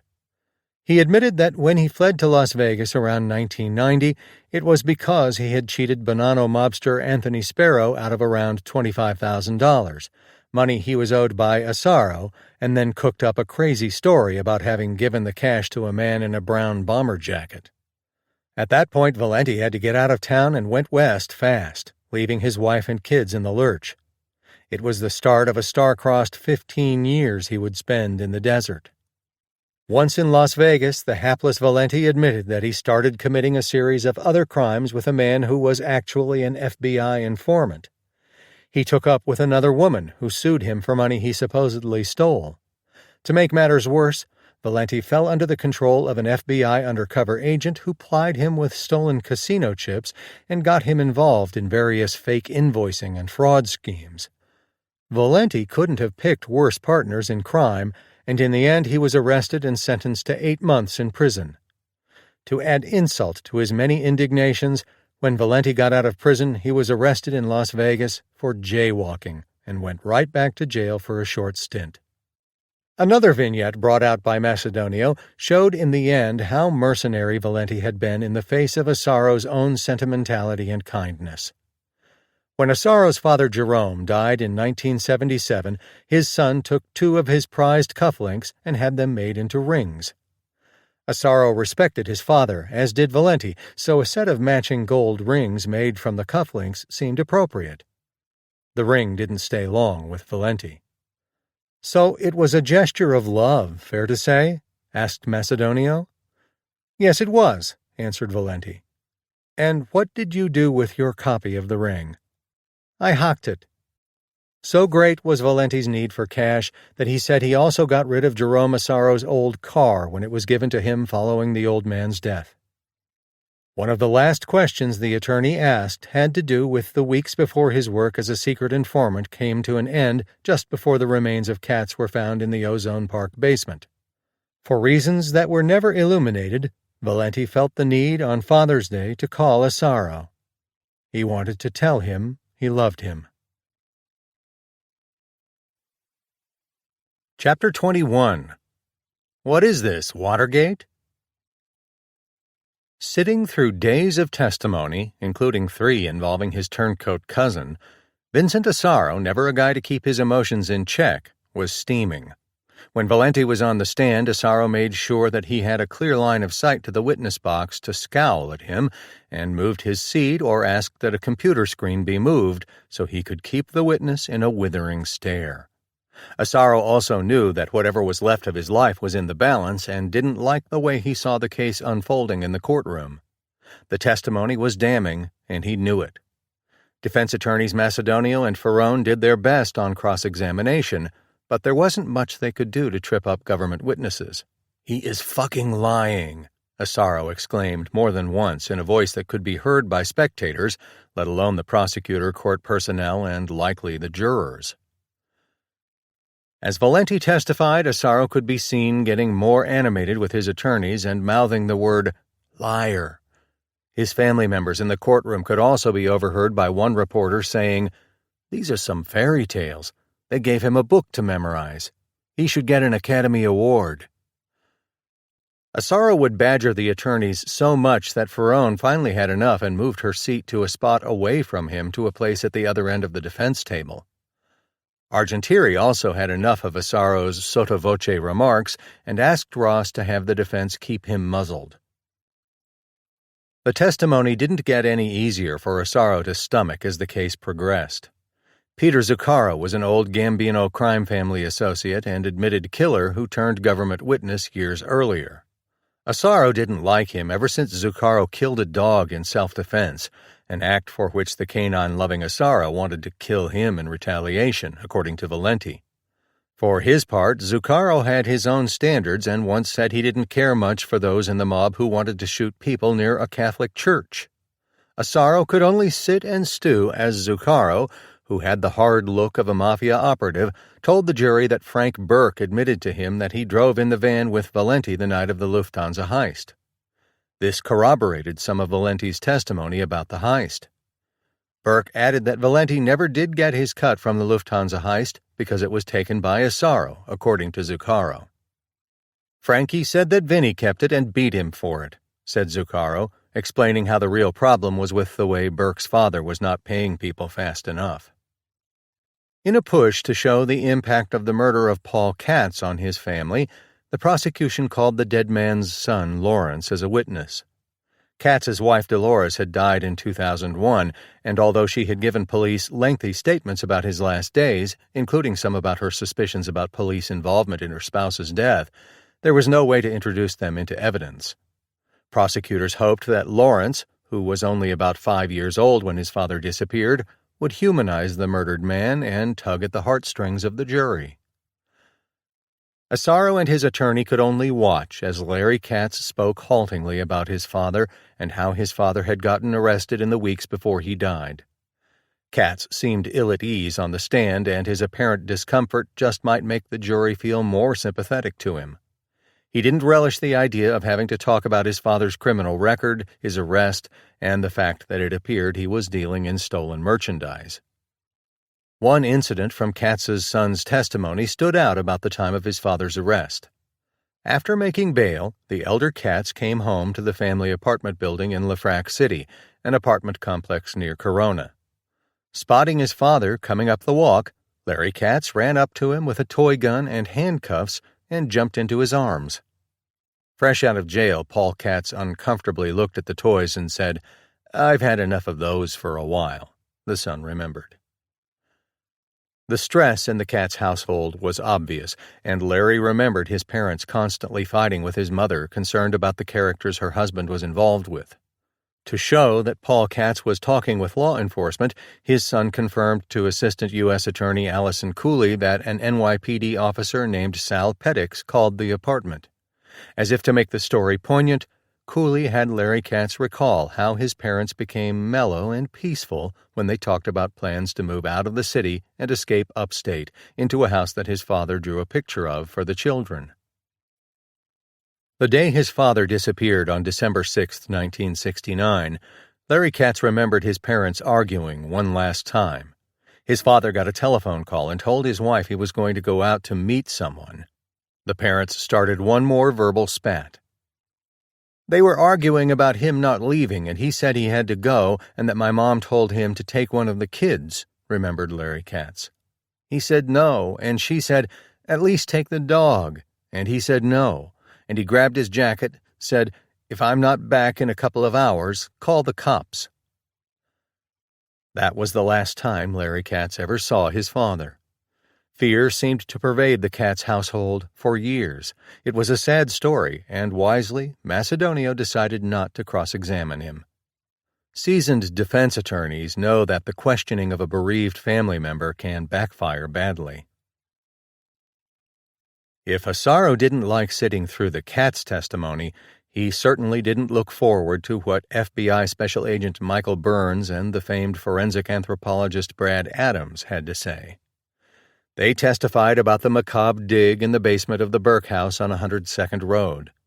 Burns described everything from the breaking of the concrete, the methodical sifting of the soil, and the discovery of the bones, the teeth, and the hair in the pit. Adams fleshed things out, in a manner of speaking, by noting the various anatomical finds and the fact that the remains had been in the ground for over 5 years. This was the place where Katz's body was buried in 1969 and where, despite an earlier disinterment, some of his remains were left behind. We have portions representing the head, we have teeth from the head, we have bones from the neck, we have bones from the torso, we have bones from the chest, and we have bones from the hand, Adams told the jury. When necessary, Argentieri had him illustrate things by showing photographs of the pitiful bone fragments found in the basement. It was then up to Francis Rue, a criminalist in the office of the New York City Chief Medical Examiner, to describe how the science of DNA put a name to the bones in the pit. Testimony about the intricacies of laboratory analysis, kinship studies, and placement of alleles on human chromosomes can be mind-numbing. But the bottom line was that Rue said with certainty that the bones in the pit were those of Paul Katz, father of Lawrence and Ilse, his 2 children who had given samples of their genetic material for comparison. Rue's certainty was greater than 99.99%, carried forward by a few fractions of a decimal point, but never 100%. The bones were those of Paul Katz, no question, she said. By November 3, 2015, the government's case had essentially wound down. The defense would bring in one witness, former Lufthansa worker Kerry Whalen, who testified that he had seen a man identified as Angelo Seppi and Thomas DeSimone who accosted him outside the terminal, and not Valenti. He also recounted the way he was forced into the van at the point of a gun. "They threw me on my back. The driver stuck a pistol deep into my brain, my left eye," remembered Whalen. "And with my right eye I could see 2 bullets the size of submarine torpedoes. And I just thought they were going to kill me. I assumed I was dead then." Whalen also described under questioning by the defense attorney how the Lufthansa ID he was wearing on his jacket was never taken by any of the robbers, a direct contradiction to what Valenti had said when he testified. On cross-examination, the government questions seemed aimed at painting Whalen as a crank who was angry at the way the FBI and previous prosecutors had treated him, to the extent that he even demonstrated with placards outside the courthouse.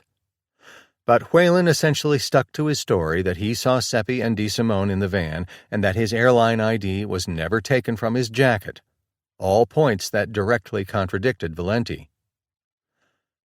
There was one more defense witness, Carmine Mascarella, a relative of Valenti, who essentially testified that he gave Valenti a check for some money from the sale of a property because he was family and not out of fear of Asaro.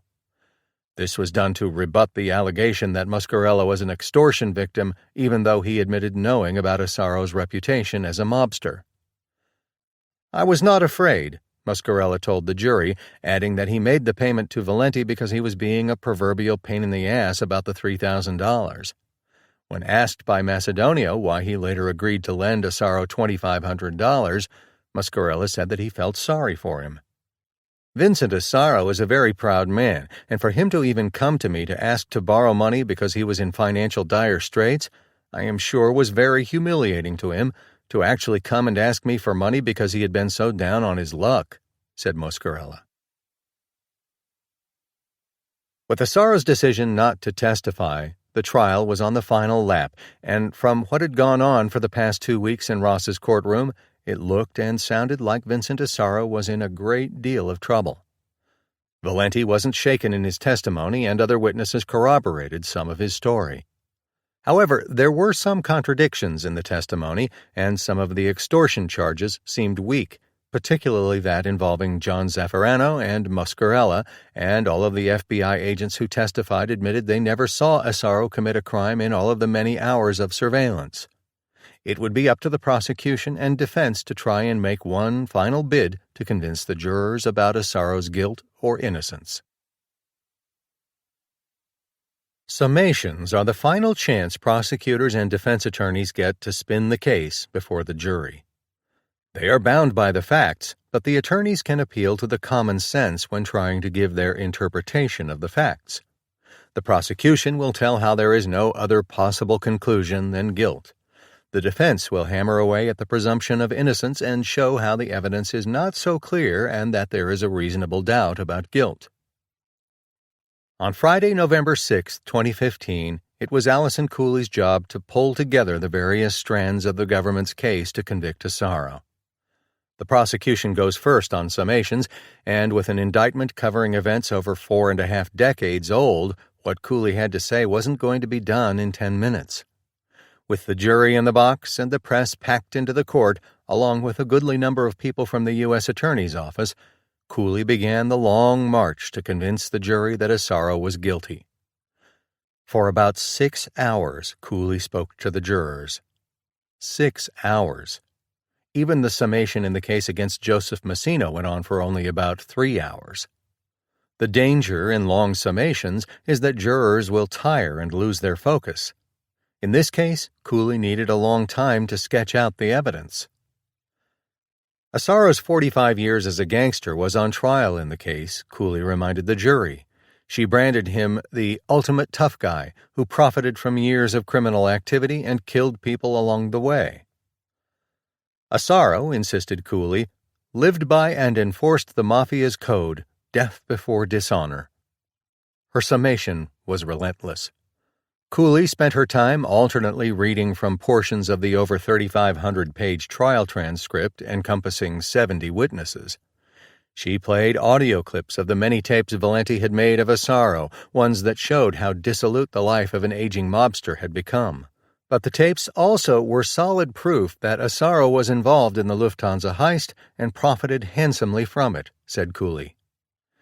The prosecutor also reminded the jury that while Katz's murder may have taken place decades earlier, justice can still be reached. Of course, there were breaks in Cooley's summation, but such lengthy presentations had the added danger of making it appear that the prosecution wasn't sure of its evidence and whether it tied together well enough to convince the jury. Asaro was overheard to say of the summation, "It's absolutely ridiculous. A 5-hour summation? What is this, Watergate?" Macedonio had a Sisyphean task before her. The conventional wisdom around the courthouse was that Asaro would be convicted. Valenti seemed to be credible, and if the jury believed him, then Asaro would for the rest of his life be looking to the U.S. government for support in his old age, not from Social Security, but from the hospitality of the Bureau of Prisons. So, it would be up to Macedonio in her summation to go deep into the evidence and show the jurors why they shouldn't believe Valenti or any of the other Mafia turncoats, and why the government's case was so flimsy. She tried to do that by appealing to common sense and using some inventive graphic techniques along the way. There were photographs from 43 years of surveillance of Asaro by police and the FBI, but not once did they catch him committing any crimes, said Macedonio. Instead, the images showed Asaro getting coffee, kissing people on the street, and sitting at curbside. Macedonio mocked the notion of Asaro being part of a secret society when she reminded the jurors of pictures showing he and his friends openly on the street. There was no crime of guilty by association in the United States, she stressed. All of these men are having a big secret meeting, and there they are talking to each other, walking up and down the street, walking back and forth. That's the secret society. They came and went as they saw fit. Does any of that make sense to you? Macedonio asked. There were a few pictures of what the government said was a Bonanno crime family meeting, but even when that was shown, Asaro was not there, the lawyer noted. While the FBI watches mafia funerals and weddings to glean intelligence, the findings were hardly surprising to the lawyer. Asaro did show up at his uncle Michael Zaffarano's funeral, but then again, that was his uncle. When Kathy Burke showed up at her father's funeral, well, what would you expect? That was her father, said the defense attorney. The government claims these wakes were important Bonanno family and broader mafia events. That's absurd. Surveillance photo after surveillance photo trying to make it appear as if something nefarious was going on at a public wake, Macedonio said, as if to mock the government's surveillance. Far from being a loyal mob member, Asaro was a free agent, a rogue who did what he pleased. When he wanted to, Asaro lived outside the roles of the mafia, and if he associated with people the government said were in organized crime, so what, said Macedonio. It is not a crime to associate with someone the FBI doesn't like. The linchpin to the prosecution's case had been Valenti, and Macedonio had to neutralize his testimony. She attempted to do that by showing Valenti and the other cooperators were mercenary liars who, even if they had taken dozens of lives, can get a chance at a life outside a jail cell if they tell the government what it wants. In fact, the government has become the pension plan for organized crime figures. When you're down and out, yes, the FBI will always take you and support you, argued Macedonio. Here's Gasperi Valenti's motto in life. The more you tell them things, you make up stories, they'll give you more money. That's pretty telling, isn't it? There were instances where Valenti admitted on the witness stand lying to the FBI to puff up his connections to the mob, and Macedonio reminded the jury about this. By doing so, she was planting the seed in the minds of jurors that even when he had an obligation to be truthful, Valenti could not be relied upon fully. The defense attorney also underscored that many of the people Valenti had testified about, Jimmy Burke, Paul Vario, Thomas DeSimone, the elder Jerome Asaro, Michael Zaffarano, were all dead and not around to contradict him. So, is it any kind of stretch to think that Gasperi Valenti couldn't sit on that stand a couple of days and lie to you? No, not at all. He did it for years, Macedonio argued to the jurors, reminding them of the way he had defaulted on his debts, stolen money, and tried to escape his troubles and family by fleeing to Las Vegas. Attacks on witness credibility are standard tactics for defense attorneys. But there was specific evidence, particularly about Lufthansa and the Katz murder, that Macedonio had to refute in her summation. Jurors might not like a witness or question motives, but in the end, if the testimony was credible, well, the jury still might convict. In the case of the Katz murder and burial, Macedonio stressed again that there was no one else alive who could verify Valenti's story. The only evidence that Asaro said he and Burke killed Katz came from the mouth of Valenti. But there was also evidence from Katz's missing persons report that on the day he disappeared that he went to see fellow criminal Joe Allegro, someone, Macedonio said, there was no evidence Asaro knew. Picking apart Valenti's claim that he agreed to meet Asaro and Burke on a Sunday at one of his empty model townhouses, Macedonio said that didn't make sense because such a day is a busy day for showing homes to prospective buyers. The defense also pointed out contradictions in what Valenti said on the witness stand and to the FBI about driving with Asaro to get a truck after the burial of Katz's body, the moments when the defendant supposedly blurted out the name of the dead man. While Valenti testified that Asaro blurted out Katz's name and that he had killed him with Burke, notes of FBI agent Manini indicated that Asaro was not in the vehicle. This is a major change because it's that ride that Gaspari Valenti claims that Mr. Asaro told him that he had murdered someone. But that is not what he told the agents, said Macedonio. The defense attorney also disputed the government's notion that the last conversation Asaro and Valenti had on June 17th indicated that the defendant suddenly knew his cousin was an informant. Instead, contended Macedonio, Asaro is actually telling Valenti that he was in big trouble and not to call him anymore. Turning to Lufthansa, Macedonio noted how defense witness Carrie Whalen, who admittedly had antipathy toward the FBI, flatly contradicted Valenti about the incident in which Whalen was abducted outside the cargo terminal as the heist occurred. Valenti had testified that he and Frank Burke were in the van and abducted and struck Whalen with a handgun. But Whalen testified that he was certain he identified Seppi and DeSimone as the two men in the van. Whalen had no incentive to lie in the case, argued Macedonio. She also attempted to make Valenti's claim that Asaro was waiting in a crash car 1 mile from the airport sound implausible. Since the night of the heist was in the era before cell phones, and there was no evidence anyone had walkie-talkies, it seemed crazy that Asaro would have been somehow waiting incommunicado in an area filled with highways to act as a diversion for pursuing cops, said Macedonio. Does that make any sense? The attorney asked. Macedonio also challenged Valenti's story that some of the cash was hidden in door jambs inside his house. That, she said, didn't make any sense either. Each time he would have needed cash, Valenti would have to do construction, something that would be noticed. Now, how does that make any sense? Macedonio again asked. But Valenti's selling point for the prosecution was that he knew a lot about Lufthansa.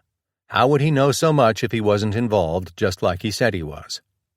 Macedonio's answer was that he did know people like Angelo Seppi and Thomas DeSimone, two big players in the heist.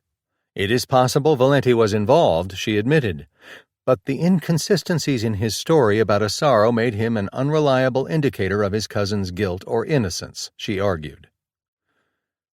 Asaro did make some comments on tapes which appear to be circumstantial evidence that he was involved, at least that is what the government argued. But the comments were proof of nothing, said Macedonio. The government also argued that by his silence at times on the recordings that Asaro was admitting complicity in whatever crime was being discussed. It was an argument Macedonio said the prosecution was making out of desperation. When the defendant says nothing, that's proof. That's proof he participated. Okay, so now silence is proof beyond a reasonable doubt, she added sarcastically. The indictment contained numerous charges about loan sharking and extortion, but none of the alleged victims, save for John Zaffarano, were called as witnesses, a glaring omission Macedonio pointed out. And when Zaffarano took the stand, he didn't help the government's case.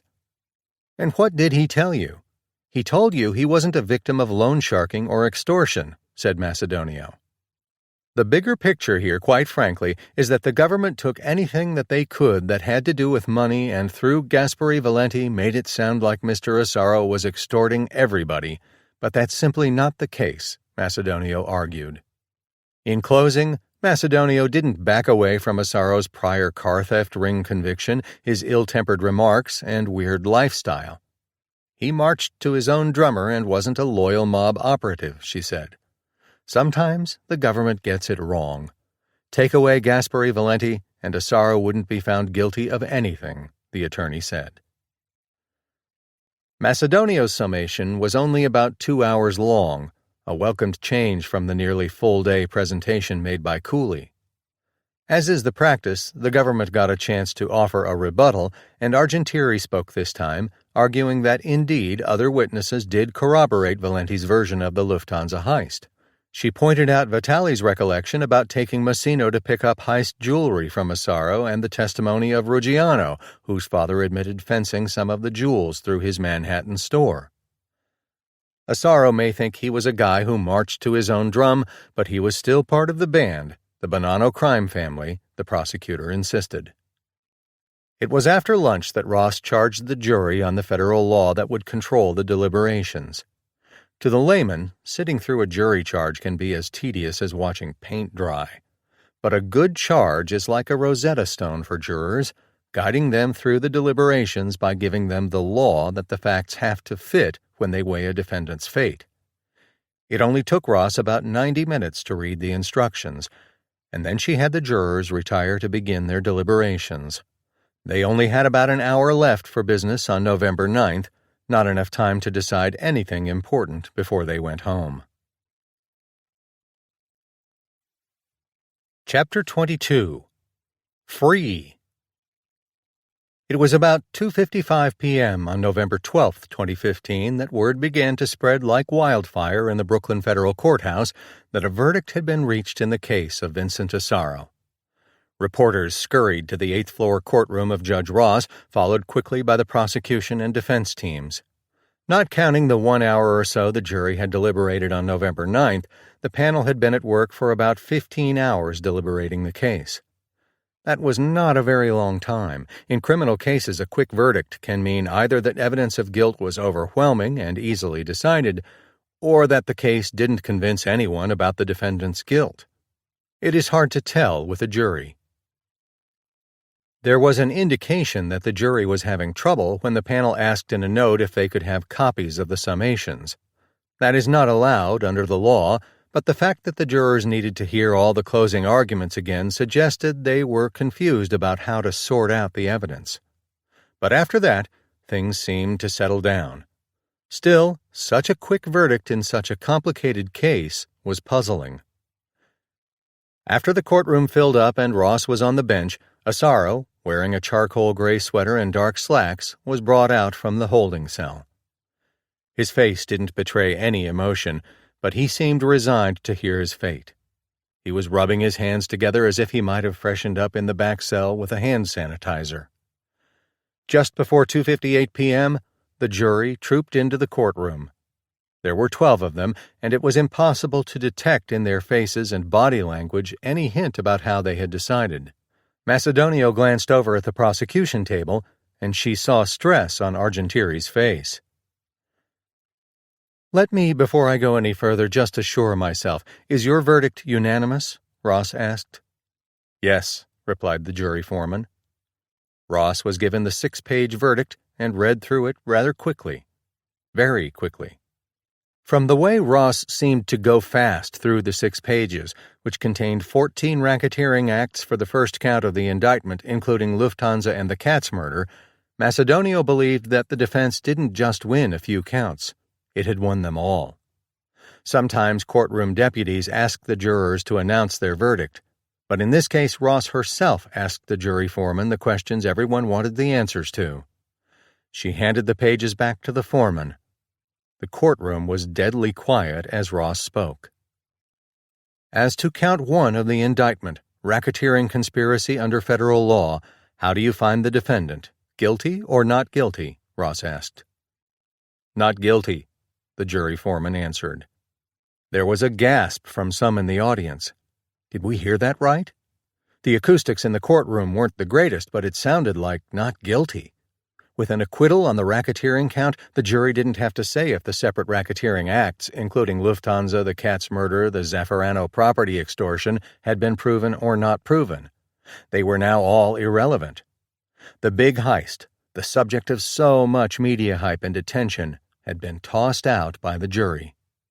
Ross then asked the jury about counts 2 and 3, which involved an extortion conspiracy over the collection of a debt and the actual collection of that debt. The jury foreman had the same answer, erasing any doubt about what everyone had heard a moment earlier. Not guilty. There was stunned silence in the courtroom. Asaro had a blank look on his face and started to look around, first left, then right. He was confused. Since the indictment contained so many racketeering acts, Asaro expected a much longer verdict reading. He didn't hear what had happened and didn't know he had won a rare victory. Finally, Asaro turned to his left and asked his paralegal, Sam Teref, what the hell was going on. With a smile on his face, Teref leaned closer to Asaro and told him.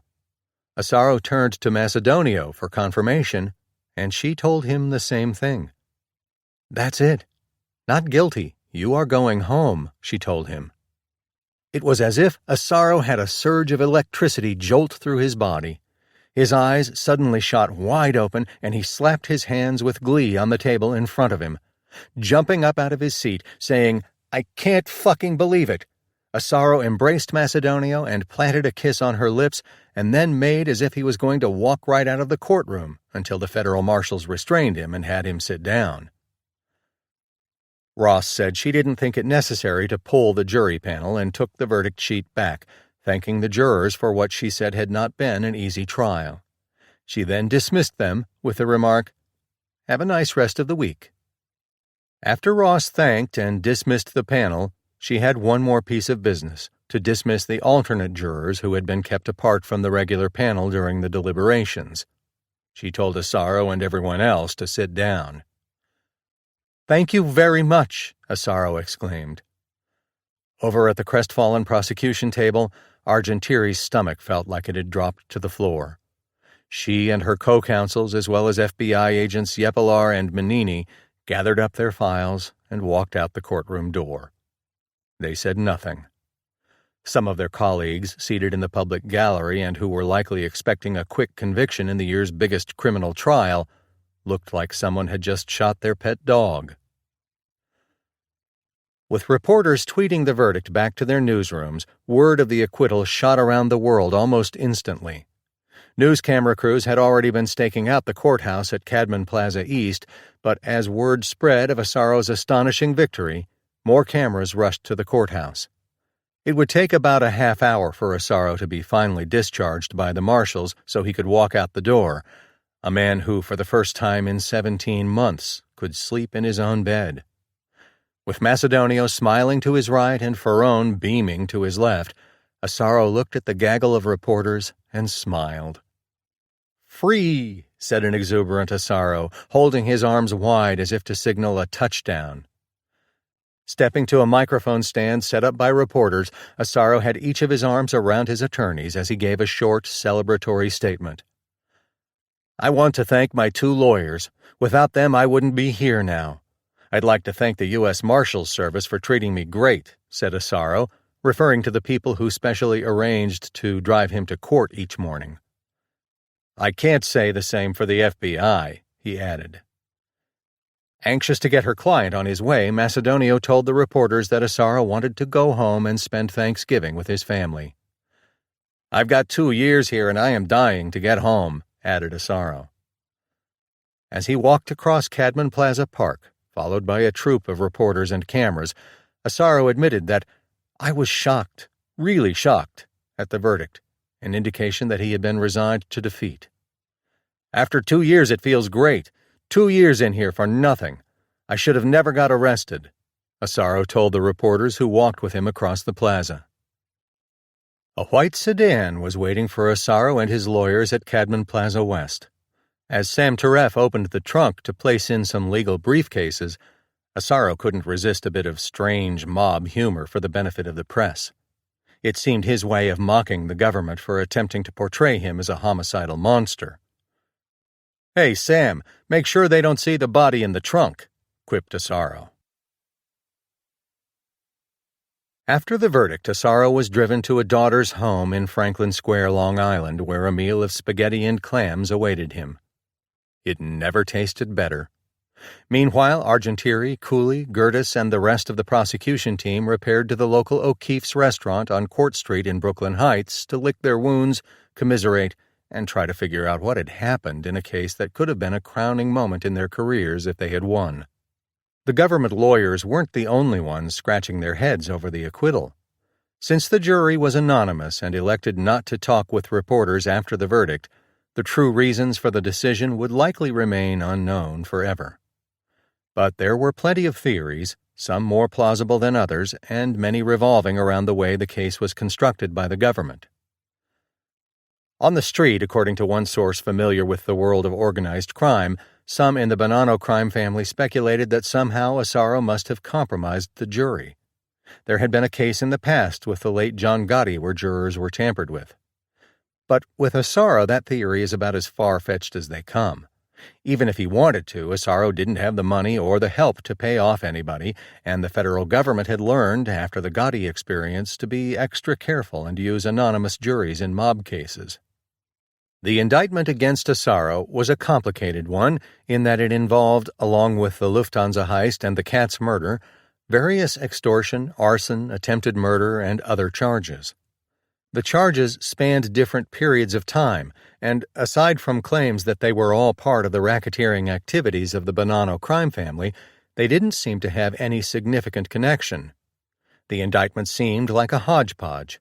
Prosecutors like to bring in enough charges to prove their case, but with Asaro it might have been overkill. As the case was presented by the government, it may have been just too confusing for the jury to keep straight and to accept that the allegations were all part of some big picture. It was also telling, as Macedonio pointed out in her summation, that no alleged extortion victims, apart from John Zaffarano, were called as a prosecution witness. Defense attorney Stephen Zissou, who followed the trial closely after his client DeFiore pleaded guilty, believed that an earlier decision by Ross to sever Asaro's co-defendants from his case may have affected the courtroom dynamic, which worked in the elderly gangster's favor. At trial, the jury only saw Asaro, who, with his spectacles, winter sweaters, and slender frame, didn't seem to be a very threatening person, certainly not your stereotypical gangster type. But had some of Asaro's co-defendants been on trial with him, such as his son and the more physically imposing John Ragano, the jury might have had a different vibe, Zissou said. The case largely rose or fell with Gasperi Valenti. The government likes cooperating witnesses because they were close to the action and could testify about their first-hand observations. Valenti was the key, and if he was believable, then his cousin was dead in the water. But the defense chipped away at his credibility in summation, planting the seed of reasonable doubt by bringing up inconsistencies and implausibility. Was it enough to finally sway the jury? Perhaps. Valenti swore to tell the truth, something underscored by the fact that his agreement with the government and his future freedom largely turned on the fact that prosecutors had to be convinced that he never lied. But Valenti's rendition of the Lufthansa heist was unexpected by veteran lawyers and prosecutors who had followed the case. It has been said before, but worth repeating, that Asaro's name never came up in Henry Hill's public version of the heist and its participants, although in fact Hill was nowhere near the airport when it happened. Yet Hill did tell investigators that Asaro was present during planning sessions at Robert's Lounge and claimed he was near the airport with Burke when the robbery took place. For legal reasons related to the rules of hearsay evidence, the jury never did learn during the trial of Hill's allegations about Asaro. Left only with Valenti's version of events, all the other heist participants were dead, the jury was unconvinced that he was telling the truth beyond a reasonable doubt. The bigger problem with Valenti may have been his mercenary motive for deciding to cooperate. He received over $175,000 in living expenses, which to jurors who were working people just might have been offensive to their sensibilities. The other witnesses, like Sal Vitale and Peter Zuccaro, had a different kind of baggage. They had admitted to killing numerous people, sometimes in the most cold-blooded fashion. Where was the equity, jurors could ask themselves, in convicting a broke old man like Asaro while those killers walk around as free men? Those cooperators had been pretty bad as gangsters, and was this case then just an argument about whether old man Asaro was worse? He hardly had the body count to his credit to prove it. In fact, it seemed doubtful from the testimony that Asaro really did admit to Valenti that he actually killed Paul Katz, the one and only homicide alleged in the indictment. This was not the first time prosecutors in Brooklyn Federal Court had lost a case against a mob figure despite having some impressive mafia turncoats as witnesses. Over 3 years earlier, jurors acquitted reputed mob associate Francis B.H. Guerra of double murder extortion, and assault charges, and then reputed Genovese crime family Captain Anthony Romanello of extortion charges. In both those cases, the defense attorney was Gerald McMahon, who for a brief period represented Asaro early in his case. To McMahon's way of thinking, the jurors were getting tired of the way mob rats were getting deals to testify against others, and it was time for prosecutors to start thinking about how they use such cooperators. If true, this was a nuance that appears to have escaped the prosecution, which put its money on Valenti. In American jurisprudence, there is the concept of jury nullification. Essentially, nullification means that evidence and law be damned, the jury still won't find a defendant guilty. It may be that the jury doesn't like the law, or it doesn't like the result that will occur if they follow the judge's instructions. Legal scholars point out that during Prohibition, juries refused to enforce statutes controlling alcohol. One of the best-known nullification cases was that of John Peter Zenger, who was acquitted in 1733 of what amounted to criminal libel in colonial New York. Jurors in Vincent Asaro's trial were able to look at him for the 4 weeks he sat opposite them in the courtroom. They heard the evidence, listened to his sad sack complaints on Valenti's recordings about how life had passed him by and how he didn't have 2 nickels to rub together. If Asaro was once a big gangster, the 80-year-old in the courtroom on trial for a nearly 40-year-old crime didn't seem like a threat to anybody. Why should he bear responsibility for Lufthansa when all those also involved, even more significantly involved, had escaped being held accountable? For all anybody knows, that could have been the thing that decided the case for the anonymous jurors. Epilogue.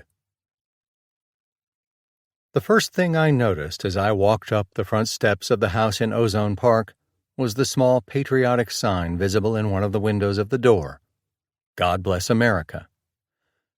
Given what the occupants of the house had gone through in recent months at the hands of the federal government, the sentiment was not one I had expected to see.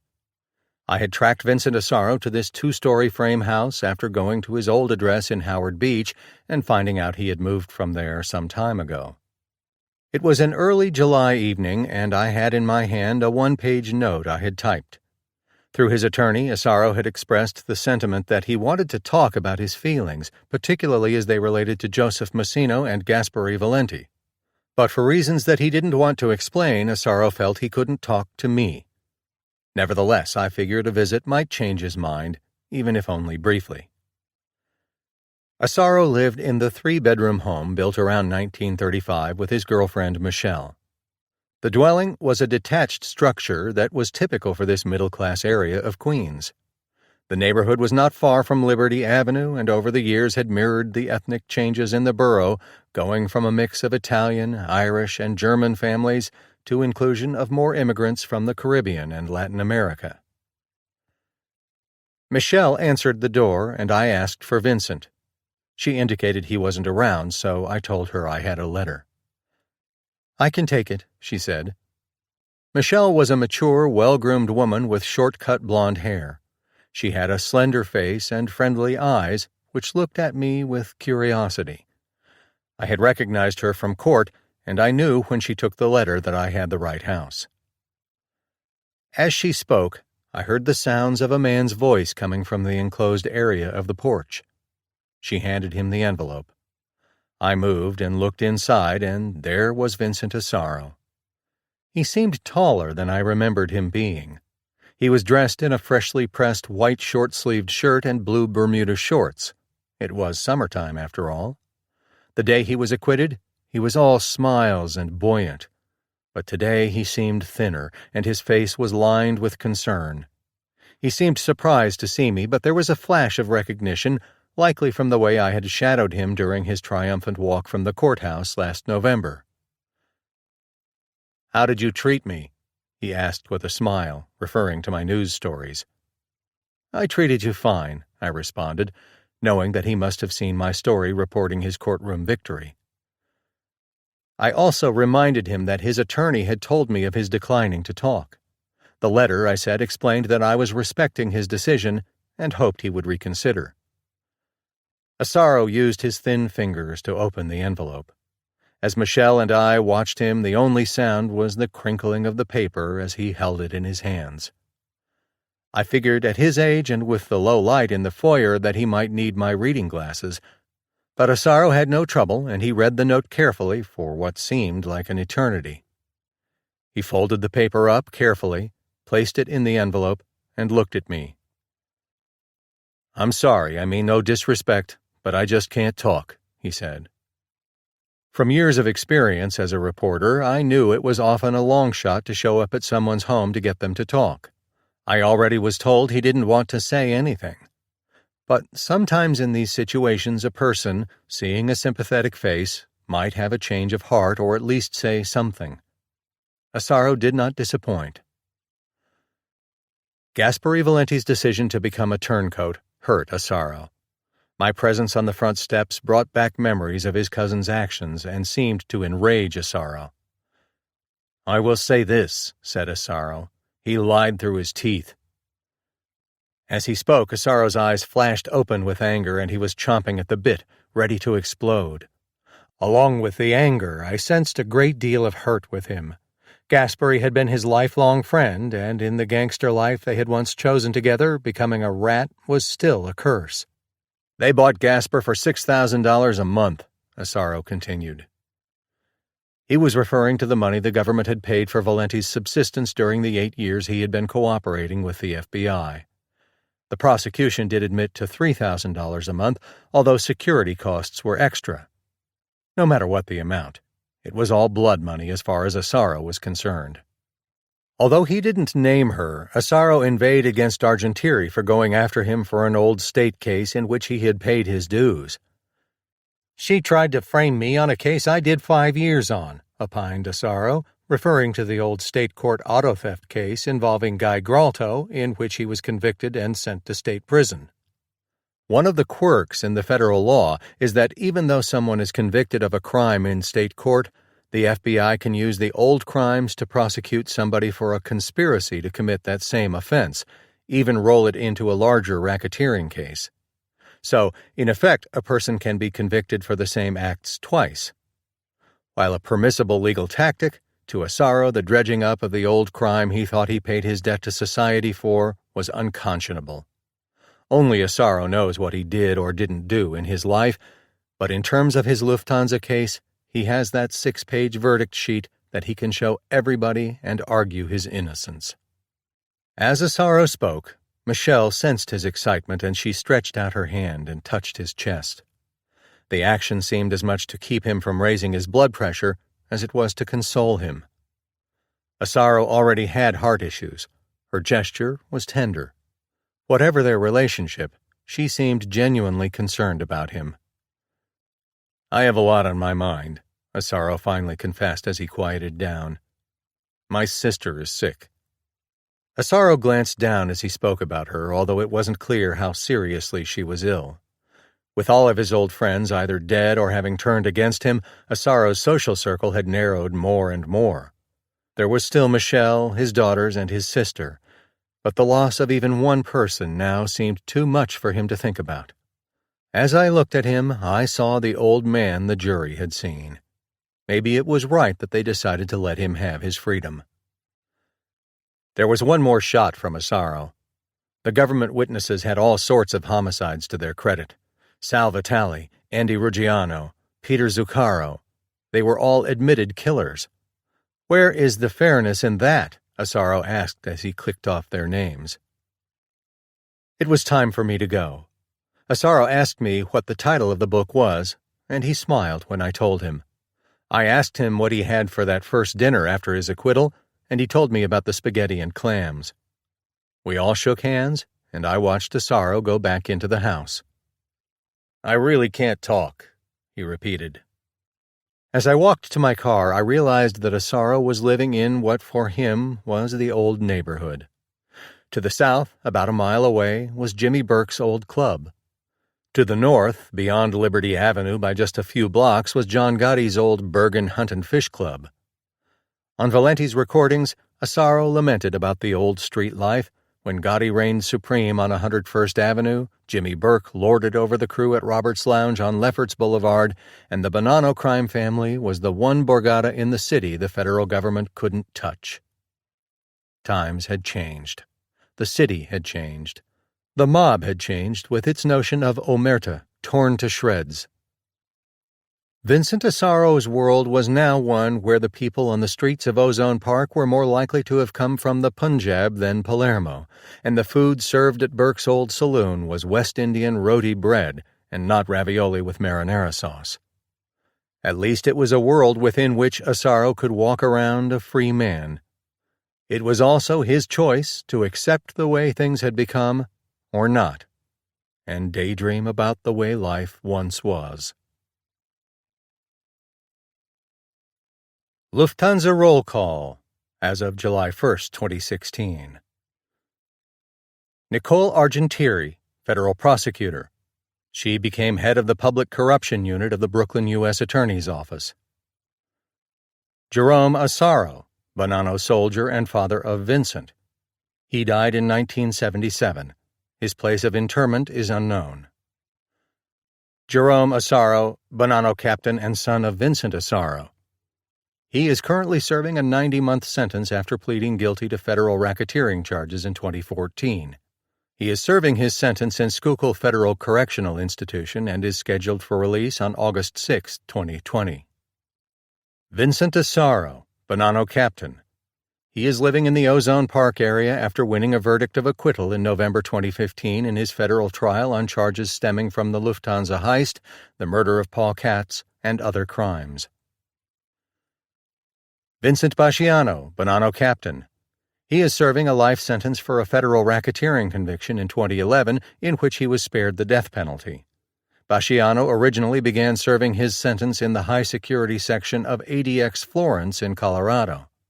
He is not eligible for parole, but in 2015 was moved from the Supermax section of the prison to less stringent living conditions, which allow him a cellmate and other privileges.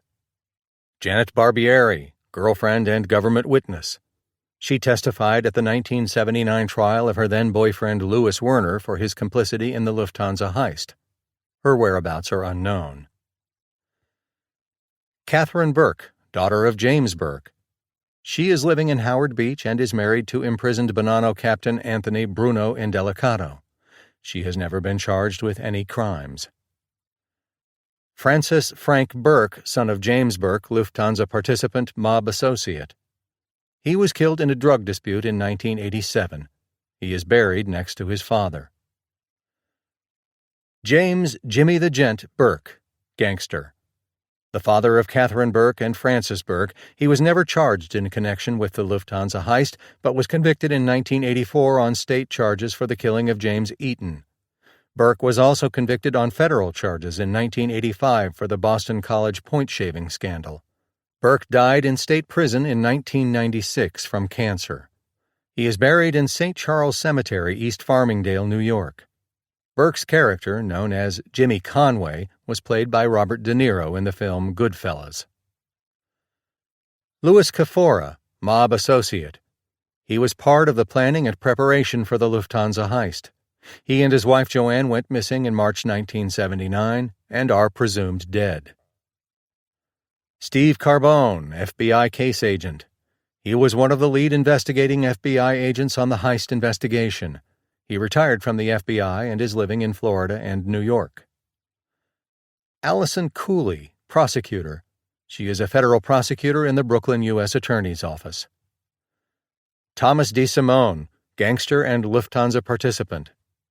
He disappeared in January 1979 and is believed to have been murdered by the Lucchese crime family at the behest of the Gambino crime family in retaliation for his slaying of crime family soldier William Bill Bats Benventa. DeSimone's character was played by Joe Pesci in the film Goodfellas, for which he won a 1991 Academy Award for Best Supporting Actor. DeSimone's body has never been found. Richard Eaton, mob associate. He was a member of Burke's crew of gangsters. After blowing over $300,000 in money Burke had earmarked for a drug deal, Eaton was killed by Burke and Seppi. His body was found frozen in a desolate area of Brooklyn. Parnell Stax Edwards, mob associate and Lufthansa Heist accomplice.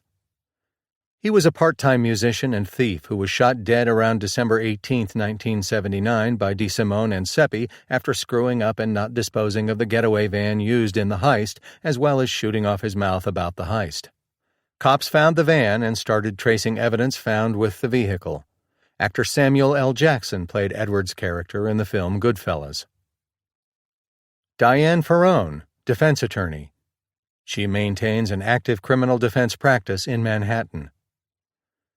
William Fischetti, friend of Louis Werner.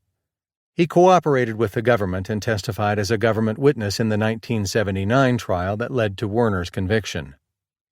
Lindsay Gertis, prosecutor. She continues to handle organized crime cases for the Brooklyn U.S. Attorney's Office.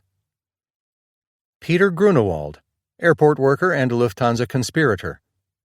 He cooperated with the government and testified against Louis Werner in his 1979 federal trial for aiding in the Lufthansa heist.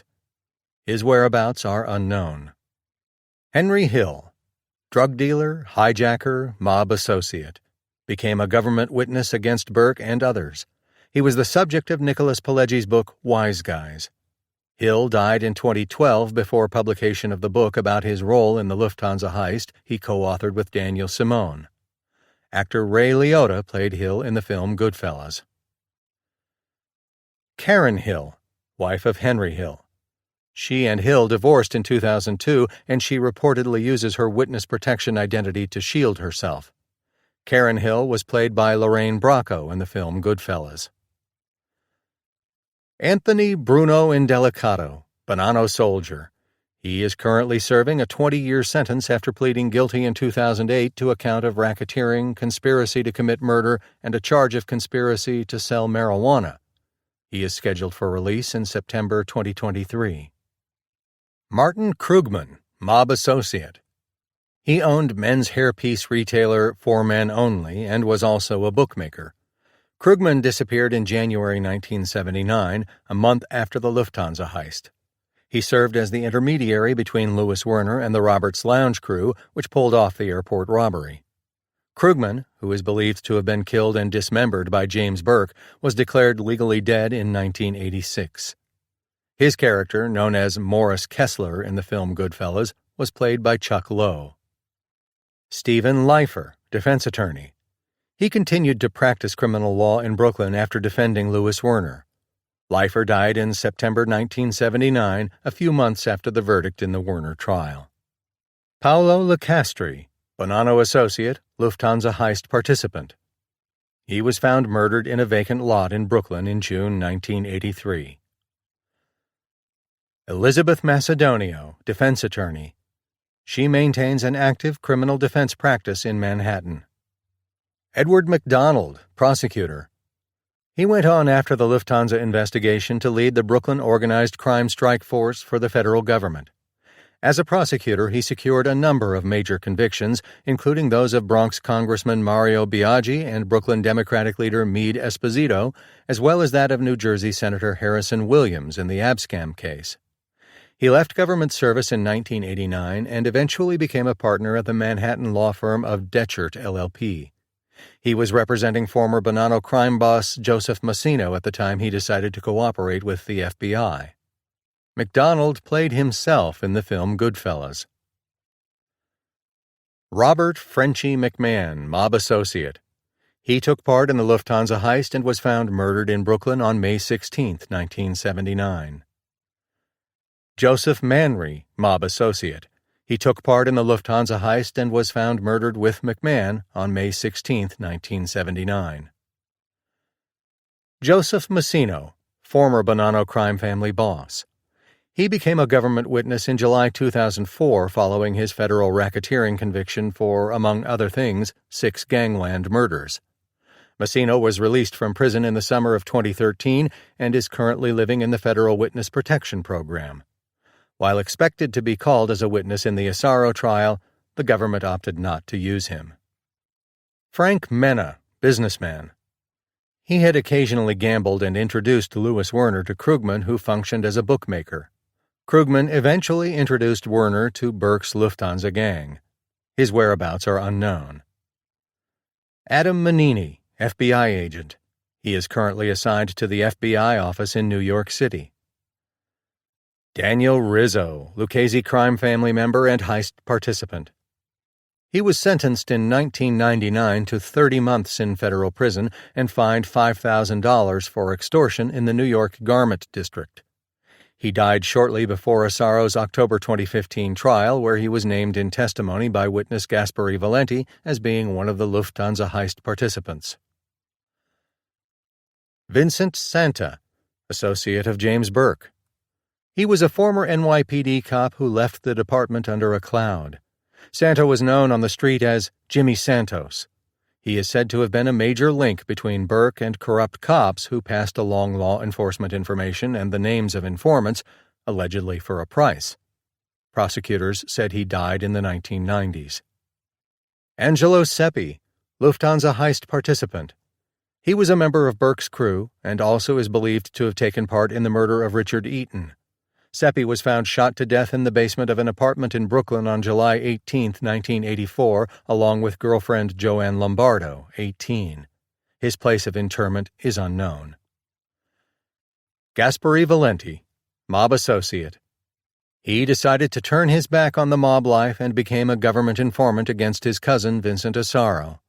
Valenti testified at Assaro's 2015 trial about his alleged involvement in the Lufthansa heist and the murder of mob associate Paul Katz. Valenti is now living in the Witness Security Program and awaiting sentence for earlier federal crimes. Paul Vario, Lucchese captain and consigliere. He died in federal prison in May 1988, where he had been serving a sentence for racketeering. He is buried in St. John Cemetery in Middle Village, New York. Actor Paul Sorvino played Vario's character, known as Paul Cicero, in the film Goodfellas. Louis Werner, Lufthansa heist conspirator. He was the only person ever convicted of involvement in the Lufthansa heist for his role as an inside man who gave crucial information to the robbers. He was convicted in May 1979, sentenced to 15 years in prison, and then cooperated with the government, which relocated him. Werner married his girlfriend Janet Barbieri. He is reported to have died in 2007. Robert Yepelar, FBI agent.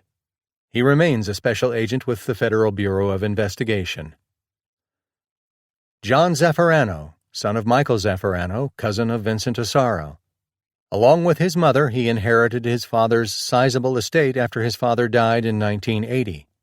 He decided to sell his father's Times Square area real estate and related holdings for $18.5 million.